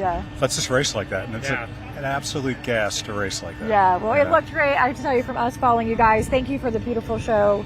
We loved it. Hey, we'll do this again anytime. Okay, good. And speaking of anytime, 2025 Ozarks, guys gonna make the trip? I mean, I would love to, yeah. Okay, we got to get out there. That's right, you got it. We came to you, you come to us. Yeah, That'd be perfect. that's how it goes, right? Awesome. Well, thank you both again. Congratulations on a great race. Thanks, Al. We'll send it back up to the booth to John and Edwin. Thanks so much, Kelsey. Starting lineup for Group E coming up in just a moment, but first a thank you to Hawk Performance. Since 2008, Hawk Performance has supported NASA members with the best braking products in the industry, combined with a lucrative contingency program for HPDE, TT, and racers alike. Hawk Performance is dedicated to making sure drivers feel confident no matter what the road or track conditions bring. To see how Hawk supports NASA members, visit drivenasa.com. John, there's those big old clouds you were talking about, but looks like they're going to stay off in the distance. Let's start with your lineup. I'll start with our Legends cars. First is the number 3, Bobby Pugh, and then Bobby Christensen in the 5C. Brian Pogue set to go in the 91. All right, next wave will be Team Morewood Creative. That's Super Touring 5. Actually, same wave, next class. Team Morewood Creative, then Team Girardi Sohus Racing. Nathan Ulrich, then Olivier Ronier, John Brandau, Team Rotary Heads, Charlie Bizzetti, and Matt Guyver. And then we go to Spec Z in our second flying start. The 12Z of Team Town Storage Racing and Richard Fitzgerald. He goes in car number 7. The 13, that'll be Jeffrey Crockett, and then Samer Katan in car number 4. Chad Alders, he goes in car number 77. Same wave, next class, Camaro Mustang Challenge, Matthew Kasuda, then Peter Standiford and Lucas Wallace. Then we have a third flying start, and that's the Super Touring 6 class. The number 60 of Todd Green will lead the way. Chris Miller, the 27 next to him. Mick Blue Racing, the 76 car, will go next. Bill Agha in the 18, and then John Bowles at 85, and Matthew Ibrahim in car number 6. That's Group E. And John, that'll be our final championship race of the weekend. It's been a good one. Oh boy, and I noticed that Team Mick Blue is again in another class, so they have a chance for a triple podium. And hopefully they figured out what the fuel issue was. You heard the Right. driver say, well, he said lots didn't of even stuff, know it was there. but he also said he didn't know that they were spilling fuel. So I'm sure they've got the duct tape and the shop rags out to try and fix that. there you go. Just melt a little plastic on top of it. Yeah, flame, So pace gas, car no problem. should be coming out in a minute. Well, tires are so important here. And so since 2002, Toyo Tires has been the official tire of NASA. Season after season, NASA competitors rewarded with generous contingency awards and unparalleled support. Toyo Tires is committed to supporting NASA competitors for all their tire needs. Visit DriveNASA.com for more information. And you just heard from one of the Riot drivers, and they're located right here at Utah Motorsports Campus, and Riot pushes brands to reach their full potential, whatever it takes. Their full-service marketing team can handle all your customer touch points, from branding and packaging to video, digital marketing, and web development. NASA works with Riot to brand and design the 2024 National Championships. You can learn more about Riot at weareriot.com. But Riot's more. Riot also operates a full-service race team and shop based here on the UMC campus, offering full trackside support, arrive and drive programs, coaching, and driver development, performance modifications, wheels, tires, and more. Learn more about Riot Motorsports at riotmotorsports.com. We wait now for that beautiful Toyota pace car to roll out on track. And there's those Thunder Boomers over the Stansbury Mountains. They look to have about 25,000-foot cloud tops, not sure, but we have significant weather that is to the southwest. The predictions are it's not going to reach us before the end of our race day, but that would certainly change the complexion of our final championship race. Our John Lindsay Race Day Weather Report brought to you by TrackDayTire.com. Track Day Tire is proud to be the official tire supplier of NASA. NASA members are able to take advantage of TrackDayTire.com's enormous inventory. Technical support team focused solely on helping members extract the most from their competition tires on track. For more, visit DriveNASA.com. Some people say, boy, there are a lot of you got commercials and a lot of mentions, and yeah, you're right, because it takes all of those third-party advertisers to partner with. So you've got NASA, you've got the track, you've got your third-party participants, marketing partners, then you have the drivers and the teams. And so, yes, does it take a lot to get it done? Yes, it does. Group E, boy, if that Legends race is anything like their qualifying race yesterday, that'll be a joy to watch. Man, I think the three amigos are going to put on a show for us. So really looking forward to seeing that. There's been great racing all through this group all weekend long. Super clean. Again, this is our final race of the weekend. There's that Toyota GR Corolla Morizo edition. The great Donnie Edwards behind the wheel, longtime pace car driver. Good buddy and one of the NASA OGs. Donnie's been around longer than just about anyone else, and so pleased to have him as our pace car driver in that Toyota GR Corolla Morizo edition. Give you an idea, every camera you see, there's somebody operating the camera. There are 6 people in the control booth here. Then there are 1, 2, 3, 4, 6 people in scoring. There's about 8 people in the control tower. So those are just the people up here making it happen. You know, we touch on the corner workers, all of the NASA tech officials that are involved, Marie, Megan, all the people that kind of put the stuff together behind the scenes. It is a army that gets assembled once a year to put this event together, and I must say they put it together quite successfully. It is kind of amazing how many people all pitch in to make this event work. Not a small amount of folks at all, and boy, are us racing fans grateful, as well as the drivers, for all the help from the crew. We should also put some props out to our camera folks. Most of them are local students, so they are getting their first experience, or not first experience, but they're getting more experience out here. Probably their first motorsport event, but they're doing a really cracking job here at the 2024 NASA Championships at the Utah Motorsports Campus. Sorry, I'm starting to conjugate things a little bit differently. I must be a little bit tired. Final race of the day, and the Legends will lead them down. You see a second pace car, and that's because of the multiple flying starts. They can control as they release those cars. Same time, it's a 45-minute timed race, but that's from the time the cars roll on track, and then they give them enough time at the end to come back onto pit road. Everything is time sensitive in an event like this because with all the multiple events and all the multiple races, if you had a fixed number of laps, No. well, sometimes you would be way over your time limit. Right. And so everything is set to a fixed time. And how many laps you get, well, depends on how well everyone behaves. Well, and you see it across all venues in motorsport, except for something where it's just a single organization on track. So here we go, the three amigos coming to the line with our legends. They will be our first flying green flag. Probably the most fun I've seen on a racetrack in a long time. These three guys battling. They're best friends, they're buddies, they travel together, and the green flag is out. By the way, only one of them will be a national champion in about 40 minutes, and that first wave is away. Pace car is now pulling off for the second wave.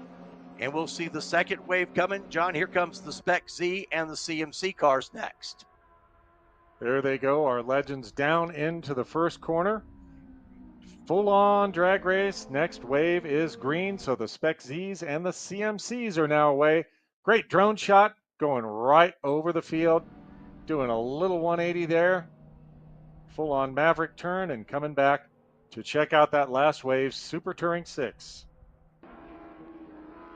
And there we go. Super Touring 6 is away. So all three groups are away. Our final race is green, and I see some members of the U.S. military waving the green flag to start our final Group E race. Let's have some fun in this one. It's championship time here at UMC. Very cool to see the members of our military out there. Tooele is home to a very large Army depot. All right, there's the three amigos coming around right now. Of course, that black number 3, I believe that is Bobby Pugh, and he had a little wiggle there. There's your Spec Zs mixed in with the CMCs. CMC, of course, stands for Camaro Mustang Challenge, multiple generations of Camaros and Mustangs. In this case, it looks like the 4th gen Camaro, the SN95 Mustang, a 3rd gen Camaro. We'll watch. Yesterday it was Pugh, Christensen, and Pogue. So the 3, the 5C, and the 91. The 3 and the 5C got away a little bit, and then they did battle through the whole thing. And as they come by, we'll reset everything. But they just had a ball. They travel together, they race together, and they have a lot of fun together. They even go to Applebee's together. Camaro Mustang Challenge, Peter Standiford in the 67 car. There they come, right there. Standiford in the 67, Kasuda in the 11, Wallace the 615. That's your top 3 right now in CMC. And Standiford put on a great show yesterday. Lots of opposite lock driving in that SN95 generation Mustang, judging from the taillights, a 94 or a 95 Mustang. Yes, I know way too much about this stuff. So we'll see if Standiford is going to hang it out again and win the championship for 2024 in the Camaro Mustang Challenge. Here they are down the front straightaway. Standiford is going to lead that first lap in CMC. Has about a 1.3 second advantage over Kasuda. Wallace, another 0.8 back. Your top 3 in CMC after lap number 1. They may catch up into the Spec Z field, so we'll have to watch that, whether Standiford can use that as a pick, as we've seen a lot of the other races. Well, he's already a little bit sideways there. So that's how he likes to drive, not necessarily down the out of the windshield and out of one of the side windows. T Super Touring 6, Chris Miller. Miller started second, but he now leads Bill Agha. Todd Green has lost a couple spots. Green started on the point, but that 60 car has now fallen back to 3rd. There's your leader, Chris Miller. They're into turn 1. And he has moved Miller. Where did Miller start? No, Miller started 2nd, and he now leads Agha in 2nd and Todd Green in 3rd. That's ST6. There's your top 3 cars. That's a great mix of cars. The Ford Focus there with the front-wheel drive. Those are really fun little cars. For a while, NASA had a Spec Focus class that I was involved with. Really fun to drive, very affordable with those Z-Tech motors. And you can see a great mix. Front-wheel drive Focus, a couple of Miatas, then the E30 BMW, another E30, and a 944. So great mix of cars, all equalized with power to weight in Super Touring 6. Of course, Mick Blue out there looking for a 3rd podium appearance for the weekend. That'd be a successful weekend. That'd be time cool. well spent, yeah. That's how you know you're doing it right. You are doing it right. That's still that same top three. The 60 is Todd Green. So I think Green has moved back to second place now. So Green may have scratched back one of those spots that he lost at the beginning. Is that Bill Agha now back to third in the 18 car? Yes, it is. So Green and Agha swap positions after lap number 1. That is Super Touring 6. Miller, Agha, and Green running 1, 2, and 3 early in our final race of the day. Spec Z by start finish line. And John, talk a little bit about what is Spec Z. So Spec Z is based on the 350Z chassis. That was the 2 chassis ago now because the 400Z is out. So very different approach there. But these cars are very easy to find on used car lots, Craigslist. Of course, my favorite Facebook Marketplace, which is just about as sketchy as it can get. It almost feels like the old days when you're meeting someone to buy something in a parking lot, perhaps of an illicit nature. That's Facebook Marketplace for you. But Spec Zs, they're very affordable, super fun cars with that Nissan VQ35 motor.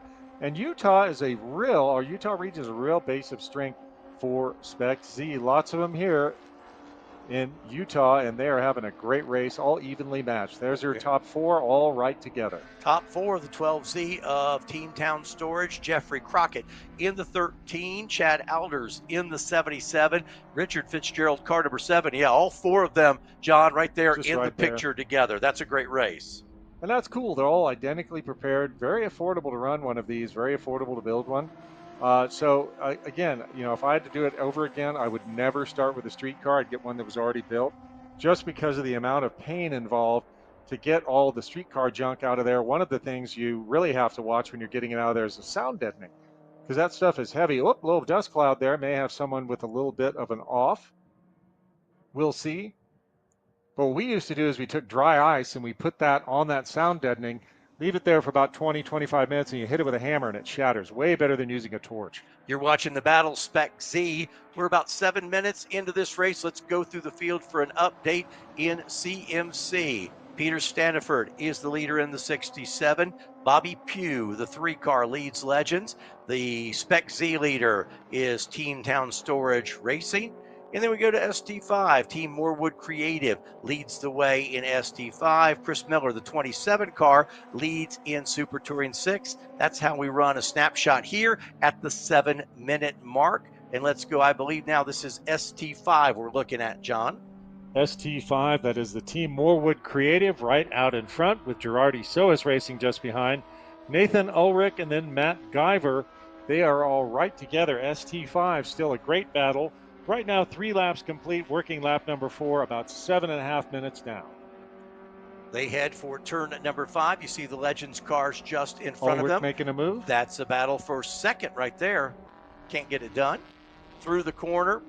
You've got a great mix in this class as well. Oh yeah. You've got a ton of different kinds of cars. There's that Acura TSX, E46 chassis BMW, the BMW Z4 of all things. That is unexpected.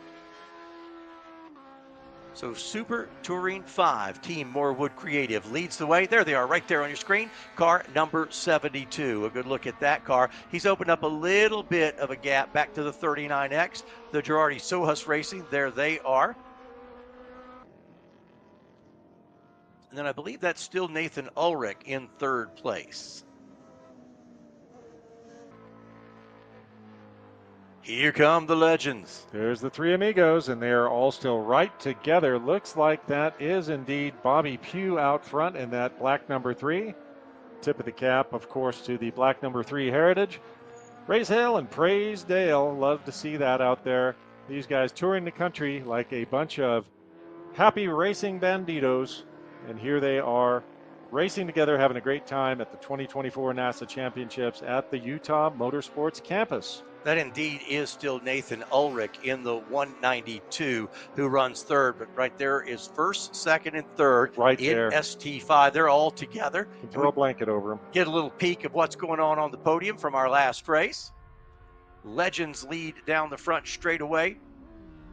Coming up on the 10-minute mark. 10-minute mark coming up.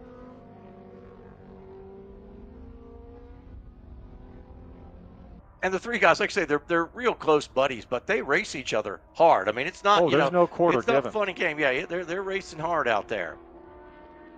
It's kind of cool because the cars are so little. They bring spare cars and basically a full machine shop, and every part on the car should something fail.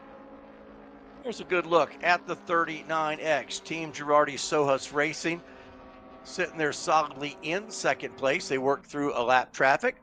And Nathan Ulrich still in third. So everybody kind of holding suit there in ST5, and back to the band of brothers up front in that's the Legends car. Really nice. We can watch some of the podium celebration while we're in our Group E race.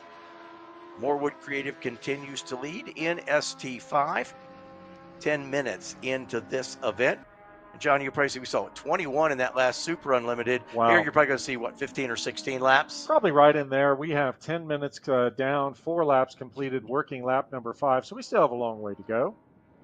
Here come our Legends cars, and we'll get a shot a little bit later of them coming like through the attitudes, and at the top of that, when those cars come unsprung, you just see them they just want to move just a little bit and get your attention, so that's always fun.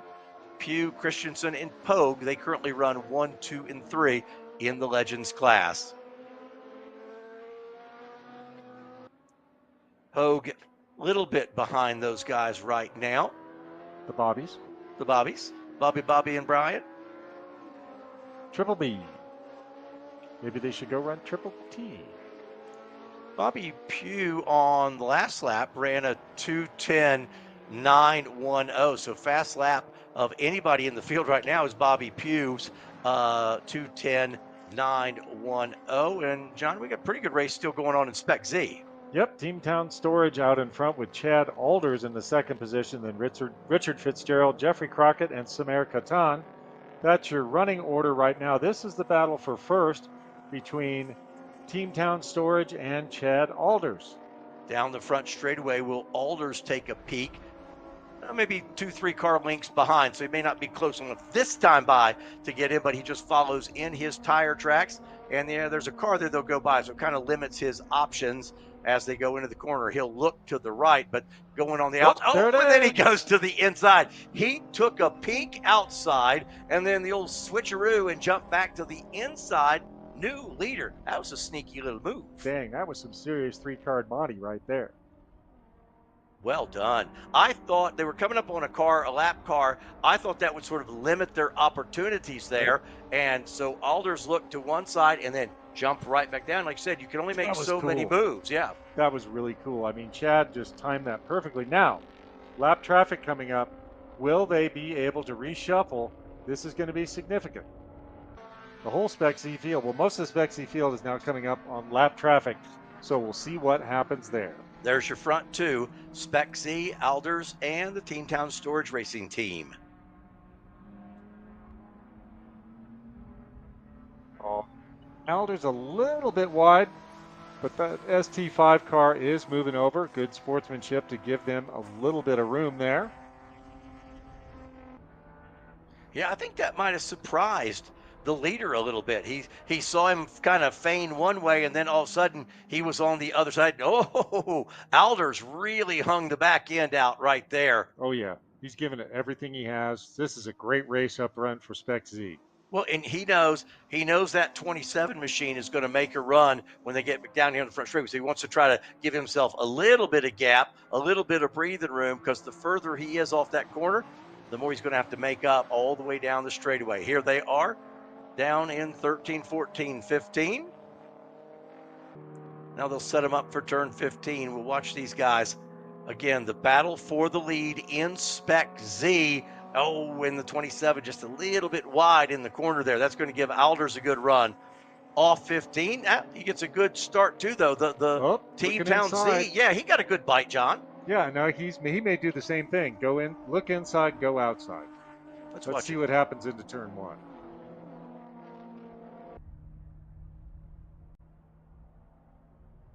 Yeah. Now you're only allowed one move. You got to be a little careful, but that was the move that is kind of the perfect school line. So maybe just a little bit of intelligence gathering there, a little bit of G2. Alders did a nice job there. 14 minutes into this final race of the day. Let's go now. I believe we're at ST6 here. Todd Green, your leader in the 60. And did he just lose a spot to Bill Aga? I believe he did. New Bill's leader, in the John. Miata. Bill was in the Spec Miata race, and Bill just put the move right there. Oh, no, let me correct myself. That's Chris Miller he's in front of. Yeah. Okay, So Green's still your leader. Right. Aga and Miller are second and third. Right. Green has about 5 seconds on Bill. So that was Miller and Aga, with Bill for the pass for position to second place. So really good battle for the next two steps on the podium, the bronze and the silver there. Bill with a nice move to get in front of Chris Miller. Second and third place, ST6.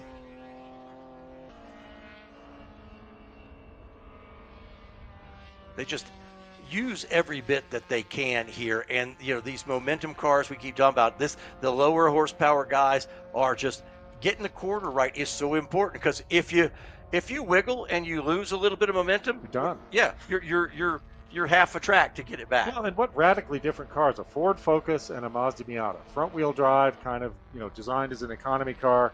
Rear wheel drive, designed as a sporty car. But here they are hanging together, showing that power to weight formulation, along with the points that Dr. Greenbaum came up with for ST6, is working just as intended. Puts up a little bit of a gap, and now back to the legends. Bobby and Bobby up front. And they've pulled out a little bit over Brian Pogue. But the Bobby's right there. Yeah. But you know what they said yesterday, and it wasn't, they weren't picking on Brian any, but Brian has those guys by about a foot, and Brian's just a big man. Big dude. And they were talking about how it really does make a difference, the weight. Those cars are so light anyway, that Brian, being a big man, that can be a disadvantage to him a little bit. And they weren't picking on or anything. They're just saying, hey, that's a realistic fact when it comes to these vehicles. Right, and I've raced in classes like that where there's just a weight for the car, but it doesn't account for the weight of the driver. In some classes, it's the weight of the driver and the car, so husky fellas like myself can take a little bit of weight out of the car so everything is equal. But that's why you pick and choose, or you lobby to get that with driver weight if you are a bigger guy. Turn number 11 for those lead two, as we go back and pick up action in one of our other classes here.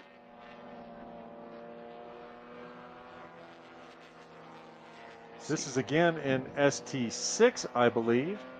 That's the 85 of John Bowles and the 6 of Matthew Ibrahim. And we've seen both of these cars before. John was in the 944 Spec race, and Matthew was in the E30 race.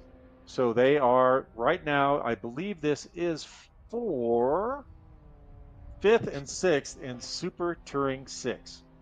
Down into turn number 1, Bowles will hold the position for now, and Ibrahim will just be in his tire tracks up to turn number 2. They begin to climb a little bit on this part of the track. So again, just like we've seen in multiple classes, lots happening all through the field. It doesn't necessarily have to be for that 1st and 2nd position. It can be for 5th and 6th, 17th and 18th, wherever it is. Mid stages of Group E racing. What's turned out to be a very nice day. A little cloud cover here and there, so a little action down kind of southeast, I believe, of the, or is it southwest of the track? Southwest. Southwest. A few clouds southwest, but we'll be fine to get to the end of this, our final event. We did have in the last one just a little sprinkle of rain down in turn number 1, which lasted for about 30 seconds. There's John Bowles in the 85 car. Again, he runs 5th in our Super Touring 6 class. We go back, there's Super Touring 6. Todd Green, and that's Chris Miller. Green leads Bill Aga, and that's Chris Miller in the 27. The purple machine is Aga. The blue machine is Chris Miller. Great battle there in ST6. Again, that weather front looks like it is going to hold off. It's actually over the Bonneville Salt Flats right now, which is just west of us, and they're all done for the year, I believe. So lucky for that, and lucky for us. At the number 42 car, Super Touring 542, John Brandau. He's come on to pit road just to give you a heads up there. But Brandau on pit road now, the 42 in Super Touring 5 Legends battle. Ooh, there's the Bobbies again. And they are putting on quite a show, running side by side around these corners. Different lines. But boy, oh boy, one of the Bobbies is probably going to be our national champion. That's Christensen in the red 5C, Pugh in the black 3 drag race. Down the front straightaway. Now, Christensen has the preferred line on the inside, but it's kind of changes the radius of the corner a little bit for him. Right. But they're both letting those Hayabusa motors eat right now. So, looks like Bobby Pugh was able to hold off Bobby Christensen for that first corner, but they are really having fun. Love to see that. Really great story. I think that'd be a good basis for a road trip movie. Yeah, you can just tell they have fun. They've been interviewed a couple times this week, and Kelsey's talked to them. Every time they're smiling, slapping each other on the back, and they're having a ball. Pugh still has fast lap Pugh just of dropped the race. a couple wheels out there. Christensen catching up a little bit. So maybe the end of the weekend is starting to catch up with Bobby Pugh a little bit. Christensen down the inside. Hey, Brian's still there as well. We're at the 20-minute mark. Make it 21-minute mark. Let's do the Look at that drone shot. Cool. Quick top 3. Kasuda in the 11, Wallace the 615, and Standiford 67. That's CMC. The race you're watching right there, the legends. Bobby Pugh in the 3, Christensen the 5C, Brian Pogue in the 91. Spec Z has Chad Alders has now taken over that lead. The 77 is now ahead of the 12Z, the Teen Town Storage Racing. Richard Fitzgerald third in the 7. That's Spec Z. Super Touring 6, Morewood Creative continues to hold up front. Nathan Ulrich in the 192, the 39X. Girardi Sohis Racing as Super Touring 6. And the battle continues for the legends. Super Touring 6 is the 60 of Todd Green, Bill Aga in the 18, Chris Miller in the 27. Now, when we were giving you a little bit of an update there, Bobby Christensen got by Bobby Pugh, then Bobby Pugh took it back. Now Christensen's about to challenge on the outside. So they are swapping the lead back and forth with Brian there watching them, waiting for an opportunity for him to move up from that bottom step of the podium, from the bronze, maybe to the silver or even the gold. Good run for Christensen now to the inside. Like you said, these a little bit different motor combination than your local quarter mile asphalt legends car. They've got the juiced motor. Right, it's the Suzuki Hayabusa motor instead of the usual GSXR motor. So a little more sauce, and I think these guys with the rule package they've come up with, breathe on them a little bit. But man, I know you probably need a whole jar of Vaseline and a crowbar to get me into one of those, but I am tempted after seeing how much fun they're having. They might let you get on the 18-wheeler with them, just tour America. Heck yeah, I'll be the driver. Hey, look, you know what? I would be happy to be snowman to their bandits. There you go. Well, there's the bandit on the run right there in the black number 3. Now he opens up a little bit of a gap. The next challenge for Bobby Pugh is going to be some lap traffic that they're going to catch here in just a little bit. You saw him just a bit ahead of them as they go into turn number 5.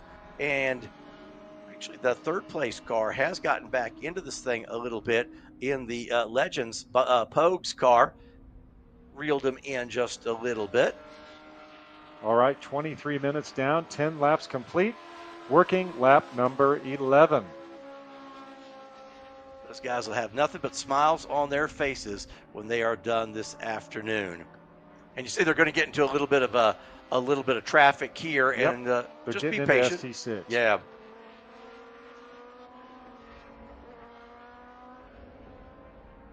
There we pick up. Is that the number 72? Yep, that's Team Morewood Creative. So that just went by was your ST5 leader. Yeah, ST5 now leader. Here's 2 and 3. Oh, perfect. So Nathan Ulrich has gotten by Team Girardi Sohus, but they're all right there. So 1, 2, 3, that's your podium right now for ST5, with the 4th position just behind. So they're all still in contact, not too far, not a lot of daylight between all of them. Right now we're at 24 minutes, 10 laps complete. So we still have a lot of green flag racing left in our final championship race of the weekend. Ulrich, a little bit of a lockup there as he went into that right-hander. Just saw a little puff of smoke.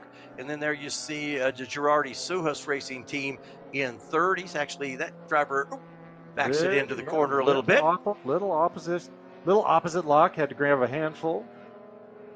Let's see what the gap And is. fourth position right there, Matt Guyver. He is right there. So 1, 2, 3, 4, all very close in ST5. I said, as long as you can still see them, you said I still have a chance. There we see some of the Spec Z cars going by start finish. Spec Never Z tell me cars. the odds. So you're saying there's a chance? There's a chance. Chad Alders leads the way in Spec Z in the 77. The Town Storage racing team of 12Z is now back to second. Richard Fitzgerald, the 7 car, he's third. That's your front three of Spec Z. We just saw them down the front straightaway as they went by for another lap. There you go. I believe that is your Spec Z leader. That is the 77. Chad Alders leads the way in Spec Z. Looks like Spec Z starting to spread out a little bit. That was a little bit of a tongue twister. Chad Alders is 2.5 seconds in front of Town Storage. Richard Fitzgerald is 7.6 back from Team Town Storage. Jeff Crockett, 6.7 back from Rich Fitzgerald. Samarkatan is significantly back from the rest of the field, so he's got some work to do. But Chad Alders is really starting to opening up after that good battle with Town Storage in the opening laps. To the 26-minute mark right now. There is Alders continues to lead, and we are getting now to trickle into some of the later stages. Alders leading the way, as we said. Teams are there. You go, first, second. There's a gap, but it's a reasonable gap here at this point in the race. All we need are a little bit of lap traffic or double yellow, and we could have some serious competition back if the field gathers itself up again. Well, and you saw, some of the races earlier, when you get into the late stages, some cars start to go away, and all of a sudden, things change very, very rapidly in the late stages of the race. So what looked like a sure thing, I remember there was somebody in an earlier race, can't remember, they were running second, and by the time the race was over, we blinked, and they were back to fourth. They were battling for the lead, and all of a sudden, they were off the podium, and it happens quickly.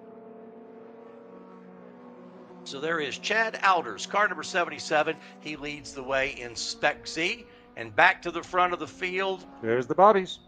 Pugh continues to lead Christensen, and Pogue is right third. There. Still right there. I mean, they're still all fairly close to each other. Looks like Bobby Pugh is starting to open up a little daylight between himself and Bobby Christensen, but they have lap traffic coming up, so that may affect our Legends race as they have to mix in with some of the cars that they are catching now. About a 2-car length advantage now for Pugh.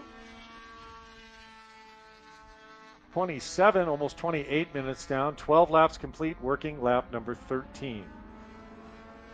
Working through sort of that infield section of the track now for Pugh. And this is one part I really want to watch these guys. There's lap traffic, could play in. Nope, Christensen took a peek.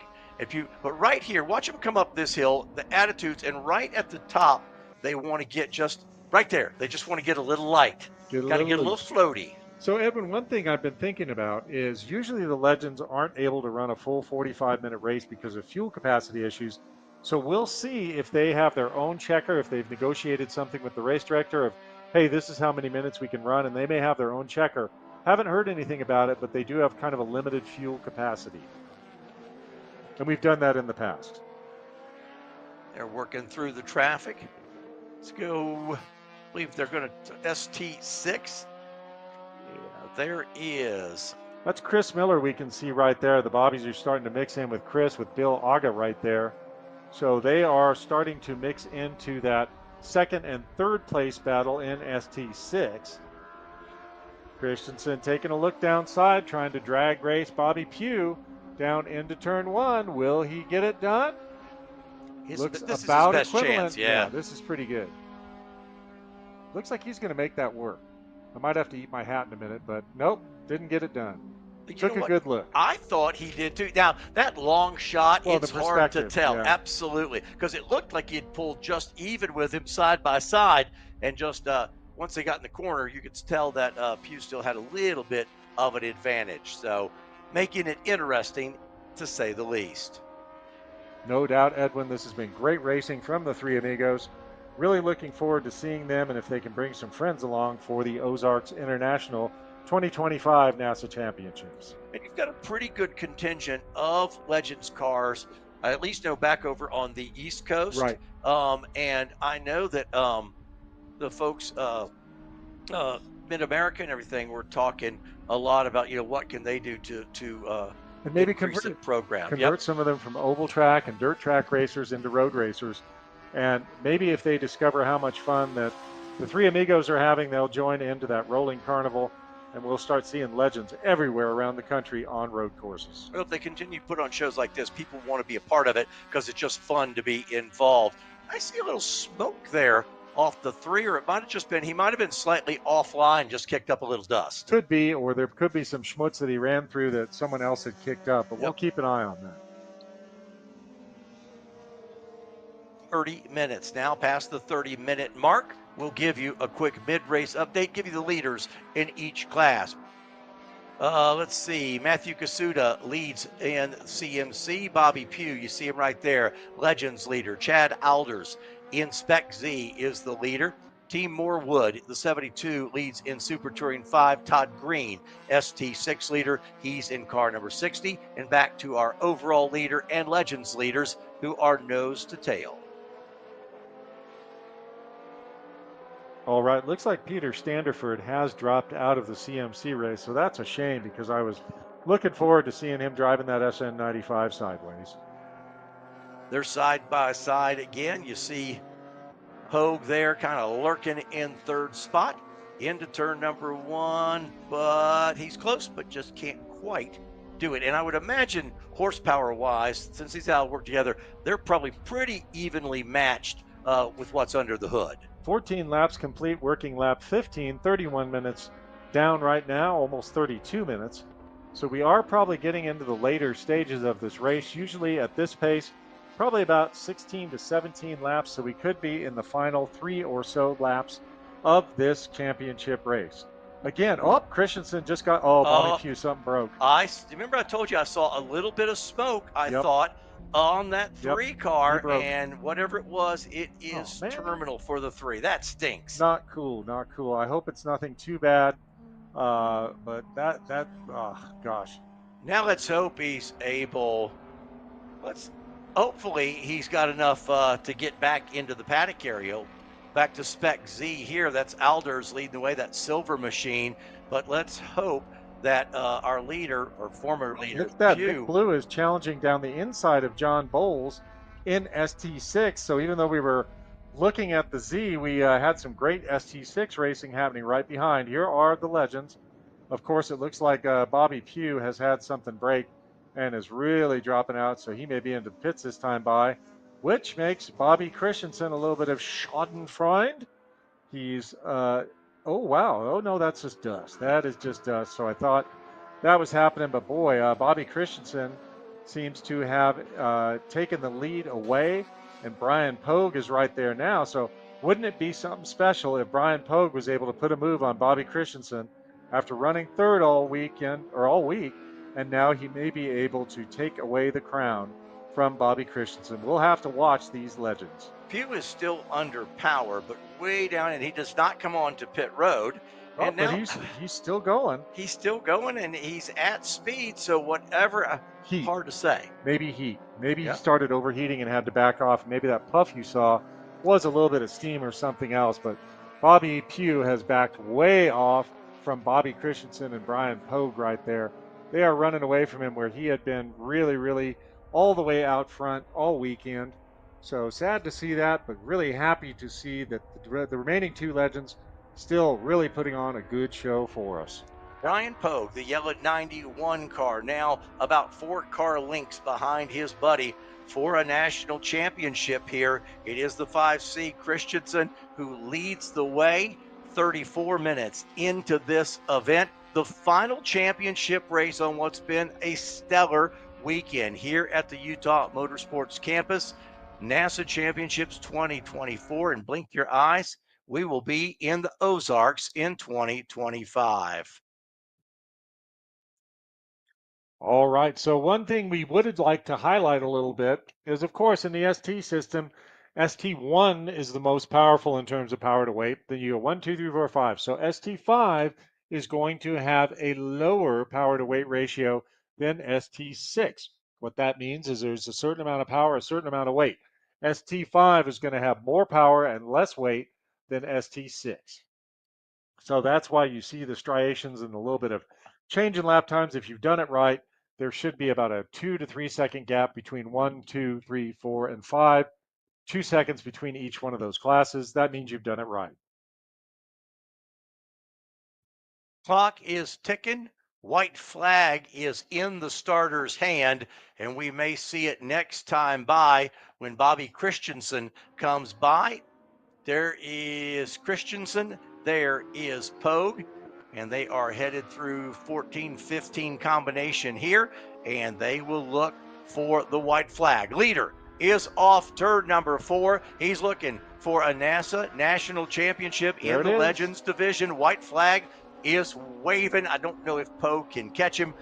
Either way, great showing from the Legends cars this weekend. So it looks like we will get 17 laps in this race. Great show from the three amigos. I'm sad for Bobby Pugh, but I'm very happy for Brian Pogue and for Bobby Christensen. They really put on a great show for us all weekend long. Hopefully they're able to kind of do a, 1966 Le Mans, where they can all come together right at the finish line without anything funky happening. Really glad to meet those guys and share their story. Pretty awesome. White flag is out on the field.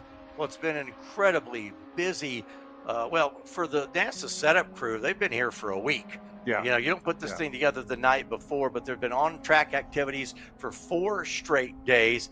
I think national championships in 27 classes, I believe. Wow. I'm just going to, I think that's right. Don't hold me to it. And a weekend that I think was just perfect, and you will see it build each year. There is your Spec Z leader in our picture. That's Chad Alders. Really, really great race from Chad there. Put quite a bit of distance after that slice and dice early on. I think that's our leader in ST5, the Morewood Creative car. So great racing through all of these classes, all 5 classes, all of them with something to offer for racing fans. Hey, if you want to get out here someday and race, you can always start in Hyperdrive or HPD1 at the NASA region near you. Give it a shot. You may have what it takes to someday be a NASA national champion. We're going to crown a few more here in just a moment.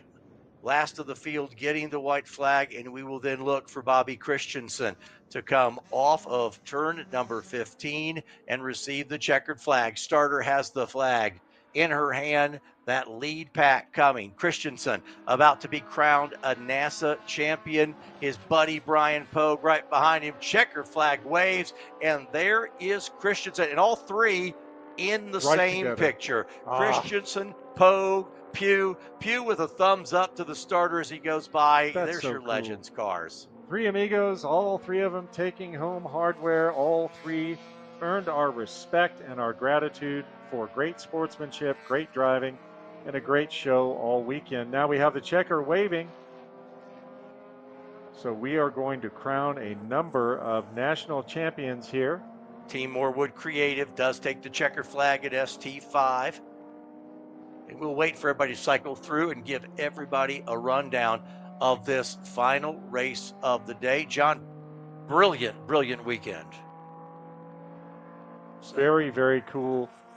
All the racing, you know, Edwin, we didn't have a significant collision or a significant incident all weekend. We did, you know, it was kind of our fast guy race was one where we had the most offs, which is totally rare, but I don't think there was any, might have been car-to-car touch in one incident, but in Spec E30. Yeah, that's what it was. Yeah. And then, but I don't think anybody found a barrier this weekend. No. Of course, that's hats off to the drivers, good driving.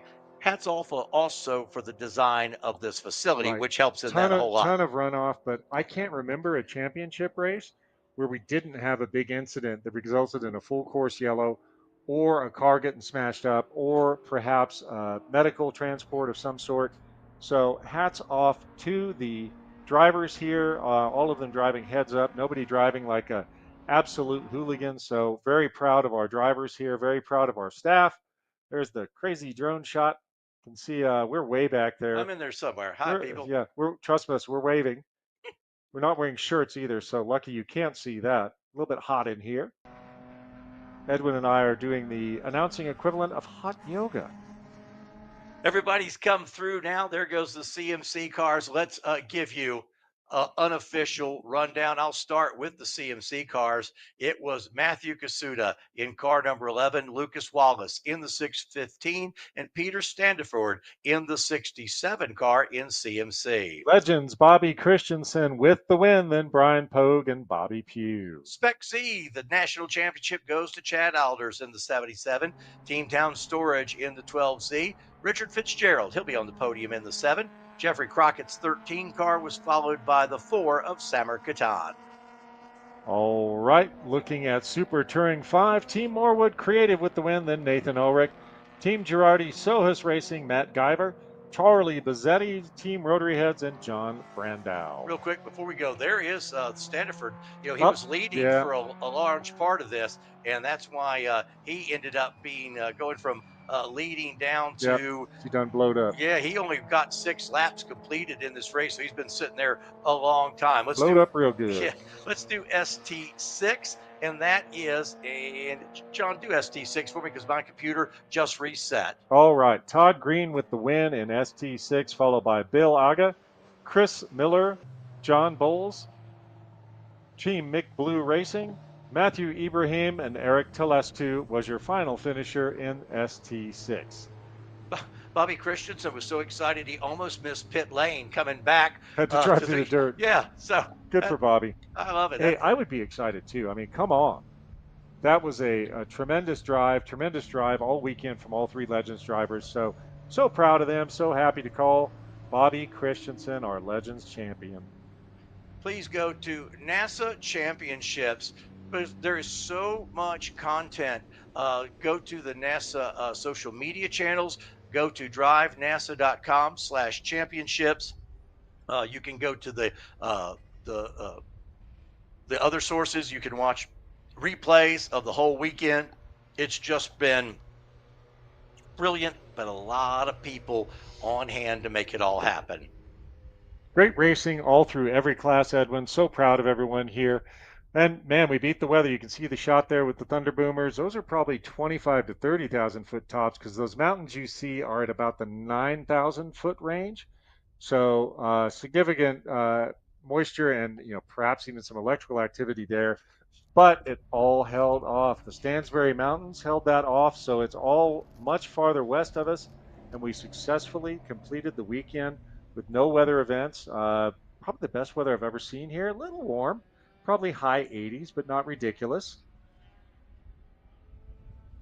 Everybody is now back down, come down pit road, headed back into the paddock. We see our safety crews start to roll in. Again, very few tracks in the country can give you that view in the background. And that view, looking back over, that's looking past turn 1, way off to the mountains in the distance. Hard to beat, and I'm excited about getting to Ozarks, but I can't tell you how much. I wish I'd have been here for the first 3 of these just because of just what this place has to offer. It's just amazing. And it is not just a driver's track, but it's set up for businesses to succeed, families to have fun, spectators to be a part of it, and people who participate outside of the car to feel very special as well. Well, there's going to be a whole lot of happy people. The paddock and impound area is full of happy and national champions. Let's go down to Kelsey with them. Kelsey, take it away. Hey guys, we are here with Bill Aga and Chris Miller, our ST6 drivers. They just had a crazy battle out there, guys. So talk to me. Behind us, we see the cars. We've got a purple Miata, a blue Ford Focus. This is a crazy thing to see battling on the track. So tell us. Absolutely. I would never expect a front-wheel drive to keep up with the Miata because Miata is always the answer. But that's right. He drove the hell out of that car, made it really hard for me to make the pass, made it even harder for me to stay up front. and then I misshifted. He got me. I had to get it back together. He made a mistake, gave it back to me. So it was like awful battle. And then we got both kind of messed up with traffic coming by. I think he got hurt more of it than I did. So Yeah, with the longer race, the Legends and what was it? BMW and the BMW Acura. and the SP5s came up and started with traffic, and I went wide in turn 1 and dropped the tire, which allowed him to get back out in front and could never quite recover, but stayed right there, and it was a blast. Yeah, it was awesome to watch on TV. Tell us, you're from the Texas region? I am. You are awesome. I Which am. region are you from? The Utah region, so I'm local. Awesome. So this is what's so cool about championships. You get 2 different regions coming, battles people you haven't really driven against before. So it's so I cool came to here in a championship, 11 years ago. I was on the pole in the Miata. I messed up and ended up starting dead last. Had to work my way through the field. But this track has changed a lot. I felt like it was my first time being on the track. Car was very loose. I put new tires. That was the wrong answer. I should have went back on my 14 heat cycle tires because I ran much faster. Really? Yeah, but he made it exciting. We were catching up, and I was praying, white flag, please, white flag. Just kept waiting for that white flag to come, and it was kind of came out of nowhere because yesterday's qualifying race, he was nowhere to be seen. So it seemed like, okay, we've got a good gap. Looked at his times. Okay, we should have Todd's got a couple of seconds gap on me. I've got a couple seconds gap. Should be good. And then out of nowhere, he just stayed right on my tail from the start all the way. My unfortunate, which I didn't tell anyone first race, yesterday, I lost the clutch on lap 4. Oh, no. So I had one gear. I had to choose 3rd or 4th. I chose 4th. 4th is horrible in some of the corners in 5 and 6. Over the attitude, in the last corner. And then I would hit the rev limiter like right in the middle of the track, and I'm lifting, and I couldn't. I was catching up, but it wasn't enough at that point. And then I got caught by the BMW, passed me. I settled for 4th, which is okay. The guys worked, fixed the car, gave me one hell of a setup. I can't complain. I'm happy with 2nd. You guys, congratulations. Anybody want to give a shout out to at home? Thank you for Terrain Junkies. Thank you for Next Level Construction. Spencer Crump would have been out here if his car didn't blow up in the Enduro. Shouts out to you to go out to the championships in the Ozarks for next year, and we'll be there. Awesome. It's going to be awesome. My big thanks, and of course, starts with my spouse, Angela, which keeps up with my racing habits. My 2 kids, I love them to death, Tara and Amina. And my crew chief, Philip, he's somewhere over here. He set up the car for me. Hi, Philip. He did one hell of a setup on the car. And, of course, X Factor Racing. I cannot thank him enough. I blew up an engine. First day I came here, I had 2 laps of practice. He came in, put me with his crew, brand new engine. I had to break it in. Amazing. And here we are. I'll take it. Guys, one hell of a You're weekend. going to make me remember that I forgot to thank my family as well. So thank you for my wife, Vanessa, and my 3 kids. Thank you so much. The high of racing. It's hard to keep it all straight. It is. Thank you guys, so much. Thank you again. Such a great race. It was such a treat to watch you both out It was a there, blast. so. It was absolutely a blast. I love this racetrack here. I would hope they bring it back again. Awesome. So, We'll be sure to let them know. Well, thanks so much. We'll see you at Ozarks. Thank you. 12:45. Thank you. Great. Let's try to find the class leader. I don't know if we'll be able to find him. Give him a little word here. See if we can find the winner. Where is he? I want the number 60. Todd Green. Todd Green. Todd Green, where are you? Todd Green. In the blue? We'll see. Are you Todd Green? Yes, sir. We'd love to talk to you about your win. Oh, thank you. Come on over. I wanted like a max. Oh, well, you know what? It's amazing when you ask, you receive. As the pole winner yesterday, and the winner today, you get an awesome hat from our friends at OG Racing. Well, thank you. And also you get a $100 gift card to buy more stuff. Awesome. So tell us about the race today. I talked about podium yesterday. Seems like you really know this track well. Yes, I have. I've been racing for 27 years, and I've been racing at this track since 2006 when it was open. I did rough math, and I have over 4,000 laps here. Oh my gosh, that's so amazing. I just did the 6-hour enduro, and our lights wouldn't come on, so I can literally drive it in the dark. And I have a tinted visor, and I forgot to flip it Oh, up. I've been in that seat before. It's definitely, you're like, why did I put the clear I'm like, one on? it's super dark out here. They're like, no, it's not. I'm like, Absolutely. Yeah. Well, obviously we love the Miata, a great platform to Yes. drive in. Have you been on a Miata for the last 27 years of racing? No, I started, and what got me into racing is I moved out to Utah in 1997, and I bought a E36 M3, and I was like, I should probably do a driving course for this. It's a sports car. Worst/best decision ever. That always happens. So that got me hooked. I ran that through 2006 when you guys came out here in the first year. And then in 2009, I wanted to do wheel-to-wheel. And so I started in Spec Miata. Because if you want to become a great racer, Spec Racing is where you go. Absolutely. And but then I got promoted up. I became the Spec Miata series lead. And I thought that's a pretty bad conflict of interest, racing in your own series. So I moved over to ST6 and have been in there for the last several years. Well, good. Well, congratulations. A lot of success there as well. So have a great day. Enjoy your championship. Can I do a shout out to you my can wife? Shout out to everybody you love. Oh, thank you. It's my wife's birthday, and I want to thank her so much for letting me come out here and race. I'm sorry I couldn't be there for you. I'd like to thank Matt Guyver of Mr. G Motorsports. He's been helping me for 27 years. AIM Tuning and Max's Tires, and of course Mazda for supporting us racers. They're the best car company, bar none. That is great. Well, congratulations. Enjoy those prizes. Happy birthday to your wife. Oh, thank you. Bringing home new hardware for the countertop. It's Thank good. you. Yes. We'll see you soon, and we'll hope you see you at Ozarks as well. Yes, thank you very much. Awesome. All right, thanks. Back to you guys in the booth. I hope everyone enjoyed getting to know some of these drivers. We're going to be putting more introductions and interviews with them out over social in the coming days. So make sure you follow us on social on Facebook. And anything that you missed on this live stream from Saturday or Sunday, you can go back and watch anytime that you want. It's been action-packed. We're so excited for 2025. We'll throw it back up to the booth. Kelsey, thank you so much. You have been awesome all weekend. Absolutely awesome job down there as our pit reporter. That is a very hard job to do. Kelsey has gotten us the absolute behind-the-scenes picture, so big thank you to Kelsey. Mad kudos to Kelsey and her crew. That is really cool to see all the inside stuff and giving us so much insight other than just the on-track action. John, what do you take away from the weekend? Big picture, 30,000 feet look.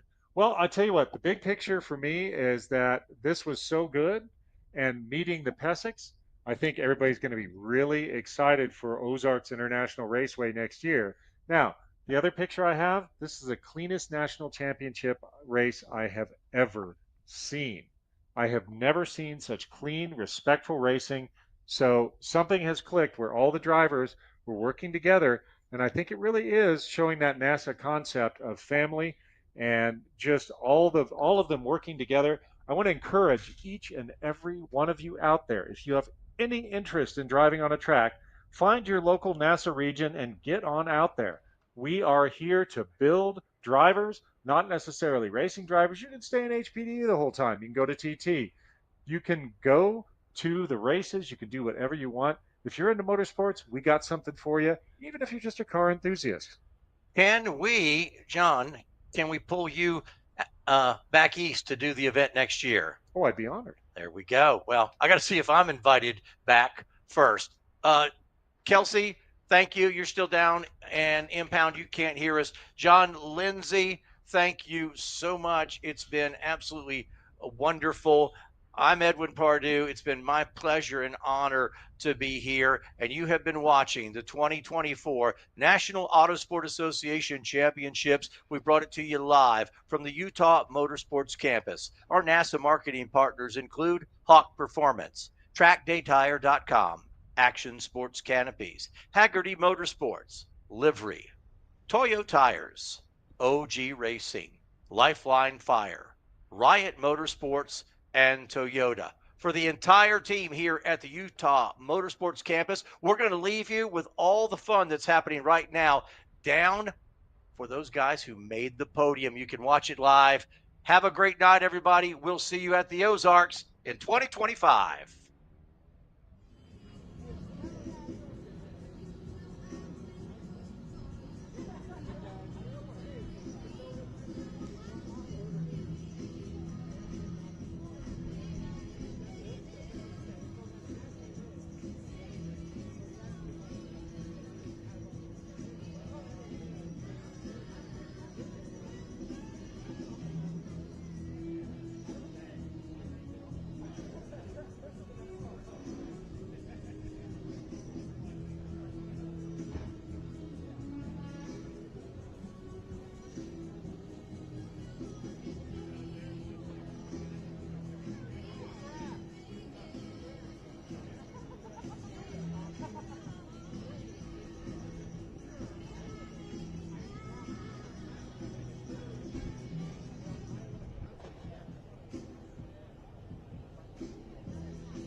guys, thank you for coming to the 2024 NASA Championships. We're going to do some awards here. We're going to start it out with Spec Z. In third place, Richard Fitzgerald. In second place, Team Town Storage Racing. And in first place, Chad Alders.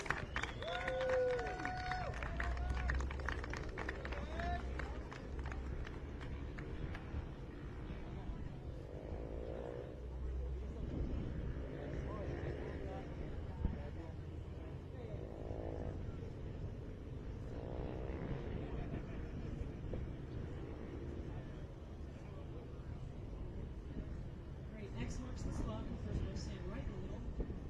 Get in there like you love each other. All right, official photographers in the back of the truck. Look up here. Smile pretty for your mom. 1, 2, 3. Okay, trophies over your head like the champ you are. Woo! All right, trophies on the ground. Champagne for the campaign. Yeah, there you go, nailing it. All right, it's got a cage on it. Twist that off. Spray it into the air. Try not to spray the speakers. Whee!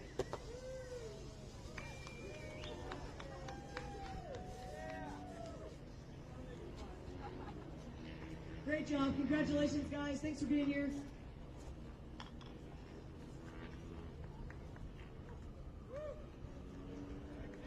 The checks. I'm so sorry. You guys want some prize money from Toya. Please stand up there. We're going to hand you some big checks to hold. I know. I'm so sorry. Checks. These checks right here. First, second, third. One more picture.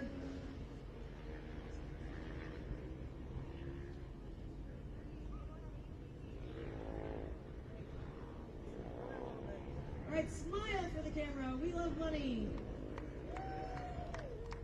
All right, thanks, guys. We'll take those checks back. You did also get some bucks from BP. Yeah, enjoy.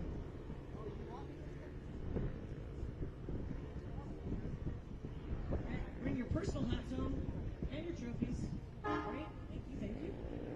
All right, next, CMC in third place, Peter Stanford. In second place, Lucas Wallace. And in first place, Matthew Kasuda. Woo-hoo-hoo!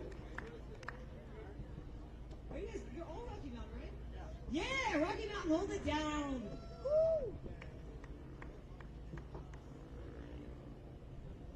All right, Matt, stand right on X marks the spot. Centered. Yes, love each other. Look at the truck. Look at him. Wow. 1, 2, 3. Trophies above your head. Woo, big and proud. Yeah. That's so kind of you, Scott. All right, trophies out front. We're going to give you champagne. There's a cage on it, untwist it. Not to spray the PA speakers. Everything else is fair game. Go, go, go. Woo!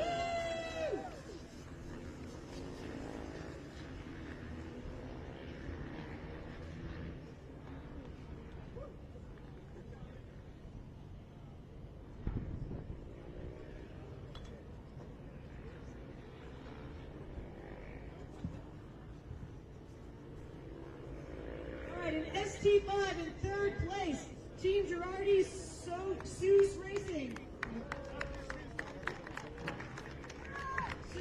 Okay, great. Second place, Nathan Ulrich. And in first place, Team Norwood Creative.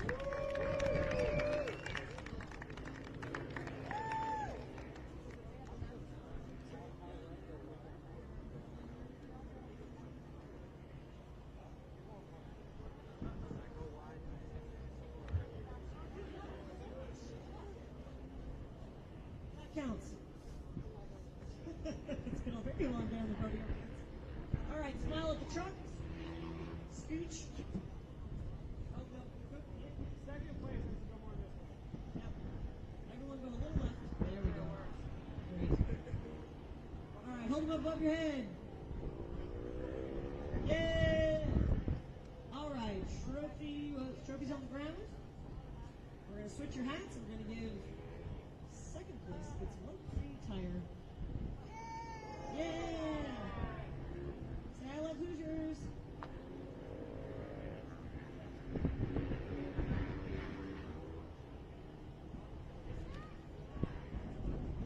Great, everybody just give a thumbs up.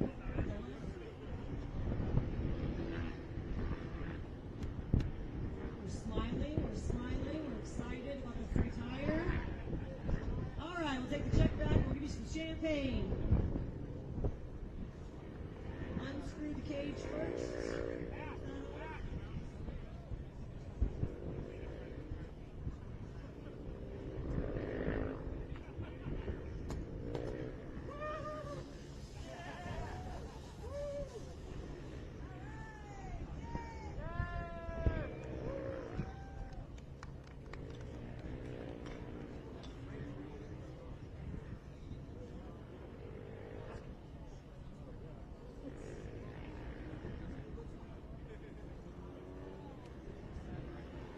All right, next up in SC6 in third place, Chris Miller.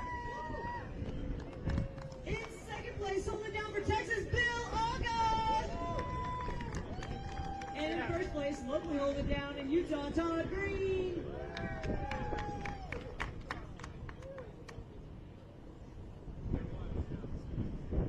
Yeah, we're the VP first, and then we'll switch out the Maxes.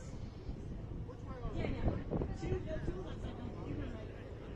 Hey, Todd, switch out your hat. Yep, great, thanks. All right, smile at the pickup truck. Great. Perfect. Keep smiling. All right, trophies above your head. Yeah, champions. All right, trophies on the ground just in front of you. You can put your Maxis hats back on. Billy, you get a Toyo hat and some Toyo bumps. 250. Yeah! I'll pay for like gas. Alright, smile at the camera. We're still happy about the 250. Oh, Bill, do you have a Toyo hat in your hand? Yeah, can you put that on your head? That'd be great. Alright, one more picture. Smile, smile. Yeah, 1, 2, 3, great. Alright, we'll take the check back. We'll give you champagne. Unscrew the cage.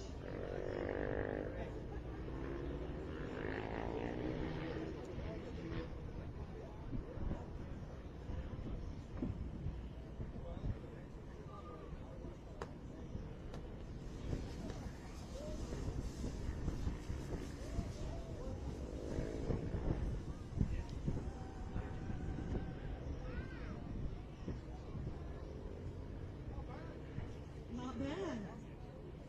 Whoa. All right, Bill, don't forget your VP hat if you'd like to keep that. Take away the tripping hazards. Whoa.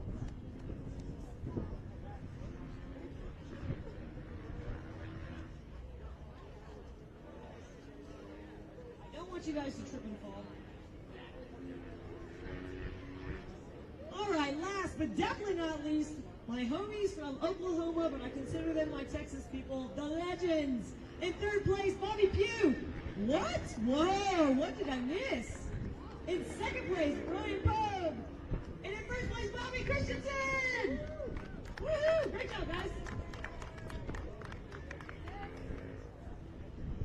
I can't wait to go watch the broadcast. It's not to have been a juicy one.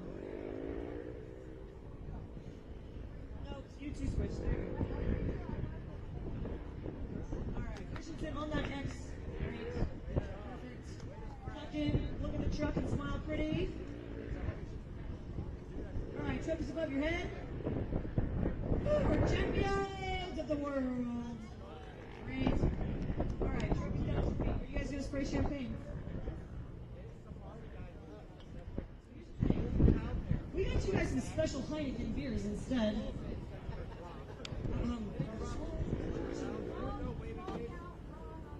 I owe you all a real bottle of champagne, so spray the beer. Yes. Do it. Do it. Woo, we're smiling.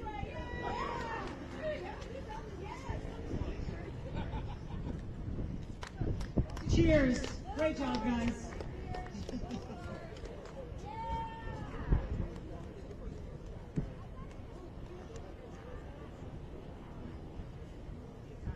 Congratulations. Thanks for being here. Thank you for supporting the 2024 NASA Championships. We hope to see you guys in 2025 at the Ozarks. You guys have safe travels home.